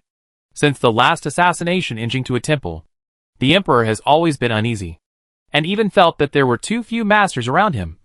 So he secretly sent people to recruit people from the rivers and lakes to serve the emperor. But the level of the people in front of him was above the 5th grade master, and he thought that no one could beat them. So his attitude was extremely arrogant, and it was difficult to control them. So he asked Mu Nanjin to help select them. However, Mu Nanjin's eyes were not on these people, but on the handsome young man who walked in at the end. Chapter 42. I feel like I am choosing a male concubine. The young man's appearance and temperament are very outstanding, as if he is a white flower growing in a black lake, with a handsome face that is so clear and beautiful that people dare not touch him. The aura on his body has a kind of evil nature that makes people willing to sacrifice and fall for him. His slender body is as weak as a sickly plant, and it is very thin, as if it may be blown away by the wind at any time. Mu Nanjin asked Lu Baihu, Sir Lu, what is the name of that person? Lu Baihu deliberately did not understand who she was asking about. Who are you talking about? Mu Nanjin glanced at him. You can see him with your eyes, and you are still pretending. Lu Baihu said unhappily, I don't know him. Mu Nanjin turned his head and looked at Qin Chaoyan. Qin Chaoyan said, his name is Tian Yuan, the sky of the sky, and the resentment of resentment. He only knew so much. As for which sect or where the other party is from, it is really unclear. Tian Yuan. Mu Nanjin whispered the name, and the other party seemed to hear her calling him, and looked up at her. Mu Nanjin blinked at him, as the name suggests. He is indeed the envy of heaven, and the envy of people. Qin Chaoyan. Lu Baihu. Can this name be understood in this way? Huh? No way. What no way? Qin Chaoyan and Lu Baihu pricked up their ears curiously. He turned out to be the assassin who assassinated us in Jingtu temple. If I had known that he was so handsome, I should not have let him leave so easily that day. I should have knocked him out and carried him back home to raise him. What? Assassin? Who? Tian Yuan? Qin Chaoyan and Lu Baihu were in turmoil, but they had to appear calm on their faces. Oh, that's how it is. Tianyuan's sponsor was trampled to death by Haydn. Without the sponsor to support him, he came to the palace with the gangsters to apply for the job of military officer. Wow! The emperor picked up a treasure. If Tianyuan protects him in the future, few people in this world can kill the emperor. Old emperor, don't worry. I will help you keep him. Can Chaoyan, Lu Baihu, can someone who once assassinated the emperor stay? Are you sure he can really protect the emperor? Not kill him? Can people who only recognize money be trusted? Hee hee. I can see this beautiful face every day in the future. Damn it. Lu Baihu cursed in his heart. And he knew that Mu Nanjing had selfish intentions. At this time, an old man asked, Lord Can, what kind of test do you say? Can Chaoyan pointed at Mu Nanjing and smiled and said, as long as she agrees. Everyone looked at Mu Nanjing. Someone said disdainfully, we are all masters. Why do we need the little girl's approval? How can we get her approval? Compare martial arts? Is her martial arts higher than everyone present? The court is too casual in selecting people. They don't take us seriously at all. It's better to leave. A small number of people felt that the court did not respect them, and turned around and left the martial arts arena. Lu Baihu wanted to keep them, but was stopped by Qin Chaoyan. In Qin Chaoyan's view, those who left were those with a more arrogant attitude. Even if they kept them, they would have to beg them humbly if they wanted to take action in the future. This was impossible for the emperor, who was the supreme ruler. Mu Nanjing said in a calm voice, anyone who has a problem with me can leave. Everyone looked at each other. And then a group of people left one after another. And finally only 9 people were left. Among these people, either they wanted to surrender to the court, or they wanted to harm the emperor, and insisted on staying. Mu Nanjing said, Tianyuan can stay. Hee hee. It feels like I'm choosing a male concubine. Qin Chaoyan, Lu Baihu. Chapter 43. You're such a fuss. After selecting Tianyuan, Mu Nanjing also selected a middle-aged woman who was an 8th rank master. The woman's name was Song Long Zhu. All her family members had died. She joined the court to seek asylum. Mu Nanjing chose her because she was single and had something to ask of the court, so she would not easily betray others. Others who failed to be selected would also receive rewards from the court, so that they would not make a wasted trip. After the selection, Mu Nanjing wanted to accompany Tianyuan to meet the emperor with Qin Chaoyan. But Captain Lu stopped her. I'll take you somewhere. You're such a fuss. Captain Lu. Mu Nanjing was very upset. What's the matter? Come with me. Captain Lu took her back to the Due mansion, and then took her to visit the dungeon. The dungeon here leads to the Tianlao. After you go back to the Due mansion, you can have lunch and deliver food to the prisoners in the prison. Mu Nanjing asked, what if I can't get back by noon? Someone else will deliver food. After leaving the dungeon, Captain Lu saw that it was getting late, and said, today's mission is over. You can go home. Mu Nanjing left the Due mansion without saying a word when she heard that she could go home and rest. She didn't go home directly, but asked for a bowl of noodles at a roadside stall to fill her stomach. Just as she was about to sit down, suddenly, 2 masked men in black jumped down from the roof next to her, and they raised their knives and chopped her down. Immediately afterwards, the collar behind Mu Nanjing was held in Haydn's mouth and pulled back hard, successfully avoiding the attack of the men in black. The 2 men in black were stunned for a moment. They didn't expect Ma to save Mu Nanjing. While they were distracted, Haydn quickly raised his front hoof and kicked over, kicking one of the men in black 50 meters away. With a bang, the man in black who was kicked away smashed someone else's stall. Tang Jingrui, who had just come back from duty, saw someone making trouble and immediately went forward to check. Seeing that someone was going to deal with Mu Nanjing, he quickly drew the big knife from his waist and chopped at the man in black in front of Mu Nanjing. The man in black saw that the other party was a captain of the Jinui and hurriedly fled into the alley next to him. Tang Jingrui was worried that there were other men in black lying in ambush nearby, so he didn't chase them. Mu Nanjing, are you okay? Mu Nanjing calmly picked up the noodles on the table and took a bite. I'm fine. Tang Jingrui asked again, who are they? Why do they want to kill you? Could it be that they are worried that Mu Nanjing will reveal something that shouldn't be revealed and want Mu Nanjing's life? I don't know. Even if I know, you won't believe it if I tell you. Tang Jingrui frowned. You really don't know? Yes. If I say it was your aunt who wanted to kill me, would you believe it? Tang Jingrui. This is really hard to believe. Mu Nanjing has moved out of the Tang family. Why doesn't the aunt let Mu Nanjing go? Does the aunt really hate Mu Nanjing so much? Tang Jingrui walked towards the black-clothed man, who was kicked away with suspicion. He wanted to ask him something, but he didn't expect that the other party was already dead. He had to take out a silver ingot to compensate the vendor whose stall was smashed, and then find someone to drag the body of the black-clothed man away. Mu Nanjing went home after eating noodles. Tang Jingrui also returned to the Tang family, and then told Tang Wenzong what had just happened. After hearing this, Tang Wenzong couldn't believe that his sister would do something like hiring a killer to kill someone. Are you sure it was your aunt who did it? That's what Mu Nanjing said in his heart. Tang Wenzong frowned. So there is no evidence to prove that your aunt did it? Then I can't go and question her about the truth of the matter. And she will definitely not admit it with her personality, which will make us brothers and sisters fall out. Tang Jingrui thought for a while, and said, I want to send someone to monitor my aunt. What do you think? Dad? Tang Wenzong was silent for a long time, before nodding his head in agreement. Your uncle must be given an explanation. Chapter 44 I made a mistake. When Tang Jingrui sent people to monitor Tang Lujiao, the emperor was worried about whether to give Tian Yuan an official title.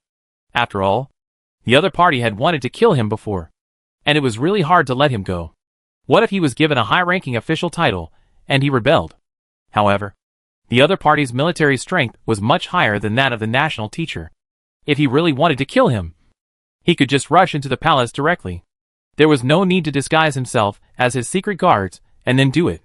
After the emperor figured it out, he immediately made Tian Yuan and Song Longju the first-class imperial secret guards, who could dispatch the imperial guards and Jinui at any time, and rewarded them with a house in the inner city, 10 slaves, and 1,000 taels of gold. In addition, the monthly salary was 100 taels of gold, which was 5 times the monthly salary of the first-class left and right prime ministers of the current dynasty. But for Tian Yuan and Song Longzu, as long as they had food, shelter and money to spend, it didn't matter whether the official rank was high or low. Next, the emperor was in trouble again. After being appointed as an official, one must give the official seal. With the official seal, one can hear Mu Nanjing's inner voice, which will expose many unknown things. But without the official seal, the first-rank imperial guards will become a joke. And neither the imperial guards nor the imperial guards will listen to their orders unless the emperor gives them his token. The emperor's token is much more useful than the official seal, and he would not be stupid enough to use the token as a joke. After thinking it over, the emperor finally gave them the official seal, and then told Qin Chaoyan to tell them about Mu Nanjing, and told them not to tell Mu Nanjing about this. Tian Yuan felt incredible when he heard Qin Chaoyan say that civil and military officials could hear Mu Nanjing's inner voice, and even suspected that Qin Chaoyan was lying to him. It was not until the next morning, when the emperor was preparing to go to court, that he suddenly heard someone shouting in a coquettish voice, Tian Yuan, the great commander. Here I come. Tian Yuan's brows suddenly knotted into knots. It stands to reason that he had just arrived at the palace to take up his duties today, and few people should know him. So why would someone call him? Or is there another person called Tian Yuan in this palace? Tian Yuan, the great commander. Where are you? Tian Yuan listened carefully, and found that the voice was somewhat similar to Mu Nanjing's. But the other party was a little girl who liked to keep a straight face, and even the tone of her speech was cold and emotionless, and it was impossible for her to make such a coquettish voice. Strange. Not seeing him? Didn't he go to work today? Mu Nanjing couldn't find Tian Yuan, thinking that it was because the emperor didn't come to court. But when it was time for the emperor to go to court, she still didn't see Tian Yuan. And then she remembered something. Damn. I forgot that the old emperor chose the secret guards.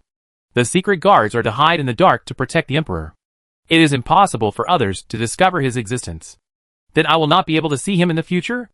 I made a mistake. Mu Nanjing regretted so much that he wanted to hit his chest. Is it too late for me to regret now? Tian Yuan, who was hiding in the dark and observing her, saw that she had no expression on her face, and the ministers did not react at all.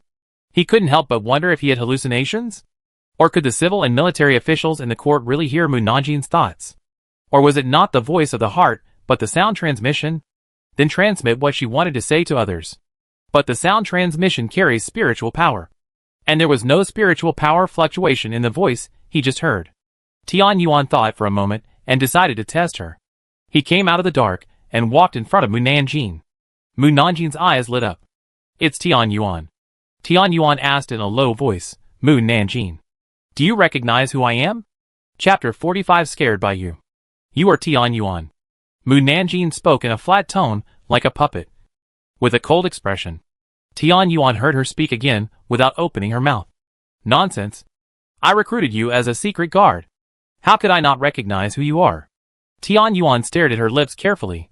"I'm not talking about the name, but the identity." When Mu Nanjing winked at him yesterday, he felt that the other party had guessed who he was. Identity? What identity?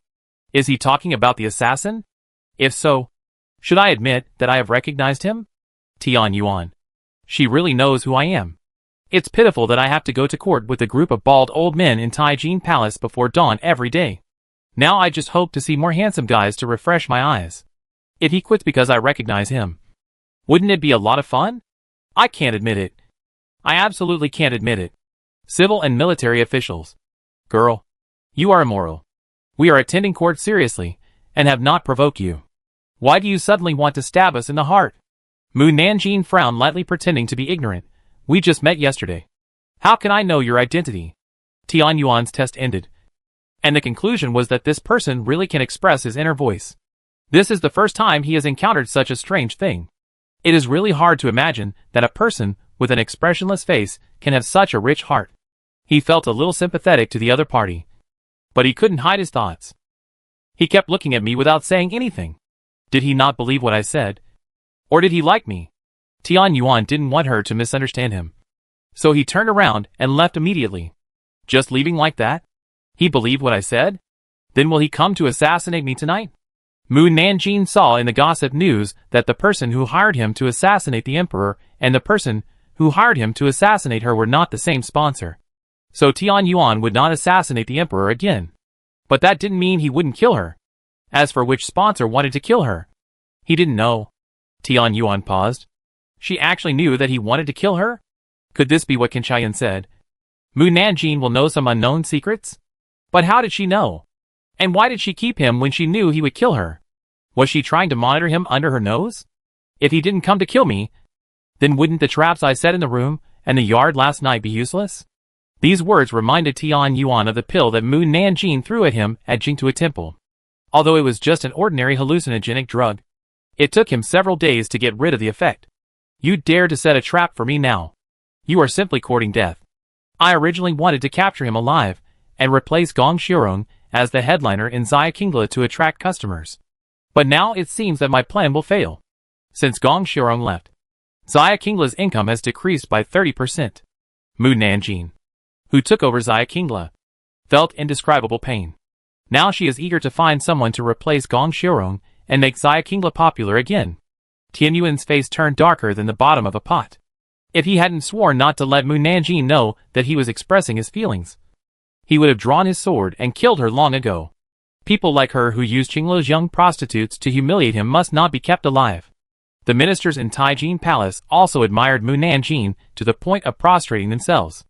I thought she set a trap to kill Tian Yuan, but she wanted him to be a courtesan in a brothel. I have to say that this little girl's idea is too strange. The emperor on the throne was sweating profusely. He was still worried about the incident at Jingtua Temple. He was really worried that Mu Nanjing would anger Tian Yuan, and then the two would fight again. In the end, they would suffer.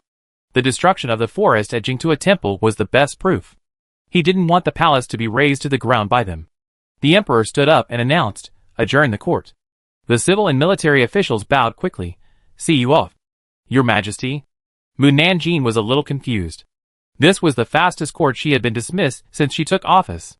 Hey, didn't we just go to court? We didn't even talk a few words and we left? Is the court so frivolous? The commander of the Imperial Guards thought to himself. It's because I was scared by you. Chapter 46 Dare to take advantage of me. After the emperor left the Taijin Palace, Tang Wenzong rushed out of the palace to find Mu Nanjing. Mu Nanjing. Mu Nanjing knew why Tang Wenzong was looking for her. And before he could speak, she immediately said, no. No price reduction. She meant that if she didn't return to the Tang family, the Yuyan pill would not be sold at a lower price. Huh? Tang Wenzong didn't react. Mu Nanjing had already walked far away, and no matter how he chased, he couldn't catch up with her. He sighed and said to his colleagues passing by behind, "You all saw it. She won't sell me the pill cheaply just because I am her relative." Everyone also saw Mu Nanjin's attitude towards Tang Wenzong. So it was not good to say that Tang Wenzong was not right. So they could only find a time to quietly find Mu Nanjin. After leaving the palace, Mu Nanjin went home to catch up on her sleep. And after having lunch at home, she went to the Due mansion to deliver food to the prisoners. She realized that there were 2 jailers accompanying her during the meal delivery. Their main job was to push the cart with food and distribute the food to everyone. And she only needed to watch the whole process. Just as Mu Nanjin was muttering in her heart that she had to watch them deliver the food, the 2 jailers suddenly stopped and looked at her with embarrassment. "Sir, this is not a place we should go in, so we won't accompany you." Seeing that they were very scared, Mu Nanjin nodded. The 2 jailers ran out as if they were being chased by ghosts. Mu Nanjin looked at the road ahead. It was very dark inside. So dark that you couldn't see your hand in front of you. And there were strange noises. There were sinister laughter, hissing sounds, and bumping sounds. The whole dungeon was dark and gloomy. If someone was a little timid, let alone entering here, he would be scared to death standing outside. Mu Nanjin pushed the cart in. Under the illumination of the lantern hanging on the cart, she saw that the 2 walls were covered with talisman paper. And the cell door was not like the lattice door outside, which could clearly see inside from the outside. The door here was a heavy iron door with various talisman patterns engraved on it. And there was a small hole under the door that could be stuffed into the bowl. Mu Nanjin put 6 bowls of food in the door. And when she stuffed them into the last cell, something soft and cottony suddenly licked the back of her hand. And then the people inside laughed evilly. Hee hee. When she stretched out her hand, the back of her hand was sticky with transparent saliva like saliva. Mu Nanjin shook her hand in disdain, and then pushed the cart away. After leaving the cell, Captain Liu, who had been waiting for her to come out, asked hurriedly, "Are you okay?" "Nothing. What's wrong with delivering a meal?" Mu Nanjin picked up his robe and wiped the back of his hand. Captain Liu said angrily, "What are you doing? I just got licked on the back of my hand." "Captain Liu, so you're using his robe as a rag? You dare to take advantage of me. Wait and see how I'll kill you next time. Of course, if the other person is handsome, I'll spare his life and let him be responsible for me." Captain Liu rolled his eyes. He really worried about her in vain. Just now, Lord Ding of the right courtyard asked Lord Qin for someone. From tomorrow on, you will follow Lord Ding and wait for the envoys from various countries to leave before returning to the left courtyard. "Oh!" Mu Nanjin thought for a while and asked again, "Who sent me to deliver food to the prisoners?" "Captain Liu, Lord Kansas." Mu Nanjin nodded. "Go find Lord Qin now." Captain Liu was puzzled. "Why do you want to find Lord Qin?" "You'll know when you find him." Captain Liu came to Qin Chaoyan's office with a puzzled mind. Qin Chaoyan asked without even looking up, "What's the matter?" "Mu Nanjin asked me to come to you." Qin Chaoyan raised his head and saw Captain Liu's skirt and robe. He stood up suddenly and asked, "What's wrong with your official robe?" Chapter 47. She was the reason for her anger. "My official robe, it's on fire." Captain Liu looked down and saw a small purple flame burning under his robe, which was devouring his official uniform bit by bit. He hurriedly took off his robe and threw it to the ground along with his jade belt. The scary thing was that the purple flame not only devoured his robe, but also turned the white jade and laid in the belt into ashes. What was even more terrifying was that the purple flame spread to the carpet. Qin Chaoyan quickly picked up the teapot and poured water on the purple flame. Not only did the fire not go out, but it also accelerated the spread. What's going on with this fire? Why can't even water put it out? Captain Liu ran to the yard quickly, brought in a pile of soil and sprinkled it on the purple flame. But it still couldn't put it out. "Go find the Imperial Master quickly." As soon as Qin Chaoyan finished speaking, the purple flame disappeared instantly with a puff. The 2 were speechless. They searched the entire document room and were relieved when they were sure that the flame had really disappeared. Qin Chaoyan frowned. "What's going on with this purple flame? How can it burn your official robe?" Lu Baihu was also puzzled. "I don't know why it appeared on me. Have you ever touched anything strange?" Lu Baihu thought for a while and shook his head. "No. After leaving the court, I went directly back to the Due mansion and then worked in the office. After lunch, I went to the prison gate to wait for Mu Nanjin." "Ah. I remembered that Mu Nanjin wiped her hands with my official robe." Qin Chaoyan was puzzled. Why did she wipe her hands with your official robe? Lu Baihu told him everything that happened just now. You mean Mu Nanjin's back of hand was licked by someone in the prison?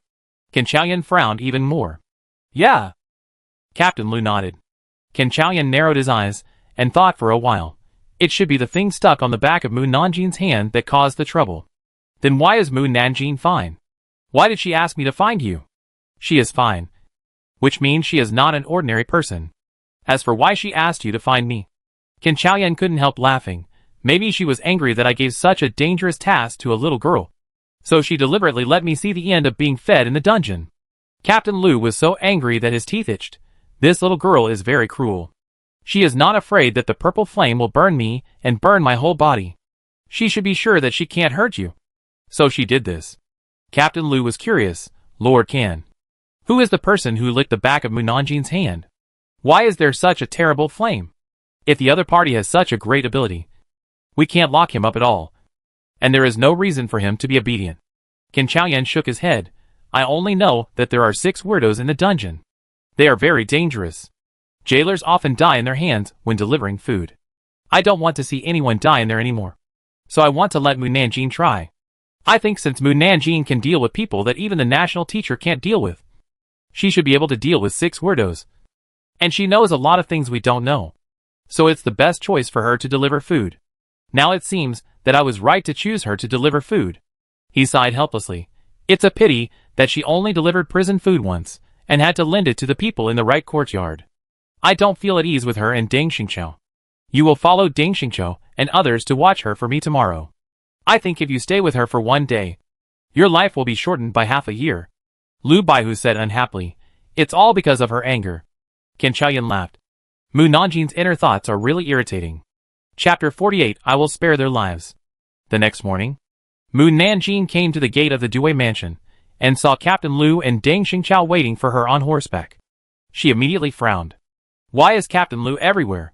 He is really a haunting guy. I have a feeling that there will be a lot of trouble with him around. Deng Xingqiu and his 2 capable subordinates Chen Liangli and Jiang Buji looked at Captain Lu, whose face suddenly turned black.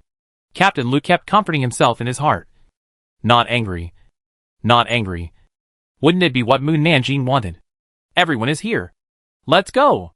Deng Xingqiu brought his men to the state residence, and then said, as he entered the door, yesterday, the envoys of the Liao kingdom and the Zhou kingdom also came.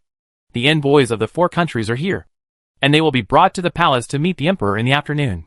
2 more countries with bad intentions have come. Deng Xingqiu and his men quickly pricked up their ears, but Mu Nanjin did not continue. Okay. Hit him. Hit him hard. Suddenly, there was an excited shout from the middle courtyard. Deng Xingqiu was worried about something going wrong, so he rushed to the backyard with his men. The chief steward of the state residence saw him coming and respectfully saluted. Hello, gentlemen. Deng Xingqiu asked a group of people in the open space in the middle courtyard. What's going on over there? The chief steward smiled slightly. The envoys of the 4 countries are competing in martial arts. Competing in martial arts? Deng Xingqiu immediately had a bad premonition. Before he could tell Lu Baihu to take Mu Nan away, he heard Jin Beiyun shouting loudly, Master Deng, you are here. Deng Xingqiu walked towards him with Mu Nanjin and others with gritted hair. Jin Beiyun said, we are competing in martial arts. Do you want to compete with us? I just want to see how good Miss Mu's martial arts are. He had been thinking about Mu Nanjin because he was too interested in the female official. He thought that she must have something extraordinary to save the emperor and let him make an exception to let her become a female official. That's why he wanted to fight with Mu Nanjin. Deng Xingqiu. If he had known there was a martial arts competition, he would not have brought Mu Nanjin. Moreover, he had already refused once last time, so he couldn't refuse a second time. Deng Xingqiu couldn't agree on behalf of Mu Nanjin, so he turned around and asked Mu Nanjin, are you willing to fight with them? Didn't you say that you are better than the god of war? I want to see if you dare to agree. Mu Nanjin couldn't help but look at Lu Baihu. Can I? It doesn't matter if I hurt or maim the other party. Lu Baihu sneered in his heart. Didn't you dislike me before? You thought of me at this time? Why don't you say anything? Is it so difficult to answer me?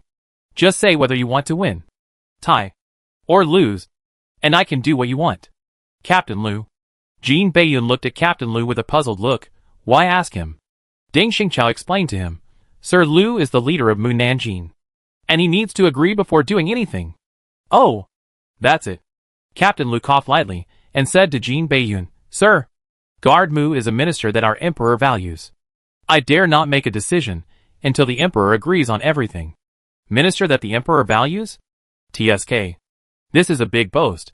If the emperor values me, he would not only give me a 9th rank official. Captain Lu retorted in his heart, it was you who didn't want the reward. And you still have the nerve to talk to the emperor.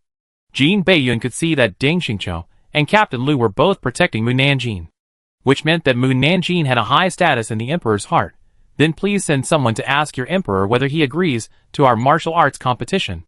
Ding Xingqiu couldn't refuse since he said so. He also knew that Jin Beiyun would not be satisfied unless he had a match with Mu Nanjing.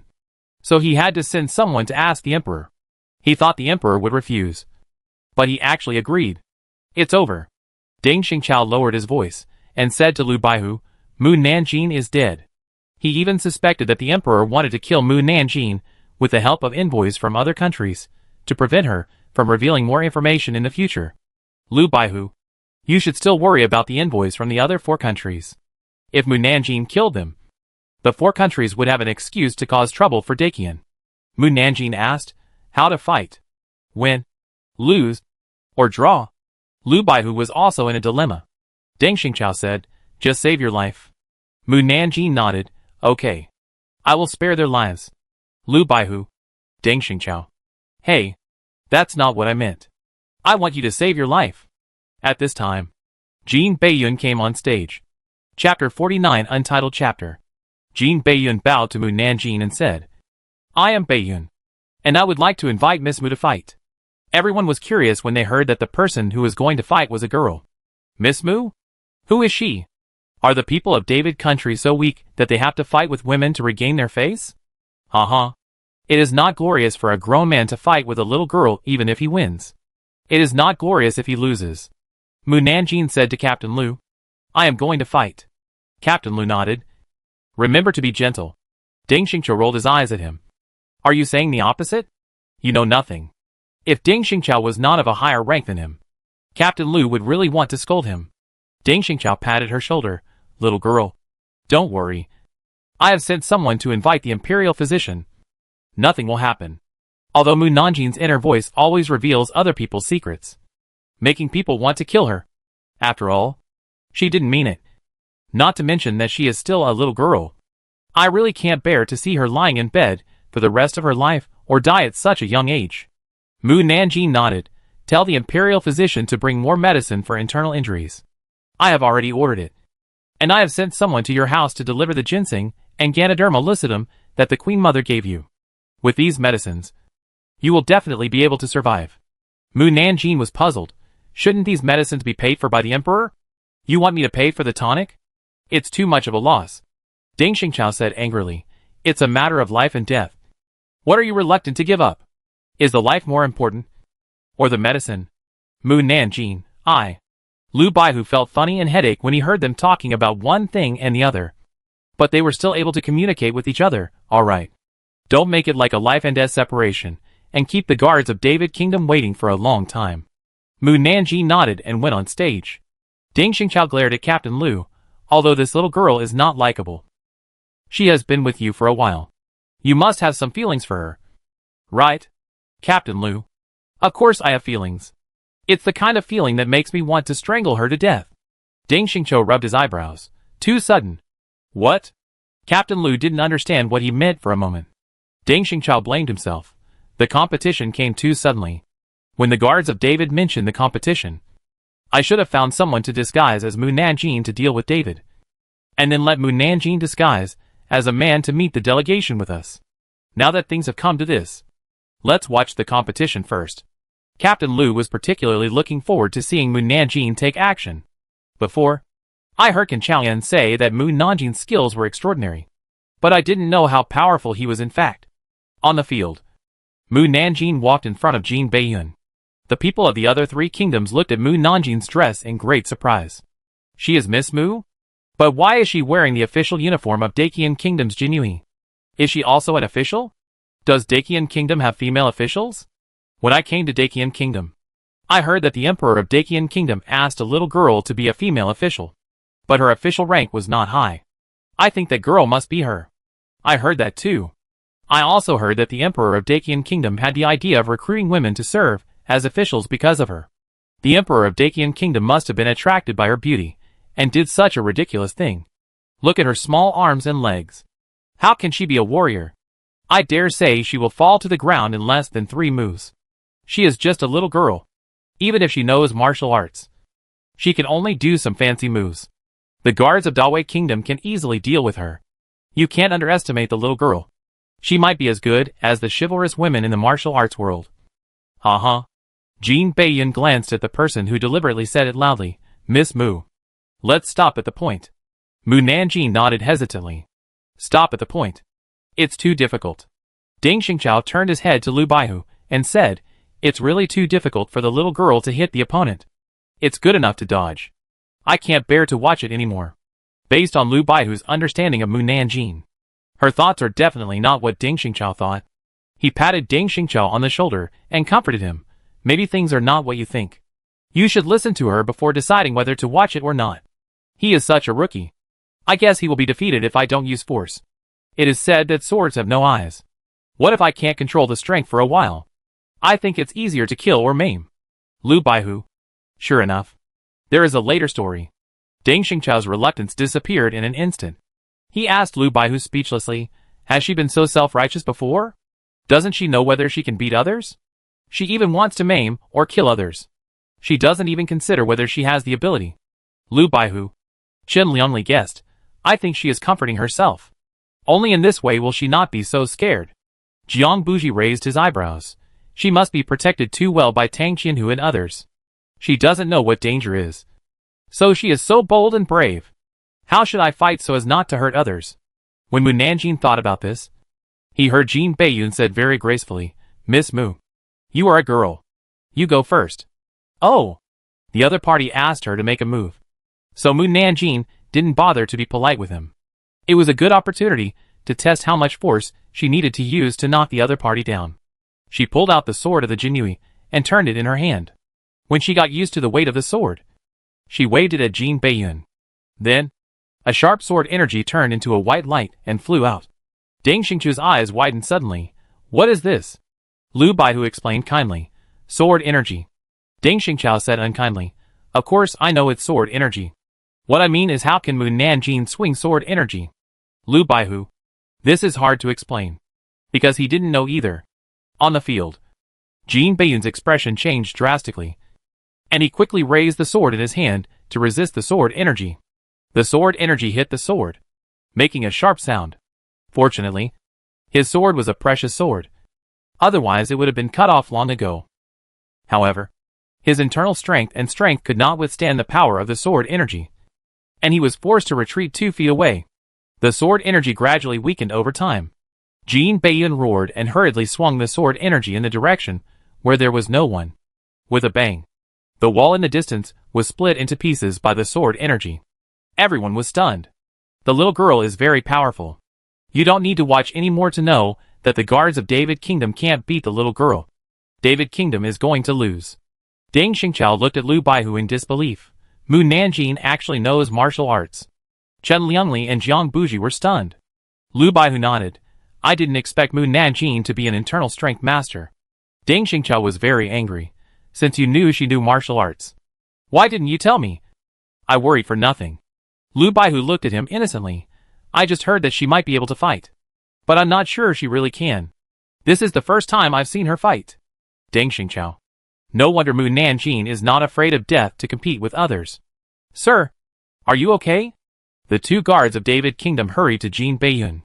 Jin Beiyun quietly shook his numb hands. It's okay. You all go down. Yes. The guards of David Kingdom retreated. Jin Beiyun said to Mu Nanjing, the skills of those who saved the emperor are indeed extraordinary. No wonder the emperor is willing to make an exception and let a girl be an official. Lu Baihu. Ding Xingqiao. When the emperor promoted Mu Nanjing to an official, it was not for this reason. Mu Nanjing said to Jin Beiyun, you are not my opponent. So give up. I have advised you. If you don't stop, if I can't control the strength and hurt you later, you can't blame me. How do you know I'm no match for you, when we haven't really started fighting yet? Jin Beiyun raised the sword in his hand. Next. I won't be polite to you. Oh! Mu Nanjing responded calmly. In Jin Beiyun's eyes, she looked like she didn't take him seriously. Mu Nanjing really didn't take him seriously. She was only thinking about how much force she would need to use to defeat him. I didn't even use any force just now, and I was able to push him back 6 meters away. Ding Xing looked at them with disbelief in his eyes. Even an 8th grade person wouldn't be able to take on such a fierce move just now. But she still said she didn't use any force? What would happen if she used force? Ding Xingqiao and the others dared not imagine. If I use a little bit of strength, he will definitely not be able to resist. And maybe I will cripple him. But I will definitely keep him alive. And the competition will end here. And I will also have an explanation to Comrade Ding. When Ding Xingqiao heard this was too much. He quickly shouted, Moo. Before Ding Xingqiao finished speaking, Jin Beiyun had already raised his sword and stabbed at Mu Nanjing. Mu Nanjing swung the sword with a little force, and a stronger sword energy flew out than before. Ding Xingqiao's forehead was covered with cold sweat. He could feel that the terrifying sword energy was definitely not something that a warrior below the Grandmaster could catch. If Jin Beiyun dared to confront him, he would definitely be either dead or disabled. The 5th Prince of David was injured, and David would definitely provoke a war. Seeing that the sword energy was about to hit Jin Beiyun, suddenly, the 5th Prince of David fell from the sky and flicked his sleeves to dissolve Mu Nanjing's sword energy. Jin Beiyun was stunned. Fifth Prince. Ding Xingqiao hurried over and protected Mu Nanjing behind him. Draw. This competition is a draw. Mu Nanjing was puzzled. How come it's a draw when I haven't even called on him? Shut up. Ding Xingqiao felt particularly headache. The 5th Prince of David looked at Mu Nanjing coldly. This girl is really cruel and ruthless. If he hadn't taken action, Jin Beiyun's life would have been ruined by this little girl. Mu Nanjing. The people of David are too unreasonable. They said the competition was theirs. And they said it was time to stop.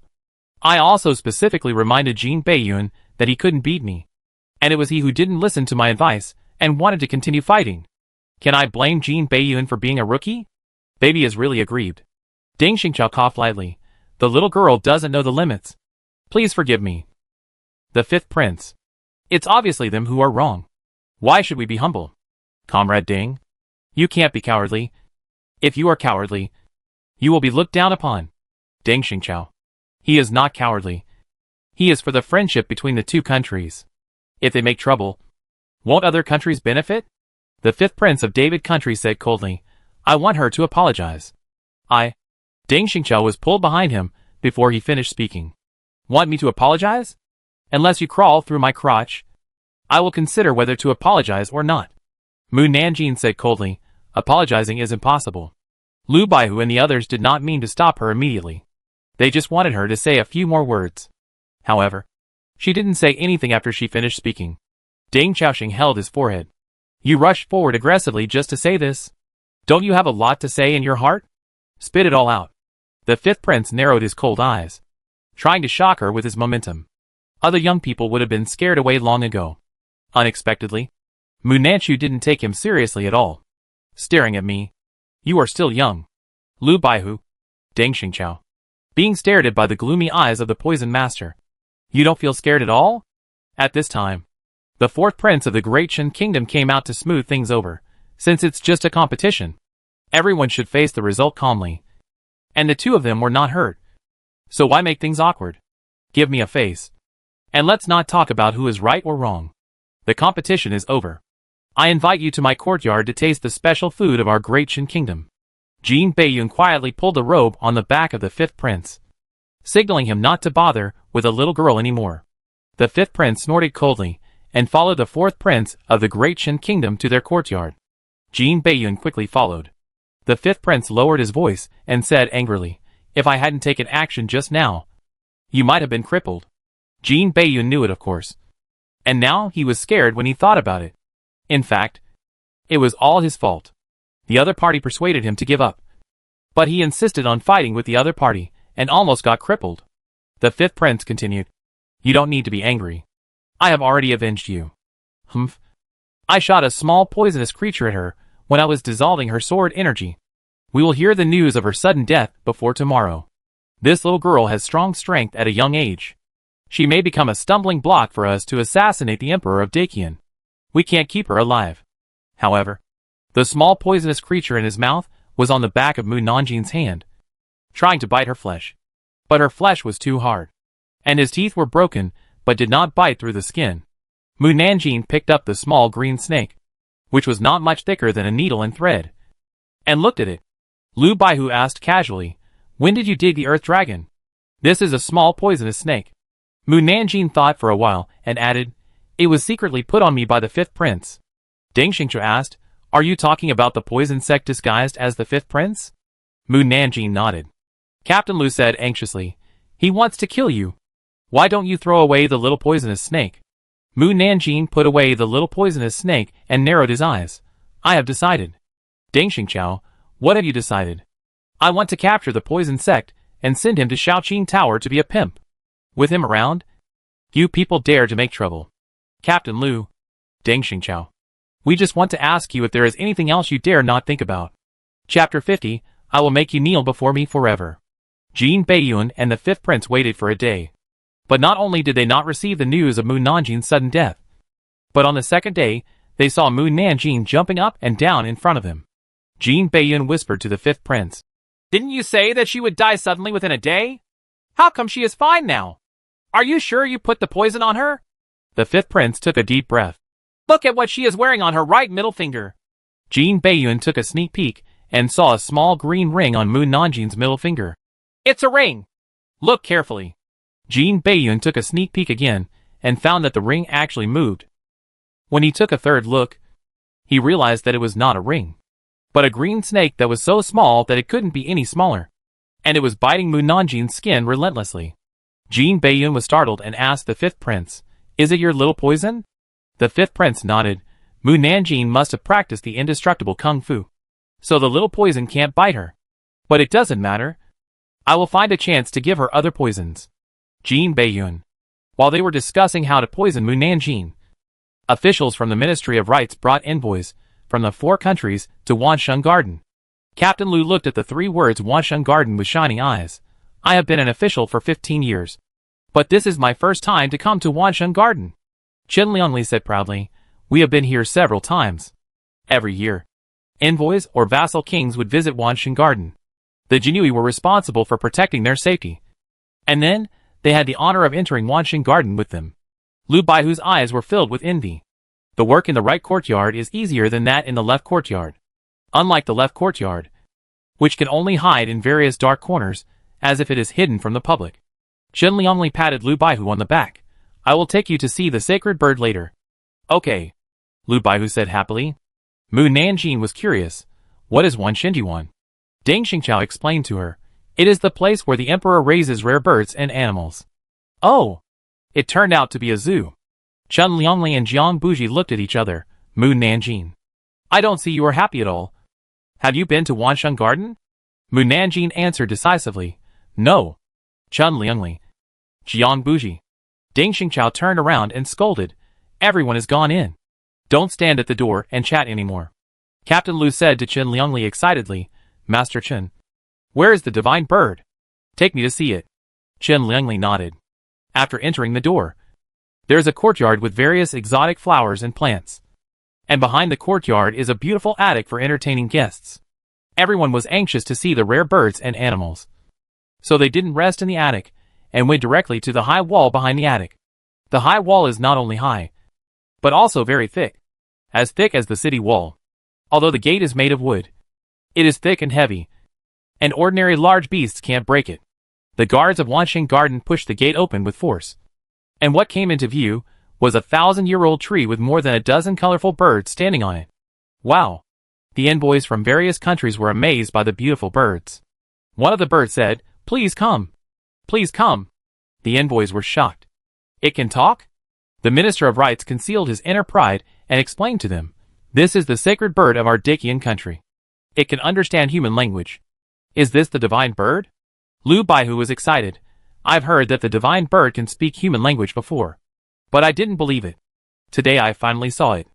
After he finished speaking, he heard Mu Nanjin's voice. "Isn't this a parrot?" The parrot's vocal organs are quite special. with a well-developed tongue root, a slender, soft and flexible tongue tip, and well-developed vocal muscles. It can make accurate and clear tones, and has strong imitation ability and memory. As long as you interact with it and train it more, it can learn to speak. In the end, it is just an ordinary bird, but it can speak a few more words than other birds. I thought I could see the phoenix divine bird, but I'm so disappointed. The Minister of Rights, who was explaining to the envoy, was so angry at her plain words that he almost spit out blood, and his pride was trampled on by her. Lu Baihu's excitement was gone. Deng Xingqiu was very glad that the envoys from various countries could not hear Mu Nanjin's voice. Otherwise the great Qian kingdom would be laughed to death by them. The envoys of various countries could not hear her voice, and each of them went to tease the divine bird. At this time, a parrot flew in front of Mu Nanjin. Mu Nanjin raised her hand and let it stand on her wrist. Say, I wish you smooth sailing. 2 dragons soaring. 3 sheep opening the door. 4 seasons of peace. 5 blessings. 6 great luck. 7 stars shining. 8 directions of wealth. 9 hearts and 10 perfect. Parrot? You can't even say this. Rookie. Officials of Dakian. Girl. We asked you to protect people, not to sabotage. Chen Liangli said to Lu Baihu in a soothing tone, I will take you to see the giant beasts later. They are more than 2 feet tall. I guarantee that you will not dare to approach them after seeing them. Lu Baihu's eyes widened. So high. Yes. When the envoys had seen enough, the Minister of Rights led them to the next attraction. Before they got close, there was a rumbling sound from the ground. The guards of the envoys immediately surrounded their masters and looked around vigilantly. The Minister of Rights smiled. Don't panic. That's the sound made by the giant beast when it walks. Because its body is too large and heavy, the ground will shake when it steps on the ground. One of the envoys said, Giant beast. Then it must be very big to be called a giant beast. Right. They are more than 2 feet tall. And they are the spoils we obtained when we attacked the Great Western Kingdom. The envoys had heard about the giant beasts in the Great Western Kingdom, but they had never seen them. The fact that the Great Qian Kingdom could make giant beasts as spoils of war shows that its military strength is very strong. The envoys were more afraid of the Great Qian Kingdom. The Minister of Rights noticed their expressions and smiled with satisfaction. When they came to the place where the giant beast lived and saw the giant beast that was nearly 2 meters tall, they were all stunned. Oh my God! This is the first time I have seen such a big beast. It's so scary. They can crush several of us to death with 1 foot. I wonder if they will eat people. Mu Nanjin looked at the animal with big ears and long nose. Before she could finish her words, Lu Baihu, who was worried that she would talk nonsense, quickly picked up the pear held by the maid next to her and stuffed it into her mouth. Mu Nanjin took the pear from her mouth and said unhappily, What are you doing? Lu Baihu lied to her. You have walked such a long way. You must be thirsty. Eat some fruit to quench your thirst. Oh! Mu Nanjin was indeed a little thirsty. Thank you. What a miracle. Captain Lu has become so considerate and caring about the little girl. Chen Liangli and Jiang Buji secretly gave Captain Lu a thumbs up. Captain Lu. This is not the only time he has fooled Mu Nanjin. It can be said that he has mastered this skill. In fact, the main reason is that Mu Nanjin is too lazy to think and doesn't like to think deeply about other people's actions. So she is so easy to fool. As for the main reason why Mu Nanjin doesn't like to think, it is the life creed that her master taught her since she was a child. That is, things that can be solved with fists don't need to be solved with brains. Mu Nanjin watched the giant beast bite a pear. Although I have seen elephants before, I have never seen such a tall elephant. Currently, elephants are the largest animals on land, and it is not an exaggeration to call them giant beasts. Elephants are herbivores and will not eat people. Fortunately, these envoys are country bumpkins who have never seen elephants, so it is still possible to fool them. Puff, cough, cough. The Minister of Rights almost laughed out loud. One of the envoys looked at him. Sir, what's wrong with you? Sorry, I caught a cold last night. The Minister of Rights lied to him. Captain Lu looked at Mu Nanjin depressedly, and his excitement was dampened by her ordinary tone. He would lose interest if he continued to visit. Mu Nanjin, I see that you don't seem to be interested in the Wansheng Garden. Why don't you go back to the attic to rest? And we will find you after visiting the Wansheng Garden. It's really boring here. It's better to go back to the attic to rest. Why didn't the Minister of Rights take the envoy to the brothel? It's much more fun there than here. Minister of Rights. Who would take an envoy to a dirty place to play? Not only will others look down on them, but people will also misunderstand that Dacian kingdom only knows how to play. Should I give some silver to the Minister of Rights to bribe him, and ask him to take the envoy to the brothel tomorrow? Officials. Captain Lu was worried that she would get more and more outrageous. So he interrupted her, asked me whether I will come back or not. Mu Nanjing nodded, then. Captain Lu was afraid that she would regret it. So he hurriedly said, I will send someone to send you back. But we can talk about it when we get back. Captain Lu pointed to the guard beside him. You send her back. Yes. Mu Nanjing followed the guard obediently and left. You didn't let me say this, so I won't say it. When you come back to find me, it is estimated that the fifth prince of the kingdom of David has already poisoned several giant beasts to death. It will be too late to say it then. This poison sect is also very vicious. He wants to destroy everything that can threaten the kingdom of David. What? The envoy of the kingdom of David wants to poison the beast. All officials. The Minister of Rights shouted, the fifth prince of the kingdom of David. When the fifth prince, who was about to poison, heard someone suddenly calling him, his hand trembled violently, and the poison almost slipped out of his sleeve. He suddenly frowned. Sir, why did you suddenly call me the prince? Our emperor learned that a minister had offended the fifth prince yesterday, so he specially asked me to bring some precious items as an apology. The Minister of Rights patted his forehead. I am old and have a bad memory. I forgot this matter in a blink of an eye. Now that I remember it, I immediately told the fifth prince.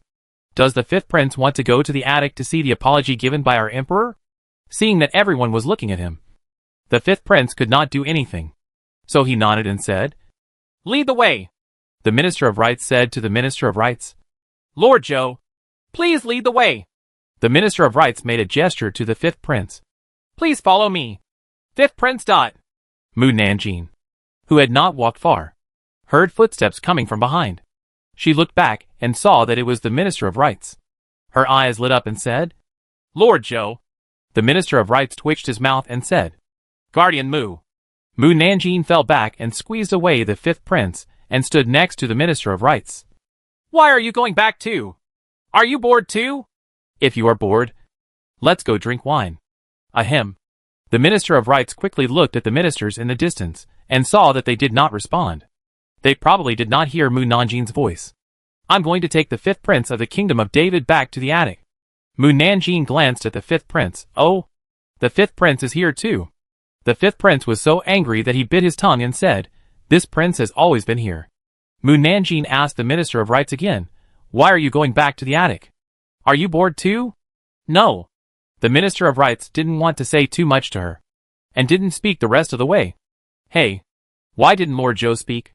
I wanted to ask him when he went to Shaoqing Tower, but now it seems that I can't ask him. Minister of Rights. Mu Nanjing turned his eyes to the fifth prince, but the other party didn't even look at him. You ignore me now. I'll make you kneel down to me in the future. The Minister of Rights quickened his pace and came to the attic, and ordered the steward of Wansheng Garden to bring up the most precious flowers in the garden.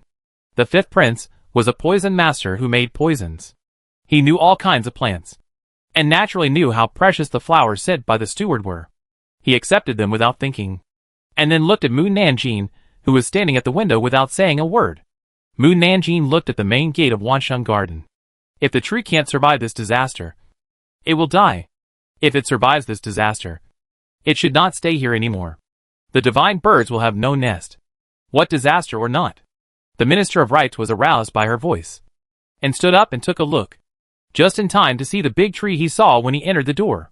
Then, a strong wind blew. The big tree swayed, and many fallen leaves fell from the tree. One of the leaves was blown to the attic by the wind. Mu Nanjing caught the leaf and stuffed it into his arms. Swish, swish, swish. The big tree made a sound like the sound of the sea waves, and the Minister of Rights seemed to hear laughter. More than an hour later, the Minister of Rights and his men came back. The Minister of Rights asked the fifth prince, Are you satisfied with the apology sent by our emperor? The fifth prince nodded. As long as you are satisfied. As long as you are satisfied. The Minister of Rights smiled and said to everyone, Tomorrow afternoon at 3 p.m. I will take you to see the emperor. The Minister of Rights ordered the manager of Wansheng Garden, serve the meal. It was almost noon, and it was time to change shifts. Ding Xingqiao took Mu Nanjing and others to leave Wansheng Garden. Captain Lu missed Wansheng Garden. I have never seen a deer with such a long neck. Did something happen to its body when it was born? So its neck grew so long? Chen Liangli smiled and said, no one knows why its neck is so long. Mu Nanjing frowned. Lu Baihu is talking about a giraffe. Right? It's such a country bumpkin. It's just what it looks like. Okay? Lu Baihu didn't want to talk anymore. His good mood was ruined by her again. Ding Xingqiao said to Mu Nanjing, you should report to the Due Mansion again at 5 p.m. tomorrow. Okay. Mu Nanjing didn't go with them and rode away. When she returned to the Mu Mansion, the housekeeper came over and said, Miss, the Madam of Xiaqingla has something urgent to ask you. She wants you to go to Xiaqingla. Chapter 51. This strength is supreme. As it concerns the money in Mu Nanjing's pocket, she quickly changed into her casual clothes and went to Qishao Tower. The door of Qishao Tower was open, but no one dared to go in for fun because a large group of guards were guarding outside the door. The tables, chairs, wine jars and food in the building were smashed all over the floor, and hundreds of pimps, young men, singing girls and musicians were pressed to the ground and whipped by a group of guards. They were beaten so badly that their bodies were covered with scars, and their skin was torn, and their flesh was trembling. Ah! The miserable screams echoed throughout the Shaoqing Tower, and people passing by outside hid far away and dared not move forward. My lord!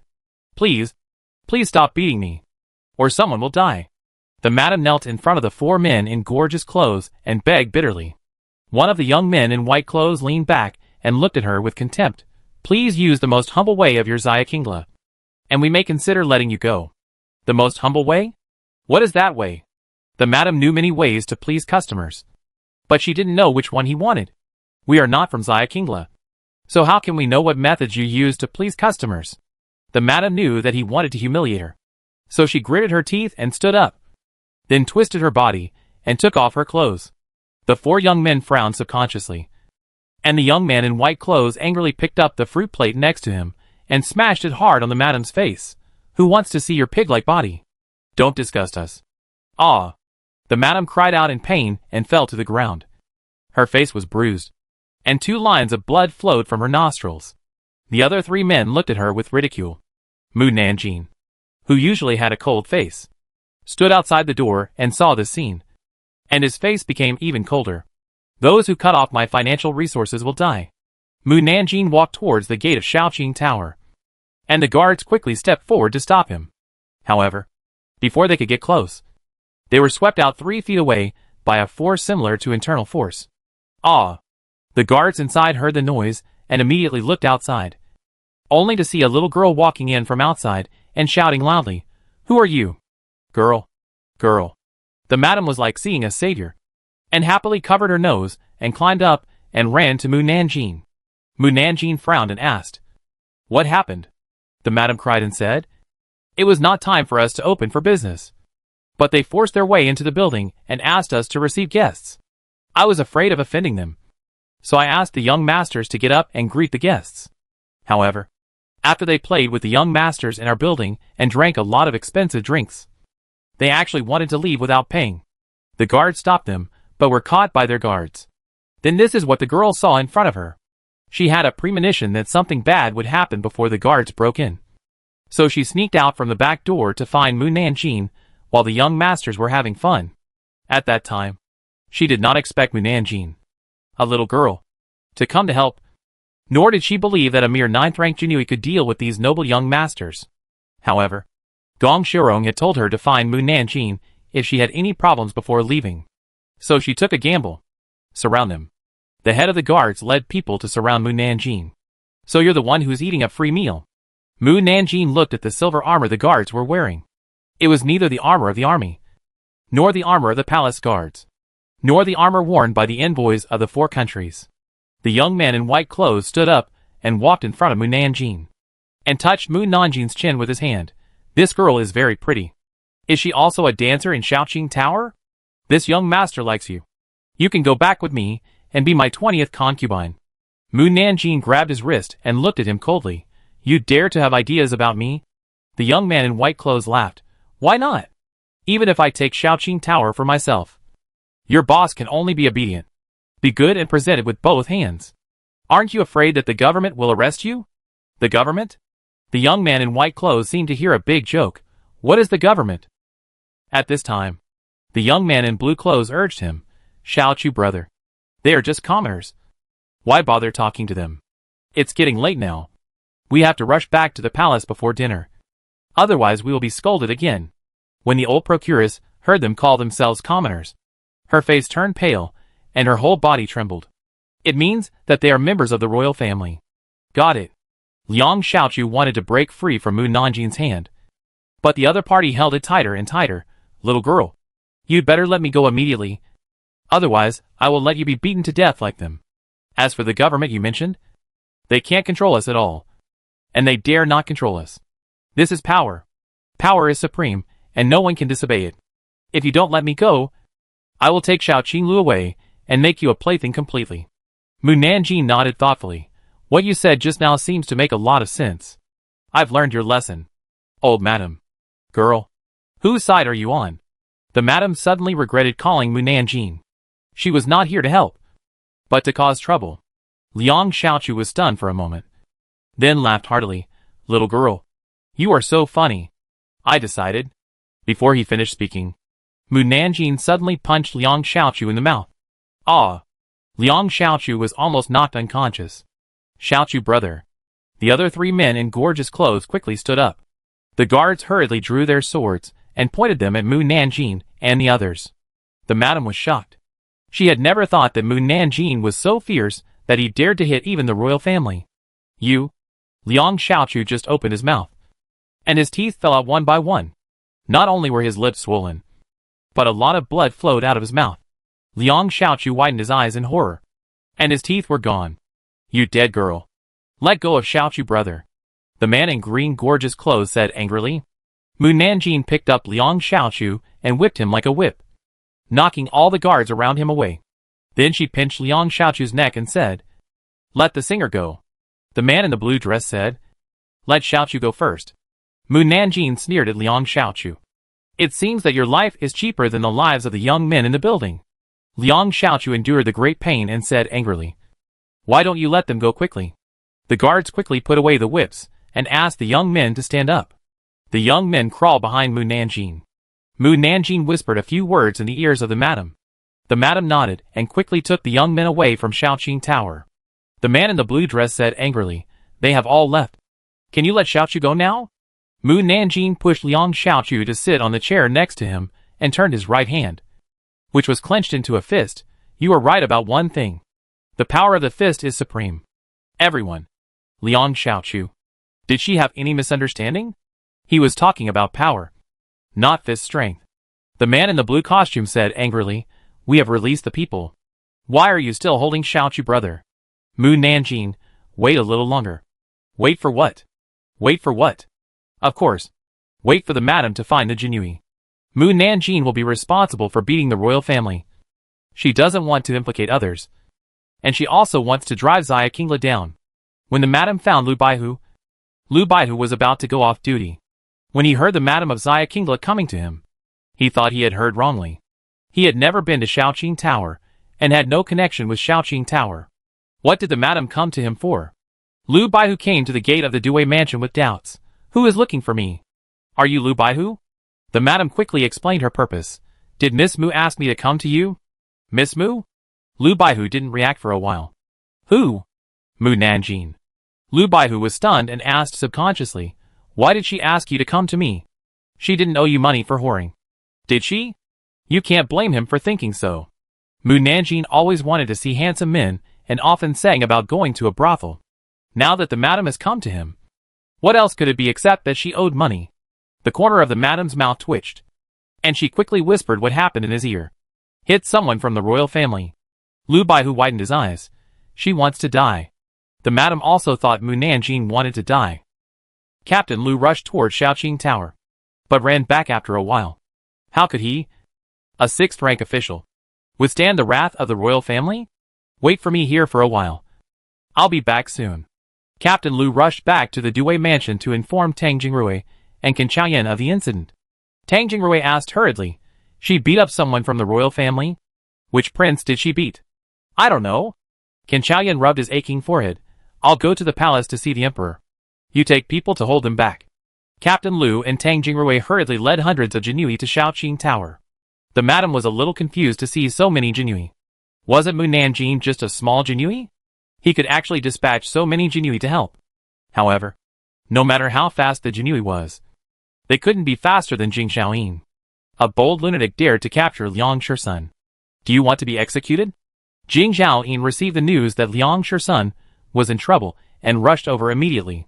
When he saw Mu Nanjing in Shaoqing Tower, his face paused. Why did this little girl look so familiar?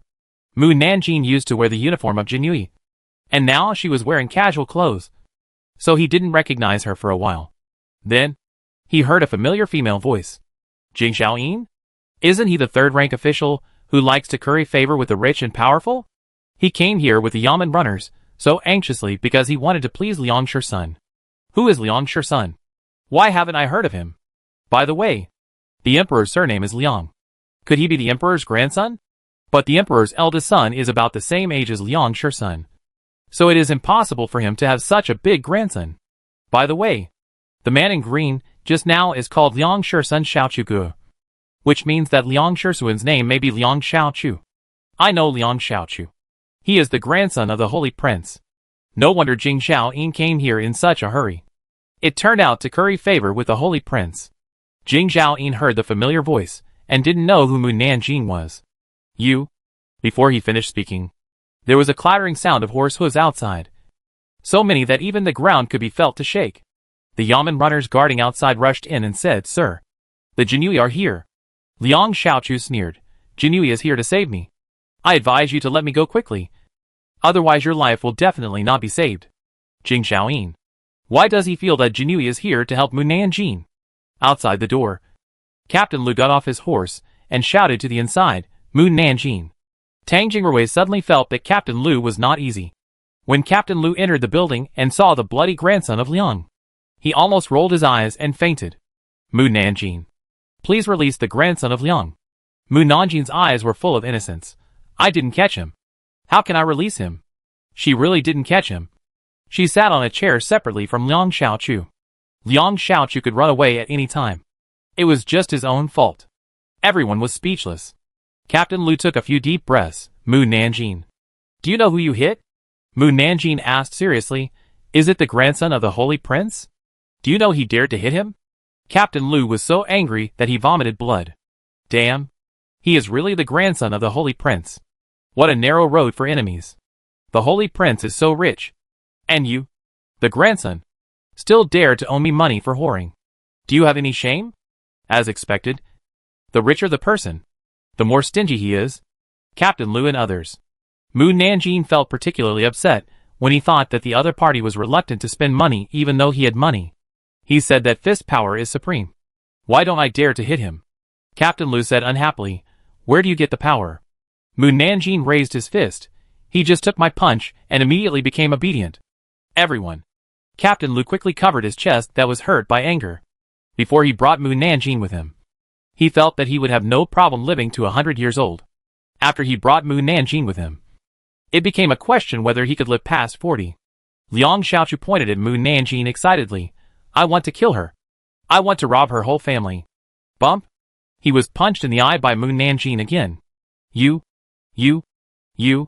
How dare you hit him in public? Is there still any law? Liang Xiaochu cried. She hit me. Why don't you arrest her? Mu Nanjing said coldly. The emperor is qualified to say the words of the whole family. Liang Xiaochu. One punch and he stopped talking. It is true that punching power is supreme. Lu Baihu and others. The emperor's oral order. At the right time, the eunuch's shrill voice came from outside. Everyone looked outside, and the chief eunuch ran in and said, the emperor's oral order. Long live the emperor. Everyone knelt down suddenly. Kneel down for an oral order. Mu Nanjing muttered and knelt on the ground. The chief eunuch read out, the emperor's oral order. Summon Mu Nanjing and others to the palace to meet him. The emperor didn't know who Mu Nanjing hit, so he had to use someone else instead. The man in the blue costume said to the two men beside him, who is Mu Nanjing? Why did the emperor summon her? The two men shook their heads. I have never heard of this person. The chief eunuch smiled and said to Mu Nanjing and the others, Miss Mu and the other descendants of Liang, please come to the palace with me. Oh! Mu Nanjing walked to Captain Liu and asked, will the emperor punish me? Captain Liu said unhappily, are you afraid now? Why didn't you think about the consequences before? I'm not afraid. I was thinking that if the emperor punishes me, I will let him taste the supremacy of fist power. Captain Liu. He felt that he might not live to see tomorrow. Chapter 52, Stronger Fists? Or More Power? After arriving at the palace, Captain Liu and Tang Jingrui pulled Mu Nanjing behind the crowd and whispered, Mu Nanjing, before you meet the emperor, tell us why you want to help Xiao Qinglu, so that we can speak for you in front of the emperor. Mu Nanjing said, Liang Shursun and his men beat my people. Captain Liu widened his eyes. Does Xiao Qinglu have your mistress? Tang Jingrui. Mu Nanjing squinted at Captain Liu. Xiao Qinglu is mine. The two were very surprised. Yours? Isn't Xiao Qinglu owned by Master Xiaorong? He gave me Xiao Qinglu and the other two brothels before he left. Captain Liu. Tang Jingrui. Really generous. But Mu Nanjing saved Gong Xiaorong's life. It is said that saving a life is more important than heaven. So what's wrong with giving 3 brothels to the person who saved his life? Liang Shursun and his men not only beat up my people, but also ate and drank in my building, and did not pay after having sex with people. Lu Baihu exhaled. I know. They came to the outside of the imperial study, and he told Qin Chaoyan about the matter. Qin Chaoyan then relayed the words to the emperor. The emperor was furious, and angrily scolded Liang Xiaochu and others who were kneeling on the ground. As members of the royal family, you don't know how to maintain the face of the royal family and go to the brothel to have sex with prostitutes. But you don't pay money and hurt the people. You have disgraced the royal family. The 4 grandsons lowered their heads as low as they could. If the prince breaks the law, he will be punished with the same crime as the commoner. Not to mention that you are just grandsons. I will punish you with 10 sticks. Do you accept it? Yes. How dare they say they don't accept it in front of the emperor? 10 boards can't even break my skin. The punishment is too light. I don't accept it. They owe me money. But it's the same as killing my parents. Old emperor. You quickly ask them to pay the money for prostitution. The emperor coughed lightly. And the money you owe? Quickly pay it back. Don't let anyone spread this matter. It's not good to hear. Liang Xiaochu covered his mouth with red eyes and said, Uncle, what about her beating me? Look at my teeth. All fallen out. He put down his hand to show the emperor. His mouth was full of blood, and only a few big teeth were left inside. It was really horrible. The emperor frowned. Mu Nanjing glanced at him coldly. I only hit one person. But you hit my entire Shaoqing tower. Liang Xiaochu said excitedly, you are right. Do you know that hitting a royal relative is a capital crime? Mu Nanjing asked, didn't you say that fist power is supreme? How can it be a capital crime? I'm talking about the power of the regime, not the fist of the fist. Mu Nanjing said calmly, in my eyes, my fist power is greater than your power. You are just making trouble for no reason. I'm making trouble for no reason? Then let me ask you, when the emperors of the 2 countries meet, who do you think has more power? Do they need to pay respect like ministers? Liang Xiaochu was slightly stunned. They have the same power, so they don't need to pay respect. When their power is the same, how can they make their power greater than the other? 2 words flashed through everyone's mind at the same time. War. Only by deciding the winner through war can the other side surrender. War is fought by everyone's hands. Mu Nanjing saw that they already had the answer and curled his lips. You don't even understand the principle that the strong are respected. You are a bunch of idiots. Emperor and others. We are not the ones arguing with you. Why are you scolding us too? That can't erase the fact that she beat a member of the royal family. Uncle, if you don't punish her, where is the dignity of the royal family? Everyone will think that we are easy to bully. Oh! Liang Xiaochu pulled a wound and quickly covered his mouth. The emperor glared at him. You were wrong first. So she beat people. The matter ends here. And you are not allowed to mention it again in the future. I can't not mention it in the future. They still owe me money. Otherwise, I will ask them to pay it off now. But, Liang Xiaochu wanted to say something. But the man next to him quietly pulled his robe to signal him not to say anything more. At this time, the chief eunuch came in and said, Your Majesty, the imperial physician is here. The emperor sat down, let him come in, and see the injury of the grandson. Yes. After a while, the imperial physician came in to check Liang Xiaochu's injury, then stopped his bleeding, and then said to the emperor, Your Majesty, the injury of the grandson of Liang is not serious, but his teeth may not grow out. Liang Xiaochu said anxiously, What should I do? How can I see people in the future? The emperor glared at Mu Nanjing. You didn't want to fix your teeth, but you fixed them. Now that they are healed, what should I do? If the teeth can't be fixed, the grandson and his family will not give up. If they can't grow out, you can ask the national teacher. He will definitely make the grandson of Liang's teeth grow out. The national teacher is so useful, but he is not used well. It's a waste of talent. He also let him get so much monthly salary in vain. The emperor said to Liang Xiaochu, I will ask the national teacher to help you fix your teeth. Liang Xiaochu felt relieved. Hey, why does the emperor always think the same as me? Could it be? The emperor and his men were nervous. Could it be that the emperor and I have a telepathic connection? Everyone. Mu Nanjing shuddered. I don't want to have a telepathic connection with the old emperor. The emperor was despised and was furious. Mu Nanjing said to Liang Xiaochu, Since your injury is not serious, you owe me 200,000 taels. Please pay it in person. 200,000 taels. Ouch. Liang Xiaochu pulled the wound in his mouth in excitement, and it hurt so much that tears came out of his eyes. The man in the green robe, Liang Xiaoping, the grandson of the respected prince, said angrily, You are asking for too much. If I don't cheat you now, when will I? Besides, your family is so rich. I will make you bleed a little. Emperor and others. Mu Nanjing ignored his anger. You drank the most expensive wine in our building, which costs 1,000 taels per pot. Count how many pots you drank. If you can't figure it out, I'll count it as 50 pots, which is 50,000 taels of silver. Emperor, the wine I drank is not so expensive. For grandsons, there are 200 people in my building. You injured my people. Each of you must compensate at least 100 taels of silver, which is 20,000 taels of silver.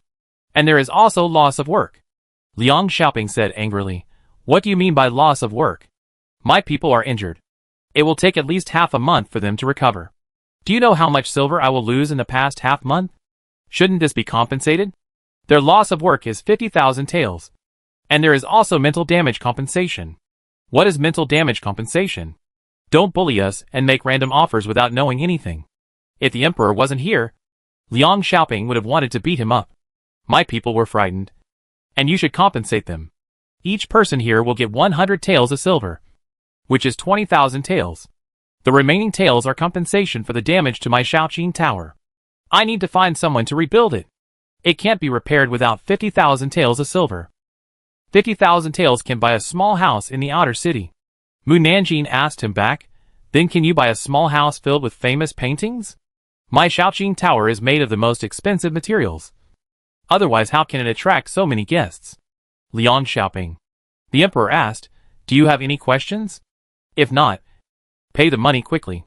Liang Xiaoping and the others looked at each other, and finally each of them took out 50,000 taels of silver notes. When the emperor saw that they could take out so much silver in one breath, his anger soared. Although his princes also lived in luxury, and their rooms were filled with all kinds of valuable items, they could not take out so many banknotes at once like them. And they did not look like they were in pain, which showed how rich the fourth prince was. Mu Nanjing took the banknotes. You can go and receive the punishment. Liang Xiaoping and the others stared at her fiercely, as if they wanted to kill her. The emperor waved his hand. That's enough. You all go down. Mu Nanjing did not want to stay in the palace, and happily left the imperial study with 200,000 taels in her pocket. Lu Baihu and the others followed. Can Chaoyan asked, Are you happy to earn 200,000? Yeah. Mu Nanjing covered her chest tightly. Are you going to Shaoqing Tower? I'll give you a 10% discount. Captain Lu. Tang Jingrui. Can Chaoyan didn't know whether to laugh or cry. The little girl has done business with us. At this time, Captain Lu walked to his ear and whispered, Master Can. It's the four princes. Can Chaoyan looked up and saw four middle-aged men in princes' court robes walking towards them. He led Captain Lu and others to salute the four princes. Meet the four princes. The four princes were in a hurry to see their sons, and Can Chaoyan was only an official below the fourth rank, not worthy of their attention. The four hurriedly walked past them. When they walked away, Captain Lu said, I don't think this matter will end like this. They will definitely come to cause trouble again. Mu Nanjing didn't care at all. If they dare to cut off my financial resources, I will cut off their retreat. Let's see who is more ruthless. Lu Baihu and others. When the 4 princes came to the imperial study, the 4 grandsons had just finished the 10 big strokes. Just as Mu Nanjing said. They were not even skinned. They were relieved to see that their sons were fine. After paying respects to the emperor, they took their sons away. The prince of the Zuinqing prince's mansion asked his son, what happened? Liang Xiaoping told him everything that happened. Dad, I found that the emperor is very special to that little girl and supports her in everything. The prince of the Zuinqing prince's mansion asked, what's the girl's name? Liang Xiaoping thought for a while. It seems to be Mu Nanjing, the grandson of the Yuqing prince's mansion. Liang Xiaoxin nodded. It's Mu Nanjing. Mu Nanjing. The prince of the Zuinqing prince's mansion raised his voice. The other princes also looked unhappy. It's really a narrow road for enemies. You all don't want to provoke her. After arriving in the capital, they have tried their best to avoid seeing Mu Nanjing, just because they don't want her to know who they are, so as to avoid her knowing their affairs through her mind. Who knew that their sons would not live up to her and confront her head-on? Liang Xiaoping was curious. Dad, who is she? Why are you so afraid of her? The prince looked at him and said, this is not the place to talk. Let's go back and talk. Chapter 53. I'm in a good mood today. Back in the palace, Liang Xiaoping asked the prince of the Zuinqing prince's mansion about Mu Nanjing's identity again. Zuinqing prince's mansion took them to the study and asked the guards to guard outside the door to prevent anyone from approaching the study to eavesdrop on their conversation. What I'm going to say next is incredible. You must not make any noise or ask more questions after listening. The 4 grandchildren saw the serious face of the Zuinqing prince and couldn't help swallowing and nodding. Before we came, your grandfather had a secret talk with us. That is, about Mu Nanjing. Her identity is very simple. She is just the niece of the husband of the sister of the Ministry of Personnel, and currently serves as a 9th-rank Jinui. Surprise flashed in the eyes of the 4 grandchildren. They had heard about the female Jinui since they came to Beijing for many days, but they didn't expect that this person was Mu Nanjing. This is not surprising. The most incredible thing is that any official in Beijing with an official seal, including the emperor, the queen mother, and several concubines, can hear her inner voice. That is, what she thinks in her heart. It's okay to hear her inner voice, but she can know many unknown secrets, such as things that only I know. This is incredible. The 4 grandsons opened their mouths in shock. This is why your grandfather suddenly changed his mind and didn't come to Beijing. Your grandfather was worried that Mu Nanjing would expose what we did in Fondi after seeing your grandfather, and the emperor would detain them in Beijing and not let them go back. Your grandfather and his men had no choice but to send us here. They thought that they would be fine after coming to Beijing to avoid Mu Nanjing, but they didn't expect you to run into her directly. If I had known, I would have told you about this in advance. Liang Xiaoping muttered, why didn't you say it earlier? The prince of the Zuinqing palace glared at him unhappily. The fewer people know about this, the better. After all, the emperor doesn't want too many people to know that they can hear Mu Nanjing's thoughts. And you can't control your mouths. If you tell the matter out of excitement, the emperor will know that we have connections with some ministers in Beijing, and he will find out about our rebellion more quickly. Liang Xiaoping, the prince of the Zuinqing palace, had a headache when he thought of this. I don't know if she just exposed our affairs in front of the emperor. The prince of the prince's mansion guessed. The emperor should not know about us yet. Otherwise, he would have locked us up long ago. The emperor's mind is hard to predict. How do you know what he thinks? Liang Xiaoxin asked. Can we talk now? The prince of the prince's mansion nodded. What do you want to say? Grandfather and his friends are afraid that the emperor will know that they are going to rebel, and then arrest them. Then grandfather and his friends are not worried about our safety. Why didn't he send other people or not let us come? Liang Xiaoxin felt indescribably uncomfortable. He felt that his grandfather had treated them as abandoned children. Your grandfather and his friends came by themselves, but most of the soldiers did not listen to our orders. Only to your grandfather and his friends. And they had some things to do before they sent us, the princes, to Beijing to appease the emperor. In addition, your grandfather did not choose you to come to Beijing. You strongly requested it, and you were drawn by the lottery later. So they brought you here. Liang Xiaoxin. If he had known that they were not coming to Beijing for fun, He would not have actively recommended himself to celebrate the emperor's birthday. The prince of the royal prince's palace said coldly, after coming to Beijing. We have always restricted you from leaving the palace. But you just didn't listen. The punishment you suffered today can only be said to be your own fault. If the person he faced was not Mu Nanjing, perhaps the emperor would not favor her. The four grandsons lowered their heads and said nothing. The prince of the holy prince's palace looked at his son Liang Xiaochu. Since we went to the palace to pick you up, you haven't been heard. Do you have an opinion on the emperor's punishment? Or do you have an opinion on us? Everyone looked at him. Liang Xiaochu. How dare he have an opinion? The prince of the holy prince's palace sank his face. Speak. Liang Xiaochu opened his mouth helplessly, revealing 2 rows of toothless blood holes. The princes couldn't help but gasp. They just heard that Liang Xiaochu's teeth were knocked out, but they didn't expect it to be so serious. At this time, the voice of the steward came from outside the door. My dear princes, the imperial master is here. The prince of the Shunqing palace frowned. We have no connection with him. Why is he here? Liang Xiaochu said with a mouth that revealed the wind. He is here to fill my teeth. Everyone. Feng Xinan was invited to the hall. Took a look at Liang Xiaochu's teeth. Took out a pill for him to take. And then left without saying anything. Just like that? Liang Xiaochu felt that the imperial master was playing tricks on him. Liang Xiaoping sneered. I have never heard that a tooth can grow back after being knocked out. I think that person asked the imperial master to perfunctorily deal with us in order to appease us. Suddenly, Liang Xiaochu felt that his gums were particularly itchy.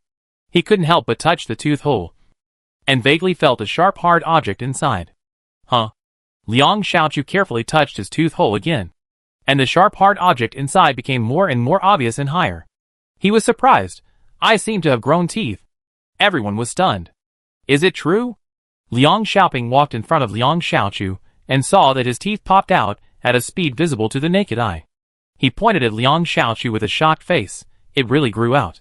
Everyone looked at Liang Xiaochu's mouth, and 2 rows of brand new white teeth grew out of his originally bare mouth. They all showed unbelievable eyes. The prince of the Shunqing palace was surprised. I heard my father say that the national teacher is a rare talent. He can do things that ordinary people can't do. I was skeptical at the time, but now I still find it incredible after seeing it with my own eyes. The prince of the Huanqing palace said, it would be great if the national teacher could be used by us, or we could find a rare talent. The prince of the Yuqing palace sneered. Instead of thinking about these unrealistic things, it is better to think about how to deal with Mu Nanjing. We will never be at ease with her around. The prince of the Shunqing palace said indifferently, it's better to talk about this in the study. While they were discussing how to deal with Mu Nanjing, she was selecting medicinal materials in the medicine shop and asked the shop assistants to send the medicinal materials to Shaoqing Tower. At this time, Shaoqing Tower was groaning.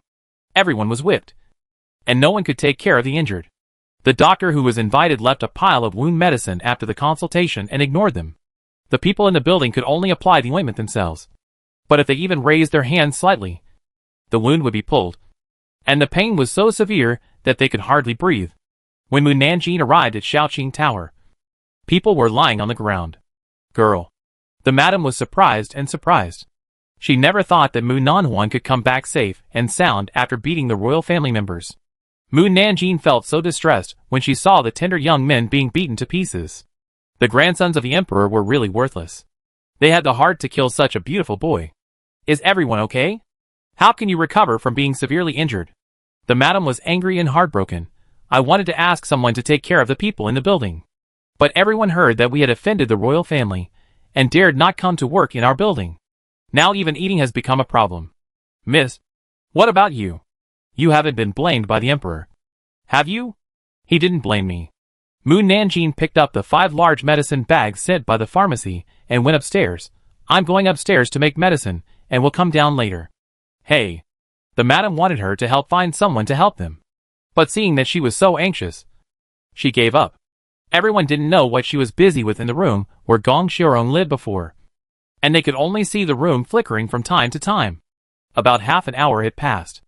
Mu Nanjing came out of the room holding the basin that Gong Xiaorong used to wash his face, and the basin was filled with black ointment. I'll make a pot of medicine for wounds, and you can apply it on your body. Medicine?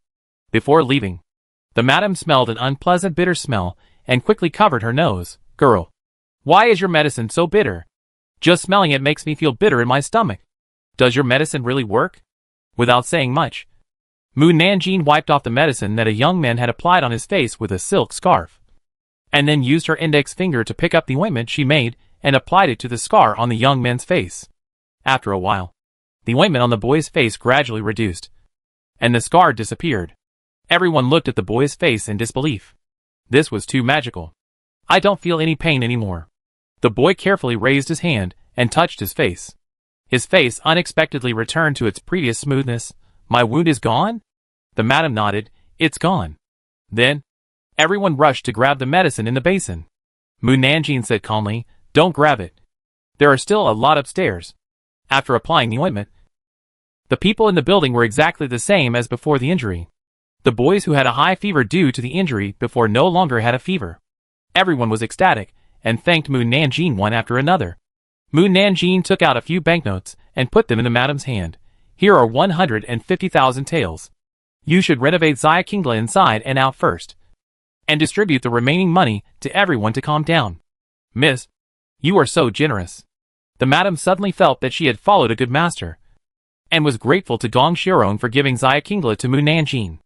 All this money was cheated from the 4 grandsons, so I don't feel bad about spending it. The madam couldn't help laughing.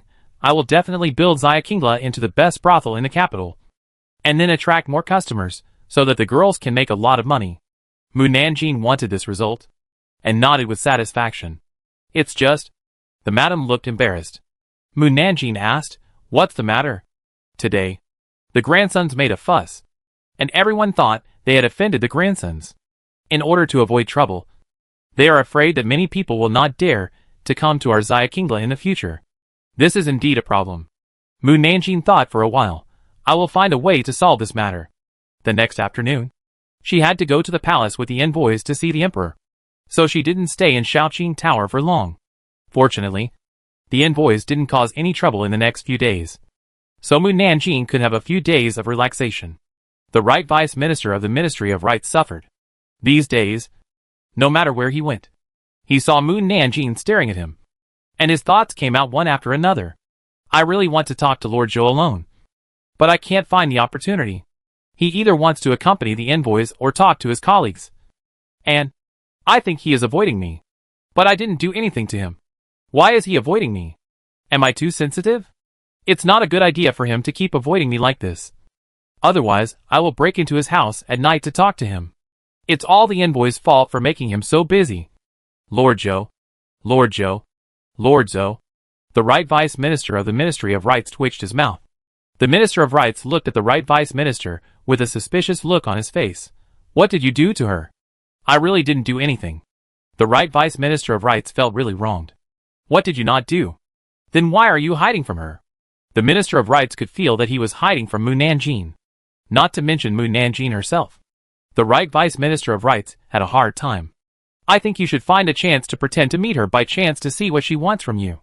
Otherwise it's not a good thing for us to hear her full of resentment all day long. Besides, even the emperor is paying attention to you about this matter.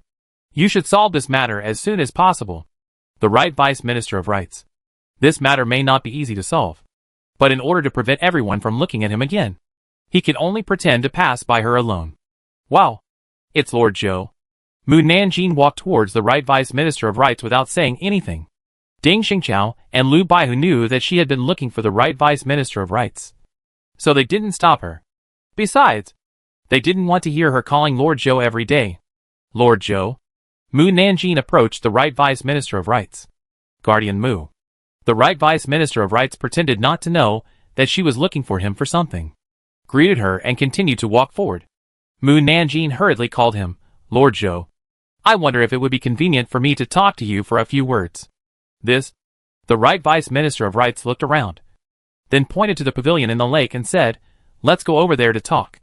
It was far away from the crowd, and there was no place to hide. No one would be able to hear them talking and Mu Nanjing's thoughts.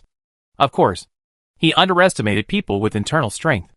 Ding Xingqiao and Lu Baihu took advantage of the fact that the right assistant minister of the Ministry of Rites was not paying attention and hid in the bushes closest to the pavilion, because they were too curious about what Mu Nanjing was going to say to Lord Zhou.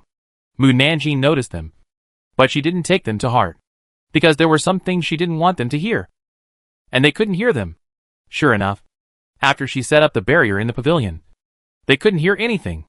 No one knew what Mu Nanjing was talking to Languisher about.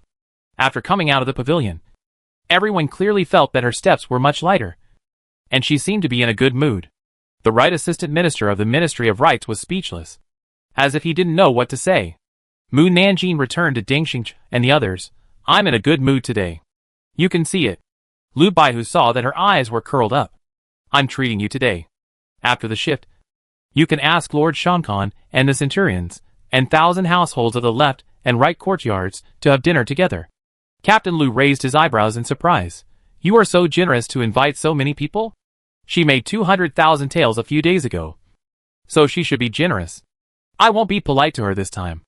Deng Xingqiu sent Chen Liangli to inform the captains and centurions of the left and right courtyards to wait at the gate after their shifts. The captains and centurions were very happy to hear that someone was treating them. After their shifts, everyone rode horses with Mu Nanjing to have dinner. The number of people in the two courtyards added up to thousands, and the mighty team was very eye-catching. People who didn't know thought they were going to suppress bandits or do something big. Then, the people saw the team stopped at Shaoqing Tower. Chapter 54 Getting Mu Nanjing Drunk. The Jinui looked at the word Shaoqing Lu and were a little confused. As far as they knew, Shaoqing Lu was a men's brothel. Qin Chaoyan and Deng Xiaoxing's faces turned black instantly. They had never expected that Mu Nanjing would invite them to Shaoqing Lu for dinner. Mu Nanjing ignored their expressions and happily went into the building to find the madam to entertain the guests. Left behind, Qin Chaoyan and Deng Xiaoxing looked at each other in bewilderment. Tang Jingrui frowned and asked Captain Lu. She said she would invite us to dinner. Didn't you ask where we were eating? Captain Lu felt a headache. We thought there were other places to eat besides restaurants, so we didn't ask her. Who knew she would be so bold to bring so many of us here? Prostitution. The last two words were almost too embarrassing to say. Tang Jingrui was so angry that he almost died. Now everyone is wearing official uniforms, and there are so many people watching. How can we explain our behavior? Should we tell them that we are here to close down the brothel? He dared to say that if they did so, Mu Nanjing would definitely turn against them. And who knows what terrible things they would do. Captain Lu rubbed his face. How about we turn around and leave? Tang Jingrui said nothing. Qin Chaoyan disagreed. No. This will offend Mu Girl's face. This is not okay. That is not okay. Then what should we do? Qin Qian. Deng Xingqiu held his forehead. I would not have agreed to her if I had known. If they entered Shaoqing Tower tonight, he dared to say that the censor would report this matter to the emperor tomorrow morning. By then, all the civil and military officials in the court would know that they, the Jinui, went to Shaoqing Tower to visit prostitutes. At this time, the sound of horse hooves and wheels came from afar. The Jinui looked forward and saw dozens of carriages coming towards them, and then stopped at the door of Shaoqing Tower. Then, they saw a group of civil servants in official uniforms getting off the carriage. The Jinui took a closer look and found that these civil servants were from the Ministry of Rights, followed by several officials from the Dali Temple and the Censorate. The Minister of Rights and others were stunned when they saw thousands of Jinui. Qin Chaoyan laughed. The Minister of Rights is here too. It must be said that Mu Nanjing is good at tricking even the Minister of Rights, who always pays attention to etiquette. The Minister of Rights stepped forward and asked, Are Lord Kan and Lord Deng here to investigate the case? Qin Chaoyan looked at Shaoqing Tower meaningfully. We are here to eat too. The Minister of Rights looked at him in surprise. So many people? It was the first time they saw so many Jinui come out to eat. You are also so many people. I see that everyone in the Ministry of Rights is here. The Minister of Rights nodded. Indeed, they are all here. The Right Vice Minister of Rights said that he wanted to invite them to dinner. How could they not come? Of course, they were not just here to eat. The most important thing was that they were very curious about why Mu Nanjing was looking for the Right Vice Minister of Rights. But the Right Vice Minister of Rights insisted on waiting until dinner time to tell them. So they had to come. Qin Chaoyan smiled happily. With you here, we can eat more at ease. Tomorrow, someone will accompany them to be scolded and share the emperor's anger for them. How can they not feel at ease? Deng Xingqiu chuckled. At ease? The Minister of Rights was confused. Then, someone pulled the sleeve of the Minister of Rights. Sir! Look quickly. The Minister of Rights looked back at the Yuan Weilong who pulled his sleeve and asked puzzledly, What are you looking at? Yuan Weilong pointed in the direction of Xia Qingla. The Minister of Rights turned around and looked. It took him a long time to realize that this was a brothel. He was immediately furious. Showdown. The Right Vice Minister of Rights came over with a stiff upper lip. Before the Minister of Rights could start scolding, the Madam of Zayakingla came out with 6 singing girls, with a smile. My lords, I've been waiting for a long time. When she saw so many people outside the door, she and the singing girls were stunned. When someone was said to inform her this morning, they only said that they were bringing a group of officials to play. But they didn't say that they were bringing so many people. No wonder she was asked to prepare food and drinks for thousands of people, and specially transferred people and cooks from other brothels to help. The Minister of Rights wanted to turn around and leave, but the Right Vice Minister of Rights grabbed his sleeve and whispered in his ear. Moon Nanjing said that if we don't go in, she will make public all the scandals of everyone in the Ministry of Rights, including the mistakes we made in private. In fact, Moon Nanjing didn't say that. She just said that as long as he could find a way to trick everyone in the Ministry of Rights to Zayakingla, he could choose one of the 3 brothels for free every month, and she would pay for all the drinks. But he was limited to bringing 3 people. This was a great thing for a person who only lived on a monthly salary but liked to visit brothels. He had no choice but to trick people in. The Minister of Rights suddenly turned black. How dare she threaten us? The Right Vice Minister of Rights didn't say anything, but he knew that the Minister of Rights would definitely go in, because the Minister of Rights had made a mistake in his early years, and he definitely didn't want people to know about it. The Minister of Rights looked at Qin Chaoyan and finally understood why Qin Chaoyan said that he could eat peacefully with them around. Now he wants to return this to them. With the Jinui here, they can feel at ease. The Minister of Rights snorted angrily, flicked his sleeves, and walked into Shaoqing Tower. Captain Liu opened his mouth in surprise. People from the Ministry of Rights really went in? Then should we go in? Chen Liangli said. The Ministry of Rights dared to go in. How can we genuinely be afraid? Captain Liu. Qin Chaoyan turned around and said to them, of course we are not afraid to go in. After you go in, the most important thing for you is to do one thing. Deng Xingzhe asked, what is it? Get Mu Nanjing drunk. Tang Jingrui. With so many of us, 1 glass each can definitely make her fall. And then we can ask her questions. Deng Xingzhao gave Qin Chaoyan a thumbs up. You are really insidious. No wonder the governor likes you the most. Qin Chaoyan rolled his eyes at him. Lu Baihu hesitated. She is so powerful. If she can drink 1,000 cups without getting drunk, can we knock her out? Qin Chaoyan said, 1 cup per person is not enough. Then 2 or 3 cups per person. We can always make her drunk. Lu Baihu. How cruel. Qin Chaoyan dismounted. Everyone dismount and go in for dinner. Yes. All the Jinui dismounted and followed Qin Chaoyan into Zayakingla. Welcome. Welcome all the adults. Welcome all the adults. The madam was a shrewd person. She knew that Mu Nanjing brought so many adults to dinner to let everyone know that their Zayakingla was backed by someone, and the matter of the grandson did not affect them. Therefore, she deliberately opened her voice and shouted so that people around could hear. The passers-by were dumbfounded. They thought the Jinui came here to seal Zayakingla. But I didn't expect that these adults came here to visit prostitutes. And they came in groups. The scene was really spectacular. Chapter 55. Good news and bad news. All the furnishings in the lobby of Shaoqing building were emptied and replaced with rows of tables and stools. 15 square tables were lined up in a row, and the stools were long benches. As long as everyone squeezed a little, a row of tables could accommodate hundreds of people. There were 4 rows of tables in the lobby, and there was an empty aisle in the middle for dancers to perform. The Minister of Rights looked around in surprise. I didn't expect the interior of the brothel to be so big. The Right Assistant Minister of Rights snorted. How can the largest brothel in the capital not be big? He heard that when Master Shirong bought this place, he spent 1,000,000 taels of silver. And this was just the money for the land. The reason why it is so expensive is that this is the inner city, and it is also the most prosperous and lively area in the capital, with a large flow of customers, and naturally a large number of customers. The madam arranged seats for them. She arranged the low-ranking officials in the lobby, the middle-ranking officials upstairs, and the remaining officials in the backyard.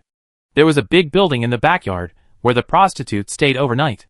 She arranged the officials in the rooms where the prostitutes lived. As long as they opened the door, they could see the singing girls dancing in the courtyard.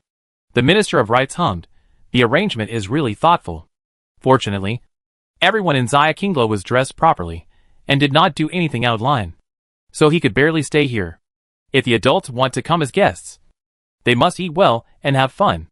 The madam left the room and immediately asked people to serve wine and food, and then said to Mu Nanjing, "Miss, you still have a way to invite so many adults to our Kingla as guests.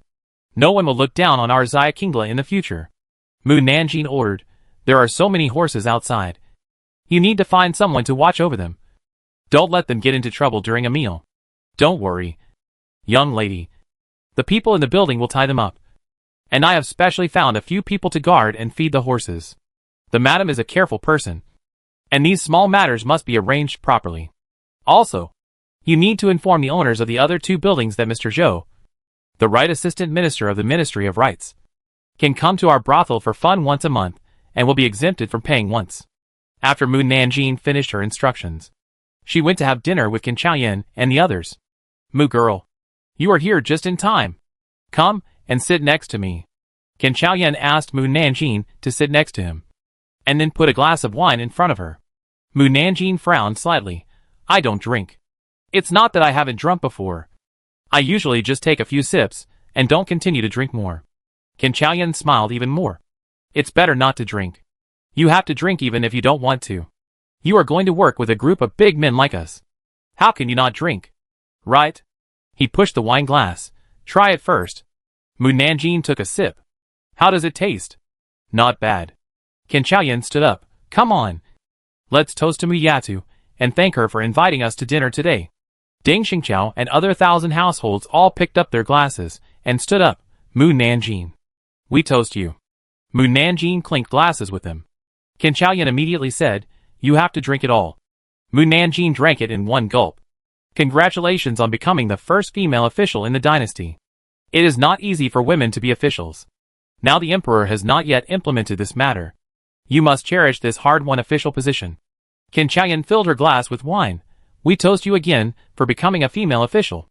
Mu Nanjing said, "Aren't there female officials of different ranks in the harem? They can only work in the harem, but cannot interfere in politics. But you are different. If you are promoted, you can discuss matters with the Minister of Rights and others in the Taijin Palace with the Emperor. This is a real official. Oh! Come! Let's toast you again." Mu Nanjing raised his glass and drank it all. Qin Chaoyan filled her glass with wine again. "The third glass of wine is to wish you a step-by-step promotion in the days to come." Mu Nanjing, "Is this unnecessary? I just want to lie down and live my life. I don't want to be exhausted like a dog. And I don't want to be bald like the Minister of Rights and others before middle age." The people of the Minister of Rights next door, Qin Chaoyan and others couldn't help but smile. "Hurry up. Drink another glass." Mu Nanjing drank another glass of wine. Qin Chaoyan glanced at her face. "Didn't you say you don't drink? How come you don't blush after 3 cups? Could it be that you are the kind of person who doesn't blush when drinking?" Qin Chaoyan winked at Ding Xingqiao. Ding Xingqiao understood, picked up the wine glass, and said to Mu Nanjing, "Mu Nanjing, thank you for coming to our right courtyard to help these days. This cup is for you." "You're welcome." Mu Nanjing drank another glass of wine. Ding Xingqiao quietly kicked Chen Liangli, who was sitting next to him. Chen Liangli stood up. "Mu Nanjing, we are very happy to work with you. I toast you a glass." "Happy? Why do I see you with a gloomy face more often?" Chen Liangli, "That's because I was angry with you." After Mu Nanjing drank the wine, Jiang Buji also picked up the wine glass. "Mu Nanjing, you are like my little sister. I toast you a glass." Mu Nanjing, "When men want to drink, they can have any excuse." Tang Jingrui watched Mu Nanjing drink several cups in a row, and couldn't help asking, "Mu Nanjing, are you okay?" Mu Nanjing looked at him puzzledly. "Okay. Why not? Don't you feel dizzy?" "No." Tang Jingrui. Qin Chaoyan kicked Tang Jingrui under the table, and said with a smile, "Jingrui, shouldn't you toast your cousin too?" Chen Liangli cheered, "Yes. We all toasted her. You should toast her too." Under the pressure of everyone's eyes, Tang Jingrui bit the bullet and toasted Mu Nanjing. Jiang Buji said again, "Mu Nanjing, if Tang Jingrui hadn't accepted you into the Jinui, you wouldn't have been a female official. And if you hadn't been a female official, you wouldn't have had the opportunity to meet us. Don't you think you should toast him 3 times to express your gratitude?" Mu Nanjing thought it made sense, and immediately picked up the wine glass to toast Tang Jingrui 3 times. The other 4 captains present also found excuses to toast Mu Nanjing. However, after drinking more than 10 cups, she was still very energetic, and the people present really couldn't find an excuse to force her to drink. Fortunately, not long after, Captain Lu brought people over, and then thousands of Jinui lined up to toast. The strange thing is that after drinking hundreds of cups, Mu Nanjing didn't get drunk. Not to mention the urge to pee. After drinking thousands of cups, she suddenly stood up and said, "I haven't toasted the Minister of Rights yet." Mu Nanjing took the wine glass and wine pot to the next room. Deng Xingqiu saw her steady steps and was very puzzled. She has drunk so much. Why is she not drunk? Chen Liangli snorted. It's all because of that crow mouth of Captain Lu. Ken Chaoyan touched his chin. She may be drunk, but we can't see it. Some people are no different from usual when they are drunk. Mu Nanjing should be such a person. Deng Xingqiu was curious. Why do you think she is drunk? It's not her usual behavior to take the initiative to toast the people in the Ministry of Rights. Deng Xingqiu heard what he said. It seemed to make sense. In the next room, Mu Nanjing raised the glass. I toast to all the adults in the Ministry of Rights. The people in the Ministry of Rights picked up the glass reluctantly. They were very happy that someone invited them to dinner, but they felt very bad to be threatened. After drinking a glass of wine, Mu Nanjing said to them, I have good news and bad news for you. Which one do you want to hear first? The Minister of Rights didn't want her to keep them in suspense, so he said unhappily, you can tell me which one you want to hear. Then I'll tell you the good news first. You? Mu Nanjing pointed at them. You were poisoned by the 5th prince of the Kingdom of David. What? The Minister of Rights and his men were so scared that they couldn't even hold the chopsticks and wine glasses in their hands. Ken Chaoyan next door asked Deng Xingqiu, who was stunned, didn't you find that the people in the Ministry of Rights were poisoned? Deng Xingqiu said bitterly, how can I watch so many people by myself? I can't be with them all the time. Besides, the 5th prince is a disguised poison sect. If he wants to take action, he can avoid my eyes at any time. Ken Chaoyan pointed to the next door. Didn't you hear her talking about this in her heart? Deng Xingqiu was even more depressed. She has been thinking about Lord Zhou these days, and didn't say anything else. Ken Qian, the Minister of Rights next door, was so angry that his lungs were about to explode. We have all been poisoned. And you still say good news? Mu Nanjing. What do you mean? Mu Nanjing took a sip of wine. You are not dead now. Isn't that good news? The Minister of Rights looked particularly ugly, as if he had eaten shit. The Right Vice Minister of Rights was very scared. Then we are about to die. Mu Nanjing walked over and patted his shoulder. With me here, you will not die. Everyone in the Ministry of Rights. That is indeed a good thing. The Right Vice Minister of Rights breathed a sigh of relief. What is the bad news? When Lord Zhou invited the Lords of the Censorate to dinner, someone with ulterior motives heard that I invited you to dinner. When they learned that I was here with you, they wanted to send someone to kill me. I don't want to move now. My safety depends on you. Mu Nanjing suddenly felt soft all over and didn't want to move. So he sat down on the chair at the back. Right Vice Minister of Rights. The officials from the Dali Temple and the Censorate who came with him tonight were all his good friends. And they were also the ones who often visited brothels with him. So when he invited them, he did not hesitate to say that it was Mu Nanjing who invited them to dinner. The person with the ulterior motive probably thought that they were the only ones having dinner with Mu Nanjing. But he did not expect that Mu Nanjing would call so many Jinui. The Vice Minister of Rights said anxiously, how can we stop them? The Minister of Rights drank a sip of wine very calmly. Why are you so anxious about so many Jinui here? We can't stop them. And there are still them. Yes. The Vice Minister of Rights sat back in his chair very calmly, and continued to eat. The food here is still good. Ken Chaoyan next door said to Tang Jingrui, give the order and let everyone be on guard. Yes. Tang Jingrui left the room. Deng Xingqiu stood up. That girl must be drunk. Otherwise she wouldn't say so many things. I'll bring her over for questioning. Ken Chaoyan didn't stop him. Deng Xingqiu went to the next room to exchange pleasantries with the people from the Ministry of Rights, and then brought Mu Nanjing back. Ken Chaoyan asked with a smile, Mu girl, are you drunk? No. Mu Nanjing's serious and cold appearance can really make people laugh. People who don't know really think she is not drunk. But if you look closely, you will find that her eyes are a little blurry. Come over here. Let's have a few more drinks. Ken Chaoyan still felt that Mu Nanjing was too sober, so he asked her to drink several more glasses of wine. When it was almost done, He put down the glass and asked tentatively, "Mu girl, I see that you are good at kung fu. Who did you learn from?" "Who did I learn from?" Mu Nanjing supported her head and thought for a long time. "Who did I learn from? Have I learned kung fu? I haven't learned kung fu. Right? I only learned swordsmanship." "Everyone," Ding Xingqiao whispered, "you drank too much."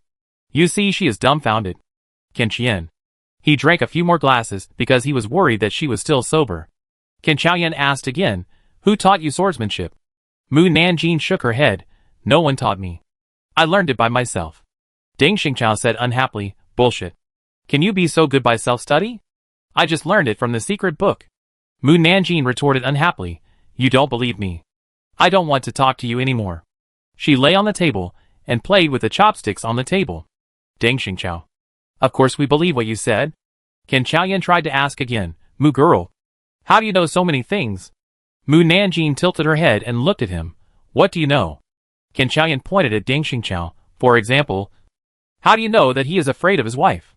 Ding Xingqiao said unhappily, "You don't ask so many things. But you have to talk about my affairs.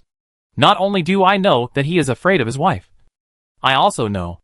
Although Mu Nanjing was drunk, he did not change his usual habits and immediately took out the system. "The gossip of the emperor. I also know about the left censor of the censorate. Do you want to hear it?" "Yes." "Ahem." Qian Qiaoyan was almost diverted by her. "You should tell me how you know it first." Mu Nanjing ignored him and continued, "The left censor of the censorate has a person he has liked since childhood. And that is the virtuous concubine in the emperor's palace." Qin Liangli widened his eyes. "Really? And?" Mu Nanjing suddenly felt a little dizzy. The person in front of her kept swaying in front of her. And one person turned into two people. She shook her head and supported her chin with her hand. "What else? You tell me." Mu Nanjing closed her eyes. Although she didn't finish her words, her inner voice came out again. Prince Sheng knew that the left censor liked the virtuous concubine. So he promised him that he would marry the virtuous concubine to him after the rebellion was successful. He was moved and agreed to be Prince Sheng's running dog. The right censor-in-chief, who was eating downstairs, heard Mu Nanjing's voice, and his chopsticks trembled and fell on the table. The minister of the Dali Temple comforted him. She was talking about the left censor-in-chief. "Not you. What are you afraid of?" "I'm usually close to the left imperial censor, and I'm afraid that the emperor will think I'm in league with him." "That's really serious." The Dali Temple thought for a moment and said, "From tomorrow on, you should stay away from him as much as possible. That's the only way." Upstairs, Mu Nanjing finished talking about the left imperial censor and started talking about the next person. Hee. "I'm telling you about Qian Qiaoyan." Qian Qiaoyan heard that she was going to mention herself, and hurriedly shook Mu Nanjing. "Stop. Stop. Don't think about it anymore." Ding Xingqiao smiled and pushed him away. "Let her continue thinking. I want to know what scandals you have." Qian Qiaoyan shouted to Mu Nanjing, "Mu girl, wake up." However, Mu Nanjing had already drunk herself. Chapter 56 Mu Zuzong. Qian Qiaoyan was scared to the point of peeing his pants when he was 20 years old on a mission. Ding Xingqiao and the others looked at Qian Qiaoyan with wide eyes. "Really? You were really scared to the point of peeing your pants?" They couldn't imagine that scene. Nor could they believe that someone who was always calm and steady would be so cowardly. Qian Qiaoyan gritted his teeth and said, "Fake." He would never admit that he had such a shameful experience. It can't be fake. Her heart can't tell lies. Ding Xingqiao laughed out loud. "Ha. Qian Qiaoyan, you are so cowardly sometimes. I always thought you were very capable, and a person who was not afraid of things." "Ha. You were actually scared to the point of peeing your pants?" Others bit their lower lips desperately for fear of being beaten if they laughed out loud. Qian Qiaoyan stared at Ding Xingqiao with a sinister look. "If you laugh again, I will make sure you don't see the sun tomorrow." Ding Xingqiao knew he was serious and quickly stepped back. "I didn't want to laugh either, but I couldn't help it." They had worked together for so many years, and he was always suppressed by Qian Qiaoyan. Now he finally got his place back. "Ha. Old comrade can pee his pants. Shame on him for being such an adult." Qian Qiaoyan's face suddenly turned black. He really shot himself in the foot. Ding Xingqiao spread his hands. "I'm not laughing at you this time. If you want to beat someone, beat Mu Nanjing." Qian Qian. The eldest princess's son has robbed a commoner again. He is too lawless. Let's go and kill him together." Mu Nanjing stood up and rushed out. Qin Chaoyan quickly grabbed her. Mu girl. Where are you going? Let's go catch the eldest prince's son. Qin Chaoyan lied to her. I've sent people to catch him. Just stay here. Oh. Mu Nanjing returned to her seat. The prefect of Wuzhou embezzled half of the money allocated by the court. This year's dam will definitely not be repaired properly. And the people will suffer again. Damn it. I'm going to Wuzhou to chop him off now. She hadn't even warmed up her chair when she stood up again excitedly. Qin Chaoyan asked quickly. Where are you going again? Let's chop the prefect of Wuzhou off. We've already chopped him off. Oh. Mu Nanjing sat back in her chair and suddenly stood up again. Qin Chaoyan rubbed his aching brain point. What are you doing again? Ha ha ha. Qin Chaoyan and Deng Xingqiao looked at each other. What is she laughing at? Ha ha ha. The Jinui who were drinking in the lobby of the front building stopped when they heard the laughter. Captain Pan, who was sitting next to Captain Lu, drank a sip of wine and said, How did she manage to spread her voice so far? It's not far enough for her. She can go even further. Captain Lu said unhappily. Maybe it can spread all over the capital. Qin Liangli was right when he said he was a bad mouth. Mu Nanjing's voice really spread all over the capital. The officials who were having dinner in their own mansion heard Mu Nanjing's voice. And they jumped up in fright, looking around vigilantly. At the Zhuxiang mansion, Zhuxiang walked to the door of the hall and looked again and cursed angrily. Damn it. Why is she so haunting? I can hear her voice when I return home. She can't be nearby. Right? The wife of Zhuxiang asked curiously. Whose voice did you hear? Nothing. The left prime minister returned to his seat. And then his wife twisted his ear in her hand. Will you tell me? If you don't think about sleeping tonight. Oh. It's really nothing. And I really can't tell you. This is related to the lives of our family. I can't tell you. The left prime minister was in so much pain that tears came out. When the left prime minister's wife heard that it was related to the lives of the family, she immediately let go of her hand and looked at him half doubtfully. Really? How dare I lie to you? The left prime minister said with a bitter face. The left prime minister's wife nodded. I don't think you dare. The left prime minister rubbed his aching ear, but cursed Mu Nanjing in his heart. Then he heard.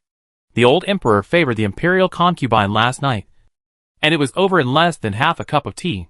Old emperor. Your kidneys are not good. Hurry up and ask the imperial doctor to treat you. If you continue like this, you will not be strong in less than half a year. Officials in the whole capital. The emperor, who was still reviewing the memorial, trembled and drew a big black line on the memorial, which was ruined. Mu Nanjing. The emperor slammed the table angrily and stood up. Where is Mu Nanjing? The eunuch Qi said quickly, Your Majesty. Guard Mu did not enter the palace. She did not enter the palace? She did not enter the palace. Why can I hear? He stopped here. The emperor was almost angry to death. He took a deep breath and walked out of the hall, and asked, Mr. Tianyuan, do you know where Mu Nanjing is? Tianyuan's faint voice came from the roof. She is eating in Shaoqing Tower in the inner city. Inner city? The emperor couldn't believe it. The inner city is so far away from the imperial city. And I can hear her voice. Tianyuan was also curious about how the voice could be heard so far. Soon, the queen mother sent her maid to deliver a bowl of lotus seed and mutton bone soup to the emperor.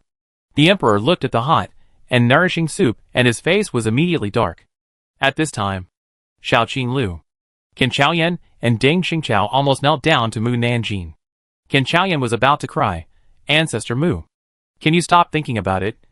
I beg you. Deng Xingqiao said angrily, It's all your bad idea. You didn't ask the question, but exposed the emperor's private secrets. Fortunately, the emperor is not here. Otherwise we will all be in trouble. Tang Jingrui frowned. Why don't you press her fainting point? She won't think about it. Good idea. Qin Chaoyan pressed Mu Nanjing's fainting point. Mu Nanjing looked up at Qin Chaoyan. Comrade Qin. What are you doing? Qin Chaoyan, pressing your acupoints. Pressing acupoints? Mu Nanjing's eyes flashed with doubt. Pressing my acupoints? Yes. This kind of kung fu is useless to me. Qin Qian. Deng Xingqiu raised his hand and chopped Mu Nanjing's neck. Mu Nanjing turned to look at him. Comrade Deng. What are you doing again? Deng Xingqiu made up an excuse. You are drunk. I want to give you a massage to sober you up. Qin Chaoyan sneered. Who would believe this lame excuse? who knew that the drunk Mu Nanjing was particularly easy to deceive. She nodded and said, "Your strength is too weak. Not even enough to tickle Deng Xingqiao. Hee. The assassin is coming." Qin Chaoyan and the others changed their expressions and prepared for an ambush. When the assassin sneaked into the backyard of Shaoqing Tower, he heard someone shouting loudly, "Master Mu, the food you requested is here." They looked in the direction of the sound, and a waiter in the building pushed open one of the rooms and entered the house. They were hiding in the dark and saw a woman in Jinui uniform through the open door. The adults from the Ministry of Rites were sitting next to her. The assassin leader said in a low voice, "It's her." They waited for the waiter to deliver the dishes, and then sneaked over quietly. They kicked the door open, and saw that the room was full of Jinui above the level of Xinhu. The assassins were all stunned. Suddenly, a big knife stabbed at them, and hit the assassin standing in front of them. The other party was killed on the spot. "No. There is an ambush. Let's retreat." The other assassins were startled and quickly turned around and ran with the dead assassin. Little did they know that there were more Jinui waiting for them in the yard. At a glance, there were at least more than 300 people, whether in the yard or on the roof. They were all Jinui. If they hadn't confirmed that this was Shaoqing Tower before they came, they would have thought they had broken into the Due mansion. Didn't Mu Nanjing only have dinner with the people from the Ministry of Rites? How come there are so many Jinui? One of the assassins said. Mu Nanjing should have invited the Jinui to dinner. "I'll clear the way for you to escape." The assassin leader raised his sword and rushed towards the Jinui in front. Qin Chaoyan shouted, "You are no match for him. Get out of the way." The Jinui immediately retreated to the sides. The assassin leader and other assassins immediately fled from Xiaqingla. Before leaving, they deliberately took a look at the sign on the gate and left quickly after confirming that it was Xiaqingla. In the backyard of Xiaqingla, Deng Xingqiao asked, "Aren't you going to chase them?" Qin Chaoyan put away his knife. "We already know their identities. So why bother chasing them and fighting to the death? Besides, it's not the time to get to the bottom of it and turn against each other." Deng Xingqiao turned to everyone and said, "Okay, let's continue eating and drinking." Uh-huh. Qin Chaoyan and Deng Xingqiao's faces changed again, and they immediately rushed back to the room. Mu girl, Mu Nanjing, who was reading gossip, was interrupted by them. "You've almost finished eating. We'll take you home." Mu Nanjing sat on the chair and thought for a long time before saying, "I think I only drank wine and didn't eat food." "You've eaten. And you've eaten a lot. If you don't believe it, ask Tang Jingrui. He won't lie to you." Mu Nanjing looked at Tang Jingrui, who nodded with a stiff face. "Hearing what you said, my stomach seems to be quite bloated." Tang Jingrui, "How can I not be bloated after drinking so much wine? Let's go. We'll take you home." Qin Chaoyan and Deng Xingqiao were afraid that she would regret it. So they held her arm and quickly left Xiaqingla and returned to the Mu family. Mu Nanjing fell asleep peacefully amidst the bumps on the horse's back. They were relieved only after they helped her back to the room. After leaving the Mu family, Qin Chaoyan wiped the sweat from his forehead. "I will never force her to drink again." Deng Xingqiao asked, "Do you think she will think of what happened tonight when she wakes up tomorrow morning? And then find that we can hear her inner thoughts? She usually has very simple thoughts, and never likes to think too deeply about one thing. She probably won't think about what happened tonight after waking up. Otherwise I wouldn't dare to force her to drink so boldly." "I feel relieved when you say that. Let's go back and continue drinking." Mu Nanjing slept until the morning hour. After she got up, she was not only not dizzy, but also very energetic. That's right. She had blackouts. The last thing I remember is that Captain Lu came with people to toast. And I have no memory of what happened afterwards. Nothing should have happened afterwards. Right? How did I get home? Why don't I have any memory of it? Drinking really messes things up. Mu Nanjing rode to the Due mansion after breakfast. As soon as she arrived at the door, she was told by the Jinui guarding the gate that the Jinui who drank at Shaoqing Tower last night were called to the palace. And she also wanted to go to the palace. Mu Nanjing came to the big square outside the Taijin Hall of the palace, and saw the Jinui and officials of the Ministry of Rites, who were punished to stand in the square. They lined up in 5 neat rows, which was very eye-catching. And the eunuchs and palace maids passing by couldn't help but look at them. Mu Nanjing walked up to them and asked, "Why are you standing here?" Captain Lu sneered. "The imperial envoy went to the emperor and complained that we went to Xiaqingla for dinner." "Is the imperial envoy so well informed?" "Everyone Thousands of them went together in official uniforms and rode horses. It was hard for such an eye-catching team not to be heard by the imperial envoy. The most depressing thing was that they were just going to eat. But the imperial envoy said they were visiting prostitutes. This was really unpleasant. Mu Nanjing was puzzled. Is there anything wrong with us going to Kingla for dinner? Captain Lu said. There is no problem with eating. But Kingla is problematic. In everyone's mind. It is a brothel. We went to the brothel in official uniforms, which is undoubtedly a discredit to the court. If we don't wear official uniforms, it won't be a discredit. Captain Lu didn't say anything, which was considered as tacit agreement. No wonder the imperial envoys always went home to change into casual clothes before going to the brothel to visit prostitutes, and even redeemed the prostitutes and kept them as concubines. Well, I've learned that. I'll treat you to a meal next time and let you go home and change into your regular clothes. Jinui. Officials from the Ministry of Rights. After hearing Mu Nanjing's thoughts, the imperial envoys, who were reporting to the emperor in the Taijin palace, turned pale and red, and they didn't have the face to continue talking to the emperor. Other officials looked at the censors, and others with a look of anticipation. You knew how to report us before. Now it's your turn. The censors can report. So why can't we, Jinui? The duty of our Jinui in the left court is to collect intelligence and secretly monitor the situation of officials. I don't believe that Jinui doesn't know about the censors. By the way, there is a supervisory censor named Pu Mingzhi who accepted a bribe of 20,000 taels of silver in order to cover up the embezzlement of money for the repair of the dam by the prefect of Wuzhou. We can tell the emperor about this. Humph. Let's see if they dare to report us in the future. We must let them know that we Jinui are not easy to mess with. Jinui. Officials of the Ministry of Rights.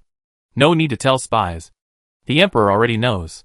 Then, the emperor's furious voice came from the Taijin palace. Left imperial censor. Right imperial censor. Do you know your mistakes? With a plop. The two imperial censors knelt down in a hurry. If they had known that Mu Nanjing would sue them, they would not have reported Jinui and them this morning. The emperor was so angry that he trembled all over and walked back and forth in front of the throne. You don't even know that your own people have committed crimes. How can you be expected to supervise other officials? How dare you report others' crimes to me? The two imperial censors dared not speak. I have decided to dismiss you from your posts and keep you in office. You have 1 month to investigate the matter and then decide whether you will stay or go in the future.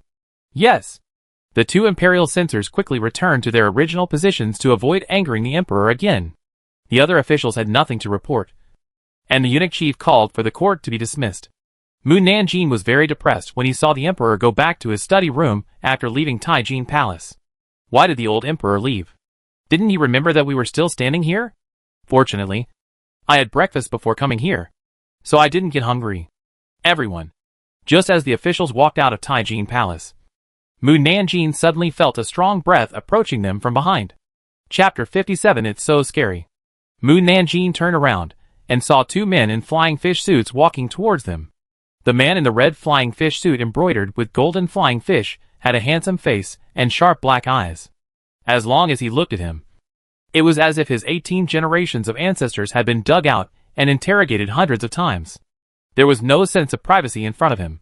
His aura of power without anger was even stronger than that of the emperor, as if he was the real emperor in the world.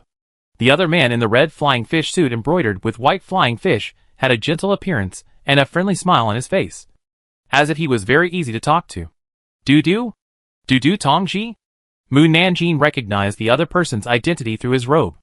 Before this, officials above the level of Jin Yiwei and Fu Shi had gone on business trips to other places.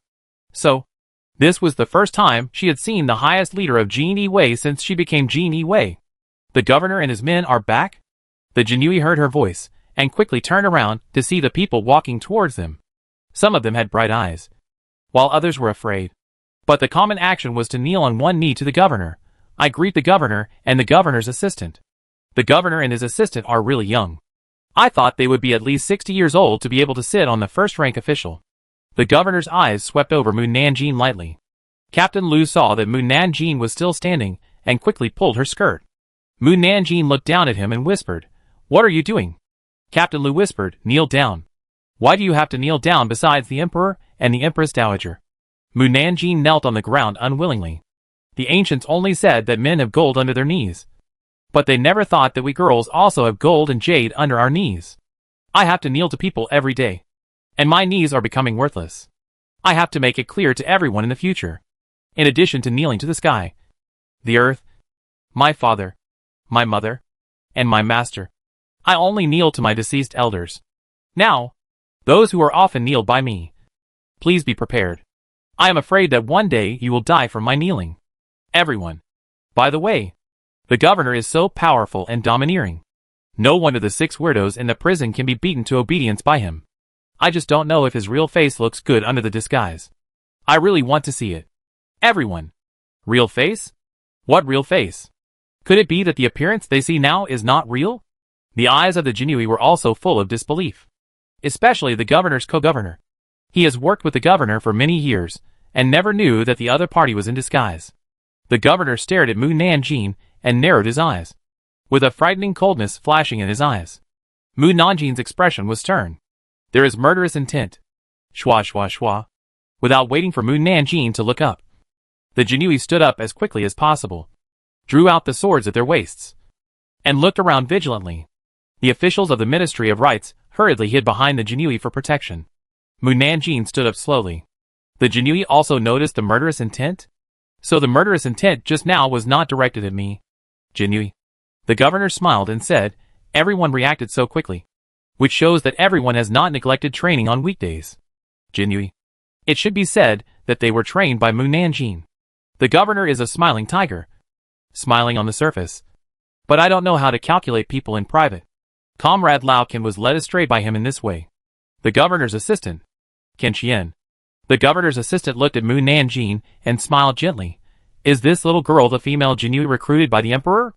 Lu Baihu answered for Mu Nanjing. Yes. The governor asked calmly, why are you here? Everyone was silent in tacit understanding. Because they were too embarrassed to say it. It's just a meal. And I didn't go to a prostitute. Is it so difficult to say it? Everyone. The governor's assistant smiled and said, we are going to meet the emperor now. You go back and wait first. Yes. Everyone watched the governor and the governor's assistant leave. The direction they left was just facing the adults coming out of the Taijing Palace. Mu Nanjing noticed that the left and right imperial envoys passing by them were staring at her. And she looked puzzled. Why are the left and right imperial envoys staring at me? They should be staring at me. Right? I just invited everyone to dinner.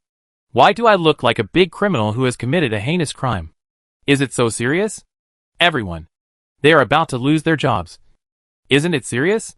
The officials of the Ministry of Rights looked at me strangely, as if they wanted to say something but hesitated. What is so difficult to say? Could it be that they have their eyes on a young prostitute in Shaoqing Tower, and are too embarrassed to ask me for it? Official of the Ministry of Rights. Can't you think of something good? Deng Xingqiu coughed lightly. Mu Nanjing. Do you still remember what happened last night? Mu Nanjing nodded. I remember a small part. Did I get drunk and molest the officials of the Ministry of Rights last night? And then come to me to take responsibility today? Most of the officials of the Ministry of Rights are old men. Am I so hungry that I don't care about the age? That would be too crazy. Officials from the Ministry of Rights. If I hadn't asked her for something, I would have strangled her to death. Deng Xingqiu and Qin Chaoyan finally breathed a sigh of relief when they saw that Mu Nanjing didn't remember many things. Deng Xingqiu said, did you forget that you said at dinner last night that people from the Ministry of Rights were poisoned by a goo, and that you would cure them? Mu Nanjing frowned. Did I say that? Everyone said in unison, yes. I actually spoke the truth after drinking. It's terrible. Then I didn't tell my secret? Everyone. You didn't tell your secret. But you told everyone else's secrets. Mu Nanjing asked, besides this. What else did I say? Deng Xingqiu shook his head, nothing else. Huh. That's good. That's good. Mu Nanjing said to the people of the Ministry of Rights. The reason why the Kingdom of David put a goo on you is to control you to assassinate the emperor. If I remove the goo now, the people of the Kingdom of David will find out, and may put a goo on you a second time. The second goo may not be as simple as controlling you, but may very likely take your life. The officials of the Ministry of Rights gasped. The Minister of Rights asked, but if we don't remove the goo, we will be controlled by them. Each of you pull out a hair for me, and I will take care of the rest. The officials of the Ministry of Rights looked at each other, then pulled out a hair for her. Mu Nanjing wrapped her hair with a handkerchief and stuffed it into her arms, and walked towards the gate of the palace. When she walked away, the Minister of Rites asked Can Chaoyan, Lord Can she really remove the goo for us? Can Chaoyan said, It is said that the truth comes out after drinking. Since she swore so confidently last night that she could remove the goo for you, there should be no problem. If you are really worried, I will ask the Imperial Master to help keep an eye on it. The Minister of Rites nodded. Then I'll trouble you, Lord Kansas. We still have to prepare for the Emperor's birthday, so we'll go ahead. Deng Xingqiao also asked people to patrol the state residence, and then left with the Minister of Rites and others. Can Chaoyan said to his men, Today you will have a day off. Tomorrow is the Emperor's birthday, so you must be in high spirits. Yes. Tang Jingrui left quickly, intending to catch up with Mu Nanjing and go home with her. When he chased out of the imperial city, he saw Mu Nanjing's black horse kicking two black-clad assassins to death. Tang Jingrui immediately stepped forward to help, but the other black-clad assassins ran away. Mu Nanjing left him to clean up the mess and returned to the Mu family. Tang Jingrui dealt with the matter and returned to the Tang family. Not long after, the Jinui he sent to monitor Tang Lujiao came to report to him. He took the person to the study in his yard, and the Jinui immediately took out 2,000 taels of silver notes and put them on the table. This is the silver note left by your aunt who hired an assassin, and it has her handwriting on it. Tang Jingrui saw that the words on the silver note were really his aunt's handwriting, and his face was solemn. Did you see my aunt hiring an assassin with your own eyes? The Jinui said firmly. We saw with our own eyes and heard with our own ears that she told her trusted maid to hire an assassin to assassinate Mu Nanjing. Okay, I understand. You have worked hard these days. This is your reward. Please keep this secret and don't leak it. Tang Jingrui took out 2 silver ingots and put them on the table. Thank you, sir. The Jinui hesitated before taking the silver. Tang Jingrui left the study to find his father Tang Wenzong and told him about this matter. When Emperor Wenzong of Tang learned about this, he considered it again and again before taking Jiang Zhenru to Tang Liujia's yard. Tang Lujiao was very surprised to see them coming. Brother, sister-in-law, how come you have time to come to my yard today? Jiang Zhenru smiled and said, Now I is not at home. Mu Nanjing has moved out of the Tang family, and now you are the only one living in the yard. Your brother and I are worried that you will get sick, so we came to see you. Tang Lujiao didn't think that her elder brother had time to come and see her on the eve of the Emperor's birthday. She looked at Emperor Wenzong of Tang. Brother, do you have something to say to me? Emperor Wenzong of Tang knew that he couldn't hide it from her, so he sighed and took out 2 silver notes of 1,000 taels and put them in front of her. Tang Lujiao saw her handwriting on the silver note and knew that her assassination of Mu Nanjing by Gu assassin had been exposed. She didn't panic, but calmly took the silver note back into her arms. Tang Wenzong frowned. Zhao, why don't you explain why you hired someone to assassinate Mu Nanjing? What? Zhao hired someone to assassinate Mu Nanjing? Jiang Zhenru didn't know about this when she was called to find Tang Lujiao. Tang Wenzong said, I'll tell you about this when I get back. Jiang Zhenru nodded. Tang Lujiao drank a sip of tea and said nothing. Tang Wenzong said again, Zhao, do you know what will happen if you hire someone to kill an official? I won't talk about the big things. You should be able to imagine it. The small thing is that you and Ae will definitely not even be husband and wife. You like Ae so much, you don't want to separate from him. Right? Husband and wife? Tang Lujiao smiled sarcastically. Brother, do you think we are like a real husband and wife? Tang Wenzong, I have been married to him for 15 years, but he has been at home for less than 5 years. Tang Wenzong asked her tentatively, so you hate him? And you hate Mu Nanjing as well? No, I don't hate him at all. On the contrary, I really like him. So much so that I am willing to give up my life for him. But, Tang Liujia's eyes were full of terrifying hatred. But Mu Nanjing wants to snatch him from me. Do you think I can't hate her? But Mu Nanjing is Mu Qini's nephew, and the only relative of Mu Qini. And Mu Nanjing has no other relatives. Isn't it right for Mu Qini to care about her and love her more? As Mu Nanjing's aunt, and the child you watched grow up, you should love her as your own child. Only then can you and Mu Qini live in harmony and love each other until old age. Tang Wenzong believed that his sister's love for Mu Qini had become distorted, and he would not allow anyone else to get in between them. This may be because his sister has no children, so she puts all her feelings into Mu Qini. Nephew? Treat her as your own child? Tang Lujiao laughed sarcastically again. And as she laughed, she burst into tears. I used to think of treating her as my own child. But I later found that I couldn't do it. Tang Wenzong wanted to say something else, but was stopped by Jiang Zhenru's eyes. Jiang Zhenru held Tang Liujia's hand. Zhao, don't cry. If you have any difficulties, you can tell us. We are a family. Whether you are right or wrong, we will stand by your side and support you, and will not let you get hurt, nor allow others to hurt you. But if you don't tell us, we can only stand by and worry. We want to help you, but we don't know where to start. We don't know what to do. Zhao, I know you must have some difficulties to be forced to do this. You can talk to your sister-in-law, and she can help you with some ideas. I really don't know how to tell you. I'm afraid that if I tell you, my relationship with AE will really end.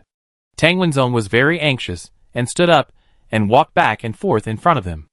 Jiang Zhenru frowned, but if you don't tell us, when AE comes back and knows what you did, your relationship will not be much better. If you tell us now, we can still give you some ideas. Maybe there will be unexpected results for you. And you and AE can still be together happily. The last words touched Tang Liujia's heart. Her crying gradually became smaller. She picked up a handkerchief to wipe the tears from her face, and then told the maid to guard outside, and not let anyone in. I hope that after I finish talking about these things, my brother, my sister-in-law can really help me. Tang Wenzong sat down. You are my sister. Who else can I help? Even if you are wrong, I will stand by your side, and help you to the end. He now really wants to know how much injustice his sister has suffered to commit murder. Tang Lujiao took a breath. This matter started from a night 5 years ago. That day, Ai said that he wanted to catch a criminal, and might not come back until midnight. I was very worried about his safety at the time, and did not sleep well all night. It was almost midnight, and Ai did not come back. So I got up to see Mu Nanjing to see if she kicked the quilt. But I saw Ai standing in front of Mu Nanjing's bed. Speaking of this, her eyes once again revealed hatred and anger. Chapter 58. What's wrong? Tang Wenzong was very anxious when he saw Tang Lujiao stop talking halfway.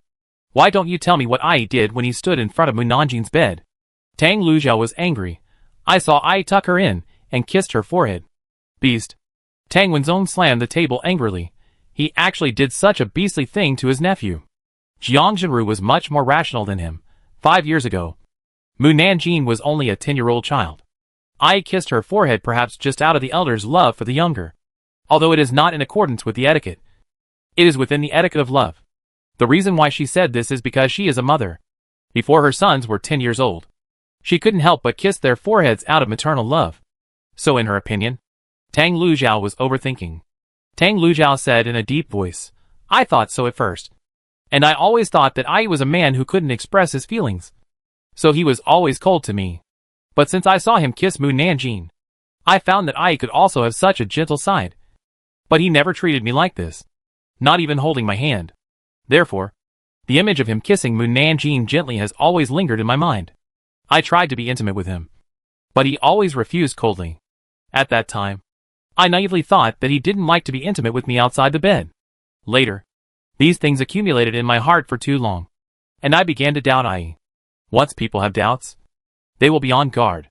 With vigilance, they will become very careful in all aspects, and can discover many unusual things.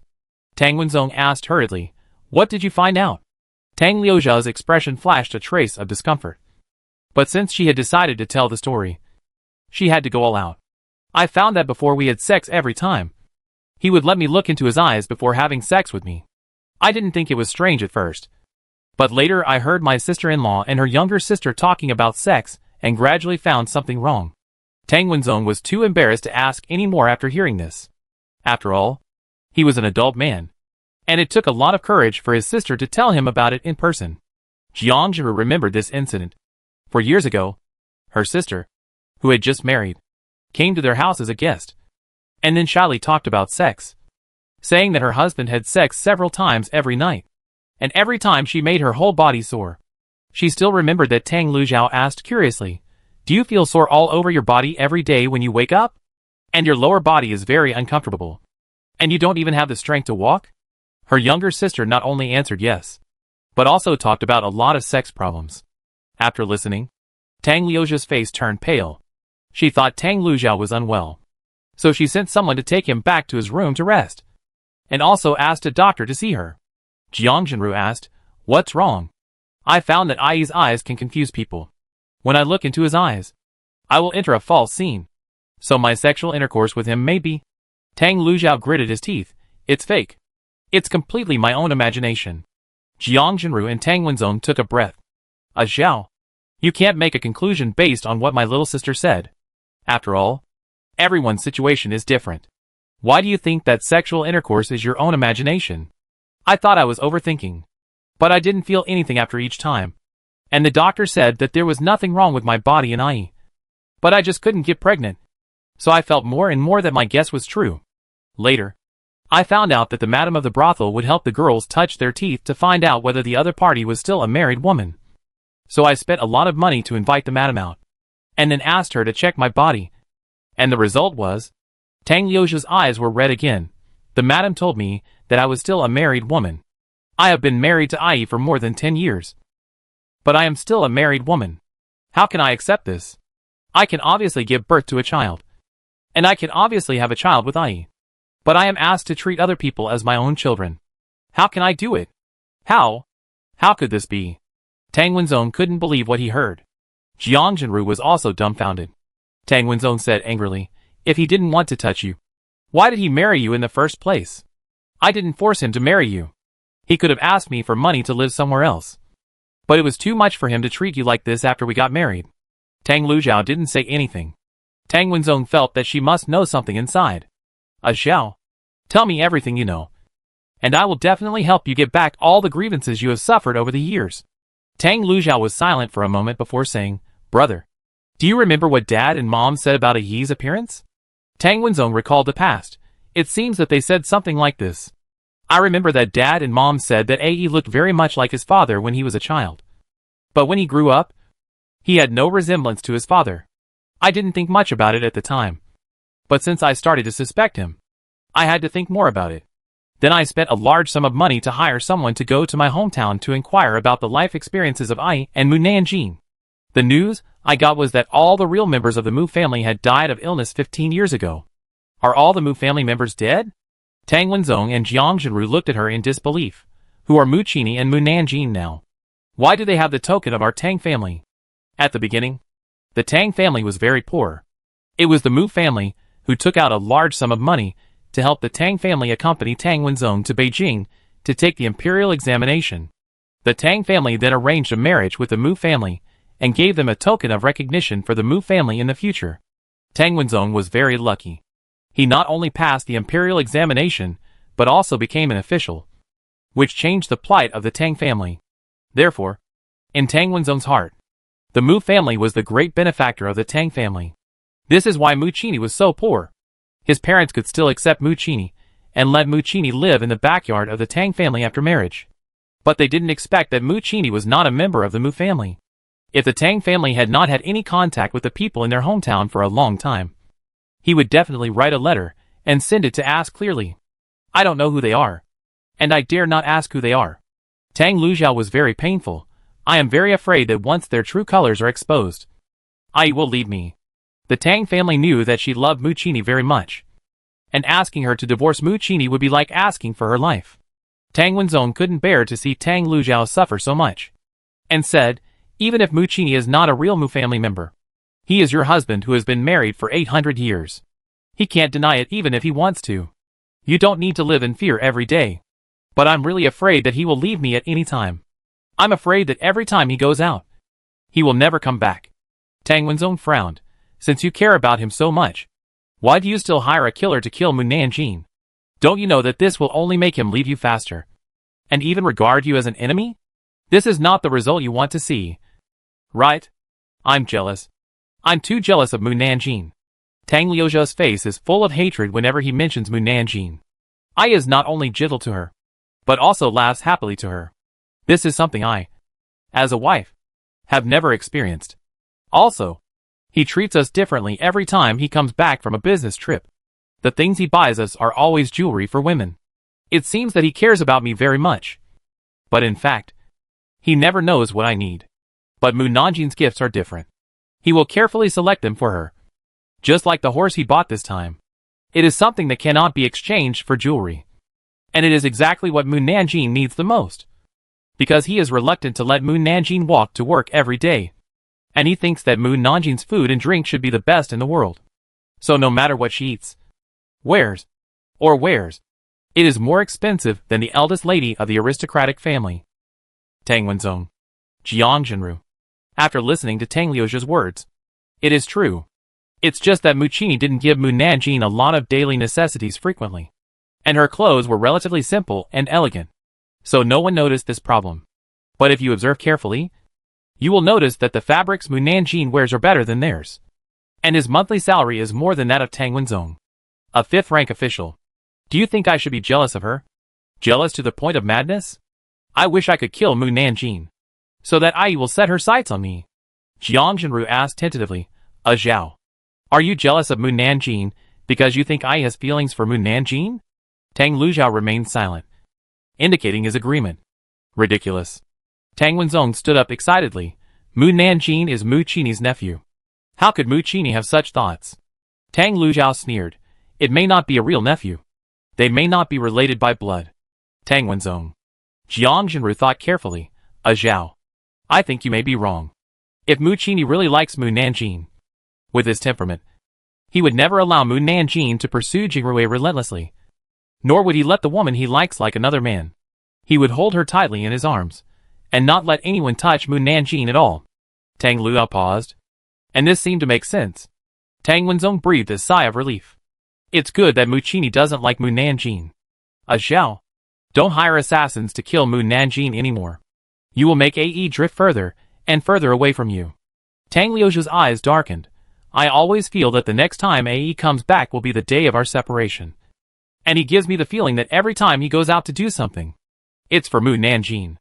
Maybe when Moon Nanjing is gone, he can settle down and stay in one place. Tang Wenzong frowned. Isn't he on a business trip? Why is it for Moon Nanjing? Business trip? Tang Luzhao sneered. One time when I was strolling on the street, I saw the Yamen runners, who were on a business trip with him. I thought AE was back, so I followed them to give AE a surprise. But I heard them say that AE deliberately extended the time of his business trip every time he went on a business trip. And their head of the police never cared about him. Did you ask those Yamen runners where Ai went? I didn't ask. But I could guess from their words that they didn't know where Ai went. Tang Wenzong asked again, did you ask Ai where he went? I did. Tang Luzhao shook his head uncomfortably, but I can't remember how he answered me. I didn't want him to find me annoying, so I didn't ask him again. Tang Wenzong. Jiang Jinru felt sorry for Tang Luzhao. Why didn't you tell us these things earlier? This is because she was too depressed to kill. If someone had counseled her, she wouldn't have done such terrible things. I wanted to tell you many times, but I didn't know where to start. And there were many things I couldn't say. Tang Luzhao wiped the tears from the corners of her eyes with a silk handkerchief. Tang Wenzong felt uncomfortable, and he told Jiang Jinru, I'm going out to do something. You stay here with her. Chapter 59, I can have a feast for the eyes tonight. Tang Wenzong said he had something to do, but he was actually looking for his son Tang Jingrui. As soon as he entered his son's yard, he couldn't help but tell his son everything that Tang Luzhao said. He was angry, scolded, and sad, and felt particularly helpless after he finished speaking. If we reveal your uncle's identity, he might immediately abandon your aunt and leave. But if we don't reveal his identity, your aunt and your uncle will still have to live a life in name only. What do you think we should do? Tang Jingrui looked unbelievable. Master was not the real uncle who was originally going to marry my aunt, but he became his uncle. Why is the truth so cruel? Tang Wenzong was anxious and angry. Say something. Tang Jingrui pinched his eyebrows. I need to calm down. Tang Wenzong knew that it was difficult for him to accept it, and walked back and forth in the hall with his hands behind his back. Tang Jingrui thought, Aunt said that every time my uncle had sex with her, he had to look into her eyes, and then my aunt would fall into a false situation, which means that my uncle might have some confusing means. When I first knew that Mucini was good at martial arts, I felt strange. How could the Mu family, which was just a small merchant, teach a child with good kung fu? Later, I heard Mucini say that the old man next door taught him, so I didn't think much about it. Tang Wenzong regretted it very much. I should have sent someone to check when I suspected it. Tang Jingrui ignored his father and continued to think about his things. That means that my uncle still has some unseen skills hidden from us.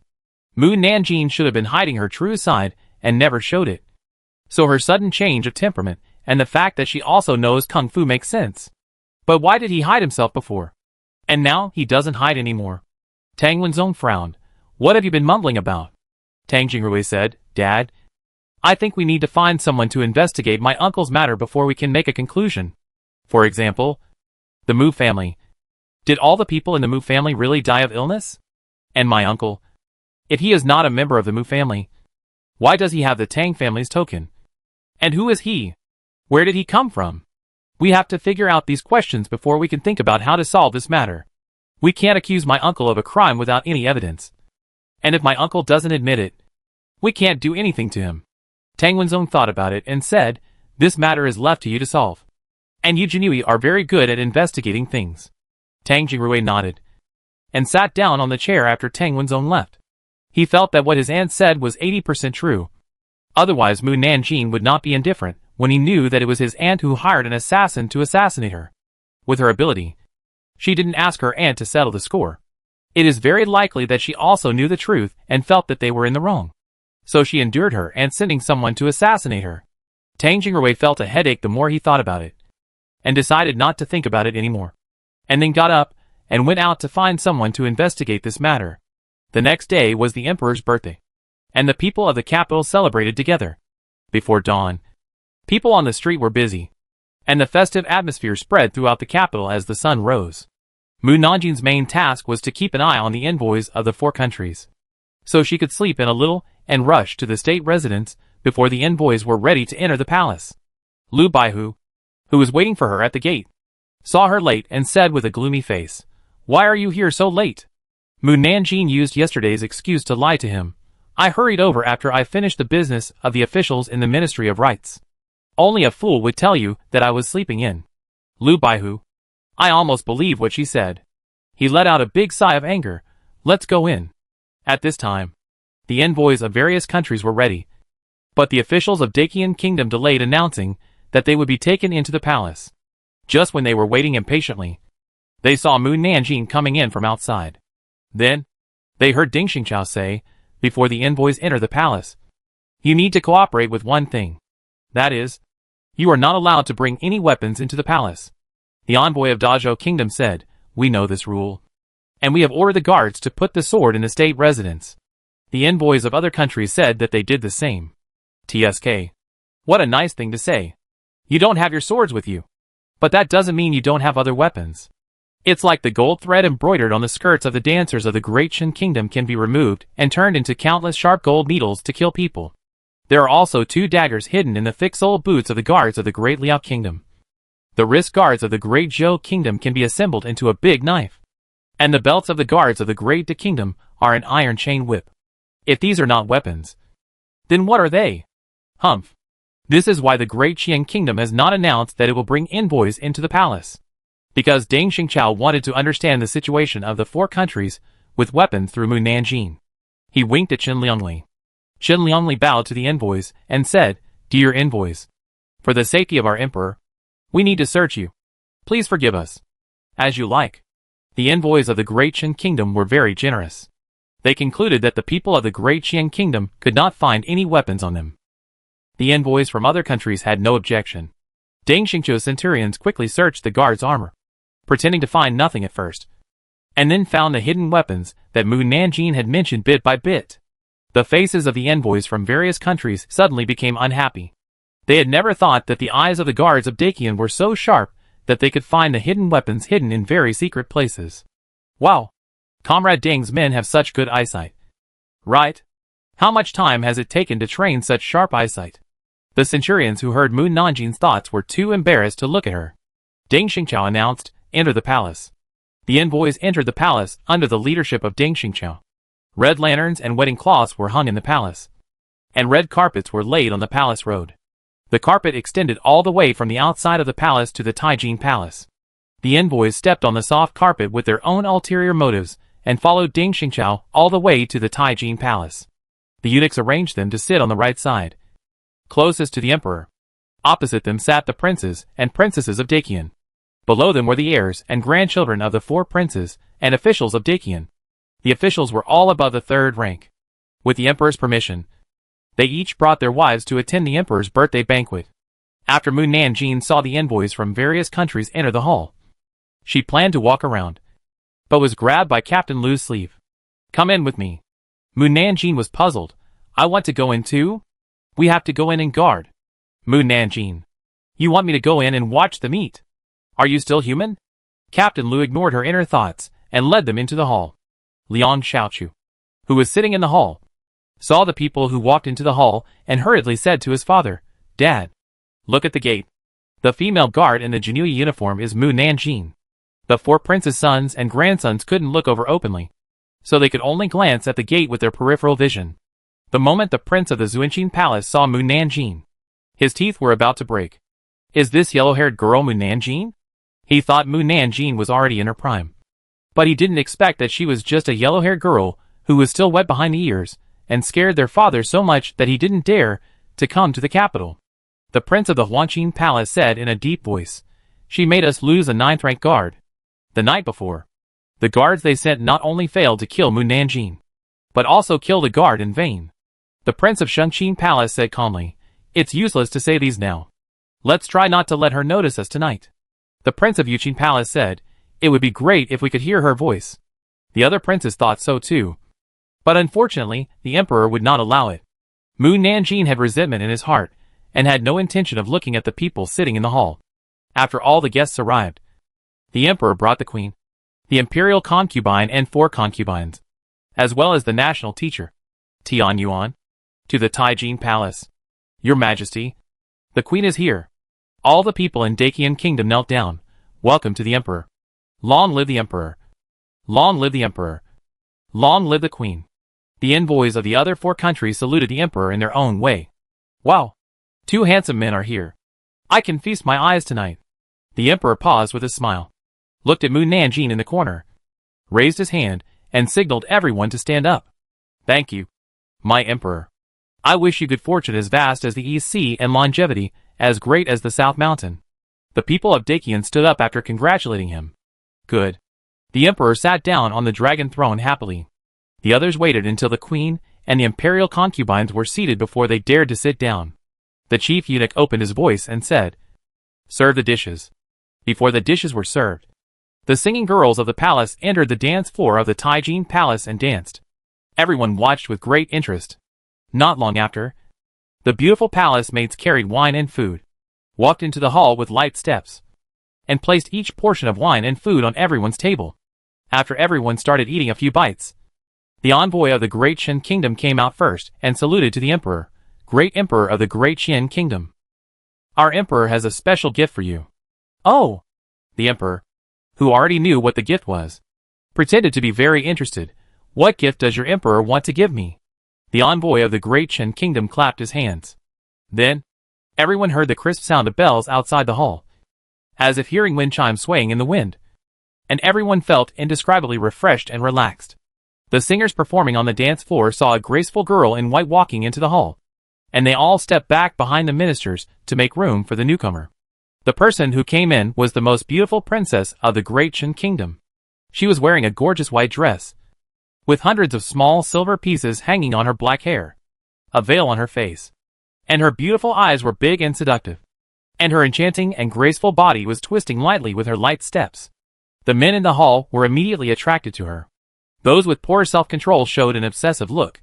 Their souls had already flown out of their bodies, and were firmly nailed to the young woman, making it difficult for them to recover for a long time. Suddenly, a woman's unhappy voice sounded in the ears of the emperor and officials of Dacian. "Humph. Men. Just like a dog can't change its lustful nature. They are all a bunch of perverts. Hey, Mr. Zhuxiang. If you keep looking, your tigress will get angry. Be careful that she will punish you to kneel down and count on you when you go back tonight. See if you dare to look at women again in the future." The Zhuxiang, who was almost trapped in the beauty, suddenly came to his senses with a start. He hurriedly turned back to look at his wife. The wife of the Zhuxiang stared angrily. If eyes could eat people, she would definitely eat him on the spot.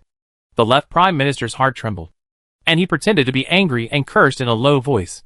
The people of Dachan actually use beauty to seduce our emperor. Their means are really despicable. If such a coquettish woman becomes a concubine of our country, Dacian will perish sooner or later. My wife is better. She is virtuous and generous, beautiful and dignified. You can't find a woman as virtuous as my wife even if you light a lantern. The wife of the left prime minister snorted lightly. Her face was unhappy, but her heart was happy. The left prime minister secretly breathed a sigh of relief. If he continued to watch, he probably wouldn't be able to get out of bed tomorrow. TSK. The Minister of Rights, who didn't like beauty, also fell. Old Emperor. The word sex is not a knife above your head. If you don't want the country to perish, take care of your lower body. Besides, you already have a virtuous queen at home, so don't always think about the outside world. There is no better place outside than at home. Listen to me. Don't pick wild flowers on the roadside. You will regret it if you pick them. The queen raised the corners of her lips slightly when she heard Mu Nanjing praise her as a virtuous queen. The emperor suddenly came to his senses. He had just accidentally let the other party absorb all his attention. For a moment, he could not control his consciousness and body. He secretly breathed a sigh of relief. Fortunately, I didn't fall into it completely. The Imperial Master and Tian Yuan are indeed the men I like. They are not fascinated by beauty at all.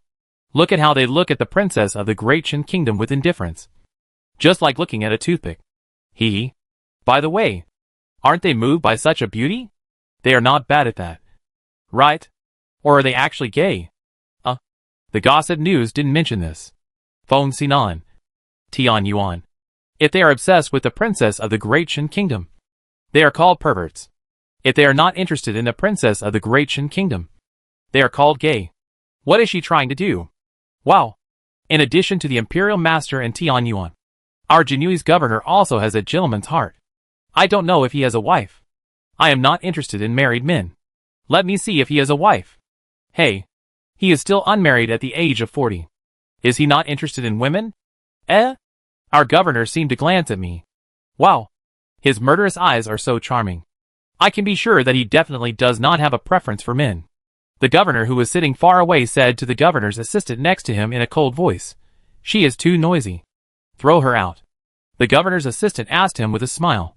Her voice can be heard throughout the capital. You have to think carefully about where to throw her. The governor, the envoy of the Great Qin Kingdom, saw that the men present were looking at their princess in a daze, and he curled his lips with satisfaction. My lords, you should wake up quickly. If you don't wake up, you will be laughed at by the Great Qin Kingdom. Although everyone can hear her voice, it does not mean that everyone can be awakened by her. Mu Nanjing stretched out his hand to Lu Baihu, who was looking at the princess of the Great Qin Kingdom in a daze, and then twisted his waist hard. Ah!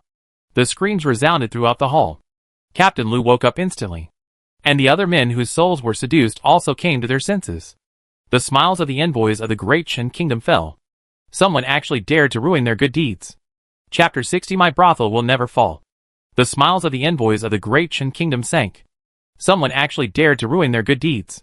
Their purpose was not only to seduce the emperor of the Great Qin Kingdom, but also the envoys of other countries, and then make them fight for a woman. After the men sitting there came to their senses, they looked at the people around them with a blank face. What happened to me just now? The wives of the ministers had dark faces and did not speak. The envoys of the other three countries glanced coldly at the envoys of the Great Qin Kingdom. The envoy of the Great Qin Kingdom was calm, picked up the wine glass, and clinked it with them in the air. The princess of the Great Qin Kingdom was also very calm. Seeing that everyone was sober, she took 2 steps towards the emperor, then raised her slender jade hand to take off the veil, revealing her stunning face. Her face was more lethal than any part of her body. As long as you glance at it, you will be fascinated by the charm emanating from her face. And even women are unconsciously attracted to her. The princess of Dachan bowed to the emperor, then slightly opened her beautiful lips and uttered the most beautiful and tender voice in the world. I have seen your majesty, and I wish you great fortune and longevity. The emperor asked the envoy of Dachan, "Is this the birthday gift your emperor presented to me?" The envoy of Dachan saw that the emperor looked sober, and a trace of doubt flashed in his eyes. How could the emperor of Dacian not be bewitched this time?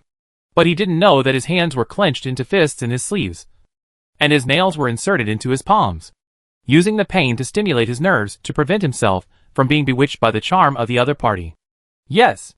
She is the most beautiful woman in our country. And also our princess. Our emperor believes that the emperor of Dakian is the most noble man in Dakian, and should be paired with the most beautiful lady in the world. So he ordered us ministers to bring the princess to you. The emperor laughed. Your emperor is thoughtful. He was too confident just now, thinking that he would not be seduced by beauty. So he was deceived. Now that he is on guard, he will not be foolish enough to be controlled again.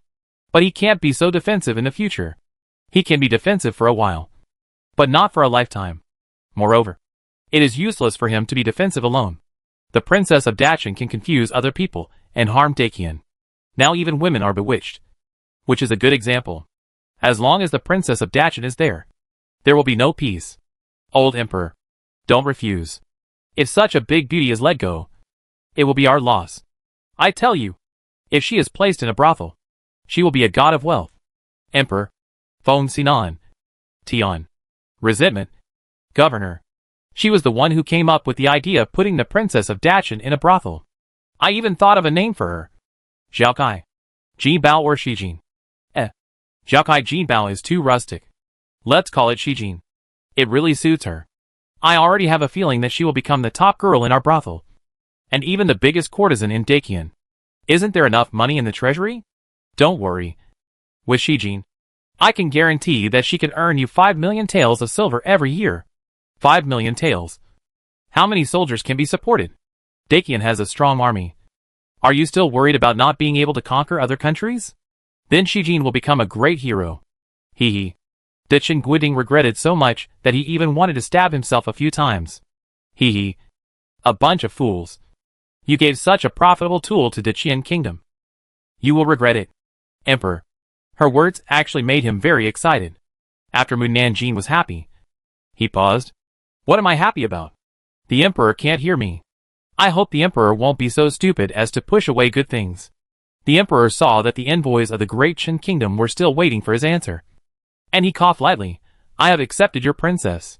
When you go back, thank your emperor for sending me a great gift. I will. The envoys of the great Qin kingdom saluted the emperor. My emperor wishes you longevity, eternal youth, and long-lasting happiness. And I also wish that the friendship between our two countries will last forever. The emperor nodded and announced, the princess of the great Qin kingdom will be named Qin Fei and live in Yisan Palace. The princess of the great Qin kingdom saluted happily. Thank you for your gift, your majesty. In order not to affect the continuation of the banquet, Qin Fei, are you willing to withdraw? The emperor asked the princess of the great Qin kingdom. Of course I am willing. The princess of the great Qin kingdom smiled shyly. I will wait for the emperor to come tonight. The emperor smiled heartily. Okay. Mu Nanjing, you will be responsible for sending Qin Fei to Yisan Palace. And you must take good care of her when you arrive in the courtyard. He deliberately emphasized the latter words. With so many palace maids and eunuchs. Why do you want me? I forgot that they were all fascinated by the money-making trick and couldn't move for a while. Yes. Mu Nanjing walked out and said to the princess of the great Qin kingdom, Princess Chen, please. The envoy of the great Qin kingdom saw that she was still conscious, and a trace of surprise flashed in his eyes. They were able to resist the princess's temptation because they had the talisman given to them by the national teacher. Then why was Mu Nanjing not affected? By the way, their country's national teacher once said that only warriors above the rank of Wu Wang would not be seduced by the princess. Could it be that Mu Nanjing had the strength of Wu Wang? The princess of Dachin State smiled at Mu Nanjing. Mu Nanjing ignored her and turned to walk towards the entrance of the hall. Is there a Yisan Palace in the palace? Where is Yisan Palace? Why do I feel that the name Yisan Palace sounds so familiar? Have I heard it somewhere before? Oh, by the way, Gong Xiaorong gave me a brothel called Yisan Courtyard. There is actually a palace in the palace with the same name as the brothel. The emperor heard her voice and drank a sip of wine calmly. After the princess of Dachin State left, the hall returned to its original state. Everyone looked puzzled. What happened to us just now? Why do I feel like I was frozen just now? Me too. Why is it so strange? I don't remember anything about what happened just now. What about you? Captain Lu rubbed his waist. Why does my waist hurt so much? It's all swollen. What happened just now? Mu Nanjing. Hey, where is Mu Nanjing? At this time, Mu Nanjing had brought the princess of Dachin to the harem. The princess of Dachin kept looking for opportunities to talk to her. But Mu Nanjing ignored her. Mu Nanjing was in a bad mood because she asked several palace maids and eunuchs, and none of them knew where Isan Palace was. Some even said that they had never heard of Isan Palace in the palace for many years. If there is no Isan Palace, then did the emperor remember it wrong? Guardian Mu. Should we go back and ask the emperor? Maybe the emperor remembered the name wrong. The reason why the princess of Dachin said this was because her father often couldn't remember what palaces were in the palace when he gave them to people. And it was the chief eunuch beside him who reminded him. Mu Nanjing thought so too. She turned around, but stopped after a few steps. Mu Nanjing suddenly remembered the emperor's last words. You must take good care of her when she arrives in the courtyard. Why did the emperor say courtyard instead of palace? Could it be? Mu Nanjing's eyes lit up. Could it be that the emperor thought the same thing as her again? Qin Chaoyan and the others knew that she had 3 brothels. So there was no reason for the emperor not to know. In other words, the emperor had never thought of keeping the princess of Dachin, the scourge, in the palace, but asked her to send the princess of Dachin to the brothel. Although she didn't know if her guess was right.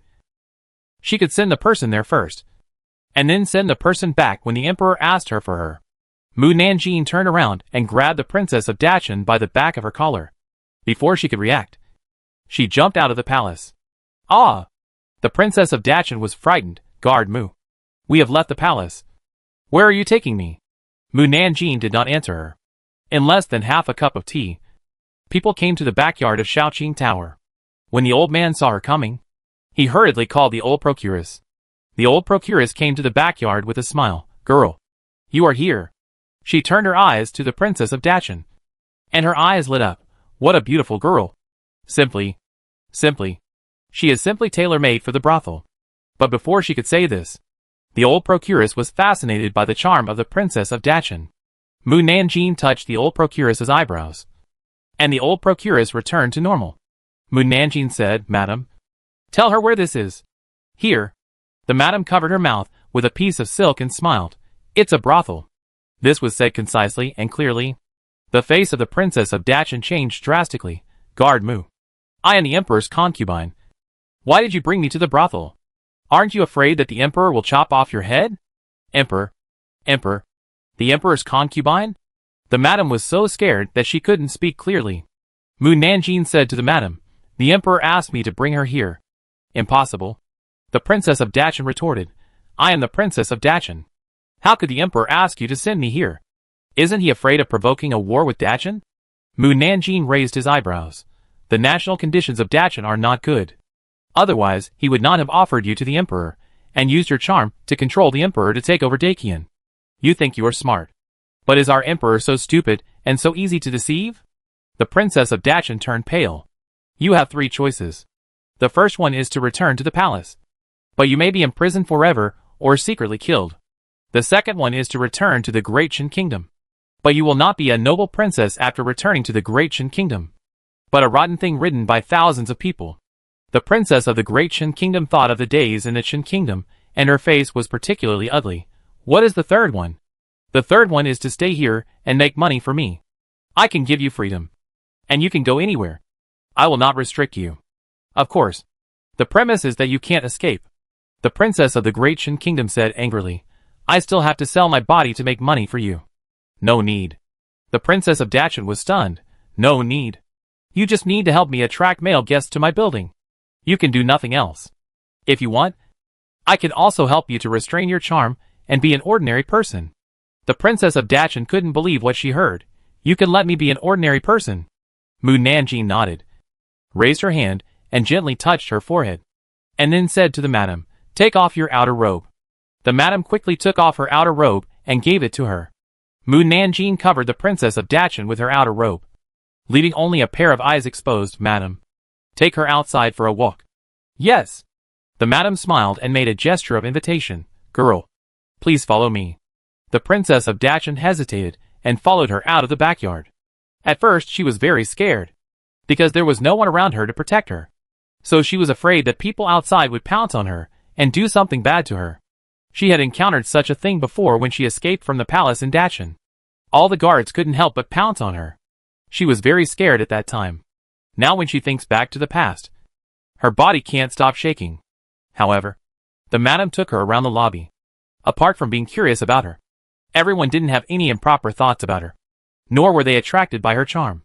The princess of Dachin boldly tried to take off the madam's robe. People in the lobby were immediately attracted by her beauty, but they didn't go so far as to pounce on her and kiss her. A guest asked with a smile, "Madam, who is this beautiful girl?" The madam smiled and covered her lips. "I just brought her to see, and I don't know who she is." "Madam, you are not lying to us, are you?" The madam did not reply and took the princess of Dachin back to the backyard. The princess of Dachin said happily, "They are not confused by the charm on me. I can really be an ordinary person and go to the streets to stroll and travel." Mu Nanjing nodded, "Yes. I will give you 3 days to consider. It is up to you to decide whether to go or stay."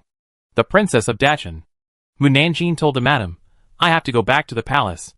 Please take good care of her in the next few days." "Yes." The madam watched Mu Nanjing leave and arranged a room for the princess of Dachin. The princess of the Great Chen Kingdom asked cautiously, "Madam, can I go out for a walk?" The madam hesitated, but heard Mu Nanjing's voice, "Take her out for a walk." She nodded, "Girl, I'll change my clothes before going out." The princess of the Great Chen Kingdom was very excited. "Thank you, madam." The madam felt that she was like a child at this moment, and couldn't help but touch her head. "Come with me." When they changed their clothes and went out, Mu Nanjing returned to the palace. When she walked into the Taijin Palace, the envoys of the Great Liao Kingdom were presenting gifts to the emperor. The Great Liao Kingdom presented the longevity wine that the emperor of the Great Liao Kingdom drank every year on his birthday. It was of extraordinary significance, and the emperor was particularly happy. After the envoys of the 4 countries presented their gifts, it was the turn of each minister to present gifts to the emperor. The eyes of the 5th prince of the Great David Kingdom always looked at the Minister of Rights vaguely. The Minister of Rights noticed his gaze and trembled, fearing that the other party would control him to assassinate the emperor. He could not help but look at Mu Nanjing. Mu Nanjing was being scolded by Lu Baihu. "Where did you go just now?" Mu Nanjing said, "The emperor asked me to send concubine Chen to Yisan Palace." Lu Baihu knew that the princess of the Great Chen Kingdom was named a concubine. "Yisan Palace? Is there a Yisan Palace in the palace?" "Stupid. Yisan Palace is Yisan Courtyard. With concubine Chen, my brothel will never fall. Hee hee. My goal is to make all the men in the capital willingly send money to Yisan Courtyard. Civil and military officials. The Emperor." Chapter 61. It has extraordinary significance. The left Prime Minister presented a white jade Buddha statue. The right Prime Minister presented a string of golden dragon incense beads. The Minister of Personnel presented a famous painting. Mu Nanjing was extremely envious when listening to the eunuch chief steward reading the gifts from the ministers. It is too enviable to receive so many valuable gifts on one birthday. These gifts should be put into the emperor's private treasury. Right? If you are so poor that you can't even afford to eat in the future, you can take a few from the emperor's private treasury and sell them. Emperor. Civil and military officials. It is the Minister of Rights who presented gifts. Why is he so scared? He thought he was pretending to be calm, but he didn't know that his shaking hands betrayed him. Oh, I know. He is afraid that the 5th prince of the David Kingdom will control him to assassinate the emperor while he is presenting gifts. Originally, everyone's attention was not on the Minister of Rights, but after hearing her voice, everyone's eyes were focused on him. The Minister of Rights, who didn't want too many people to notice him, was desperate. Just as he approached the emperor, he suddenly heard Mu Nanjing shouting, "Oh no! The 5th Prince of David has taken action." The Minister of Rights' legs suddenly softened, and he knelt on the ground. Everyone was nervous. And together, with the 2 commanders of the Imperial Guards, who were guarding behind the emperor, they looked at the 5th Prince of David. 5th Prince? The 5th Prince? Who was drinking? Was sweating? Why did everyone suddenly look at him? Did they find out that he wanted to attack the emperor? It seemed that tonight was not a good time to act, and he had no chance to act. Si Nanfeng was next to the emperor, and it was estimated that if he secretly poisoned him, he would be discovered by Si Nanfeng soon. Therefore, he did not dare to take the risk. This time, he was afraid that he could not kill the emperor of Dakian. The other envoys of Dawei were already guilty, and when they were stared at by the officials of Dakian, their palms and backs were sweating. They had not done anything yet, so why were they targeted? Haha. I was just scaring you. The 5th Prince did not do anything at all. You can be at ease.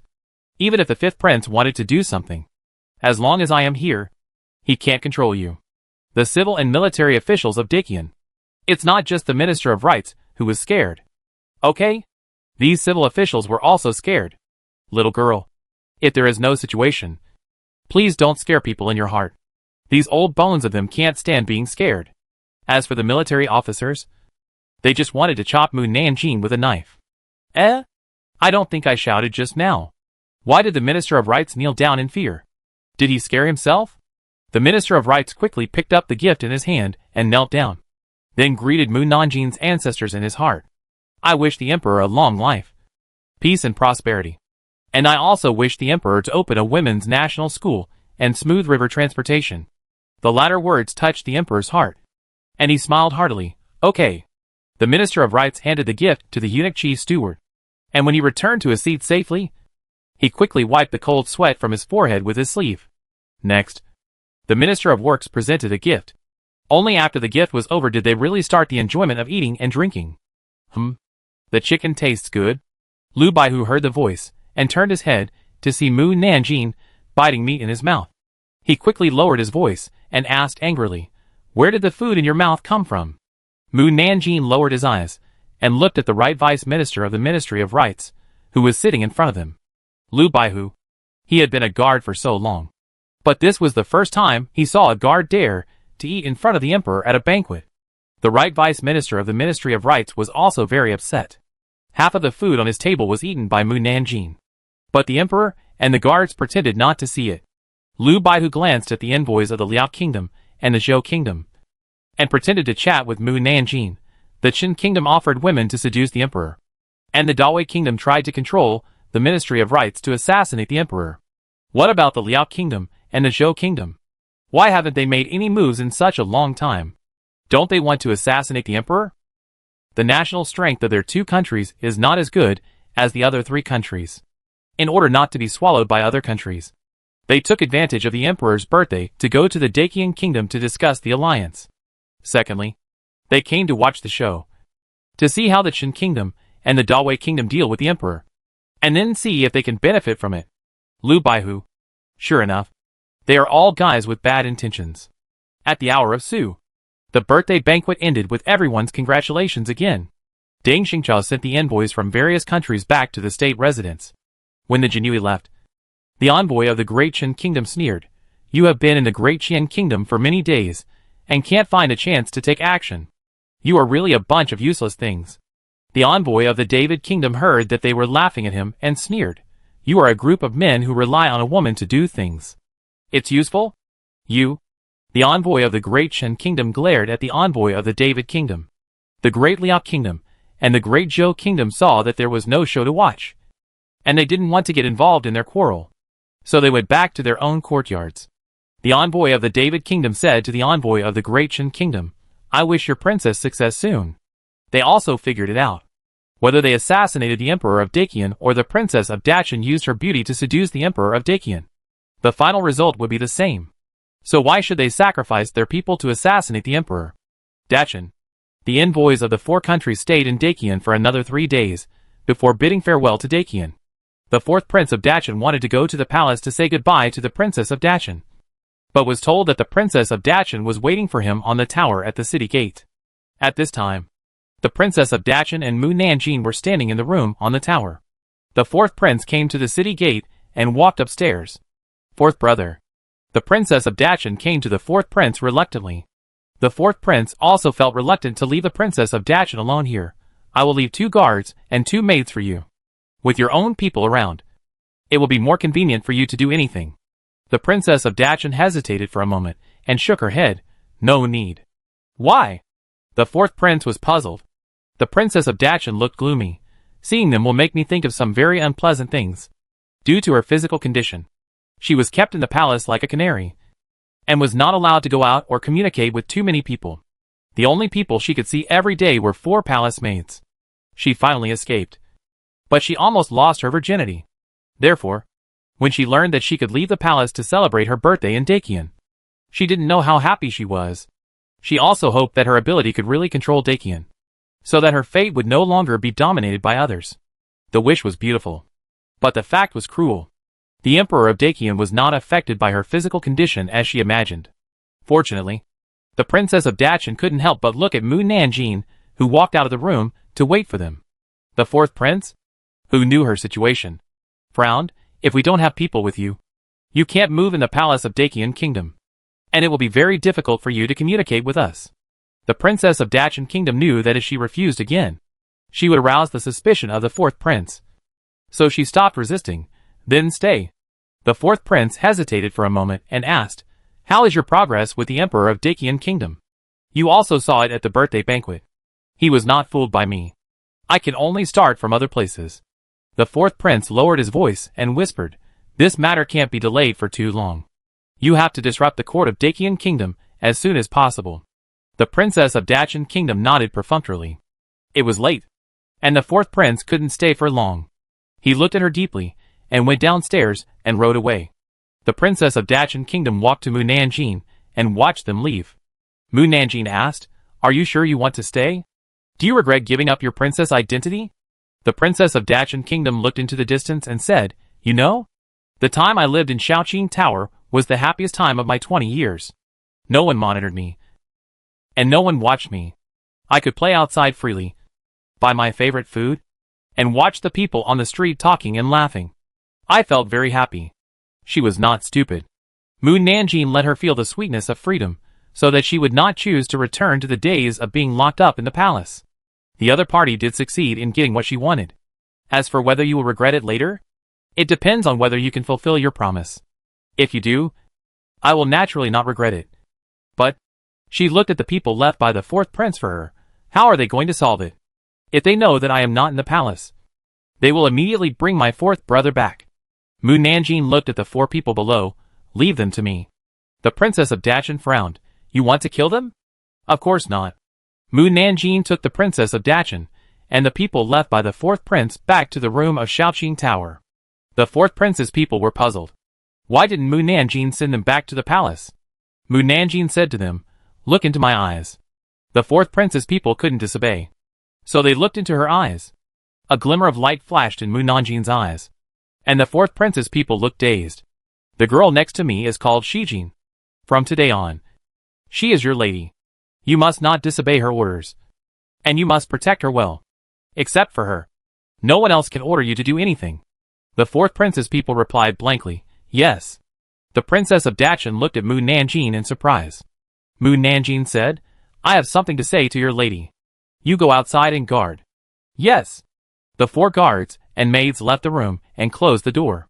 The Princess of the Great Shin Kingdom asked hurriedly, "What did you do to them?" "I used the word spirit technique, which can seal their original memories through sound, and then implant new thoughts into them, so that they can no longer remember the past. You will be their master in the future, and no one else can command them, unless someone's word spirit technique is better than mine." The Princess of the Great Shin Kingdom looked at Mu Nanjing. "I always feel that you are more than just a 9th rank Jinui." Mu Nanjing said, "You forgot that I am also the owner of 3 brothels." "That's not what I meant." The Princess of the Great Shin Kingdom felt that there was no need to delve into it, so she stopped the topic. "Forget it. Let's not talk about this. Let's talk about my charm. I can't control my charm. Once it is released, no matter whether it is a man or a woman, they will turn into a beast and pounce on me." Mu Nanjing took out 2 wooden bracelets and put them in her hands. "This is the bracelet I made by myself. The rune on the bracelet on the right wrist can cover half of your charm. Then men will only be deeply attracted to you, but will not pounce on you madly. If you want to be an ordinary person, show the bracelet on the left, which can completely cover your charm." "That's great." The Princess of Dachan touched the bracelet lovingly. "How long can their effect last?" "Forever." The Princess of Dachan was overjoyed. "Thank you, Mu Guard. In a few days, the capital will hold a courtesan election. Then you will show your face in front of everyone. During the period, you can play as you like. If you don't have money, ask the brothel owner for it." "Okay." The Princess of Dachan thought for a moment and asked again, "You just said that my name is Shijin. Is it the name used in the brothel?" "Which she? Which Jean?" "She means attracting, and Jean means gold." "Shijin." The Princess of Dachan didn't quite understand the meaning of this name. "This name is quite special." Mu Nanjing nodded. "It has a special meaning." "Okay. I will be called Shijin from now on." Shijin smiled at her. Mu Nanjin looked at the sun outside. It's getting late. I still have to catch someone to guard the brothel for me. Catch? Shijin didn't understand what she meant for a moment. And Mu Nanjin had disappeared in front of her. No. Gone? She looked around the room in disbelief. Guard Mu. No one responded to her. Shijin was even more certain that Mu Nanjin was not an ordinary guard. Otherwise the emperor would not have let Mu Nanjin take her to the brothel. After leaving Xiaqingla, Mu Nanjin rushed towards the direction of David Kingdom.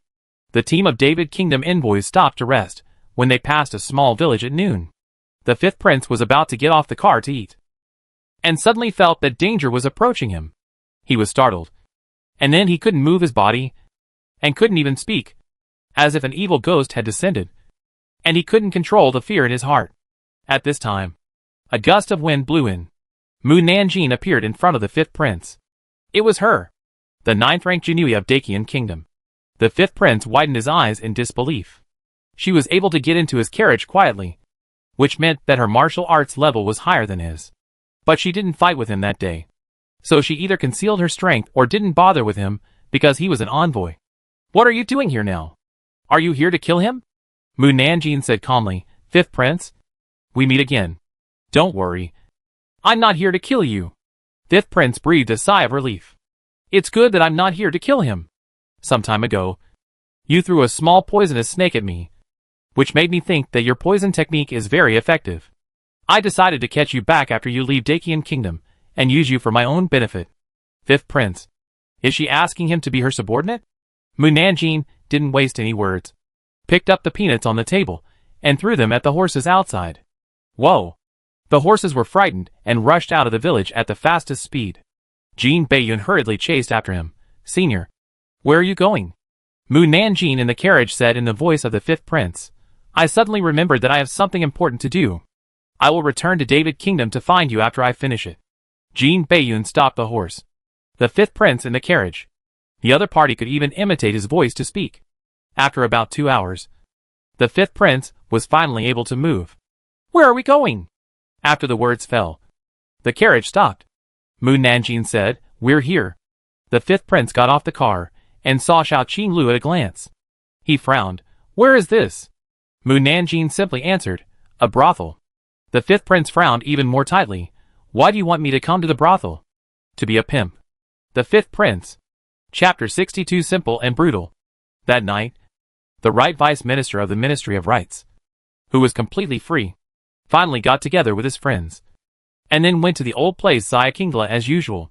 The building was full of guests and lively, since Mu Nanjin invited Jinui and the Ministry of Rights to have dinner. Everyone thought that Xiaqingla had the support of the government, and it was safer to have fun here than anywhere else. Therefore, the flow of customers was much more than before. The madam was overwhelmed and could not entertain guests immediately when they came in, so she could only ask the idle pimps to greet the guests. She opened her voice and shouted to the man who was drinking under the stairs, Baidu. Guests are coming. Hurry up and greet them. Baidu frowned, put down his wine glass, and walked to the door, saying coldly, Guests, please come in. The right vice minister of the Ministry of Rights saw Baidu's face, and suddenly widened his eyes. You are not. Baidu's face darkened, and he gritted his teeth and said, No.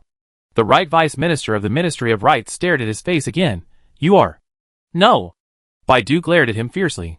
The right vice minister of the Ministry of Rights thought of his identity, and did not dare to argue with him anymore. We suddenly remembered that we have something to do, and will not go in.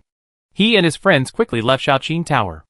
The right censor-in-chief was puzzled. Sir Zhou, didn't you say you were going to Shaoqing Tower for dinner? Why are you out again? The right vice minister of the Ministry of Rights didn't bother to answer him, and turned to the Dali Temple and asked, Sir Xie, do you recognize who the other person is? The Dali Temple, who had seen the fifth prince at the birthday banquet, had a serious expression. That face is clearly the fifth prince of the David Kingdom. But he didn't admit it, and I'm not sure if it's him. But judging from his answer, there's a 90% chance that it's him.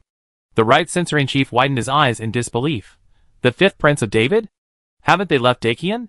How could he be a gigolo in Shaoqing Tower? Did you make a mistake?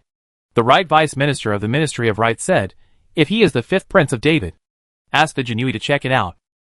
The next morning, Deng Xingqiao received news that the fifth prince of David was still in Daqian, and he was a gigolo in Shaoqing Tower. He was shocked when he heard the news. Mu Nanjing really caught him in Shaoqing Tower. In order to prove that the matter was true, he asked Mu Nanjing. Mu Nanjing strongly denied. I didn't catch him. He stayed voluntarily. Although I caught him at the beginning.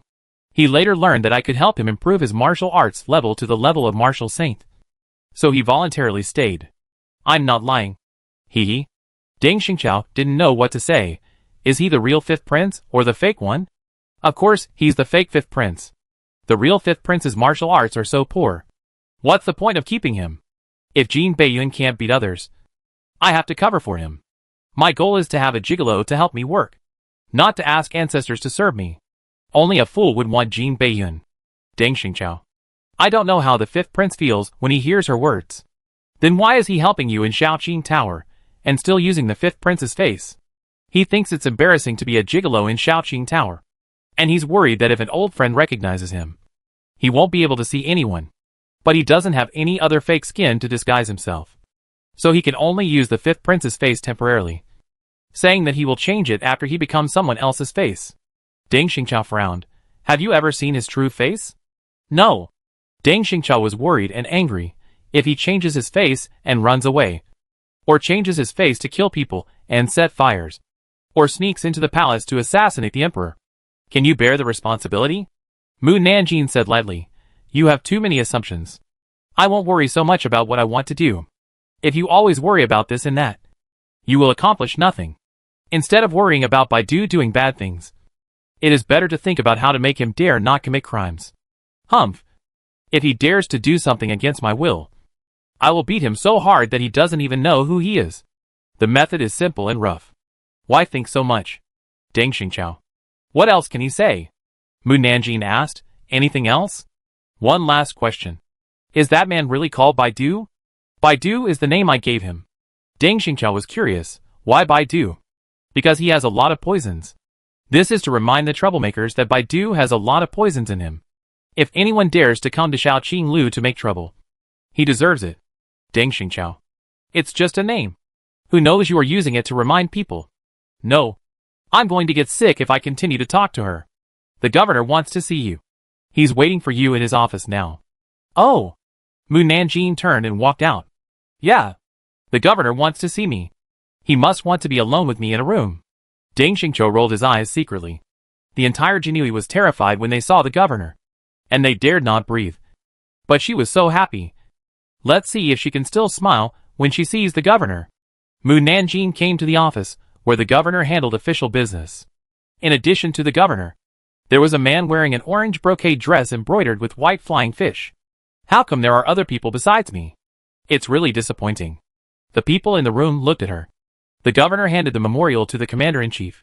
You just returned to Beijing. Go back to your mansion and have a good rest. And see the emperor tomorrow morning. Yes. The commander-in-chief turned and walked towards the door. When he passed by Mu Nanjing, he glanced at her coldly. Hey. I shouldn't have seen it wrong. He seemed to glare at me? Why did he glare at me? Do we know each other? The commander-in-chief quickened his pace and left. The governor looked at the back of the deputy governor leaving, and pointed to the basin and towel on the table to Mu Nanjing. You have 1 hour to clean this place. What? I was asked to clean? Isn't this the job of a handyman? Why did you ask me to clean? He didn't deliberately make such a poor excuse just to look at me more. Did he? Governor. Ahem. The cough of the governor's deputy governor came from the next room. The governor's face sank. Why don't you get started? If you don't clean it up in 1 hour, you won't have food. Oh! Mu Nanjing picked up the towel and started wiping the table and chairs. Wow! The governor is so manly when he gets angry. The governor's hand holding the pen is so beautiful. The governor's handwriting is as domineering and majestic as his own. The veins on the governor's forehead jumped wildly, and he glared at her coldly. However, the other party always turned his back to him and didn't look at him. Wow! The governor is looking at me. The governor is looking at me. He must be fond of me. I have to perform well and let him see my goodness. My table wiping movements should be more elegant. Very good. My posture has reached the perfect level. Mu Nanjing just changed his movements. And suddenly with a squeak, the governor stood up and left the office. Why did he leave? Does he prefer my rough movements? The audience has left. Who am I wiping for? I have no motivation. I don't want to do this anymore. If I don't have food to eat, I don't have food to eat. At worst, I can go home to eat. The governor and the governor next door also quickly stood up and followed him out, and came to the garden with the governor. He couldn't help laughing. Sir, since you think her voice is noisy, why call her to ask for trouble? The governor frowned. Can Chow Yen and others indulge her too much? She must suffer. She suffer? The governor's co-governor laughed. I think you are the one who suffers. The governor said indifferently, my study is not easy to clean. The governor's co-governor paused and smiled again. That's true. He remembered that when he first became a Jinui, he also cleaned the governor's office. There were so many mechanisms in it that he couldn't count them. He was injured by the mechanism once. Later, for the safety of the chores, the governor would turn off the mechanisms when they were cleaning. The governor also had a little cleanliness obsession. That is, he didn't allow any dust in the study. Therefore, after each cleaning, the governor would send someone to wipe it again with a white cloth. If the white cloth was a little black, the cleaner would be in trouble. By the way, this little girl is not afraid of you at all, and even praises you in her heart. If it were someone else, they would have been scared to death. The governor replied with a very realistic statement. She is not afraid of me because she has the strength and does not need to be afraid of me. The governor's assistant was slightly startled. You mean her martial power is better than yours? It's hard to say. The governor had heard Can Chao report that Mu Nanjing had fought Tian Yuan to a draw. He had seen Tian Yuan, and the other party was indeed an unfathomable person. If Mu Nanjing and Tian Yuan were to a draw, his martial power must be terrifying. The governor looked in the direction of their writing room. We'll know in an hour. An hour later, the governor and the governor's assistant returned to the writing room. The basin that was placed on the table before was still on the table, and the cloth towel was casually thrown in the water, and the water was still as clean as before. The governor-general said with a sigh, how dare the little girl ignore your order and leave without cleaning? She really doesn't take you seriously. The governor looked around the study. She has cleaned it. Has it been cleaned? The governor-general was surprised. But why is the basin still here? And the water in it is clean? Did they change the water later and put it here? He walked to the window to check the cracks in the corners, and there was not a speck of dust left. No one in the previous cleaning chores could do this. How did Mu Nanjing do it? Did she touch the trap you said? The governor shook his head. No. The governor-general was even more surprised. The governor fell into deep thought. There is only one way to clean the room without touching his trap, and that is to use the cleaning technique. Wow. 2 meats, 1 vegetable and 1 soup. The Jinui's food has finally become better. It's delicious. The food made by the new chef is so delicious. I really want to knock him out and carry him home. If it doesn't work out, I will pay double the price and invite the new chef back home to be my chef. Well, it seems a bit of a waste to keep it at home, so I'd better keep it in Kingla. Then I can eat delicious food and make money. I'm so smart. Everyone, you have the princess of Dachan as your top concubine, and then you kidnap the poison master of Dawei as your guard. Now you want to bribe their chef. You are so shameless. Ah! Mu Nanjing suddenly screamed in her heart. The Jinui above the 6th rank were all frightened by her. Lu Baihu, who was eating, bit his tongue. This damn girl is so startled again, making us unable to eat peacefully. She better have something important. Otherwise, I will really beat her. I remembered. I know who the guy in the orange flying fish suit was that I met in the governor's office. He, Captain Lu, who was far away in the left office, was startled. He stood up quickly and rushed out of the left office as fast as he could. He used his inner strength to shout loudly, Mu Nanjing. The dining room shook slightly due to the sound waves. Mu Nanjing's hand trembled, and the meat in his hand fell on the table. I'm going to die. Shouting so loudly. Why is this troublemaker looking for me again? Can't he let me have a meal in peace? Who can't let whom have a meal in peace? Captain Lu rushed to the dining room. Mu Nanjing, do you remember that you had to deliver food to the cell? I thought he had to explain something big before he rushed here, but he only explained that he delivered food. Sure enough, he has a lot of trouble. Got it. I'll deliver the food after I finish my meal. Mu Nanjing ate his meal slowly. What was I thinking of just now? You? Captain Lu was about to stop her from thinking further, but she heard her inner voice. Oh, I remember. The governor has a good figure. Captain Lu's words were stuck in his throat. Her mind was jumping so fast. He couldn't keep up. Just through his clothes, I could feel that his chest muscles were stronger than those of the secret guards. Just thinking about it made me want to eat. Mu Nanjing took 2 big mouthfuls of rice. And his small buttocks. Oh! It's as round and perky as a peach. Everyone. They will never be able to look directly at peaches in the future. The governor's face has turned black. And there is a hint of murderous intent. I think. Captain Lu tried to interrupt Mu Nanjing. You'd better go and deliver the meal now. He was thinking about her life. If she continued to think about it, she might not live past the age of 16. If you don't let me eat, I'll eat in prison. Mu Nanjing took her meal and left the cafeteria. Captain Lu exhaled. I'm doing this for your own good. And you're still blaming me. You'll know how good I am to you in the future. Mu Nanjing came to the cell and ate, while watching the jailer bring her food. It was the first time for the jailer to see someone bring food to the cell to eat. Girl, don't you mind that it's dirty here? Mu Nanjing asked them back. What's dirty? Jailer. There's a bloody smell everywhere. Or the smell of prisoners' feces. Not to mention seeing it. Just smelling it makes you sick. And you want to vomit out the overnight meal. She came here to eat with food. Little did she know that Mu Nanjing had sealed her sense of smell, leaving her sense of taste to eat. The 2 jailers were only responsible for delivering the food in front as before. And they were unwilling to go in with Mu Nanjing at the back.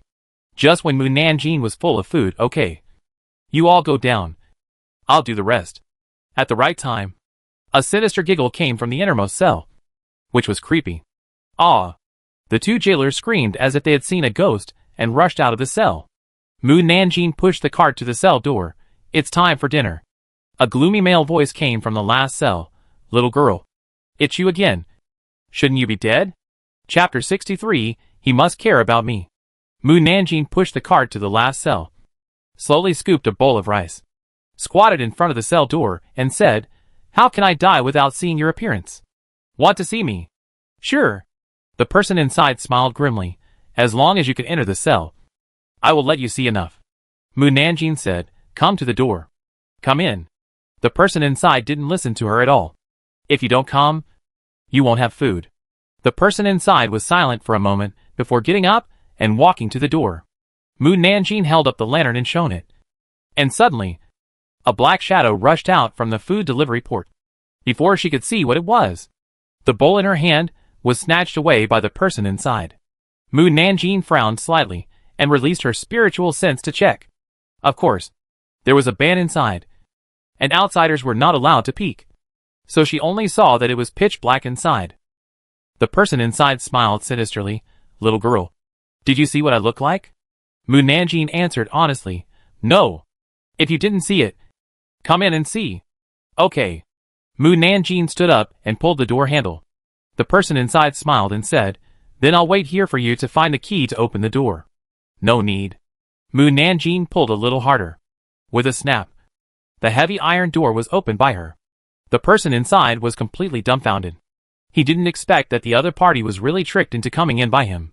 The people in the other 5 cells couldn't sit still. Quickly walked to the door to check. Since the first 4 cells were far away from the last cell, the situation inside could not be seen. The person in the second cell hurriedly asked, Which brother can see what's going on inside? I'm too far away to see. The people in the first, third, and 4th cells all said they couldn't see it. The 5th cell was just across from the 6th cell, and could clearly see what happened at the door of the 6th cell. The little girl opened the cell door with her bare hands.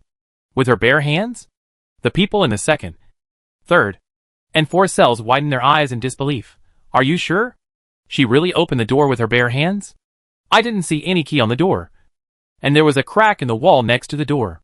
If the door was opened with a key, the wall would not have cracked. The people in the 2nd cell were still surprised. Someone can actually open the cell door with his bare hands. The people in the 1st cell murmured, There are indeed hidden dragons and crouching tigers in this world. Mu Nanjing walked into the cell and saw that it was full of black fog, which was poisonous. She waved her hand, and the black fog in the cell quickly dissipated. The people in the 6th cell saw this and quickly turned sideways and smoothed their hair. Mu Nanjing walked to the person in the 6th cell with a lantern and saw that person sitting sideways on the bed. Half of his face was covered by long hair, and the other side was a handsome face. but because of being in prison for many years, the handsome face was a little dirty. The person in the sixth cell pretended to be shy. Little girl. Am I pretty? Mu Nanjing said. I want to see your whole face. You are so impatient. The person in the sixth cell slowly raised his hand to lift his hair on the other side. When Mu Nanjing's attention was on his face, he suddenly raised his other hand and hit Mu Nanjing. Mu Nanjing looked stern and slapped his hand away. The man in the sixth cell didn't bother with her and rushed to the cell door at the fastest speed. Mu Nanjing quickly turned around and reached out to grab his hair, then pulled back hard. And the man in the sixth cell flew back to the bed. Bang! The wooden bed was smashed in half. Mu Nanjing said coldly, Want to escape? If you were locked up for so long, you would want to escape too. The man in the sixth cell didn't give up and rushed forward to attack Mu Nanjing again. Mu Nanjing kicked him back directly, and then used the other end of the lantern pole to lift up all his hair, revealing a brown face with big lumps on it. And deep blood was flowing from the lumps, which was very disgusting. Mu Nanjing's pupil shrank.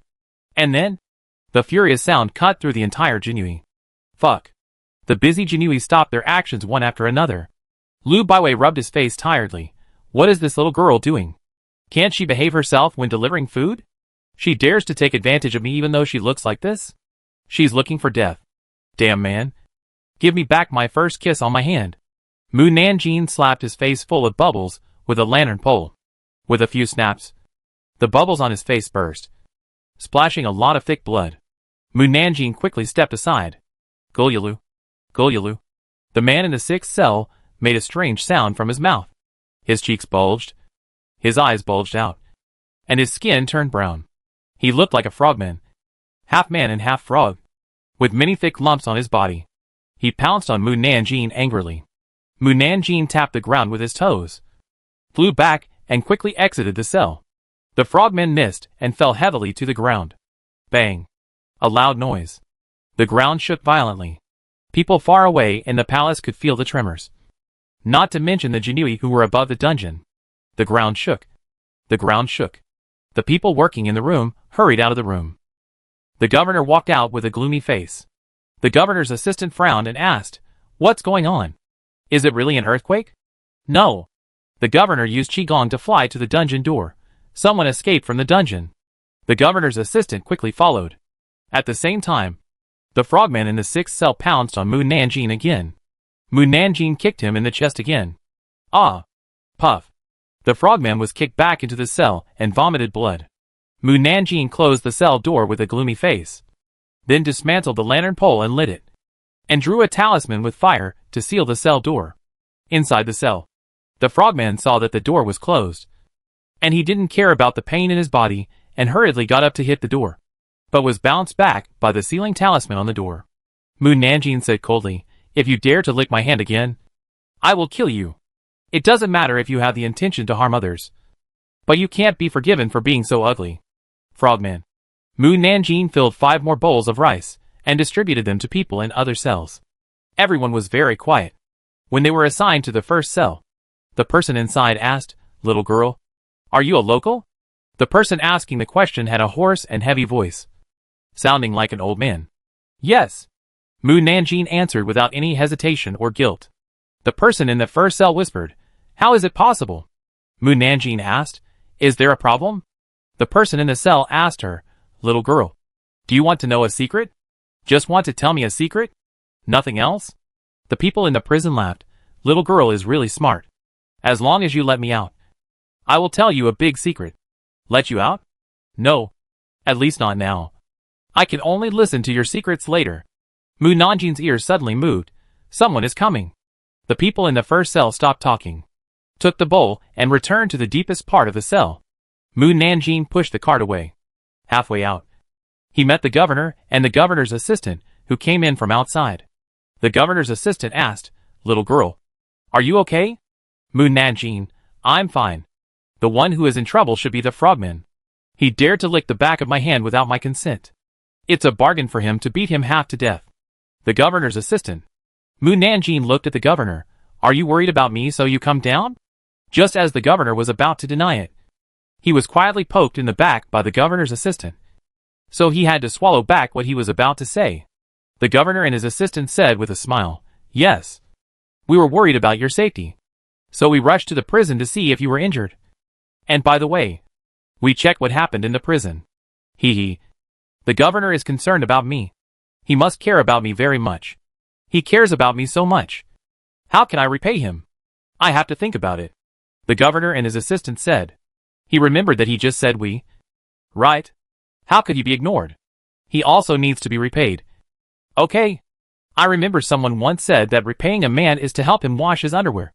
So I will help the governor wash his underwear tomorrow morning. And he will definitely feel my gratitude to him. Governor. If he knew who said such an indecent thing, he would kill him. Governor's assistant. He suddenly felt that it was not bad to ignore him. The governor snorted coldly and walked into the cell. The governor's assistant told Munan Jean to leave the cell quickly and follow the governor to the door of the innermost 6 cells. The gloomy atmosphere made him feel uncomfortable immediately. Did the prisoner here run away? Aren't there 6 weirdos locked up here? The governor first checked the runes on the wall, then checked the doors of each cell, and finally stopped outside the 6th cell. He frowned at the runes burned by fire, which were newly burned. The governor's assistant could not see any difference. Is there any problem here? The governor said calmly. No. Did anyone escape? The governor shook his head. Let's go. Are you sure everything is fine? Yes. After leaving the cell, the governor's assistant asked again curiously, Sir, who is imprisoned in there? The governor's face paused slightly. 5 of them are monsters. The governor's assistant became even more curious. Monsters? What are monsters? He had never heard of monsters. Monsters are mortals who absorb monsters' monster pills and become neither human nor monster. The governor's assistant was completely stunned. He felt that what the governor told him was completely beyond his cognition. Monsters' monster pills? There are really monsters in this world. But why have I never seen them? You haven't seen them because they usually only appear in ancient countries. And the people of ancient countries rarely know of their existence. The demons in the dungeon fled to our small country because they committed crimes in the ancient country. The demons are very fierce, and you can't deal with them. If you meet them one day, don't provoke them. The governor's co-governor saw that the governor looked serious and nodded subconsciously. Then, there is another prisoner. You don't need to know who he is. In the future, it will be good for you to ask less about the 6 people in the prison. It will be good for you to know less about their affairs. Yes. Although the governor's co-governor was curious, he also knew that curiosity can kill people.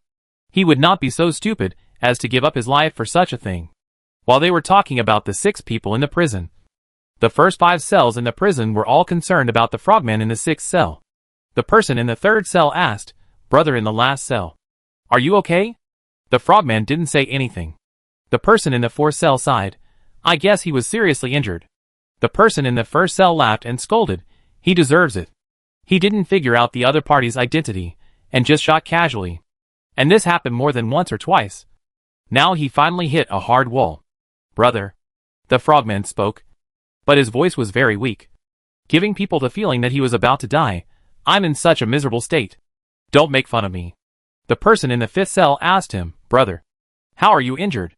I broke several bones, and was kicked in the inside. It will take at least a year or 2 to heal. The frogman said this lightly. He felt that he might be injured more seriously, and now just talking could take half of his life. The person in the 2nd cell was curious. Is the girl just now very strong? It should be. The frogman recalled what happened just now. She didn't use spiritual power. Just a kick was enough to make my whole body fall apart, coupled with the rebound of the talisman. He now felt that life was worse than death. The person in the 1st cell murmured, She doesn't give me the feeling of being from here. Not from here? The person in the 4th cell was puzzled. Do you mean she is not from Dakian? That's about it. Okay. I'm full and I want to rest. The person in the 2nd cell said, Brother, you are so mean. You stopped talking halfway. Are you teasing us? The person in the 4th cell. I can be sure that he is hiding something from us. Brother. Don't sleep. Tell us what you mean. The person in the 3rd cell called the 1st cell several times, but got no response. Seeing that he was determined not to tell them, they stopped asking. The cell was calm again. The next morning, the Jinui who came to the governor's yard to report the matter saw 2 rows of white underwear hanging in the governor's yard, fluttering in the breeze. Deng Xingcha asked curiously, Whose underwear is this? Why are they hanging in the governor's yard? Isn't he afraid of being destroyed by the governor? Qin Chaoyan guessed casually. Could it be that the governor hung them here? He guessed this because the governor lived in the office of the governor's mansion for many years, and would not go home during the New Year or other holidays. Everyone had speculated that he might have no family. The governor is a very particular person. How could he hang them in a place where people come and go? Qin Chaoyan said to the governor-general, who was standing in front of the underwear and laughing, if you want to know, just ask the governor. Ding Xingqiao walked up to the governor-general and asked without waiting for him to speak, do you know whose underwear these are? Qin Chaoyan asked, aren't they the governor's? They are his. The governor-general couldn't help laughing more and more. Do you know who washed them? Ding Xingqiao guessed, the servant? No. The governor-general didn't know what he was thinking about. He burst out laughing, walked into the governor's office and shouted, Sir! Are you up? Yeah. The governor's voice came from inside. The governor-general said again, Sir! Check if the underwear in your closet is still there. The governor inside frowned. Open the closet. And all the underwear inside disappeared. Is it missing? The governor laughed. Come out and see if these underwear are yours. The governor opened the door with a gloomy face, saw the white underwear in the yard at a glance, and quickly recognized that they were his.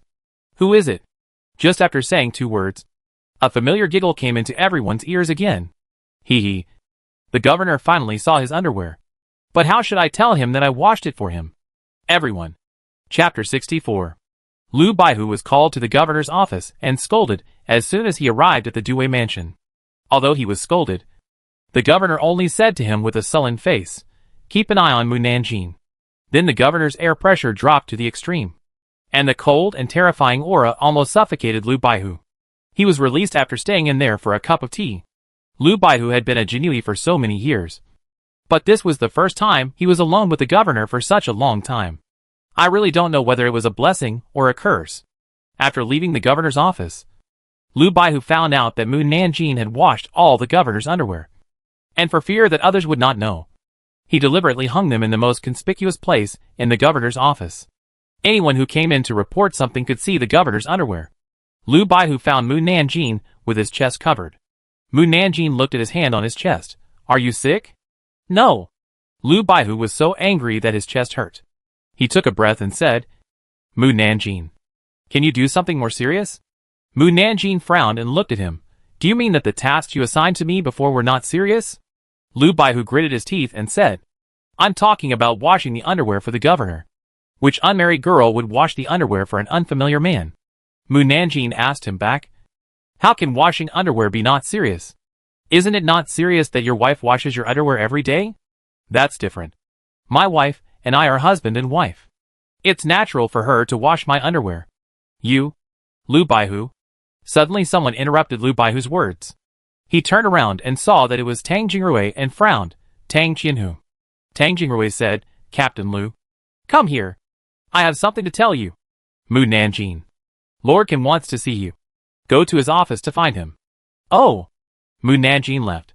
Captain Liu walked up to Tang Jingrui and said, Captain Tang, why don't you let me finish my words before letting her go?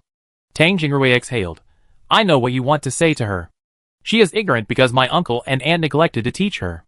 My uncle is a man, and has been away from home all year round. There are not many things he can teach her. My aunt? Well, let's not talk about this. I will find a nanny to teach her. He had heard about what happened this morning. He thought that Mu Nanjing's ignorance of the relationship between men and women was entirely the problem of his uncle and aunt. Captain Liu probably knew the situation of his family, so he didn't say more. She is not young now. If she needs to be taught, she should be taught as soon as possible. Otherwise she will not be able to get married. Yeah. Tang Jingrui immediately asked someone to find a nanny to teach etiquette. Mu Nanjing came to Qin Chaoyan's office. In addition to Qin Chaoyan, there was a middle-aged man in black clothes with the word men embroidered on his right chest. His eyes were as sharp as an eagle, and his expression was more serious than the statues in the temple. His brows were furrowed, and he looked worried, as if he had encountered a difficult problem. Qin Chaoyan introduced Mu Nanjing, Mu girl. This is the gate supervisor of the 6 gates. The gate supervisor is mainly responsible for commanding all the yamen runners and constables in the 6 gates, and is responsible for tasks such as arresting, detaining, collecting grain, releasing, investigating cases and capturing prisoners. Mu Nanjing clasped his fists and saluted. Meet the gate supervisor. The gate supervisor nodded and looked at Mu Nanjing. Mu Nanjing was wandering outside. Although the gate supervisor and our Dudu have the same position and are a few years older than our Dudu, he is not as handsome as the Dudu. Nor does he have a better figure or a more majestic aura than our Dudu. Gate supervisor. Is he so inferior to the Dudu? Ahem. Qin Chaoyan choked on his own saliva. Mu Nanjing looked at him. Qin Chaoyan quickly drank a sip of water and said, Mu girl, there have been more than a dozen murders in the capital recently. The 6 gates are short of manpower and need to borrow people from our Jinui. I decided to send you and other Jinui to help with the case. In fact, with Mu Nanjing's rank, it should be her leader Lu Baihu who gave the order. It's just that the gate supervisor has never heard Mu Nanjing's voice. So he can only ask Mu Nanjing to come over and let the gate supervisor adapt. Who knew that Mu Nanjing was so unrespectful, and felt that the gate supervisor was inferior to the Dudu in every way. Mu Nanjing, oh, I am only a 9th rank Jinui, a weak girl, and I have never handled a case. I don't like to use my brain. What can I do? Should I be responsible for carrying the body? Aren't you afraid that I will faint on the spot after seeing the body and embarrass the Jinui? Qin Qian. A weak girl? How dare she say that? You can just lie to the gate supervisor. Ah, I know. Comrade Lao Can actually doesn't want to help the 6 gates. He wants to embarrass the 6 gates. So he deliberately asks me, a useless person, to help. Gentlemen. In fact, he heard that Mu Nanjing knew many things that others didn't know. So he came to ask for her in person. Qin Chaoyan held his forehead. Mu Nanjing. Go and call Captain Lu. I have something to tell him. Oh. Mu Nanjing left. The governor smiled and said, this little girl is quite interesting. It's good that you don't blame her for what she said in her heart just now. Qin Chaoyan breathed a sigh of relief. It's not convenient for me to say more about her. I can only send someone who knows her best to help. With Captain Lu, she is at least not so difficult to control. She is just a little girl. Can she turn the world upside down? The governor didn't take Qin Chaoyan's words to heart. Qin Chaoyan didn't explain much. He believed that the governor would only know how powerless he was in front of Mu Nanjing after experiencing it himself. And that no matter how high the official was, he could not use his power in front of her.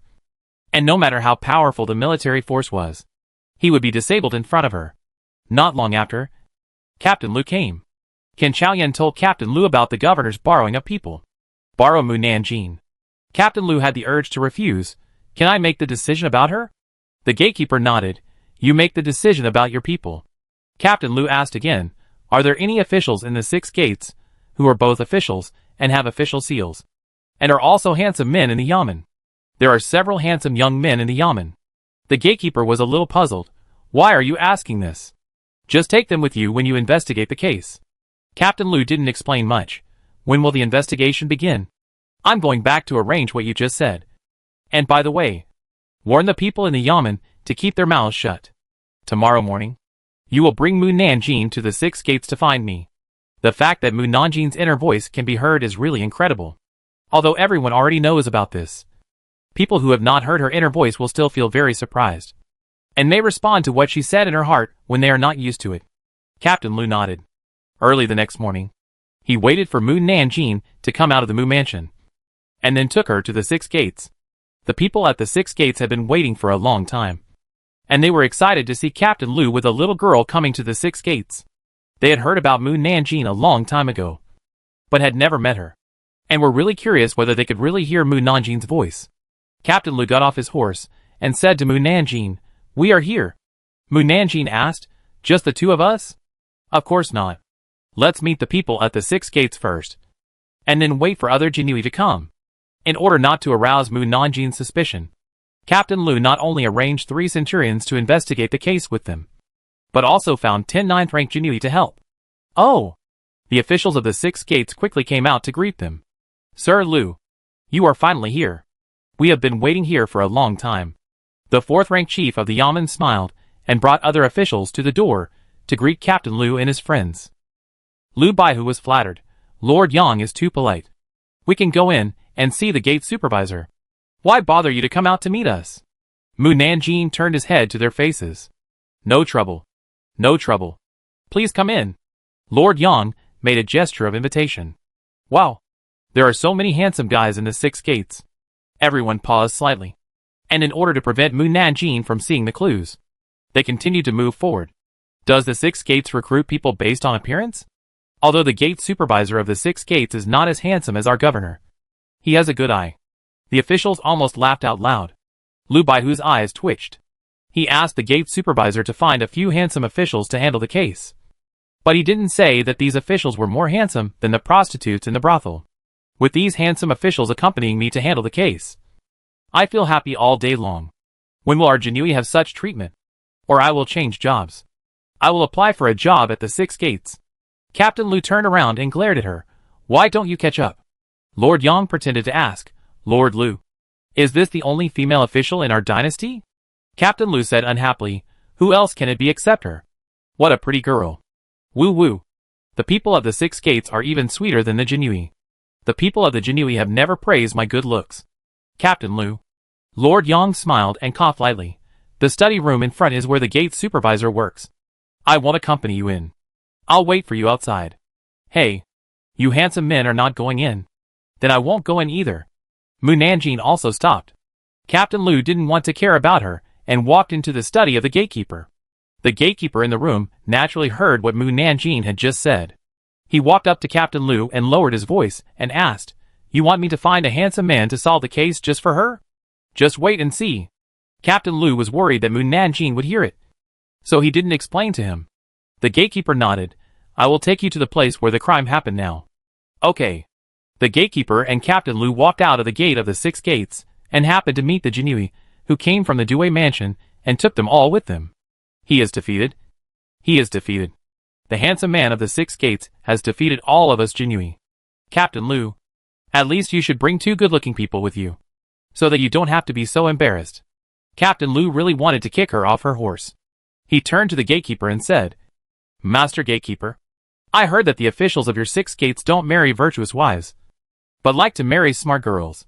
I wonder if this is true. Mu Nanjing immediately pricked up his ears. The gatekeeper was slightly stunned. Although he didn't know why Captain Lu said this, he still answered him. People outside think that we handle cases so quickly, not only because we have strong case handling capabilities, but also because we have talented wives to help us at home. So everyone thinks that we like to marry smart girls. In fact, we like both virtuous and talented wives. Talented wife. I will show myself well later, and let the people of the 6 gates see how smart I am. Although I can't marry someone from the 6 gates, it will also make me happy to have a group of handsome guys looking at me with admiration. Everyone. The gatekeeper probably understood the intention of Captain Lu to find a handsome man to handle the case together. Half an hour later, they arrived at the gate of a house. A piece of white cloth was hung on the door, indicating that the family inside was holding a funeral.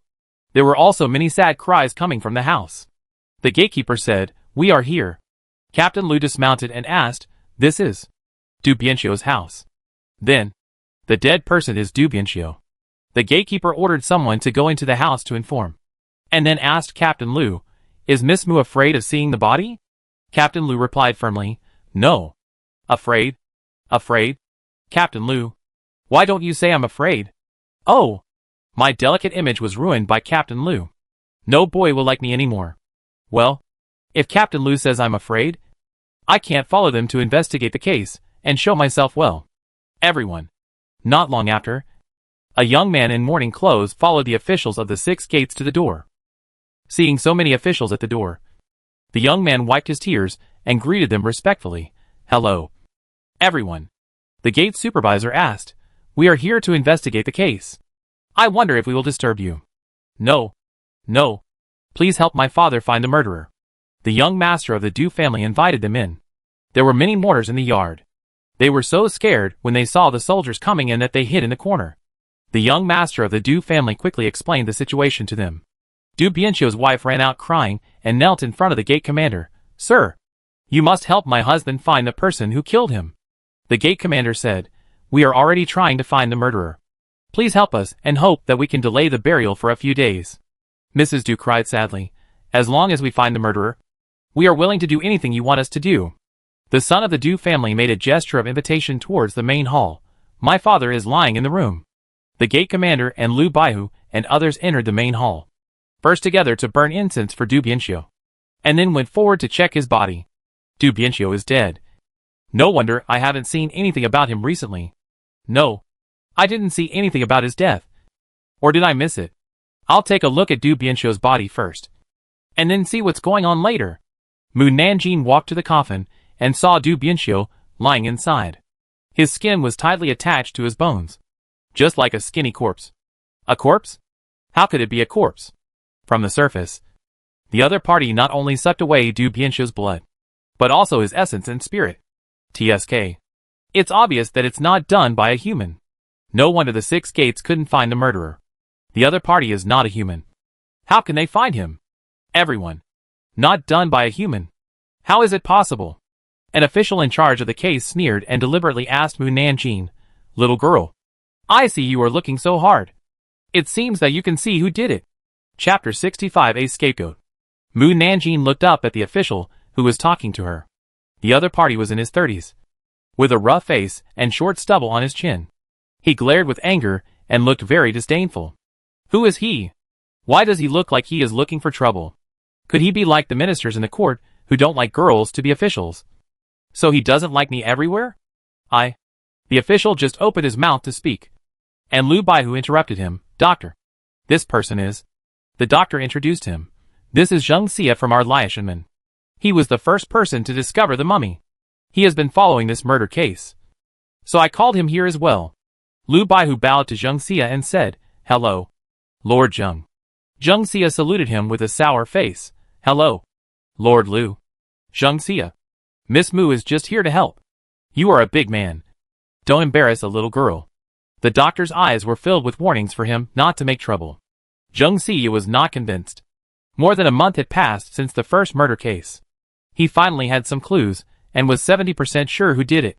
But Mu Nanjing appeared and immediately denied all his efforts and hard work. How could he not be angry? Not to mention that he didn't believe that Mu Nanjing knew who did it just by looking at it. It was ridiculous that she said it was not man-made. Zheng Xia? Oh! It turns out that he solved a lot of strange cases, and was promoted from a yamen runner with no rank to a 5th-rank yamen in just 10 years. Well, not bad. He has made many achievements, and has his own way of solving cases. Zheng Xia felt a little proud when he heard her praising him in her heart. It's a pity that 2 unjust cases were wrongly judged. He had already noticed something was wrong at the time, but he didn't reinvestigate in order to save his reputation and position. And people were wronged in vain. Now he has lost his previous passion for solving cases, and only knows to pursue fame. Zheng Xia was shocked when he vaguely realized that he might have solved the wrong case and arrested the wrong person. He didn't investigate this matter again, nor did he mention it to anyone. How did Mu Nanjing know about it? Everyone in the 6 gates looked at Zheng Xia in disbelief. Those who originally admired him were also extremely disappointed in him at this moment. Zheng Xia was worried that everyone would believe her words, so he pretended to be furious. "You nonsense." Then, the gate supervisor fixed his acupoints so that he couldn't move, and pressed his mute point so that he couldn't speak. The gate supervisor said coldly, "The dead are the greatest. Zheng Xia must not disturb Lord Du's rest." Zheng Xia regretted it very much. In the past, he had heard people say that Mu Nanjing knew many things that many people did not know, but he did not believe it. Now, all his efforts over the years will be in vain. No, he could not admit it. Moreover, after so many years, it might not be found out that he arrested the wrong person, so he had to take a gamble. Zheng Xia was unwilling to be cut off from his official career by Mu Nanjing. He winked at his deputy, signaling him to tell them what they had found out. As long as the gate supervisor believed what they had found out, even if they found out that he had made a wrong judgment in the past, he could make up for his crime, and not only would he not be punished, but he could also keep his original official position. The deputy was very embarrassed, but still said, "Doctor, I want to talk about what we found out before." The doctor nodded. The recent victims were all sucked dry, and this method is exactly the same as several murders that occurred in Jiangnan 2 years ago. In order to confirm the truth, Lord Zheng took us to the Jiangnan government office overnight to verify the matter, and took the Jiangnan government officials to the capital to check the death of the mummified corpse. The result was exactly the same as the death of the Jiangnan that year. The deputy took out a letter and handed it to the doctor. This is what we found out. Please take a look. The doctor took the letter and read it. The deputy continued, back then, the Jiangnan police chief believed that the murder was committed by the demon cult. After our investigation, we found that the leader of the demon cult did have a technique to suck the blood of people. We also witnessed people in the martial arts world being turned into human corpses after the demon cult leader sucked their blood. After reading the contents of the memorial, the gate supervisor said, I also suspected that the demon cult leader killed the person. But this point cannot prove that he did it. But the deputy wanted to say something else, and then heard Mu Nanjin's voice again. The demon cult leader is so pitiful. He was clearly not in the capital, but he was misunderstood as killing someone. In fact, you can't blame others for thinking so. He has always been labeled as a bad guy. It's hard for others not to misunderstand him. Moreover, he never explains what he did, so everyone puts the blame on him. He is really a scapegoat. Everyone. The deputy gritted his teeth. If it wasn't the demon cult leader who did it, it could have been someone else in the demon cult. If it was someone else from the demon cult who did it, do you have any evidence? You said it was the demon cult without any evidence. Is that how the Six Gates investigated the case? The deputy's face flushed red, and he was too ashamed to look at other people. The gate supervisor turned to Captain Liu and asked, Master Liu, can you tell who did it from Master Du's body? Captain Liu. He had never seen the case files of the murder case, and had no experience in investigating cases. What could he tell from just one body? Captain Liu threw the question to the other captains. Can you tell who did it? 3 captains. Aren't they just going through the motions? Why are you asking them about the case? Besides, they just glanced at Du Bianqiu's body, and didn't even see his appearance clearly. How could they tell who did it? Captain Liang coughed lightly. We just got in touch with the case, and don't know the details. It's impossible to know who did it from just one body. Ask me. Ask me. I know. Captain Liu. Why don't you ask me? If you don't ask me, I'll leave. Captain Liu looked at Mu Nanjin. Mu Nanjin. You look like you have something to say to us. If you have something to say, just say it. It doesn't matter if you say it wrong. We won't punish you. Hey, I have a cold face. How did Captain Liu know that I have something to say? Captain Liu, have we worked together for a long time and have a tacit understanding? Tacit understanding. Captain Liu rolled his eyes in his heart. Mu Nanjin asked Madame Du, Madame Du, can I prick Du Bianqiu's body with a needle? Just prick it lightly. Ah. This. Mrs. Du looked at her son in embarrassment. The Du family's son hesitated. Just stab it. Mu Nanjin nodded. The Du family's son was angry when he thought of his father's tragic death. But the murderer was still at large. He gritted his teeth and nodded. As long as you find the murderer without destroying my father's body, you can stab my father a few times. Mu Nanjin said, find a needle. The Du family's son ordered the servant to find a needle. Lu Baihu was worried that Mu Nanjin would mess up, and asked, Mu Nanjin, why are you stabbing Du Bianqiu's body? Test for poison? Mu Nanjin said, you will know later. Lu Baihu. Soon. The Du family's servant found an embroidery needle. Mu Nanjin took over and said to everyone, if the deceased was just sucked into a mummy by the martial arts, then his body would only be an ordinary mummy. If the deceased was sucked by something else, there must be something left that you can hardly detect. The deputy knew that the other thing she was talking about was not a person, but still deliberately asked, what is the other thing you are talking about? Mu Nanjin's eyes flashed a trace of hesitation. If I tell you, you may not believe it. Lu Baihu said, as long as it is what you say, we believe it. He and the other 3 Baihu have been with Mu Nanjin for a long time, and they believe in her words without a doubt. But it is hard to say for others. The deputy said, as long as you can find evidence that it was done by someone else, we will certainly believe you. The gate supervisor and others also meant this, and it is impossible for them to believe her one-sided words just because of her voice. Mu Nanjin said, the one who killed Du Bianqiu is a demon. Monster? Everyone stared at her in shock. Aren't monsters only seen in books or heard from storytellers? How could there be monsters in reality? The deputy chuckled, little girl. If you can't find out, then you can't find out. You are blaming the monsters. Aren't you too ridiculous? The people of the 6 gates also thought it was ridiculous. The gatekeeper frowned. Miss Mu, are you mistaken? How can there be monsters in this world? He began to doubt whether it was right or wrong to ask Mu Nanjin for help. After all, she was just a little girl. How could she investigate the case? Even if she knew more things, she couldn't investigate the murder case. The other people of the 6 gates also believed that there were no monsters in this world. Mu Nanjing looked at the 4 centurions.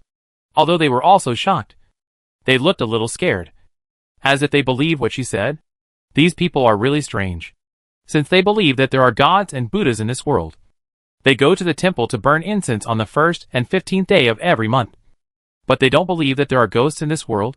Since people are divided into good and evil, there are gods and Buddhas in this world. And naturally there are ghosts and ghosts.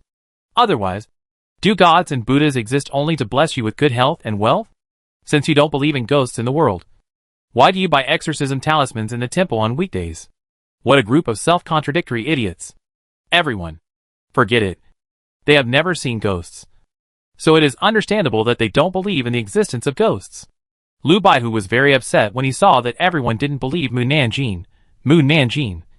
They don't believe you. You can prove it to them and make them convinced. As expected of Captain Lu. You really understand my heart. Captain Lu. I can hear your voice every day. It's hard not to understand you. Yeah. Mu Nanjing raised the needle and gently inserted it into the head of Du Bianxiu's body. Everyone gathered around curiously. Captain Lu and the other 3 captains hurriedly moved away from the coffin, swallowing their saliva with a very scared look. The deputy sneered in his heart, pretending to be quite serious. After Mu Nanjing inserted the needle, he quickly took it out. Immediately afterwards, a ball of blue-black mist emerged from Du Bianxiu's head, and as it spread, the mist became larger and larger. When it was as big as a person, it slowly turned into a human shape. Squeak, squeak, squeak. The laughter of the black mist was creepy. What? What is this? The chief Yaman took a few steps back in fear. The others were dumbfounded. The black mist seemed to want to scare them, and suddenly screamed and pounced on them, then dispersed and disappeared in front of everyone. Ghost. The timid ones either fainted or ran away, and some fell to the ground in fear. Zheng Xia, who had been assigned a location, peed his pants in fear, and the room was in chaos. The rest of the people could only pretend to be calm for the sake of face. Lu Baihu pointed his trembling finger at the place where the black fog disappeared and asked, what was that? Mu Nanjing explained, that was the evil spirit left in Du Bianxiu's body. Some demons like to play tricks on people, so they hide the evil spirit in the bodies of the dead to scare people. Du Men gradually came to his senses. Really? There are really demons? Are there really demons in this world? If there are really demons, how can they catch them? There are monsters in this world, but not many. Except for the people in the prison. I have only seen 3 monsters so far. One of them is right next to me, and the other one is not yet formed. There is also the monster in front of me, but I can only see the monster aura, but not the person. Prison? What prison? Everyone wants to ask but can't, which really makes them anxious.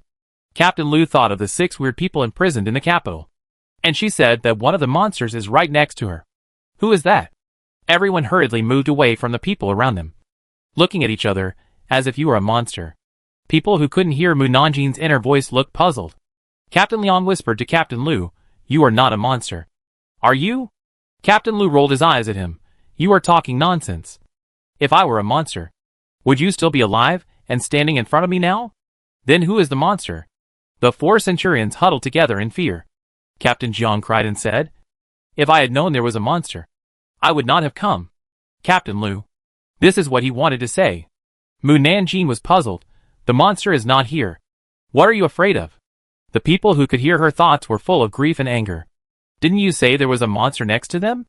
Of course they had to be on guard. They suddenly envied those who couldn't hear Mu Nanjing's thoughts. Captain Lu lied to her and said, We are not afraid that the monster will suddenly come back to find us. We are just ordinary people and can't deal with him.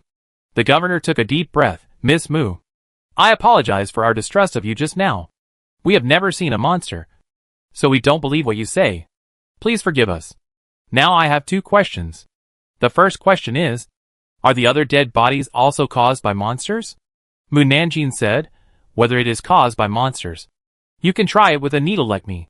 Will the evil spirit that escapes from the dead body harm people? Generally it will not harm people.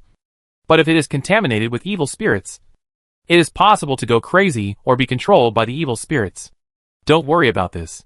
If you are really scared, go to the National Master to ask for a talisman to ensure that the evil spirits of the monsters will not cause trouble for you.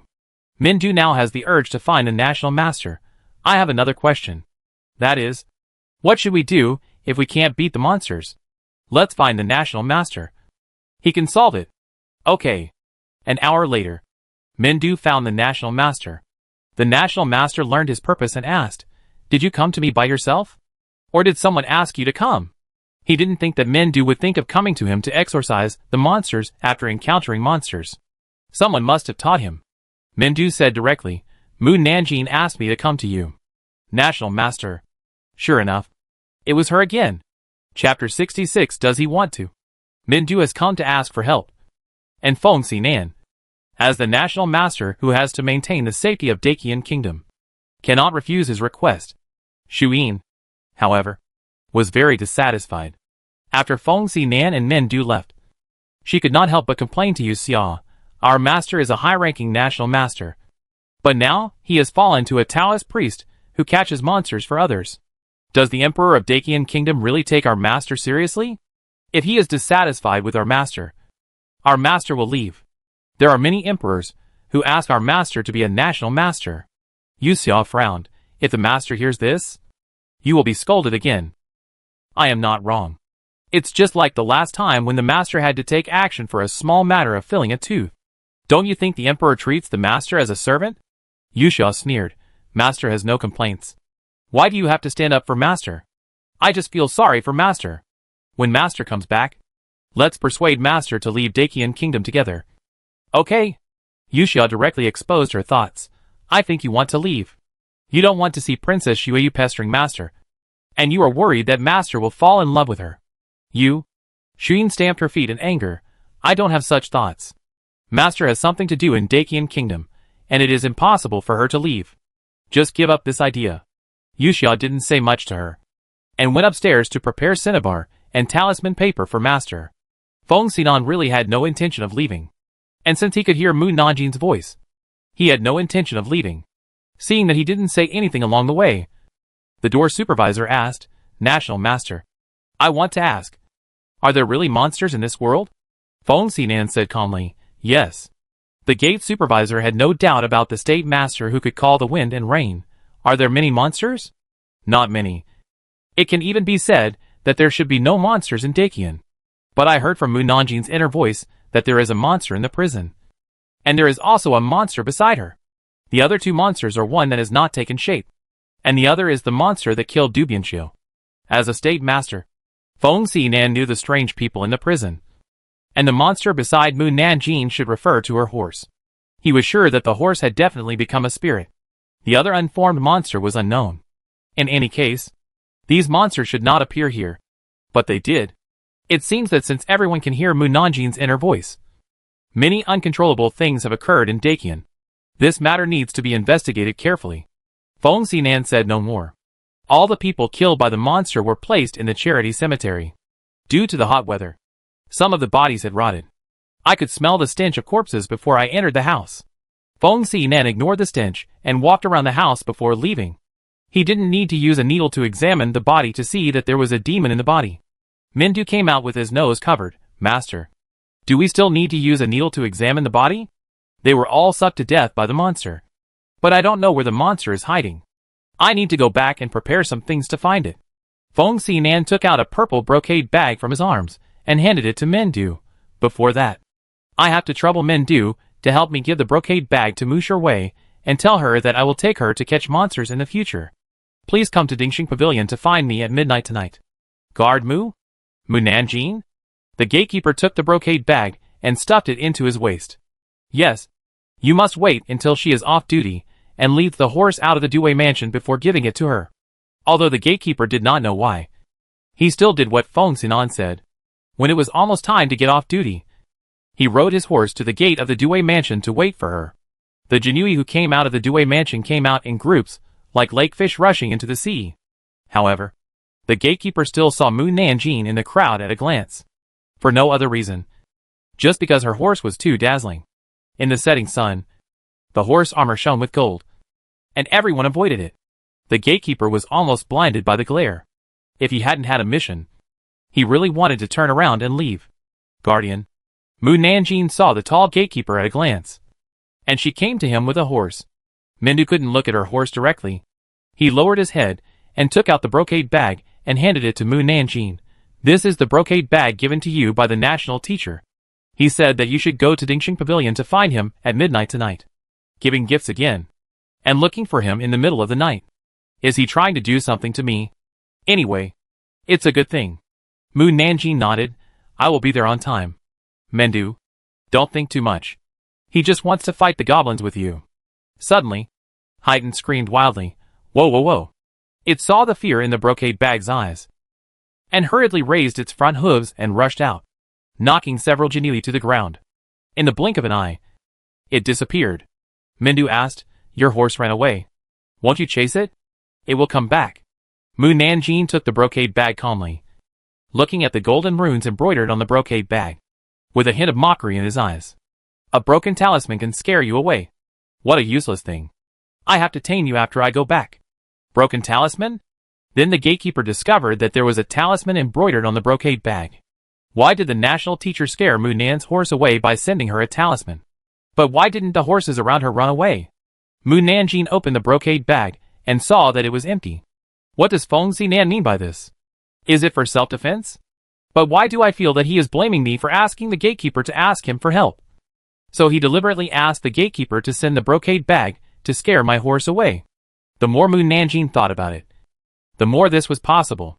Knowing that my horse is a monster, he specially asked the gatekeeper to send a demon-repelling talisman at this time. If it's not intentional, what is it? The gatekeeper. Her horse is a monster. Her horse is actually a monster. So when she said, there is a monster around me, she was referring to her horse? The gatekeeper looked around, and the brocade guards, who could hear Mu Nanjing's thoughts, were all scared. Mu Nanjing threw the brocade bag into the arms of the doorman. For you. For self-defense. The doorman. Without a horse, Mu Nanjing could only walk home. After returning home, the housekeeper of the Mu mansion came forward and said, Miss, there are 2 guests in the mansion who want to see you. Mu Nanjing asked, Who? One is Mr. Zhang, the richest man in Beijing, and the other is the nanny sent by the second son of the Tang family, who said he came to teach you etiquette. Teach me etiquette? Mu Nanjing frowned slightly and walked into the hall. The nanny, who was sitting on a chair drinking tea, saw Mu Nanjing coming back, and hurriedly smiled and put down the teacup and stood up. Miss, you are back. Mu Nanjing said in a calm voice, Go back and tell Tang Jingrui that I don't need to learn etiquette. She was not interested in the ancient 3 obediences and 4 virtues. Learning it was equivalent to disrespecting women. She was not stupid enough to seek abuse. Ah? This?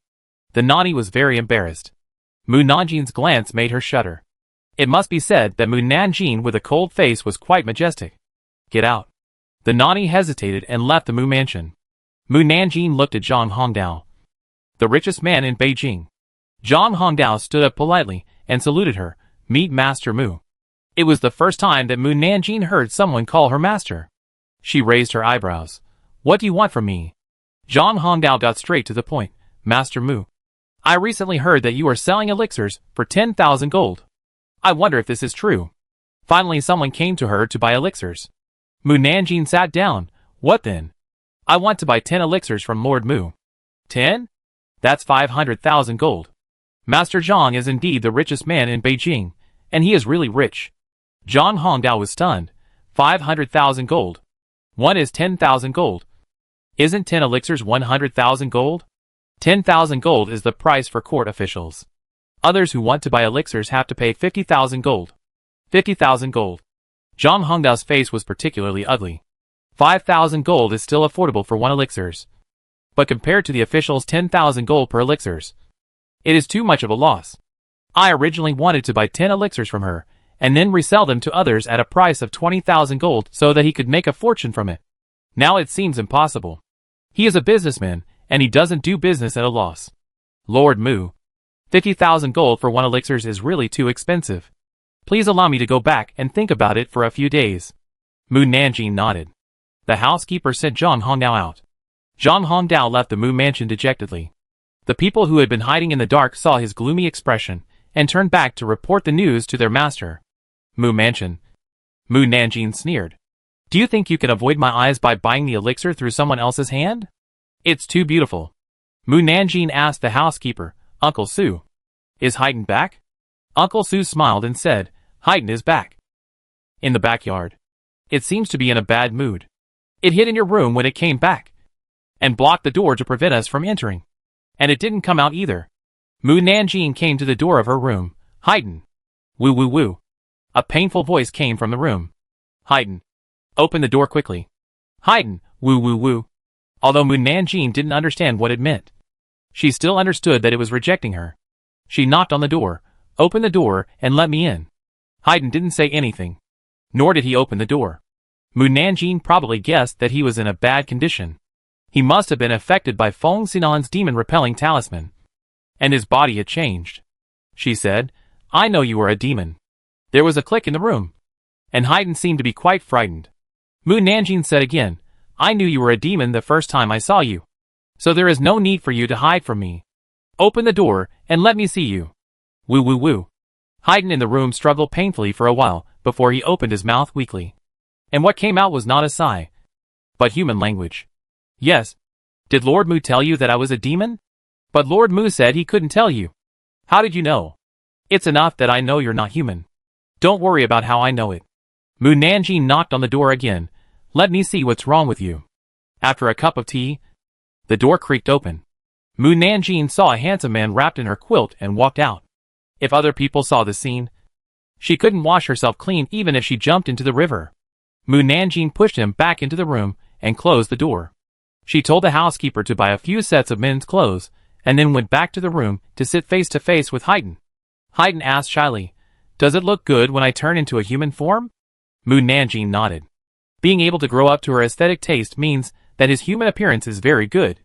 Haydn stood up suddenly, tore off the quilt on his body to let her see it all. And he asked happily, Is my body also perfect? Mu Nanjing nodded again. The figure is comparable to that of a model. It's simply perfect. Haydn stepped on the chair with one foot. Mu Nanjing glanced down and quickly turned his gaze to his face. Before I became a human, I imagined many beautiful bodies in my mind. Just to transform into a beautiful body to attract females one day. Which is why I didn't become a human. However, I almost failed. It was all the fault of the national teacher. I can't forgive him. I absolutely can't forgive him. Haydn was very excited and angry when he said the last part. Mu Nanjing held his forehead. Wrap the quilt first. No. I want to find the national teacher. Haydn ran to the door angrily. Mu Nanjing quickly pulled him back and wrapped his body with a quilt. Since you have become a human, you should follow the rules of humans. That is, put on your clothes. Don't show your body to anyone except me. Understand? Haydn nodded. Not quite understanding. When I was a horse, I was naked. 2. Why can't I be naked when I become a human? That's different. When you were a horse, you were wearing black clothes in people's eyes. People look at people differently than they look at horses. Haydn didn't want to argue about this. So he turned around and said, I want to find the national teacher. Mu Nanjing said, I'll take you to find him tonight. You're right. Night is the best time for assassination. Haydn thought about it and sat down. Mu Nanjing. That's not what she meant. Haydn suddenly said to her. Ask. Mu Nanjing looked puzzled. What? Ask about Lord Mu. Haydn was puzzled. Don't you want to know about Lord Mu? For example, where did he go? Or when will he come back? And why did he leave me to protect you? Mu Nanjing shook his head. Not interested. Haydn was speechless. Don't you care about Lord Mu? Mu Nanjing. It's not that she doesn't care about Mu Chini, but she already knew what he was doing. So why should she ask more questions? She lied to him. Uncle doesn't want me to know about him. So why should I ask more questions? It's better to wait for him to come back and let him tell me. Then I won't say much. But you have to know one thing. Lord Mu left the capital and didn't accompany you because he was forced to do so. In fact, he missed you and was worried about you. And he left for you. Haydn thought of Mu Chini's instructions not to tell anyone about his affairs. So he didn't say anything more. Mu Nanjing nodded. I know. It's a pity that the original Mu Nanjing didn't know. The original owner felt a little resentful that Mu Chini didn't accompany her. Half an hour later, The housekeeper bought the robe back. Haydn put on the robe in a hurry, and then looked in the mirror. I have a great figure, and the robe fits me well. Moo Nanjing. She has seen his size, and wondered if it would fit him. Let's go eat. Haydn said, I want to eat grass. He is really easy to feed. Moo Nanjing decided to satisfy him. Chapter 67 Beauty over Life. There is no curfew in the Dacian kingdom. As midnight approaches, you can still see many drunks staggering on the streets, looking for their way home. After Moo Nanjing fed Haydn with the weeds grown in his yard, he led his men to the outside of Dingxing Pavilion. Feng Xinan, who was standing on the roof, saw Moo Nanjing coming and jumped down from the building in front of them. Dog Taoist. When Haydn saw Feng Xinan, his eyes turned red. He turned into a black whip in his hand and swung it at Feng Xinan. Give me your life. Feng Xinan quickly threw a talisman. The talisman hit the whip, and the next moment, Haydn could not move or make a sound, and could only stare blankly. Sure enough, the national teacher hid his true strength. Feng Xinan asked Moo Nanjing, Do you mind if I freeze him? Moo Nanjing said calmly, He is not as skilled as others, so you can't blame others. Haydn. In terms of appearance, I still think the national teacher is good-looking, so you can't blame me for being partial. Feng Xinan. Moo Nanjing asked Feng Xinan, I wonder why the national teacher called me here at midnight, on a dark and windy night.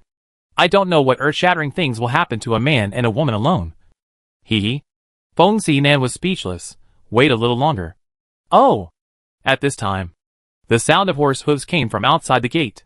Then, the gate supervisor appeared in front of Moo Nanjing with the people of the 6 gates.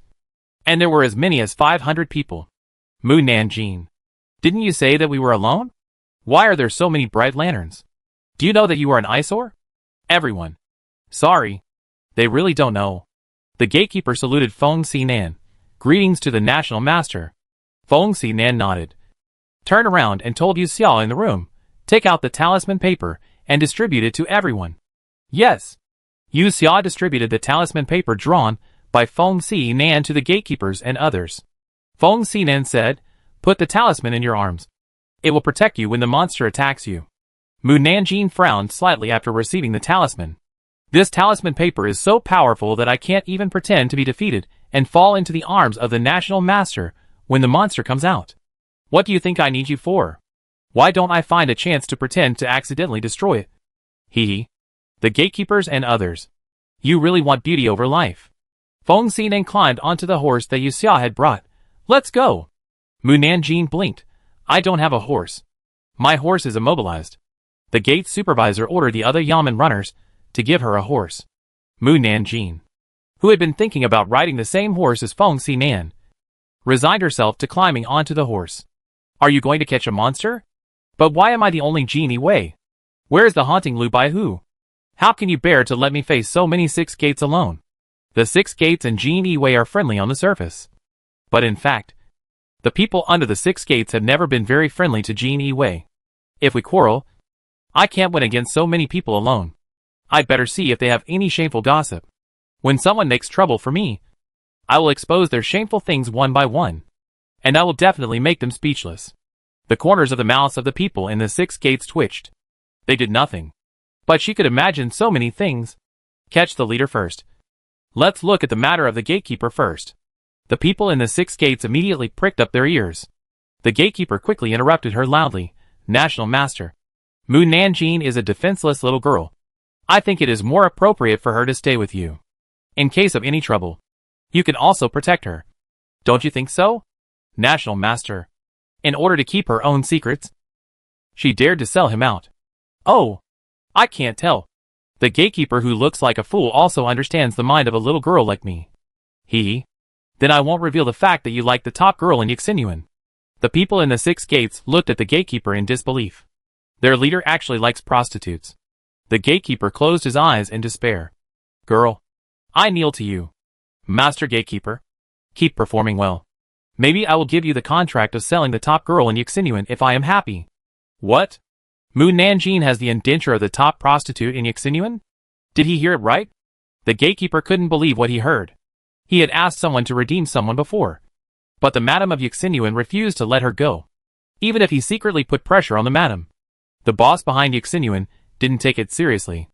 As a result, he had money but couldn't redeem her. And he had power but had nowhere to use it. And he didn't dare to use it indiscriminately, in case someone caught him. And then his position would be unstable. After all, he had offended many officials in the past. And the number of people who wanted him to step down couldn't be counted on 10 fingers. Feng Xinan ordered Guard Mu. You are responsible for patrolling the inner city Flower Street area. And everyone else follow me. Mu Nanjing asked, am I alone? Didn't we agree to be alone? Feng Xinan. Who agreed with you? You are not alone. There are also people from the government and the 6 gates patrolling in Huojia. Feng Xinan left with his men without looking back. Just leaving me here? Then I'll throw him to Xia Qingla to solicit customers next time and see if he's anxious. Everyone. Mu Nanjing turned his horse around and went to Huojia. The brothels and restaurants in Huojia were more lively than during the day. There were either laughter or singing and dancing. Mu Nanjing rode past Yuxinyuan and saw that it was full of people. Some people were blocking the gate and couldn't get in. The men shouted excitedly, Xiujin, Shijin. We want to see Shijin. The madam stood on the second floor and raised her hands to ask everyone to be quiet. Everyone be quiet. Everyone be quiet. Everyone be quiet. Please listen to me. She shouted until her voice was broken. And the emotions of the male guests gradually calmed down. The madam took a sip of water, cleared her throat and said, in 2 days, the top girls in each building will select their favorite girls. Please raise your hands and give our girl a chance to win. Once she becomes the favorite girl, she will definitely come out to meet you. Please wait patiently for 2 days. The male guests missed Shijin so much that they couldn't wait for 2 days. We can't wait any longer. Let us meet Shijin. The madam saw that the situation was out of control and quickly changed her words. It's impossible to get Shijin to come out to meet us. But there is a compromise. I will let Shijin play a song for you to ease your longing for her. How about that? The male guests saw that Shijin didn't come out, so they reluctantly agreed and nodded. Then, a melodious song came from upstairs. Everyone looked up and saw only a shadow but no one. But they felt inexplicably satisfied, seeing everyone so crazy about making money. Mu Nanjing, outside the gate, was very satisfied. The day of selecting the courtesan and parading in the streets would surely be 100 times more lively than tonight. Hee. In 2 days, her brothel would make a lot of money.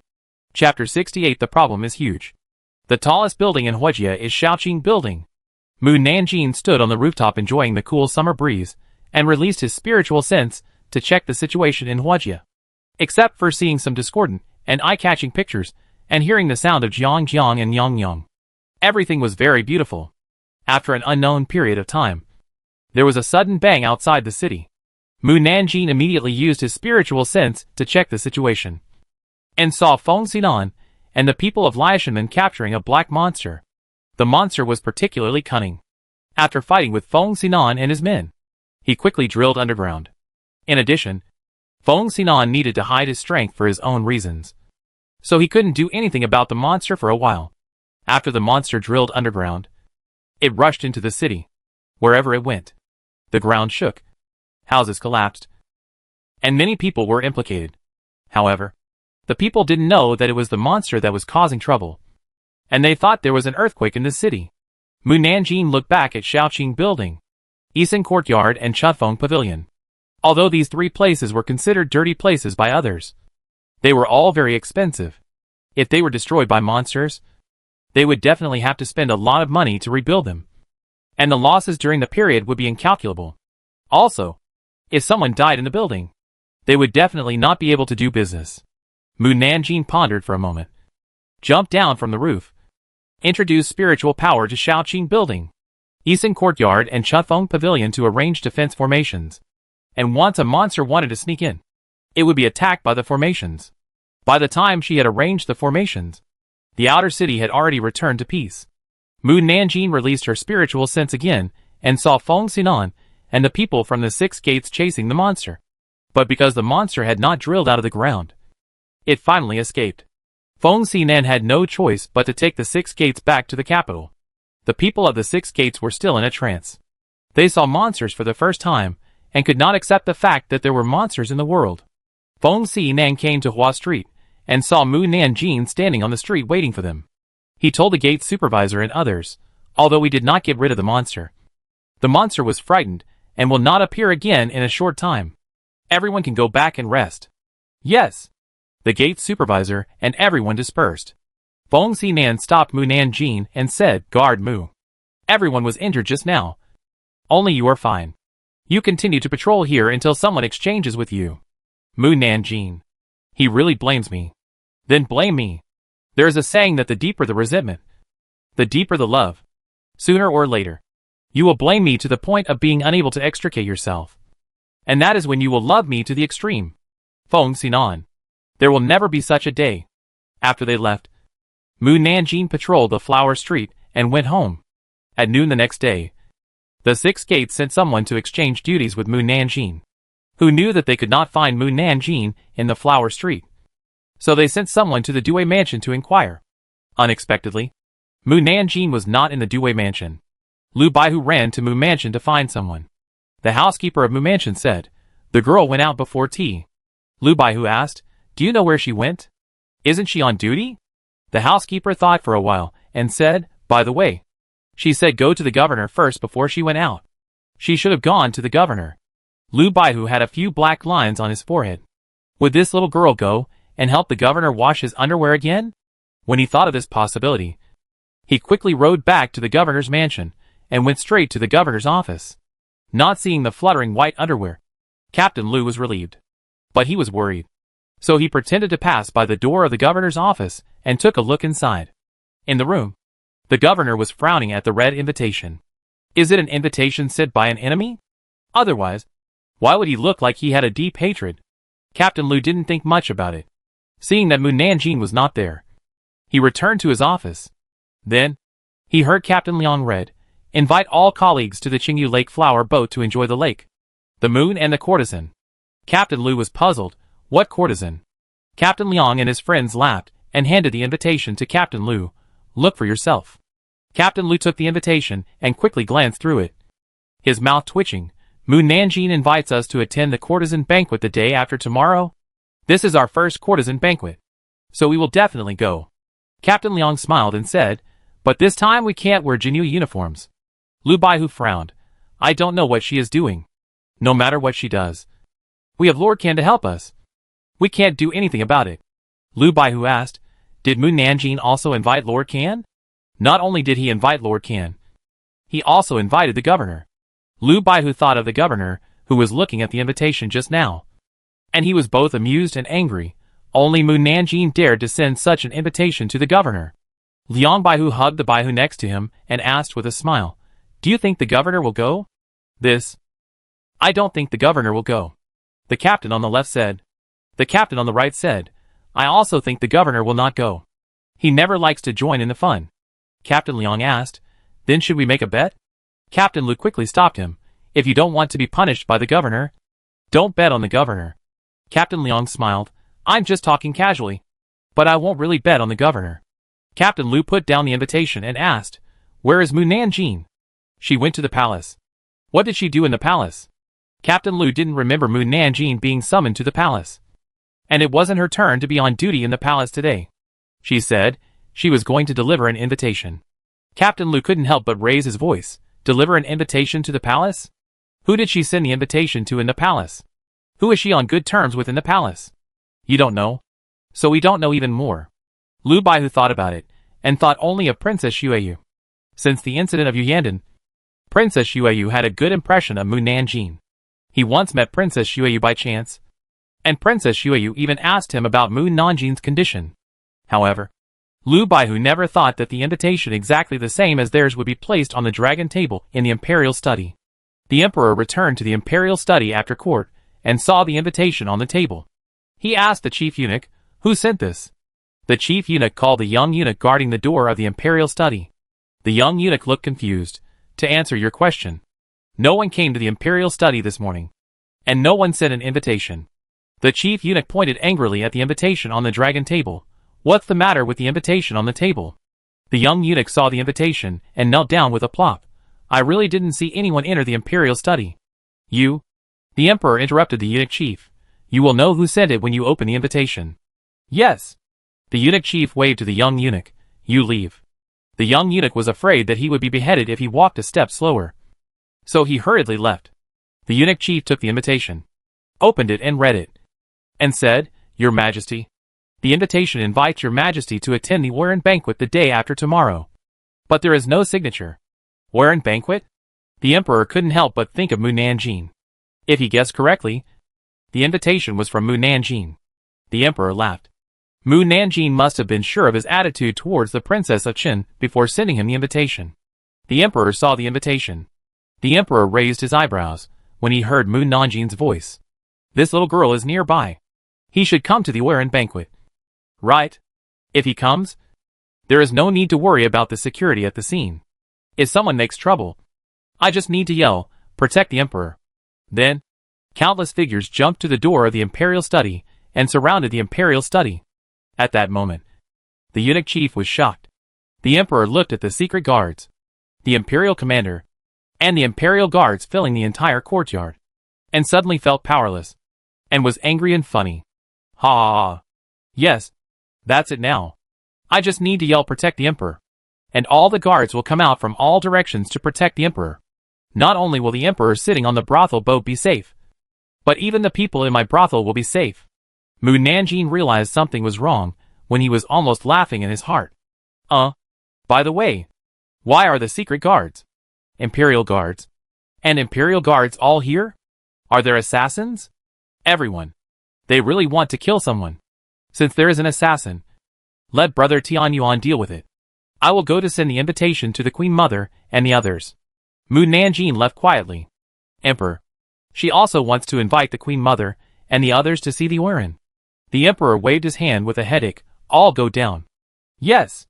The secret guards, the commander in front of the emperor, and the guards left the imperial study as quickly as possible. The eunuch chief secretly glanced at the emperor's face, and he was really unsure whether the emperor would go or not to attend the Overheard banquet. The emperor took the invitation and looked at the time on it, and then put it in the drawer. Then he picked up the memorial submitted by the Six Gates supervisor and read it. After reading it, he frowned. Monsters are causing trouble. Are there really monsters in this world? Of course there are. There is one standing at the entrance of Dingxing Pavilion. When Mu Nanjing sent the invitation to Feng Xinan, he saw Haydn still standing at the door. So he walked over and tore off the talisman paper. "Why are you still here?" Haydn said angrily. "I let you ride every day. And I also sent you to work. I was assigned here, but you don't care about me. You heartless little girl." Mu Nanjing did not ignore him, but just forgot about him temporarily. "I told Su Bo to prepare a basket of grass for you." Haydn snorted. "I am very unhappy. No matter what you use to coax me, it's useless." Mu Nanjing was silent for a moment, and then said, "I also told Su Bo to go to the horse farm to pick a beautiful mare this morning. This is a carriage prepared for Su Bo to cut weeds outside the city in the future. And with a carriage, it will be much more convenient for the mansion to purchase outside in the future." Haydn snorted twice, then rushed back to the Mu mansion as fast as possible and came to the stable where he used to stay.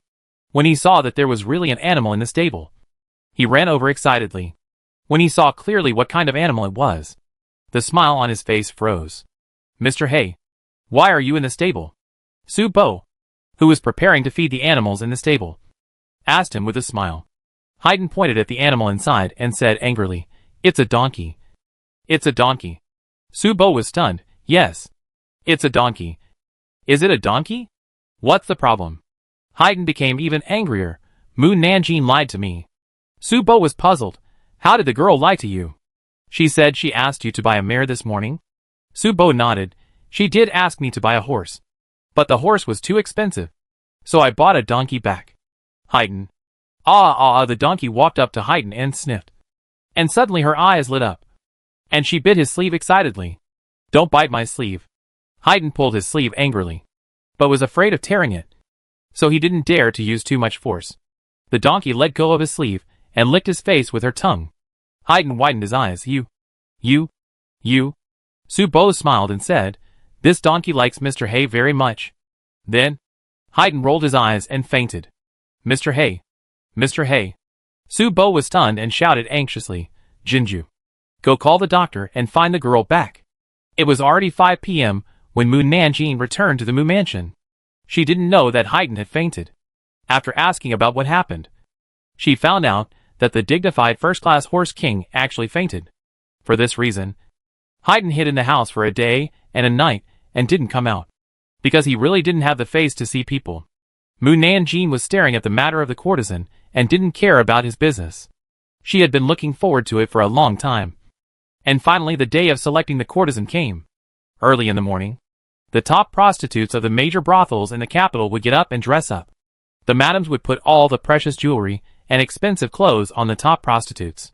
After noon, the top prostitutes who were dressed up would parade with a team to let everyone see the style of the top prostitutes, so that the people could determine the top prostitutes in their minds. When it was night, the people could throw gold flowers to the top prostitutes they liked. The top prostitute who got more gold flowers would be the new courtesan. The first gold flower in everyone's hand was obtained for free. If you want to throw more gold flowers to the top prostitute, you have to buy them with silver. And each gold flower is 1 or 2 silvers. The gold flowers bought with silver are different in shape from the gold flowers in the hands of the people.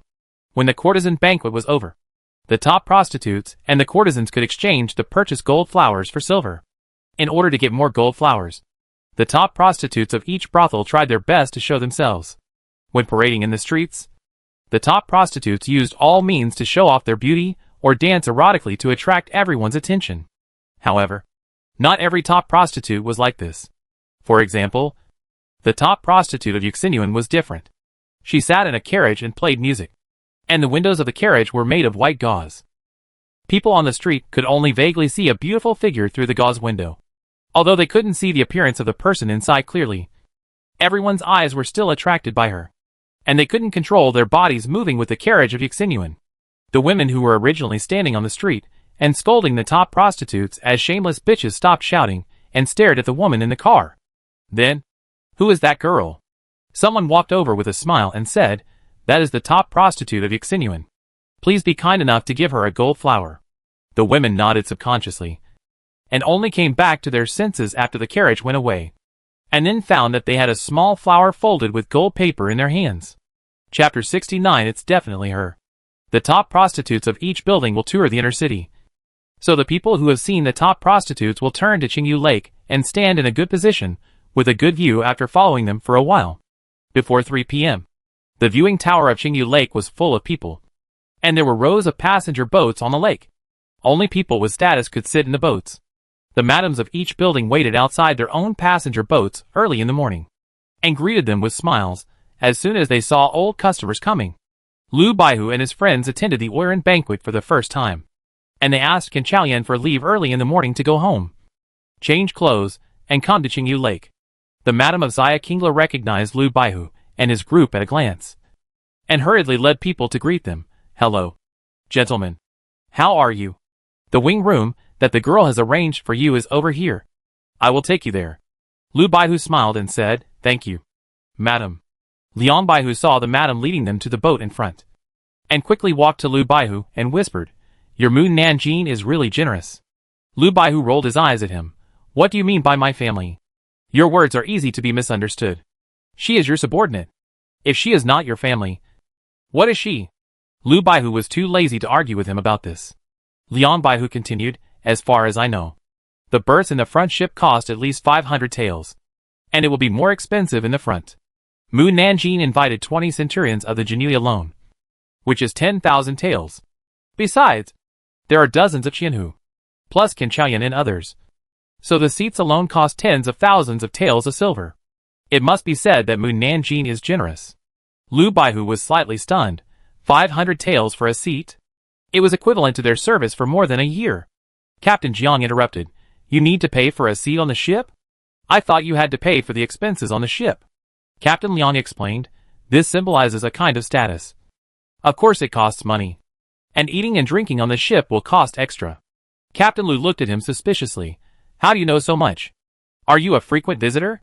"How can I be a frequent visitor with my little monthly salary?" Captain Liang said unhappily, "The reason I know so much is that one year the courtesan banquet happened to be my day off, and I came here out of boredom to ask about the fare to board the ship, and found out that it cost so much money to board the ship." He pointed to the end of the passenger ship. "Do you see the last ship?" The captains looked, and the ships were lined up very far, and they tried their best but couldn't see the last ship. Everyone said, "I didn't see it." Liang Baihu looked helpless. I spent 10 taels of silver to sit on the last boat. Not to mention seeing the courtesan. I couldn't even hear the music. At that time, I could only enjoy the lake, and the moon as Moon Nanjin's invitation said. Ha ha ha. Everyone was amused by his words. At this time, the madam stopped and pointed to the big flower boat next to her and said, "The adults have arrived. Please get on the boat. The adults' rooms are on the 3rd floor." Jiang Baihu smiled and said, "The 3rd floor is good. The 3rd floor can see farther scenery." Before getting on the boat, Liang Baihu couldn't help asking the madam, "How much is a seat here?" The madam didn't quite understand what he meant by asking this question. "I'm just curious." The madam couldn't help laughing. "To answer your question, the 1st floor of this ship is calculated by seat, which is 1,000 taels per seat. The 2nd floor is calculated by table, which is 10,000 taels per table. There is only one wing on the 3rd floor, which is 30,000 taels per wing." 30,000 taels? The centurion's eyes widened. The 20 of them spent 30,000 taels in one night, plus the cost of food. How much money would that be? No wonder the brothel has to hold a courtesan banquet every year. It's so easy to make money. The madam explained to them, in previous years, the boat fare only cost 500 taels. But this year there are more people scrambling for tickets than in the past. So the ticket price has been raised. Liang Baihu asked curiously again, "How much silver does it cost to get on the first boat in the front row?" "A seat on the first boat costs 10,000 taels." Liang Baihu didn't want to ask any more questions. Asking again would be a slap in his face. He put his arms around Lu Baihu and Jiang Baihu's shoulders. "Let's get on the boat." After they got on the boat, the waiter asked them upstairs, in the 3rd floor box. There would be 2 more maids to serve them. I've lived for decades, but this is the first time I've enjoyed myself. Captain Liang walked to the terrace outside the wing room and looked towards the viewing building. Although it was still a little far from the viewing platform, and he couldn't see the face clearly, he could still see the figure upstairs. Then, a figure walked into his sight. "Hey, everyone come and see. Is that Moon Nanjin?" Captain Lu didn't intend to move his feet, and took a sip of tea and said, "You know her. So how could she not know?" "No. She is very different today. You can see it when you come out." Other captains walked to the terrace and looked in the direction that Captain Liang pointed. A young girl in a white dress walked towards them. Her hair was tied up and hung on both sides, revealing her delicate facial features. She had black hair draped over her back and a delicate hairpin in her hair. Her eyebrows were like mountain paintings. Her eyes were like clear lakes.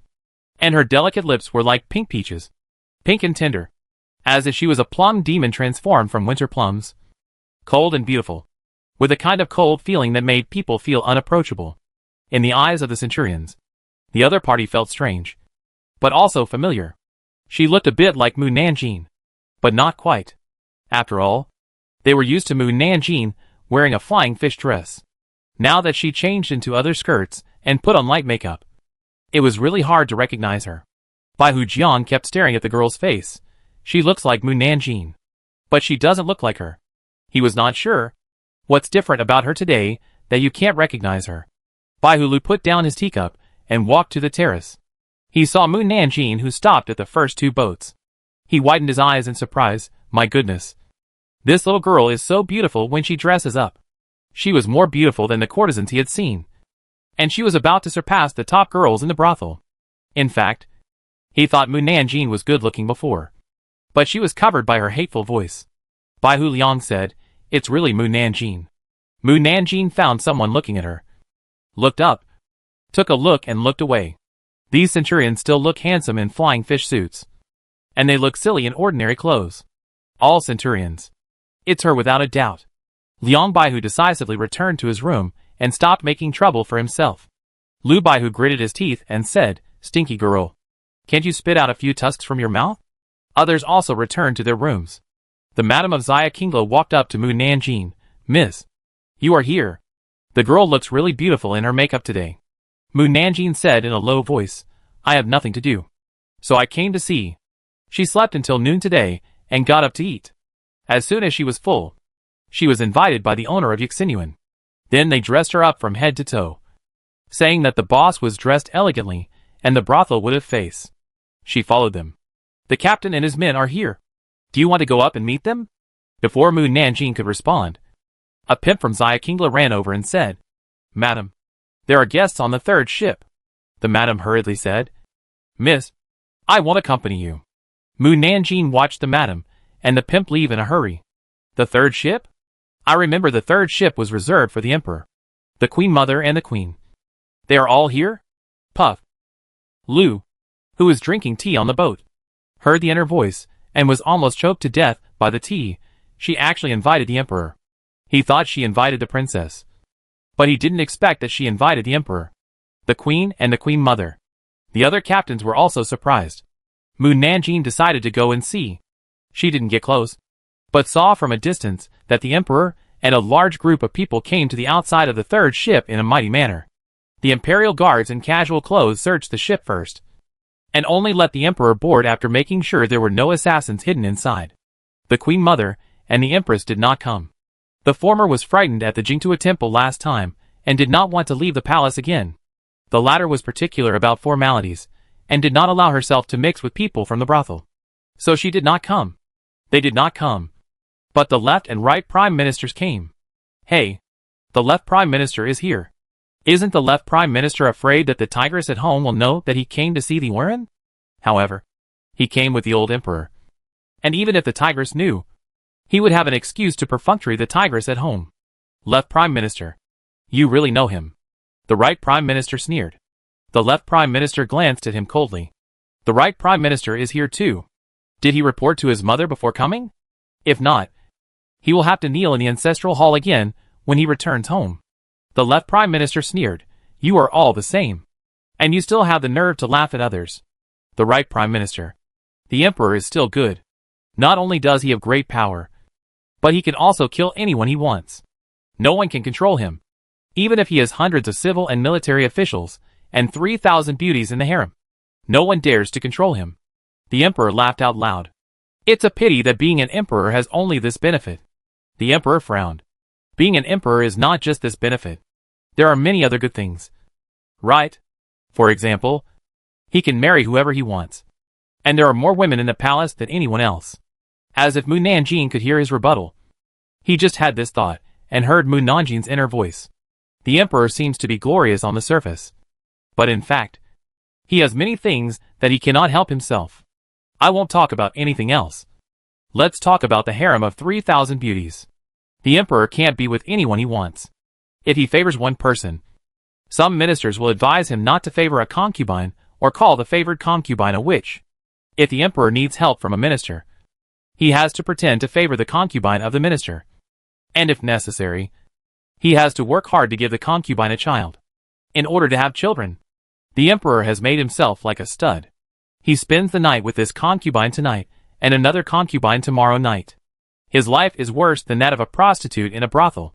At least the prostitutes get rewards after sleeping with others. But the emperor has to reward others after sleeping with them. How pitiful. Everyone. Emperor. It seems so reasonable. He couldn't refute it. The saddest thing is that when the sons grow up, they kill each other for the throne. In the end, I don't know how many of the more than 10 sons are left to pay homage to you. Emperor. He was in no mood to enjoy the lake, the moon, or the courtesan. Seeing that the emperor looked unhappy, the left prime minister coughed lightly. Your Majesty, don't listen to her nonsense. She is just a little girl and knows nothing. The emperor glanced at him. Then tell me what she said was wrong? The left prime minister thought hard and couldn't think of how to refute Mu Nanjing. The emperor snorted coldly and turned to leave, but heard Mu Nanjing's inner voice excitedly shouting. Ah! The national teacher is here. Ah! Our governor is here too. Old emperor. Why don't you come out to greet him? Emperor. Are you sure? He is the emperor, and he has to go out to greet others? The emperor, who wanted to leave, snorted again and turned to go up to the 3rd floor. I want to personally serve the imperial master and our governor. The emperor wondered, why doesn't she come to serve me? She knows I'm here, but she doesn't even come to greet me. Left prime minister. There's no need to be jealous about this. Right? Right prime minister murmured. Maybe she doesn't know you well enough. Why not? She and I. The emperor stopped talking here. It seems that they don't know each other well enough. He and Mu Nanjing didn't talk much. The emperor blew his beard and stared at the other side. It would have been better if he didn't look. He saw Mu Nanjing taking Feng Xinan and the governor to the passenger ship next to him. Feng Xinan and the governor also saw the emperor and immediately bowed to him. The emperor snorted and turned his head away. He saw two larger and more luxurious ships parked in front of their ship. He deliberately asked loudly, "Why are there two ships in front? Why am I assigned to the third ship instead of the first ship?" The voice was so loud that it was hard for Mu Nanjing not to hear it.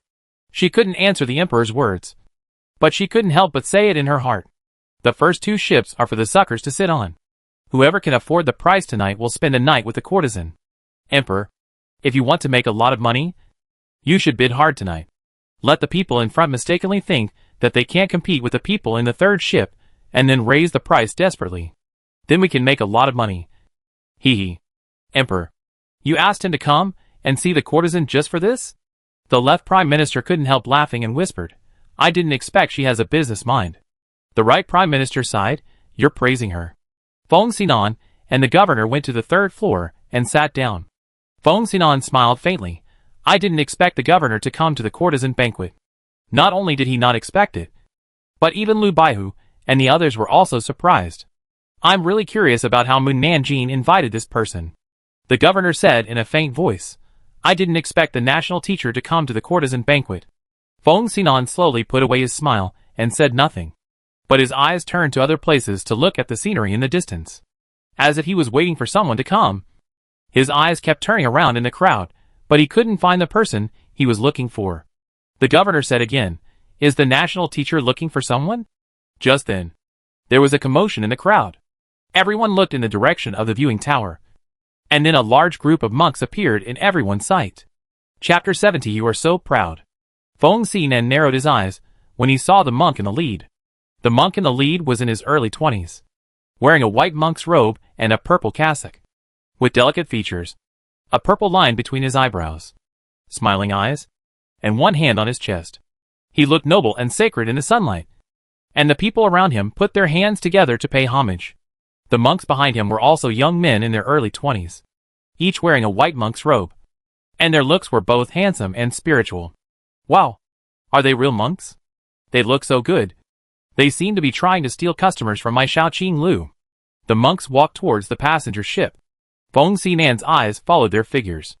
The governor asked, "Does the national master know them?" Feng Xinan did not say anything. "Don't you need to ask? It's obvious that they are old acquaintances." The national master did not show any joy on his face.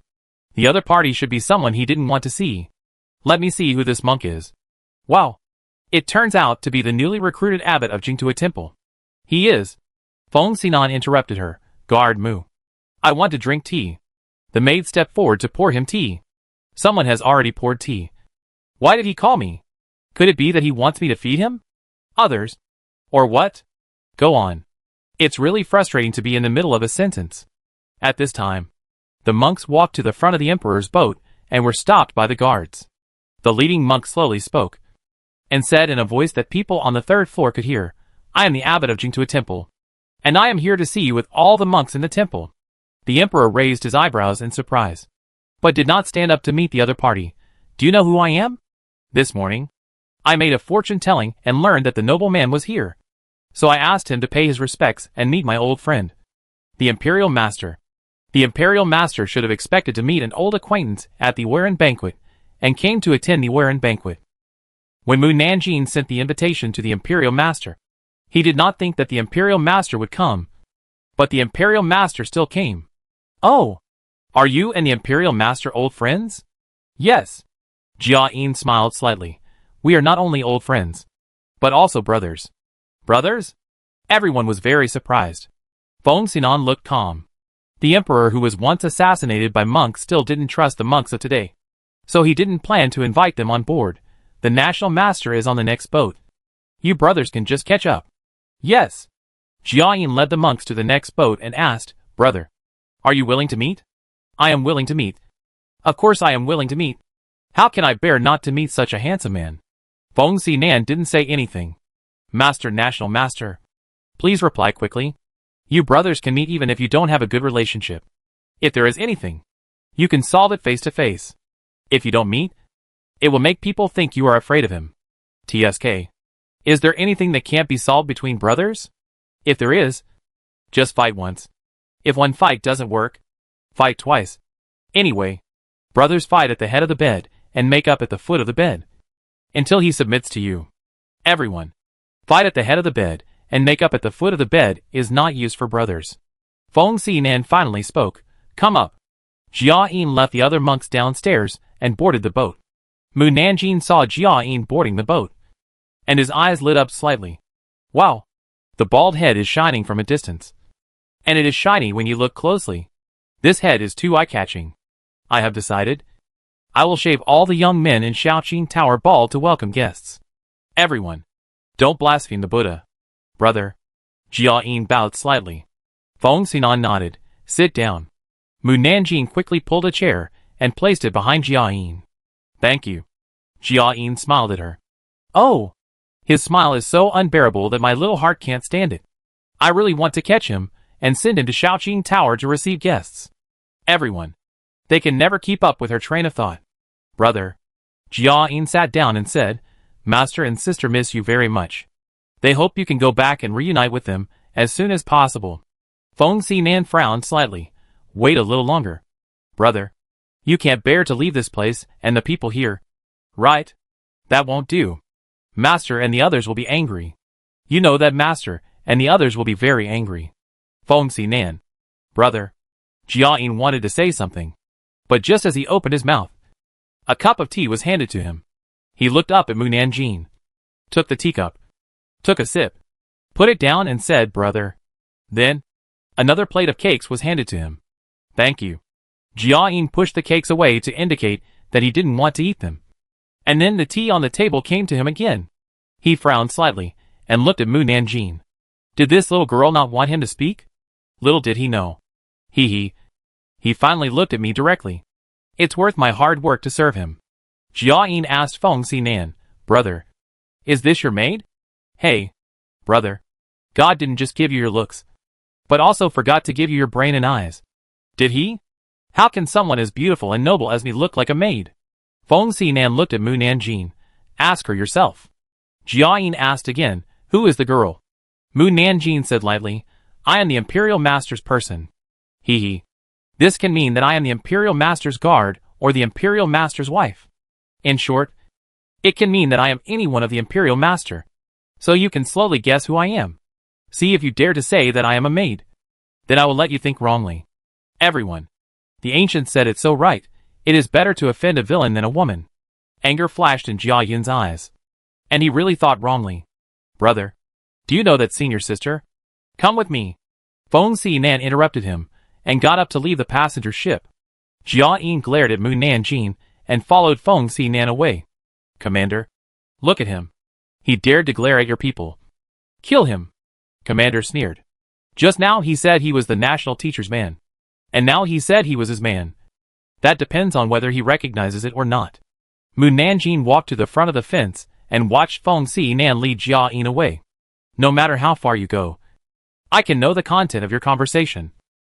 Why go so far? Everyone. Since you know the content of their conversation, then you should tell us. We also want to hear it. This junior brother has bad intentions. Everyone pricked up their ears. Tell me, why does he have bad intentions? Hey, the gatekeeper, the Governor General, Comrade Ken and Comrade Ding are here. Everyone. This topic jumps too fast. They can't accept it.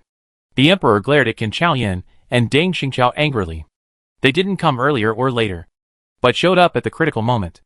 Qin Chaoyan and his friends didn't know what happened just now, and smiled and waved to Mu Nanjing, who was standing on the boat. After entering, Qin Chaoyan, who was familiar with Mu Nanjing, asked, Mu girl, you are so generous that you even invited the governor. Mu Nanjing slightly turned her head to look at the silent governor. The Governor General quietly poked Qin Chaoyan's back. Qin Chaoyan understood and asked again, Mu girl, tell me quickly, how did you invite the governor? The governor said in a deep voice, Qin Chaoyan, are you very free? No. We are not free at all. Qin Chaoyan and his men hurried away. But they could not stop Mu Nanjing's thoughts. Isn't it just like you guys who sent an invitation to the governor? How else can I invite him? Oh, by the way, I also added a sentence in the invitation. What? Everyone pricked up their ears again. The governor frowned and interrupted Mu Nanjin's thoughts. Mu Nanjin. You can go down. Oh! After Mu Nanjin went downstairs, his thoughts continued to emerge. The governor is a person who is cold on the outside but warm on the inside. Otherwise, he would not come to the courtesan banquet because of my words. I just said that if he comes to the courtesan banquet, I will clean his office for a month. If he doesn't come, it doesn't matter. I will still help him wash his underwear for 7 days. He really came. Everyone. No wonder the governor came to participate. They would also choose the first one. The governor is so kind. I will wash his underwear for him. Governor. Poochie. Everyone who has seen the governor's underwear can't help laughing. Mu Nanjin got off the boat and greeted Qin Chaoyan. The madam came over and said to her with a smile, Miss, this year we Shaoqing Tower, Chufeng Pavilion and Eason Courtyard are really proud. With so many high-ranking officials supporting us. Mu Nanjin asked, didn't there ever be officials supporting us? Yes. But only officials of the 3rd and 4th ranks came to watch the banquet. Other brothels had 2nd-rank officials supporting us. And then, they were superior to us. This year is different. The madam proudly raised her chin towards the madams of other buildings. This year we have 1st-rank officials supporting us. And there are more than 1 1st-rank officials coming. The madams of other buildings dare not say a word. Mu Nanjin. If I say that the emperor is here, I guess you will be so scared that you kneel down. The madam looked at the sun in the sky. It's almost time. The top stars of each building will soon finish their tour of the city and come to Qingyu Lake. I'll go and prepare. Not long after she left, the parade finally arrived at Qingyu Lake. And the people cheered. Jiayin also came back. He glared at Mu Nanjin coldly. And then left quietly from another direction with the monks. Feng Xinan returned to the passenger ship. The governor glanced at him and said in a low voice, I won't let you do this. Feng Xinan's eyes flashed with mockery. Even if I don't do it, others will do it. You can stop me. But can you stop others? Don't forget. This is the rule. You are not going to stop me. But them. When he said the last sentence, he looked at the sky. The governor was silent. Feng Xinan looked back at Mu Nanjin, who was standing under the boat. Maybe there will be changes. You mean Mu Nanjin? Feng Xinan nodded, after she appeared. Many things were beyond my expectations. Let's wait and see if there are any bigger changes waiting for us. Commander-in-Chief.